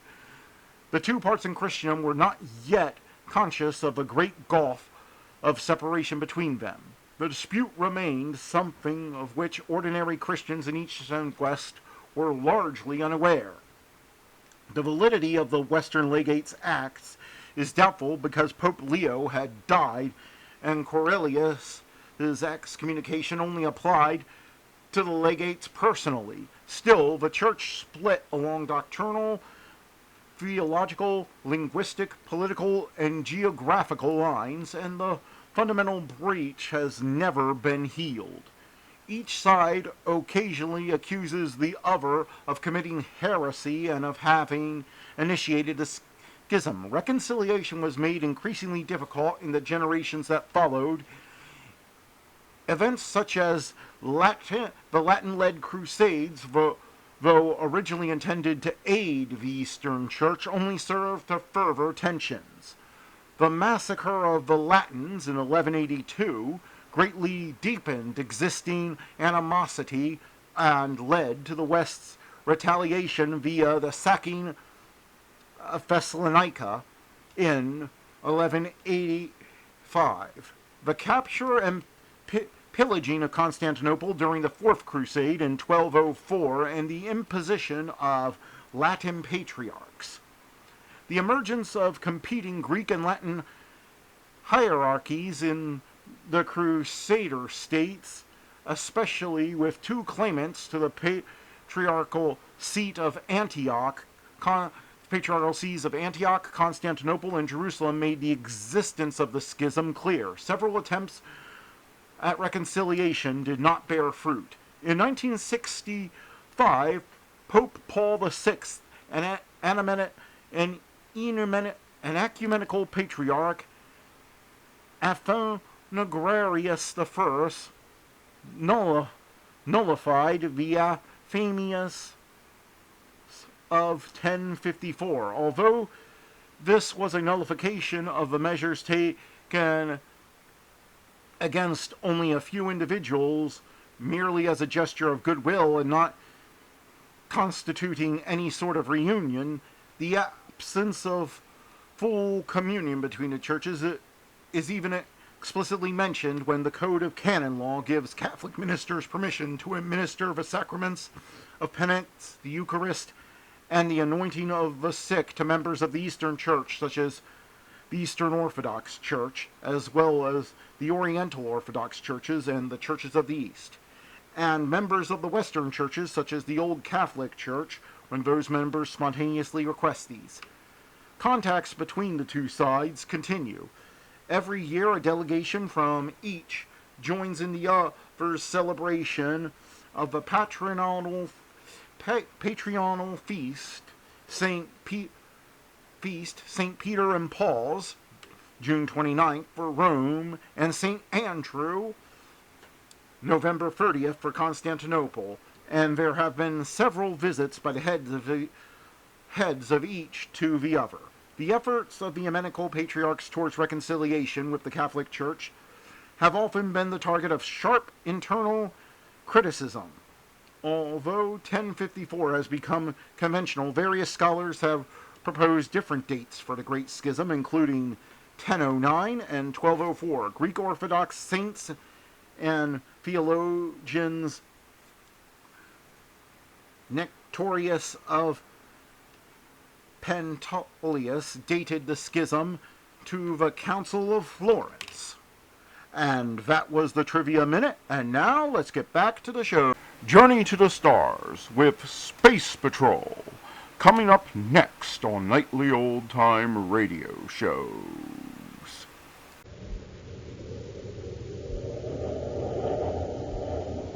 Wheat Chex, Rice Chex, and Good Hot Ralston present Space Patrol! High adventure in the wild, vast reaches of space. Missions of daring in the name of interplanetary justice. Travel into the future with Buzz Corey, Commander-in-Chief of the Space Patrol! In today's transcribed adventure, Buzz and Happy have made another visit to the mysterious Planet X. They have just landed in a robot ship, hoping to thwart an attempt to obtain Space Patrol's secrets. As two men in work clothes approach the ship, Buzz and Happy wait with ray guns drawn. Keep behind the bulkhead until we find out whether they're friendly or not. Yes, sir. Quiet now. They're at the outer hatch. Don't move, Happy. Use your gas gun, Malengo. Commander, I can't see. You fell right into my trap, Corey. This is your last trip to Planet X.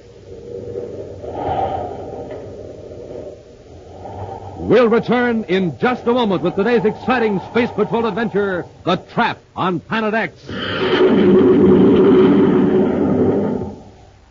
Hi, Space Patrollers. This is Captain Dick Tufeld speaking. Say, how's your space talk these days?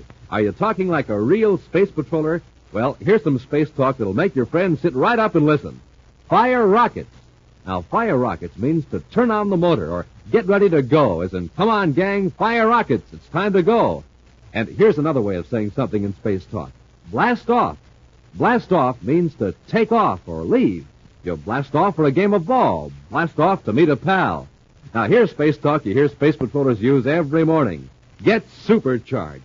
Now, to get supercharged means to get some zip and wham so you can be a winner. And, gang, here's how you do it. Just have yourself a power breakfast with the super cereals, Rice Chex or Wheat Chex. Best tasting cereals from here to the moon. So, Space Patrollers, get supercharged.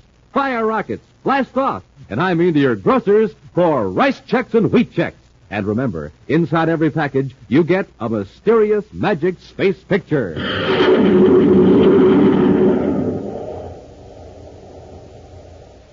And now, today's Space Patrol adventure, The Trap on Planet X.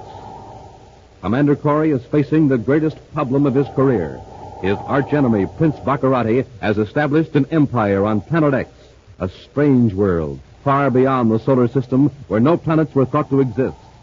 Fortified by almost impregnable detection and defense systems built by the evil scientific genius Dr. Malengro, Baccarati planned to launch an attack against the United Planets. Buzz and Happy dealt the prince a temporary setback, but the actual fate of Baccarati and Malengro still is in doubt. Buzz realizes the criminal leaders whom the self-styled prince assembled on Planet X may continue Baccarati's plans for enslavement and conquest. Now, in his central office on Terra, Buzz reviews his strategy with Cadet Happy. At this stage of the game, Happy, Baccarati's forces hold the trump cards. The Space Patrol couldn't get within 1 million DUs of Planet X without being discovered. Well, with Baccarati himself out of the way, sir, maybe his men will give up this idea of conquering the United Planets. Trouble is, we don't know for certain whether Baccarati is out of the way. All we know is that he turned his plastic gun on Malengro and himself and plunged down into the river at the base of his castle. I don't see how they could help being drowned, even if the fall didn't hurt them. We don't know what effect that plastic gun has. It coats its victim with a shell of plastic. We saw that. But it makes the victim temporarily helpless. At the same time, it might protect him. Yeah, that's right. Well, still, I'd hate to be in that fix. Floating down a river on Planet X, unable to swim. And remember those monsters we saw in the jungle. There's no telling what's in that river. Even leaving Baccarati out of it, a full-scale attack on Planet X wouldn't be a wise solution. Baccarati has abducted hundreds of innocent people from the United Planets. He's forcing them to work for him. That's the chief reason we can't risk an all-out attack. Well, how are we going to save them? That's problem number one. It's not a job for a space fleet. A few men infiltrating into Baccarati's stronghold is the only answer. Into the slave camps in the north, into the castle, into his plant. That isn't going to be easy. No. And once they're in, they'll be useless unless we can communicate with our forces on the outside. Well, I'd like to take another crack at it, sir. So would I. But it's something we can't rush into, Happy. One wrong move could cost the lives of innocent people. I'm going to have a talk with Lieutenant Simmons and then outline a plan of action. Meanwhile, billions of miles away on Planet X, a strange creature stands on the bank of a river and peers intently at two figures stiffly floating downstream. The man on the riverbank is huge, nearly 7 feet tall, and his rugged frame is loosely draped with the skin of an animal. To this primitive native of Planet X, the figures in the water are objects of wonder.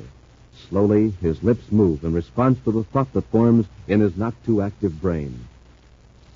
Sky men. Sky men. The next instant, the native plunges into the water. Sky men, the men who arrived many seasons ago in great monsters, men with powerful weapons, men who built huts of stone that towered into the mists. But why were these two sky men floating down the river, so strangely stiff and still? The native swims toward them, then, one at a time, tows them to shallow water, and one under each powerful arm, he carries them up on the bank. The men seem coated with something shiny and hard and transparent. But as the native watches in surprise, the shiny covering cracks and falls away. The men move. The native steps back, half frightened, half curious. And one of the sky men speaks. Monroe, are you all right? Yes, Your Highness. But I don't like the looks of that native. Don't worry. I got my plastic gun ready. I can turn him into a 7-foot statue if he starts anything. But don't show any fear. Remember, we are superior beings. Are you sure there's enough plastic left in the gun to cover a man of that size? Keep quiet. Let me do the talking. You there. What's your name? Goro. We're in luck, Malengro. For a minute I was afraid he was one of those wild ones that our men hadn't taught to speak English. Goro, I'm the chief of the Skymen, Prince Baccarati. Goro, kneel before your prince. He is your chief. Chief. All right, Goro. You may rise. Skymen live in air and in water? We are all powerful, Goro. The Skymen can do anything. Skymen all powerful. Send him away, Your Highness. Let's get back up the river to the castle. We may need him. We may run into some unfriendly natives, and Goro will contend it. Yes, you are right, Your Highness. Goro, you come with me. Your chief will give you fine clothes like these. You will eat the food of the Skymen. And Goro will become all-powerful like the Skymen. Goro eat food of Skymen? Of course. And everyone will say, there is Goro, honor guard of Prince Baccarati. Come, Goro. Lead the way to my castle. I obey, Chief. Come on, Malengro. Your Highness, do you think Corey could get away from the castle? I doubt it. When we get back, we'll put some pressure on the commander. He can tell us many things that will help further my plans for conquering the universe.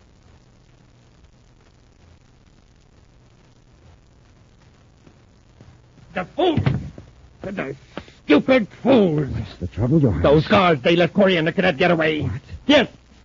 They got back through the jungle to their ship and blasted off. That means he'll be back with a fleet of ships. Corey's too smart to try that. He knows we could destroy every ship he sends against us. But if he thinks we were drowned when we jumped into the river, Don't you assume your empire will fall apart? Now, Corey doesn't jump to conclusions. He'll try something, that's certain. Now, if we could only force his hand. Get him back here. Alone.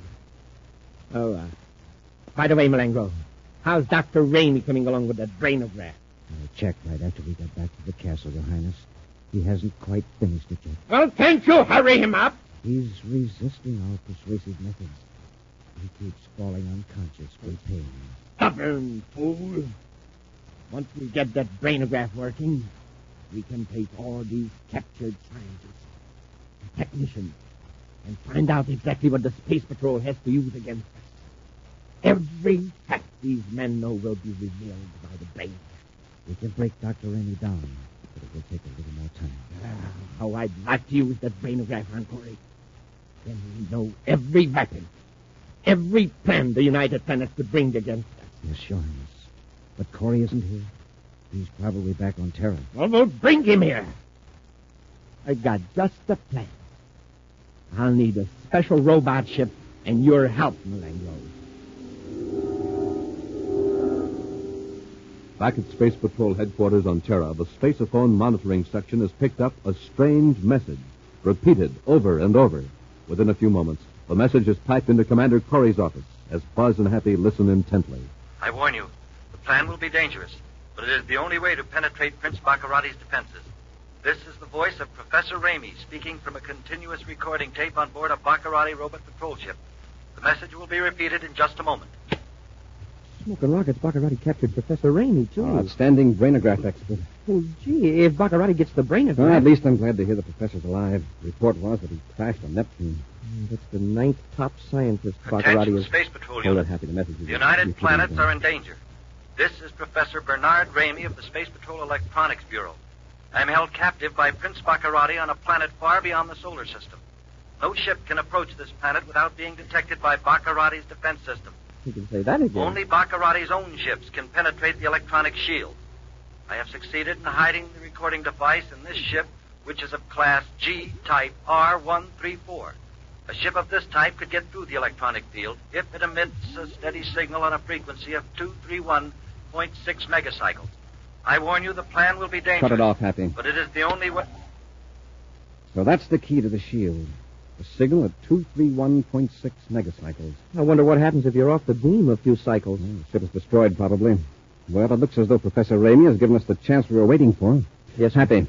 Call Space Patrol Operations. Order a Class G, Type R134 robot spaceship with auxiliary controls. We're blasting off for planet X. I've picked up a robot ship on the viewscope, Your Highness. Is it one of ours? It looks like it. But all of ours are accounted for. Well, but then Corey fell for it. He thought that was Professor Ramey's voice.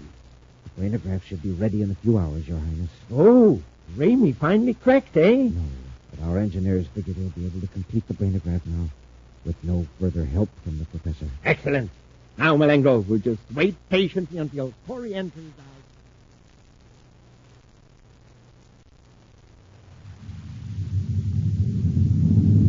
Well, I guess we've fooled Baccarati so far, Commander. At least he hasn't hurled any meteors at our robot. Well, we're safe from meteors now, Happy. We're too close to the planet. There's Baccarati's castle in the viewscope, Commander. All right, Happy. Cut on the special frequency. Yes, sir. Make sure it's exactly 231.6 megacycles. Oh, I have it tuned in exactly, sir. That's it, sir. In a few seconds, we'll know whether it gets us through the electronic shield.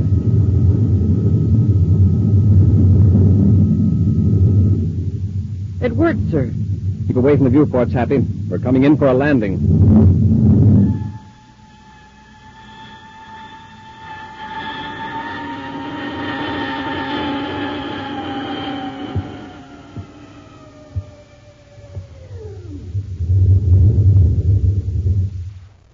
Now we'll wait here in the ship till it gets dark. And we'll make an attempt to get inside the castle. Suppose someone comes out to inspect the ship. Yeah. 2 men are coming toward the ship now. Yeah.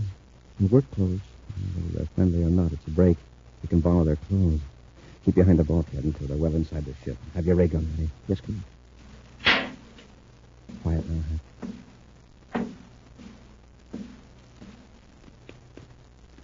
Use your gas gun, Malengo, quickly. It's Baccarati. Let him have it, Hap. I can't see. Can't either. Grab the cadet, Malenko. Got him, Your Highness. I'll take that ray gun, Corey. You might as well stop struggling, Corey. That toxic gas made you as weak as a kitten. Where is Professor Ramey? Oh, don't try to talk, Commander. Unless you're wearing gas masks. Like Dr. Malenko and myself, you'll only suffer all the more from the toxic gas. For your information, Commander, that wasn't Professor Ramey's voice you heard. It was mine. A good impersonation, don't you think? That's right, Corey. The professor was busy completing a brainograph. And we are going to use it on you to find out all the Space Patrol secrets. After you recover from the toxic gas, of course. Yes, you can recuperate in the dungeon, Corey. And just wait till you see your guard. He's a nice little fellow named Goro. You'll be safe with Goro. Very safe. We'll return to Space Patrol in just a moment. Say, gang, what kind of fuel are you filling up with at breakfast? Ordinary fuel? Well, I hope not. Because remember, in the morning, you haven't had anything to eat for hours. That means your fuel tank needs super fuel, like Rice Chex and Wheat Chex, those super cereals. A good Chex breakfast, and boy, you're supercharged. You feel like a million, rugged as Buzz Corey himself. Your motor kicks over, your rockets start roaring, your atomolites start blinking, and man, that's it. You take off, and I mean you take off like nobody's business. And say, gang, with Chex, you've got a couple of cereals that taste terrific, and both have that modern bite-sized design for eating that's easy and fun. That's Chex for you. Easy eating, good eating. So remember, gang, when you pull up to your breakfast table, it's just like pulling up to a filling station. You're there for fuel, super fuel. So tomorrow morning, say to your mom, fill her up, Mom, Chex. Yes, get them today, gang. Chex, rice or wheat. And remember, inside of every package, you get a mysterious magic space picture.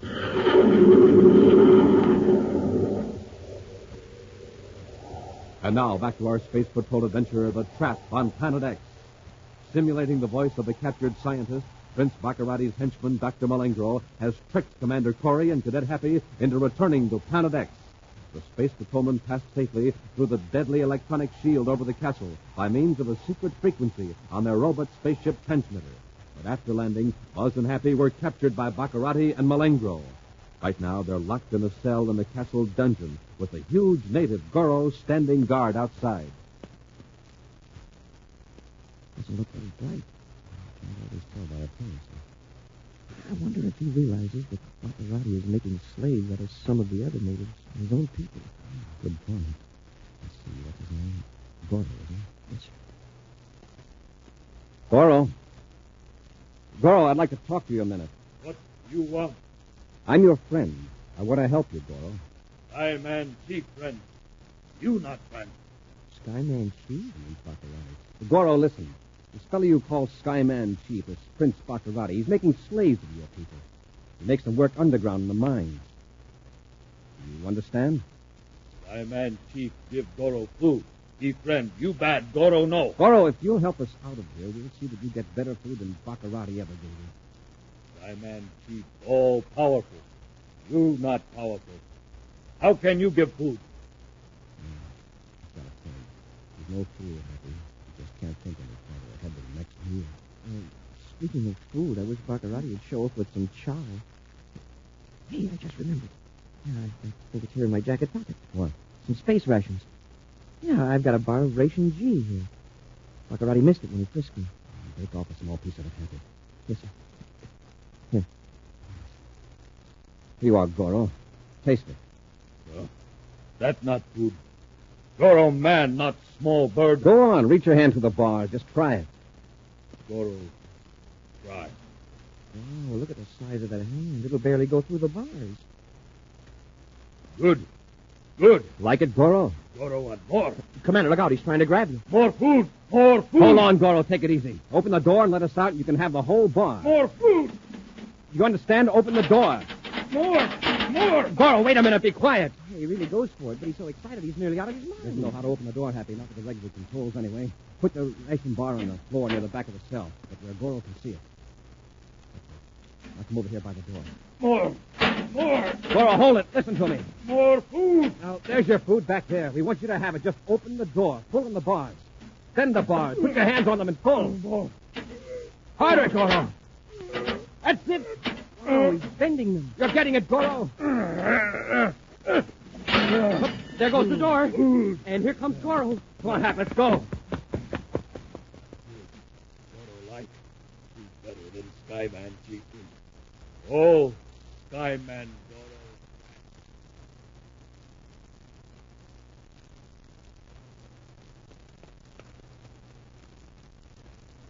Down this part, Happy for the stairs. Yes. I only find Baccarati before a guard finds her. How many more flights is it to the tower, sir? Step into that doorway quickly.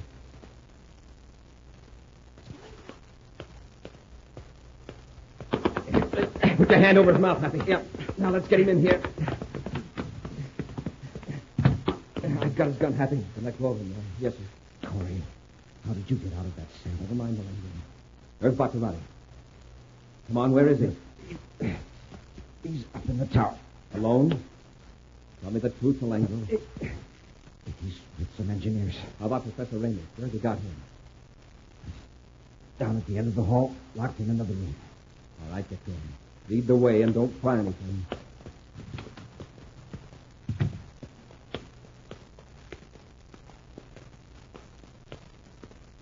This is it. Unlock the door. Shut the door, Happy, and keep Malengo covered. Yes, sir. Professor Ramey. Malengo, what have you done to him? Riley was a little rough with him. He wrecked the brain again. Months of work ruined. The professor's coming too, sir. Professor? Hey, Commander, Malengro's getting away. Get him, Happy. Yes, sir. Well, that takes care of him. Good. Professor Ramey. Won't do you any good, Baccarati. Commander Corey. Yes. Baccarati's been forcing me to build a brainograph. When I heard he tricked you into coming here, I left. Yes, I know. Professor, we haven't much time. We've got to get out of here. Can you walk? I think so. Baccarati gave you quite a beating. Do you know of any places where we could get a ship? Baccarati's spaceship factory. That's too far away. Besides, it has an electronic shield around it, too. Well, at least once we get out of the castle. Wait a minute. There's a robot testing field on the other side of the valley. Does it have an electronic shield over it? Not ordinarily. One can be set up if strange ships are sighted in the region of the planet. Ordinarily, it's kept open for tests. Can you show us how to get out of the castle? The gates have electronic locks. Only Baccarati's men have keys. Malengo must have one. Search him, Happy. Yes, sir. Professor, how far is it across the valley to the testing field? I don't know exactly. Around 5 miles, I think. Do you feel strong enough to make it? Malengo's key, sir. I think I can make it, Commander. Then come on. We'll tie Malengo up and gag him so he can't come to and sound him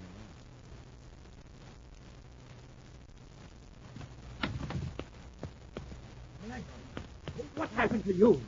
Where's the professor?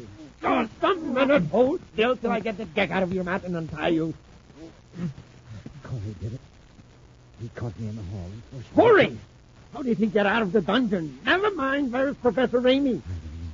The cadet knocked me out. When I came to, I was tied up. He escaped, Joe. I can see that. We'll have the castle searched from tower to the dungeon. We'll send guards outside the castle. You and I will lead the search from the air. Come on, man.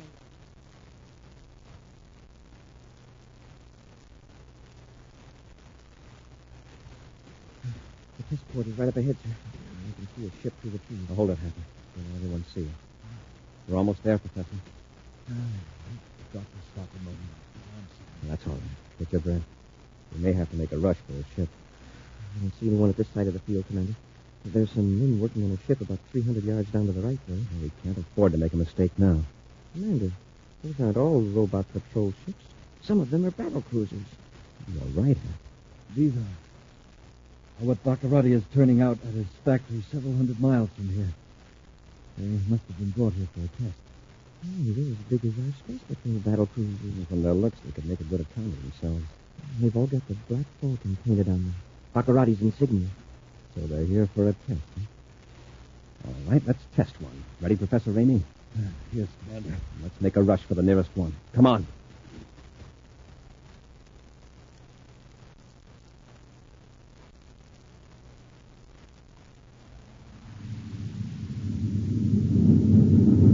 velocity down, Malengo. Remember, this is a spaceship, and Corey is on foot. I'm trying to cover as much ground as possible, Your Highness. If we circle the castle several times, we can pick them up in the ground scanner. Where could they have gone? They're not in the castle. No one saw them go through the gate. Look, over there at the test. I see it.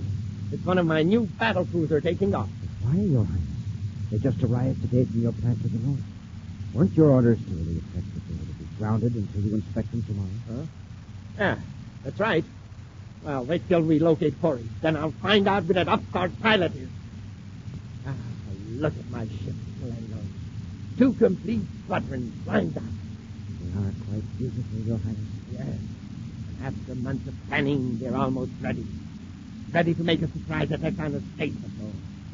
If the test is successful tomorrow, I'll give the command to wipe out Jupiter. Look at that ship circling back over the field. With the big Jupiter base out of the Pavo, I can conquer the outer planets. What's happening over there? Explosion at the test port. One of your ships blew up on the ground. My ship? Malengo, what's happening? That pilot, that crazy pilot, he's strafing my ship for the space gunners. He's... Corey! Malengo, it's Corey in that ship. Get him! After him! Got the command! Your Highness, this is the scout. He's unarmed. My fleet! Look at my fleet destroyed! Throw the tower! Freeze the electronic shield! Throw the tower! And the necklace! Freeze for the gas!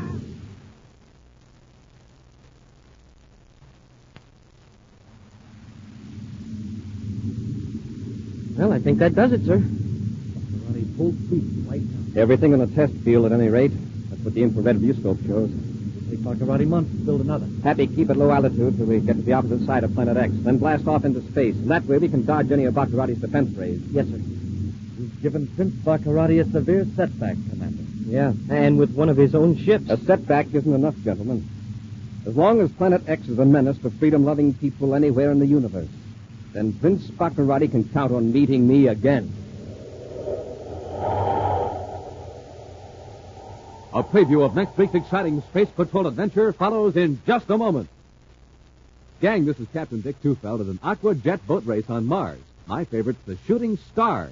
But hey, it doesn't have a chance. The driver is filling up the tank with ordinary fuel.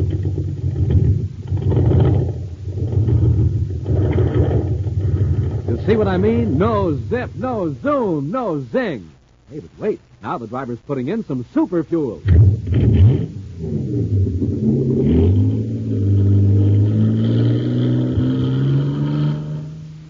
Wow, look at the Shooting Star go. It's bound to be a winner now because she's supercharged. Supercharged with super fuel. Now, you want to be a winner, too, don't you, gang? Then remember, ordinary fuel, ordinary start. Super fuel, super start. So don't wait. Get supercharged. And I mean get supercharged the way Buzz Corey does. Eat a power breakfast with Rice Chex. Flavor, man, and bite size. Crisp, triple toasted shredded rice biscuits. That's Rice Chex.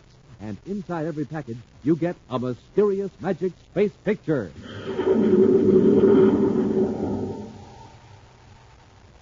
And now, a preview of next week's exciting Space Patrol adventure. Buzz and Happy are trying to make their way through a strange valley filled with weird and poisonous plants. Suddenly, Happy trips and falls. Commander, something's got my foot. It's the vines. They're drawing tight like ropes. Winding around me, too. I can't get them untangled. Maybe we can cut them loose. Yeah. Hey, it's grabbed my arm. I can't move. And the leaves have got suckers on them. Hap, we've got to get loose. These vines are man-eaters.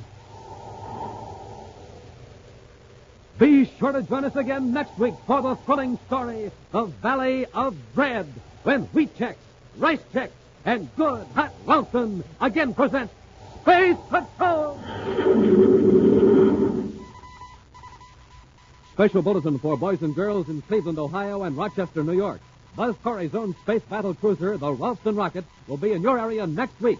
Don't miss it. The Ralston Rocket. Space Patrol, created by Mike Moser, starring Ed Kemmer as Commander Corey and Lynn Osborne as Cadet Happy, was written by Lou Houston, produced and directed by Larry Robertson, executive producer Mike Devery. Other players were Bela Kovach, Ken Mayer, and Norman Jolly. Dick Tufeld speaking. Now, don't forget to tune in next Saturday and every Saturday when Wheat Chex, Rice Check, and Good Hut Wilson again present Space Patrol! Be sure to see another exciting Space Patrol story on your local ABC television station. Consult your local paper for time and channel. This program is broadcast to our armed forces overseas through the worldwide facilities of the Armed Forces Radio Service.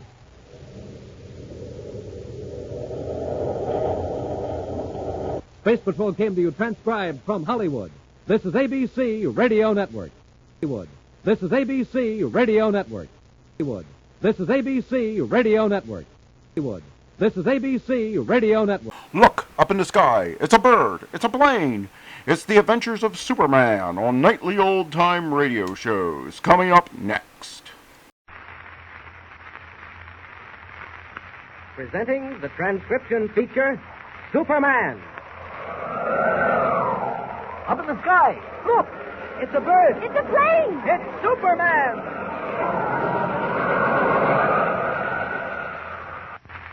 And now, Superman, valiant fighter for truth and justice, champion of the weak and the helpless, who has appeared on Earth with a physical structure never before attained by mortal man. Superman, who is stronger than a locomotive, faster than a speeding bullet, and who walks about among human beings as mild Clark Kent, news reporter for the Daily Planet.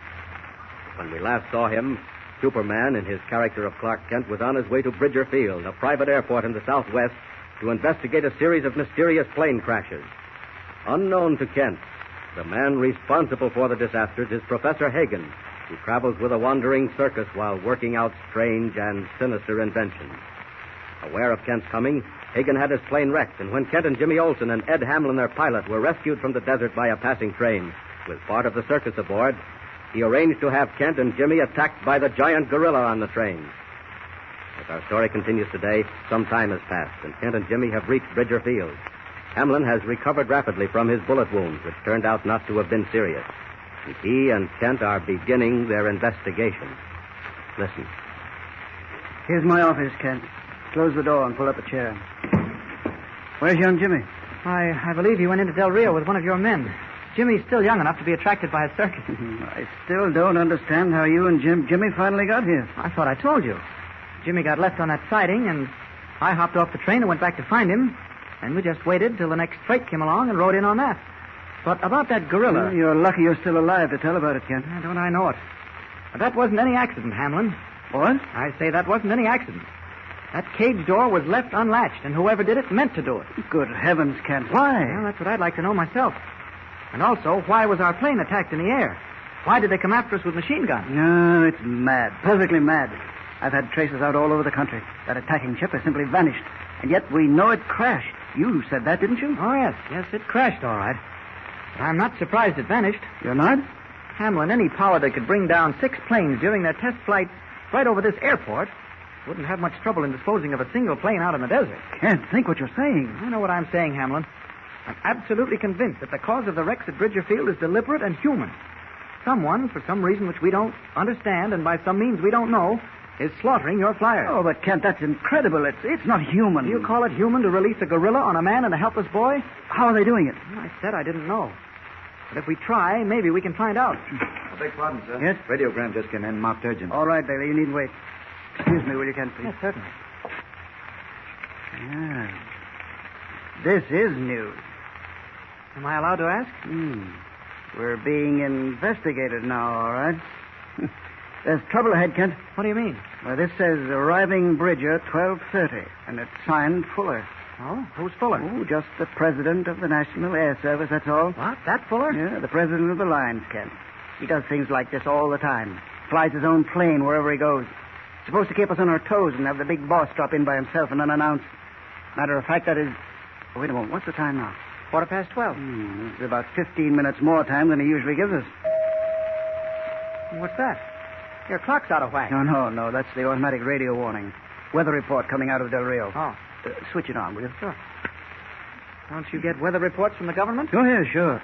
We just use this as a check. Funny how often they don't check. Wait till it warms up, Norman. All right, here it comes. Mexicali Broadcasting Station, Del Rio weather forecast for northern Sonora and Chihuahua. Important.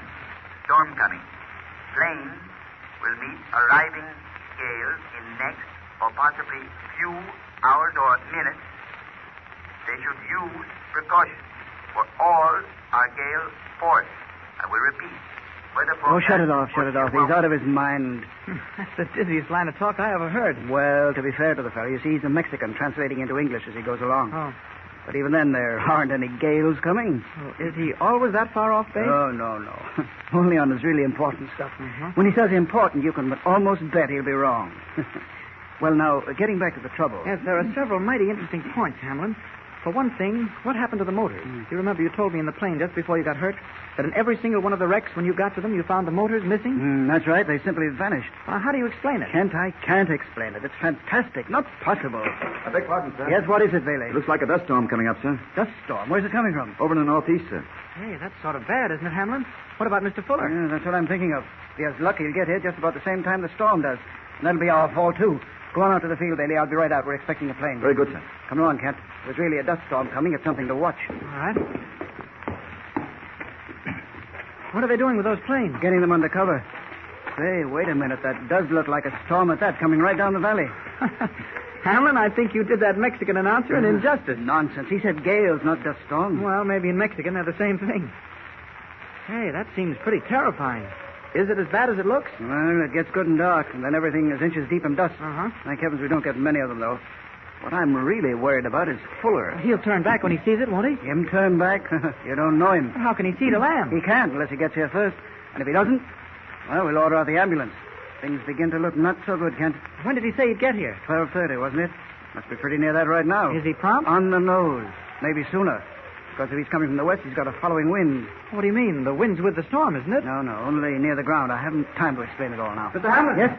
There it is, plane coming in from the west. Where? I don't see it. Yeah, there it is. It's just a speck. But it's growing all the time. Well, the fool, he can see what's happening. Why doesn't he turn back? Hey, if he doesn't work fast, he'll meet the dust head on. Coming down the valley hard, Hamlin. Say, there's some in the air already. Kent, you'd better get inside. Get under shelter. When it hits, it's bad. I may do that. It gets into your throat and your eyes. Wait a minute. Where is he now? Coming fast, sir. I don't think he'll make it. The dust will get here before he can get down. Bailey, warn the ambulance crew. Tell them to stand by for a crash. Hamlin, he's lower. He's going to try to make it. Oh, touch and go. Oh, we ought to go back. Look, he's down to 1,000 feet, and here comes the dust. Kent, you get back. Get inside the house. Okay, Hamlin. This isn't my job. I'll see you later. What's going on up there? What's happening? Mr. Hamlin, sir. He's trying to bank. He's going back. No, he'll never make it. Now he hasn't a chance. Bailey, look. Mr. Hamlin. What? He's in flames. He's burst into flames. Oh, it's just like all the others. He's on fire and he's going to crash. Emergency. Quick, run for it.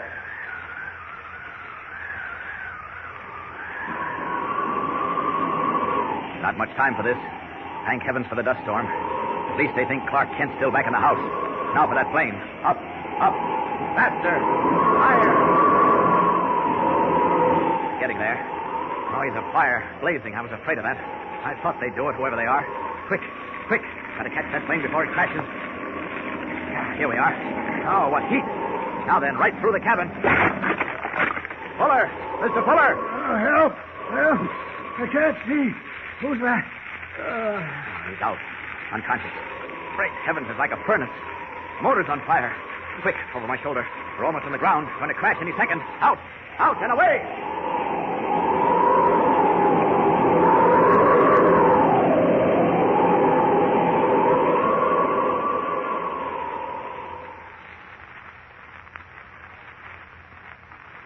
Mr. Fuller, you're sure you'll feel all right now? Certainly. Perfectly all right. That was a nasty crash, Mr. Fuller. I don't think I know this gentleman, Hamlin. I beg your pardon, sir. He's the fellow that pulled you out of the wreckage. We didn't even know he was there. Well, that wasn't anything. If he hadn't got you when he did, well... Sir, I'm obliged to you. He's Mr. Kent, sir. Clark Kent. Mr. Kent, all I can say is thank you. Thank you very much. Now then, Hamlin, I'm here for two reasons. First, to find out what's been going on. We'd like to know that ourselves, sir. Disgraceful. Absolutely disgraceful. What's it all about, eh? Mr. Fuller, sir, we don't know. We haven't any idea. If I'd known you were coming, I'd have warned you off. Warn me off, eh? Warn me off? Well, sir, you saw what happened, even to you. Precisely, and I shall stay here till the whole thing is solved. But that's not the most important thing, Hamlin. No, sir? Hamlin, this is Tuesday. Quite so. On Thursday evening, just 48 hours from now, or slightly more, this field will entertain a most distinguished visitor. What? Distinguished visitor? Coming here? Here and nowhere else. At the moment, I can't tell you who or what this visitor is. But if anything should happen here at the field... But, Mr. Fuller, sir, really, he shouldn't come. Shouldn't come? No, under the circumstances, I can't be responsible. Why must he come to Bridger? He's coming to Bridger for good and sufficient reason. I can't tell you any more than that, except that you will be responsible. Well, Mr. Fuller, if you'll allow me a word, I think Mr. Hamlin is right. Unfortunately, sir, this is a decision for ourselves. Not that I mean to be rude, you understand, Hamlin. You have 48 hours to make Bridger Field secure and prepare for our guest. That's all. I beg pardon, sir. No, not now, Bailey. Mr. Kent, sir. Yes? It's the boy, sir, young Jimmy Olsen. What? Is he hurt? Has anything happened? No, sir, but he's back from Del Rio. Back from the circus, Mr. Kent. And he says he's got to see you right away. He says it's important and for you to come whatever you're doing. He says he's got to see you.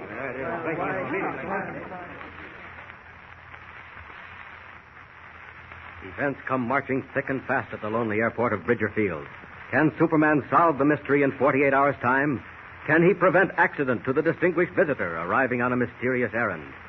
And what has young Jimmy Olsen discovered at the Lubbock Tent Show, where Professor Hagen works out his sinister plan? Tune in and follow the next exciting chapter of Superman. And remember, be sure to tune in the next thrilling installment of the amazing transcription feature, Superman. Up in the sky. Look! It's a bird. It's a plane! It's Superman!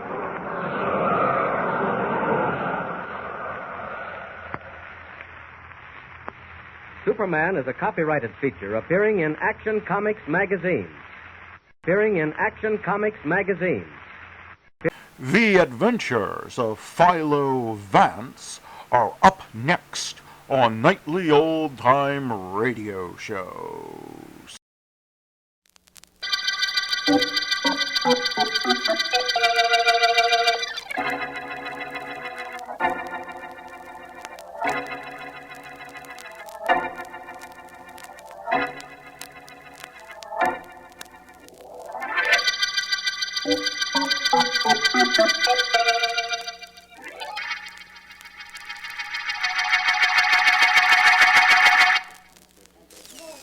Yes, please. Anything else, please? What do you got so far? Lady order 1 chow mein, 1 roast pork, 1 fried rice.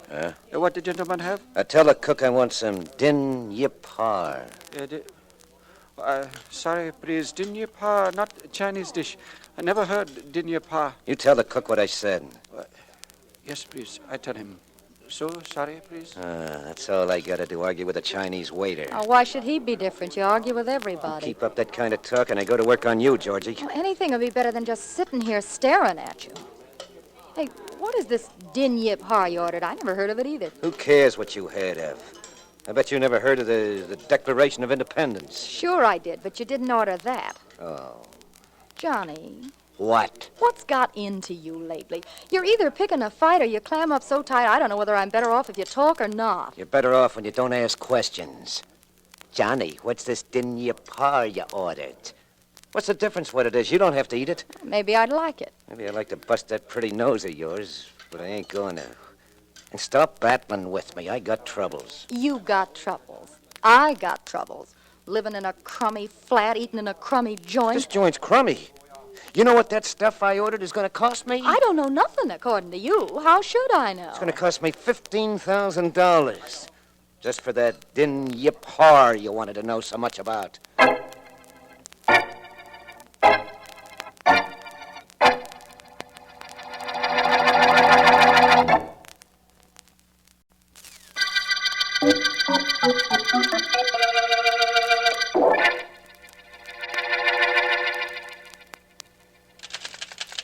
Miss Deering. Yes, Mr. Vance. Nothing. Just wanted to make sure you were here. America's foremost private investigator takes nothing for granted. He sees me from the door of his private office, but he must make sure it's I by calling me. I hadn't seen you, my dear. Besides, what good's a private investigator if he's not investigating? Ask me sometime after business hours, and I'll answer that. Only the way you've been working, there's no such thing as after business hours. Doesn't look like any relief is in sight, Ellen. That fellow Markham mentioned call yet? No, and he hasn't shown up. What's this case, Vance? The district attorney called to tell me there was a jewel robbery in Chinatown last night. Oh? A man was murdered during the course of the theft, and the police have no idea who did it. And so Markham has asked you to help. Yes, but he's given me an assistant. Some bright young Chinese fellow the district attorney uncovered. I'm taking him with me when I go investigating the crime. I'll wear my hair in a queue if you take me. I'll take that matter under advisement. Let me know, will you? Hi, Gates. Boss man around? I'm Lee Wong. Got my boots laced and raring to travel. He's expecting me. He was expecting somebody, but I doubt whether you're what he expected. Come in, Mr. Wong. In here to my private office. Reed. Thanks, lady. Be seeing you. At least he didn't whistle at me. Well, I guess I'd better get back to work. Well, Vance, here I am. Markham sent me. I'm supposed to take orders from you. Slip them to me, boss man. Well, Mr. Wong, You can skip that Mr. Wong stuff, Vance. Name's Lee. I'm Chinese, but I was born, raised, and educated here, so I talk like a real American. I'd hate to believe that. Lee, do you know what I'm going to work on? Natch, that robbery and murder down in Chinatown. That's why I'm here. I know the section backwards. Well, that's hardly the way to approach a case, but I have an idea we'll do all right together. Would you like to visit the scene of the crime with me now? Sure, only there isn't much sense to it. The cops have kicked around anything that we might pick up. Perhaps you're right. Lee, why don't you meet me in Chinatown tomorrow night? Tomorrow night? What goes with tonight? With right now? I have a plan about tomorrow night. In fact, if I'm not mistaken, it's a plan that will bring us the murderer. What? You haven't been to the scene of the crime, don't know the dead man, don't even know what jewels were stolen, and you think you can drag in the killer? I think so. Darn clever, these Americans.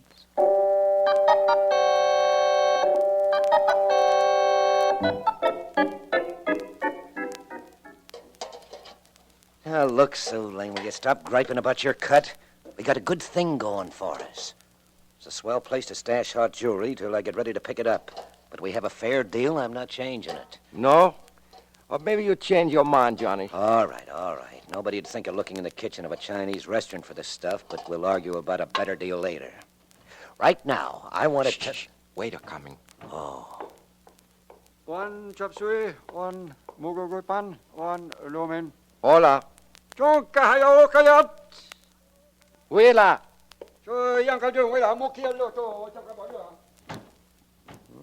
Get rid of him in a hurry. That, huila means get lost, doesn't it? Something like that. What is it you want to tell me? Well, just this.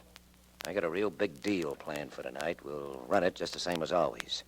I'll see that stones get to you. Yes? You hide them till I come in the front of this place, just like any customer, and order din yip har, like always. Can do. What do you steal this time? A 20-carat diamond from one of your merchants. There's a piece in the paper about it this afternoon. Now, you just be ready to grab it when I get it to you. Will do. And, Su Ling, remember, when you get it, keep it for me.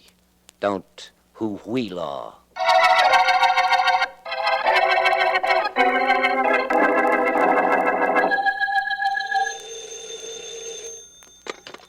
District Attorney Markham speaking. This is Vance, Markham. Hi, Vance. How'd you like the job I did in the newspapers for you this afternoon? Excellent. That's what I'm calling about. Thank you very much for your help. Don't thank me. It's you that's trying to help me solve that Chinatown murder. Oh, by the way, how was that Lee Wong chap I sent you? He's quite a young man, Markham. That he is. Refers to himself as a hep Chinese. It's kind of a perfect description, I'd say. I imagine it'll be of help to you. I imagine so.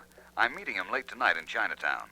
With the assistance of the story you planted in the newspapers and a venerable old gentleman named Lo C, plus whatever help your young friend can give me, I hope you wrap up this case of yours as tight as an egg roll.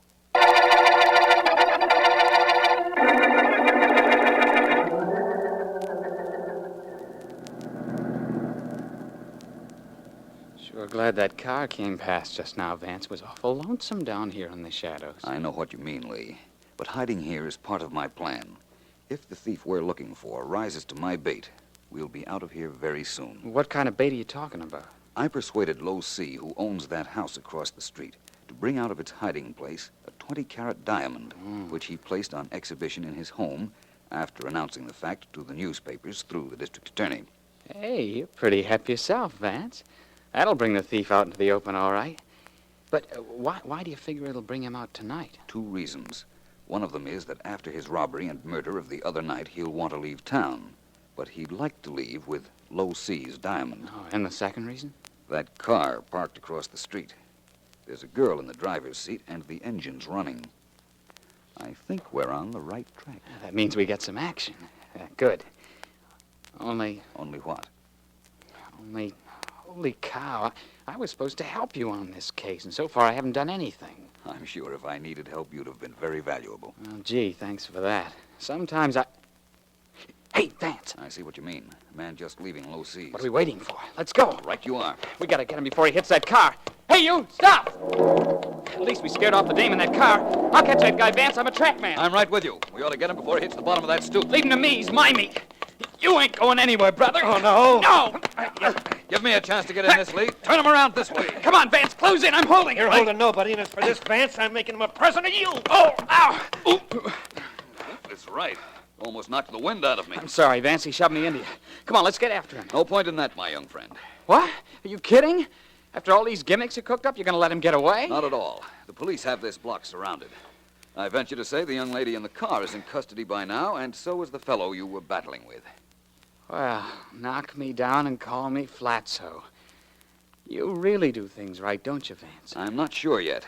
I planned this so that the thief could steal Low Sea's diamond. I'm pretty certain he did, judging by the fact that he was coming out of Low Sea's house at this hour, and the fact that he had a getaway car already. But what? But I still won't know if my plan is successful until the police find Low Sea's diamond on him. Yeah, I get what you mean. Sure would make you a schmo if the diamond was stolen. The police did pick up the guy, and he didn't have the stone. That would make you a schmo, Vance. Yes, I imagine it would. But let's not anticipate that possibility right now. If Markham and the police have done their work, they'll have our friend and his getaway girl safely at headquarters very shortly. That's where I'm headed, to find out a couple of things. One of them, of course, is to find out whether they have Low Sea's diamond. What's the other? To find out whether or not I'm a schmo.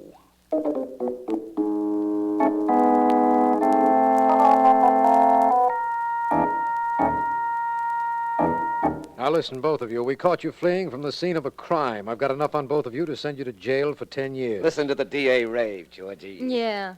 I bet he likes to hear himself make speeches. Apparently talking isn't going to do me any good, is that it? I guarantee if it ain't, it's close. What were you doing running along Chang Street an hour ago? I'm an ex-athlete. I like to keep in condition.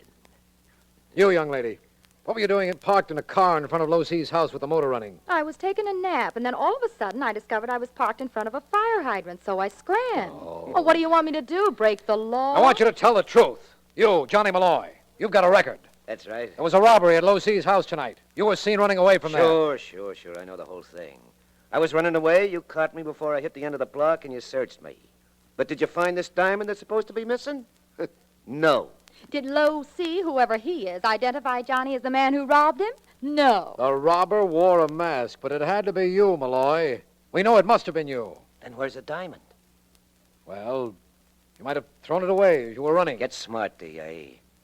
Did I know there were cops at the end of the block waiting to grab me? If I made that heist, would I toss that stone in the street? All I know is... Hello, Markham. Vance, come in. Well, Vance, this is the result of your plan. We have this man and his girlfriend. They both deny they had anything to do with the robbery of Low C, and we can't prove they did have. You didn't find the diamond on him? No, and Low C can't identify him either. Maybe I can. What? Just how are you going to identify me? You forget I saw you leaving Low C's house, and that I was standing next to you when you tried to get away from my friend, Lee Wong. What do you mean, tried to get away? What's your answer to that, Moy? Well, I'll tell you. I went to call on Low C. I rang the bell. There was no answer. I was coming down the steps when two guys jumped me. I didn't know who they were, so I slugged it out with them, shoved one guy into this Vance here, and I beat it. Nice going, Johnny. Thanks. Well, Vance, what do you think? I could lock both of them on suspicion, but I really don't have anything on them that I can make stick. You think you ought to let them go? Well, I don't know what else I can do. Huh? That decides it, then. You know, Vance, this is the first time in all our association that a plan of yours went wrong. I realize that, Markham, and it doesn't make me feel any too good. It makes me feel fine. Your state of well-being is subject to change without notice, Malloy. Markham? Yes? I'm responsible for the loss of Low C's diamond. Why don't you advertise for it? Maybe some honest guy found it. As I was saying, Markham, I'm responsible for the loss of the diamond. It was I who urged Low C to use it as bait. And as you were saying, Markham, this is one time where I have been proven definitely wrong. Well, now, Vance, don't feel so badly about it. I feel very badly about it. But I have one more thing to say. It's true that I was wrong. But, Markham, I'm only going to be wrong temporarily.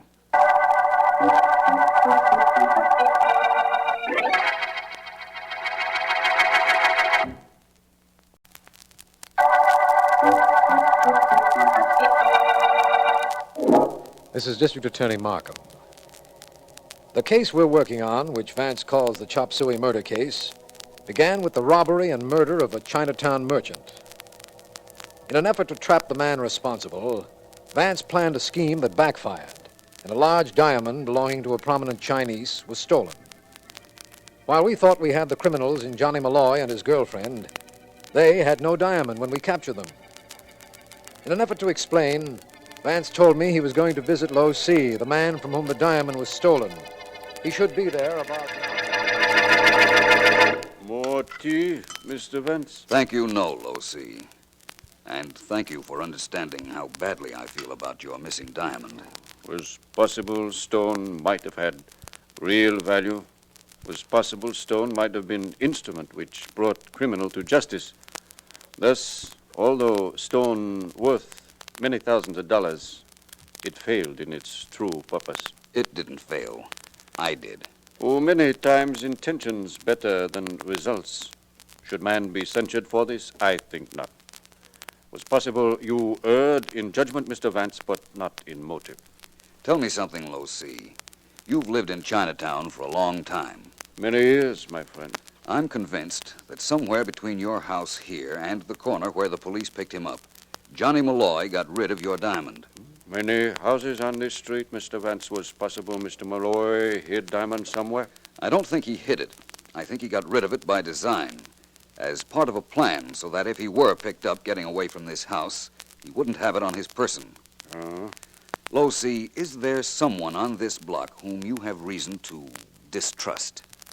Well, many times do I hear stories about some man who worked in Sinyan restaurant near corner. Nothing do I know about it which I find for myself, so naturally I know nothing. I understand. Thank you, Low C. The Sinyan restaurant, eh? I think I'll call my secretary, and if I can find her in, I'll see what we can find out at Sinyan's.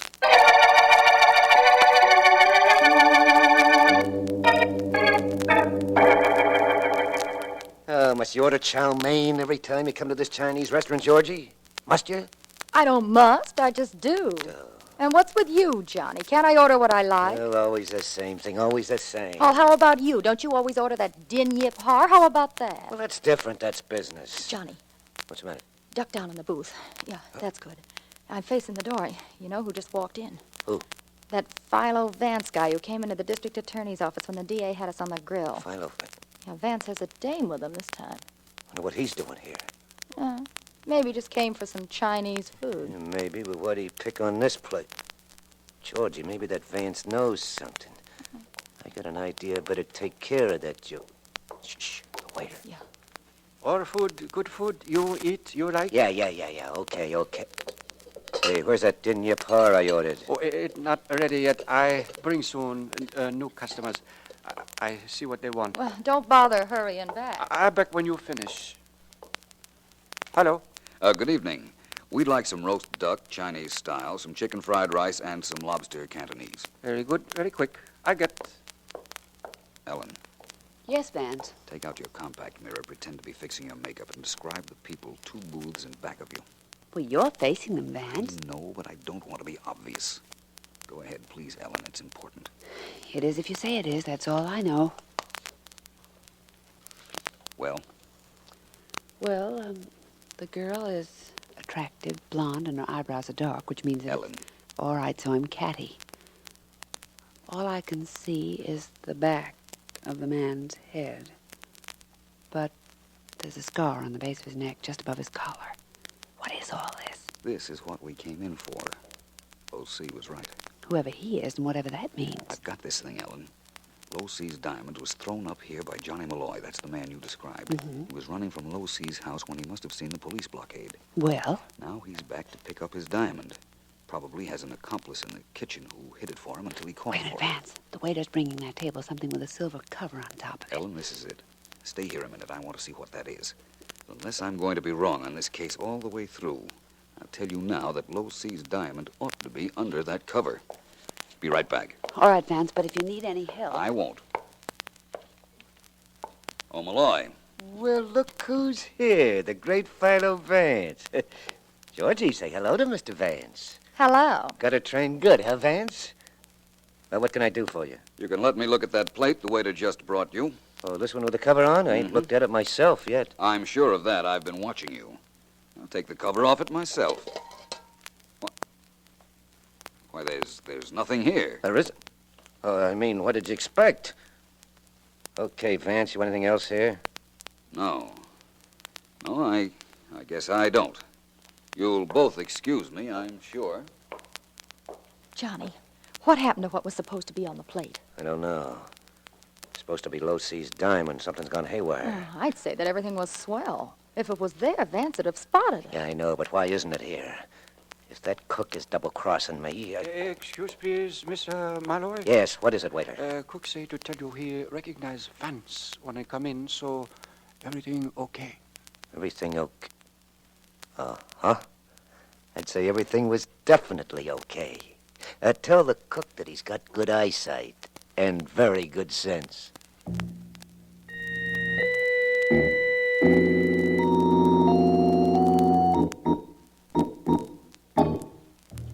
When did Lee Wong say he'd call, Vance? I like your office, but not enough to want to stay in it all night. I didn't talk to the boy, Markham. I left a message for him. I'm going to need him very badly. I do wish he'd call. He's a nice young fellow, Vance, and he has ambitions of being a private investigator, like you. Oh, not like me on this case, I guarantee that. I'll get it. Vance speaking. Hi, tall, dark detective. This is Lee Wong. Yes, I might have guessed that. Lee, can you get a job as a waiter? I don't know. I never did any waiting in my life, except for my girl. Why, what's up? I want you to get a job as a waiter in the Sinyan restaurant. Work there this evening and come back to me with anything you find out about the cook there. And also if Johnny Malloy goes there regularly. Check. Is that Malloy the character I tangled with in front of Low C's house? That's the one. And Lee, I'll meet you at Low C's at midnight tonight. And I'm sure you're going to have something to tell me that I want to hear.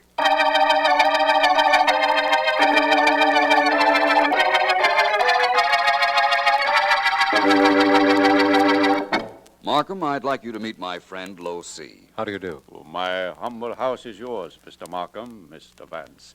Please sit down. Thank you. Thank you. I hope you don't mind our using your home as a meeting place. It is my honor to have a home you care to use, Mr. Vance. I hope I can reciprocate by getting back the diamonds stolen from you, Low C. I know only that you are trying. It is quite enough. As you told me on telephone, we wait for Lee Wong. Yes, Vance asked him to get a job in that restaurant you believed might have an employee who was a little, shall we say, shady? Is possible. Man only knows what he himself knows. What others tell him, he merely suspects. Oh, my doorbell. Also, my concession to old China, the gong. Excuse me, please. Certainly. It's probably Lee Wong. If it is, I hope he has something to tell you, my friend. Hello? Hi, old pal. I'm Lee Wong. I'm supposed to meet... please to come in. Oh. Hi, Vance. Well, I got news. I want to hear it, of course. But first, may I present you to our host, Low C. Low C, this is Lee Wong. It is a privilege to meet one who aids Mr. Vance. Thanks. Well, Vance, I did what you told me to. I got a job at that chop suey joint, watched the cook like you said, and saw him grab a gander at a certain teapot in his kitchen every once in a while. And? I knew I had to get him out of the kitchen, so I faked a phone call for him. He came out, I went into the kitchen, got into that teapot, and look what I found.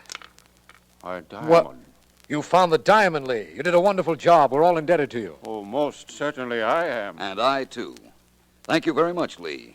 And although this is most ungrateful, I'm going to have to ask Mr. Markham to arrest you for robbery and murder.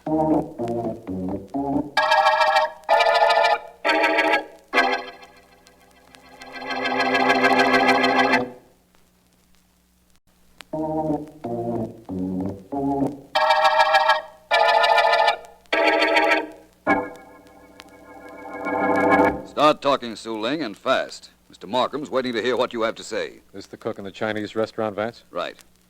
Well, Su Ling? I tell you, Li Wong steal diamonds, kill man 2-3 days ago. He give me diamonds to hold, I hold them. Later, I give them to man named Marlowe. He's talking about the original robbery and murder that happened before I got into this case, Markham. I know. Go on, Su Ling. I tell you this because Li Wong, he tell you he got Lo Si's diamond for me. Yes, he got him for me, but he gave it me the night Lo Si was robbed. Li Wong has confessed, Su Ling. There was nothing else he could do, considering that Vance knew all about him. By the way, Vance, how did you know? Let's go back to the night of Lo Si's robbery, Markham. To begin with, I believed the first robbery and murder and this one were done by the same gang. I understand why, Vance. Go ahead, please. Jimmy Malloy stole Lo Si's diamond, came out of the house, and there we were, Li Wong and I. Li had no chance to warn him in advance that we'd be there. Malloy immediately suspected a trap and dropped the diamond in Li Wong's pocket as they were struggling. That is right, Mr. Vance. Thank you. Now, if Li Wong turned the diamond in, I wouldn't have suspected him. But he didn't. He waited until he found out that I knew something was wrong at the Sinyan restaurant. And then he decided to bring back the diamond and incriminate Su Ling here. I'm still not sure I know why he brought it back. He knew I was close to a solution of this case, and he wanted me off it. Lo Si's diamond was my personal responsibility, and he knew I'd never stop until I recovered it, but that I might stop if I did. Yeah, well, that makes sense. I see why you didn't suspect Li Wong right away, too. It was because I sent him to you. Li Wong go to district attorney in beginning to pretend to help while he find out what progress police were making. That's understandable, Markham, isn't it? Yes, it is. Well, we have Sue here, Johnny Malloy and his girl, and Li Wong all in custody. And they'll all pay for what they've done in the end. In the end and at the end of the Chop Suey murder case.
And now you will hear the rest of the story with Paul Harvey up next.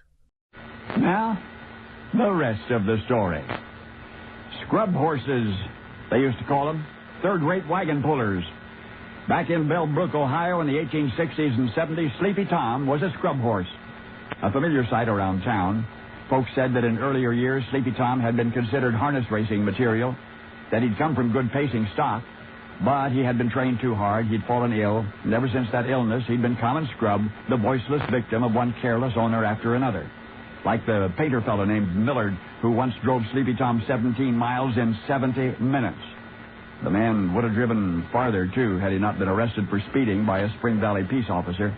Anyway, it was Millard who finally sold Old Tom to Steve Phillips for a cheap watch and a quart of shotgun whiskey. And what did Steve want to do with Sleepy Tom? Well, Steve Phillips saw something in that old scrub horse which had apparently eluded everybody else. Steve wanted to race him. Townsfolk guffawed at that one. Race that old glue pot? Why, Steve was lucky the horse was still standing. What was he anyhow, a dozen years old now? Indeed, he was. But he's got good pacer in him, Steve insisted. Pacer, breeding, and a ton of heart. What more did he need? So Steve Phillips began harness racing Sleepy Tom Training him the right way with fastidious physical care and all the love that the old horse had missed all those years, the town boys would watch the workouts, amazed that Steve was actually taking it all seriously. They noticed Steve would talk a lot to Sleepy Tom, and sure enough, it seemed the horse understood. And before anyone knew it, Sleepy Tom was deemed ready for his first race. Plenty of tough competition that day in Jackson, Michigan. Then word got out that some 12-year-old nag, a newcomer, was challenging the most experienced field in the Midwest, so the race began with a lot of laughing among the seasoned spectators. But then Steve started talking to Sleepy Tom. From the high-wheeled sulky came Steve's voice in soothing tones and the words, "Go on, Tom, and win." They were in last quarter stretch when Sleepy Tom took off like a flash of summer lightning, leaving the field in the dust. And more incredibly still, this event heralded the beginning of one of the greatest equine careers in harness racing history. With his owner's gentle urging, Sleepy Tom continued to vanquish the best pacers of his day. He would become known as the kingpin of the original Big Four. He would shatter the world's harness racing record by a full second. He would be called even today, more than a century later, the Prince of the Pacers. And through it all, before and during and after each of those glorious races, would be Steve Phillips talking, tenderly reassuring, more necessarily than one might imagine. For you see, Steve was more than the trainer who had seen potential for greatness where nobody else had. Steve Phillips was Sleepy Tom's eyes. Remember that sickness that Tom had as a 3-year-old? It had been an infection, and it had left that horse that would one day race into the record books stone blind. Now you know the rest of the story.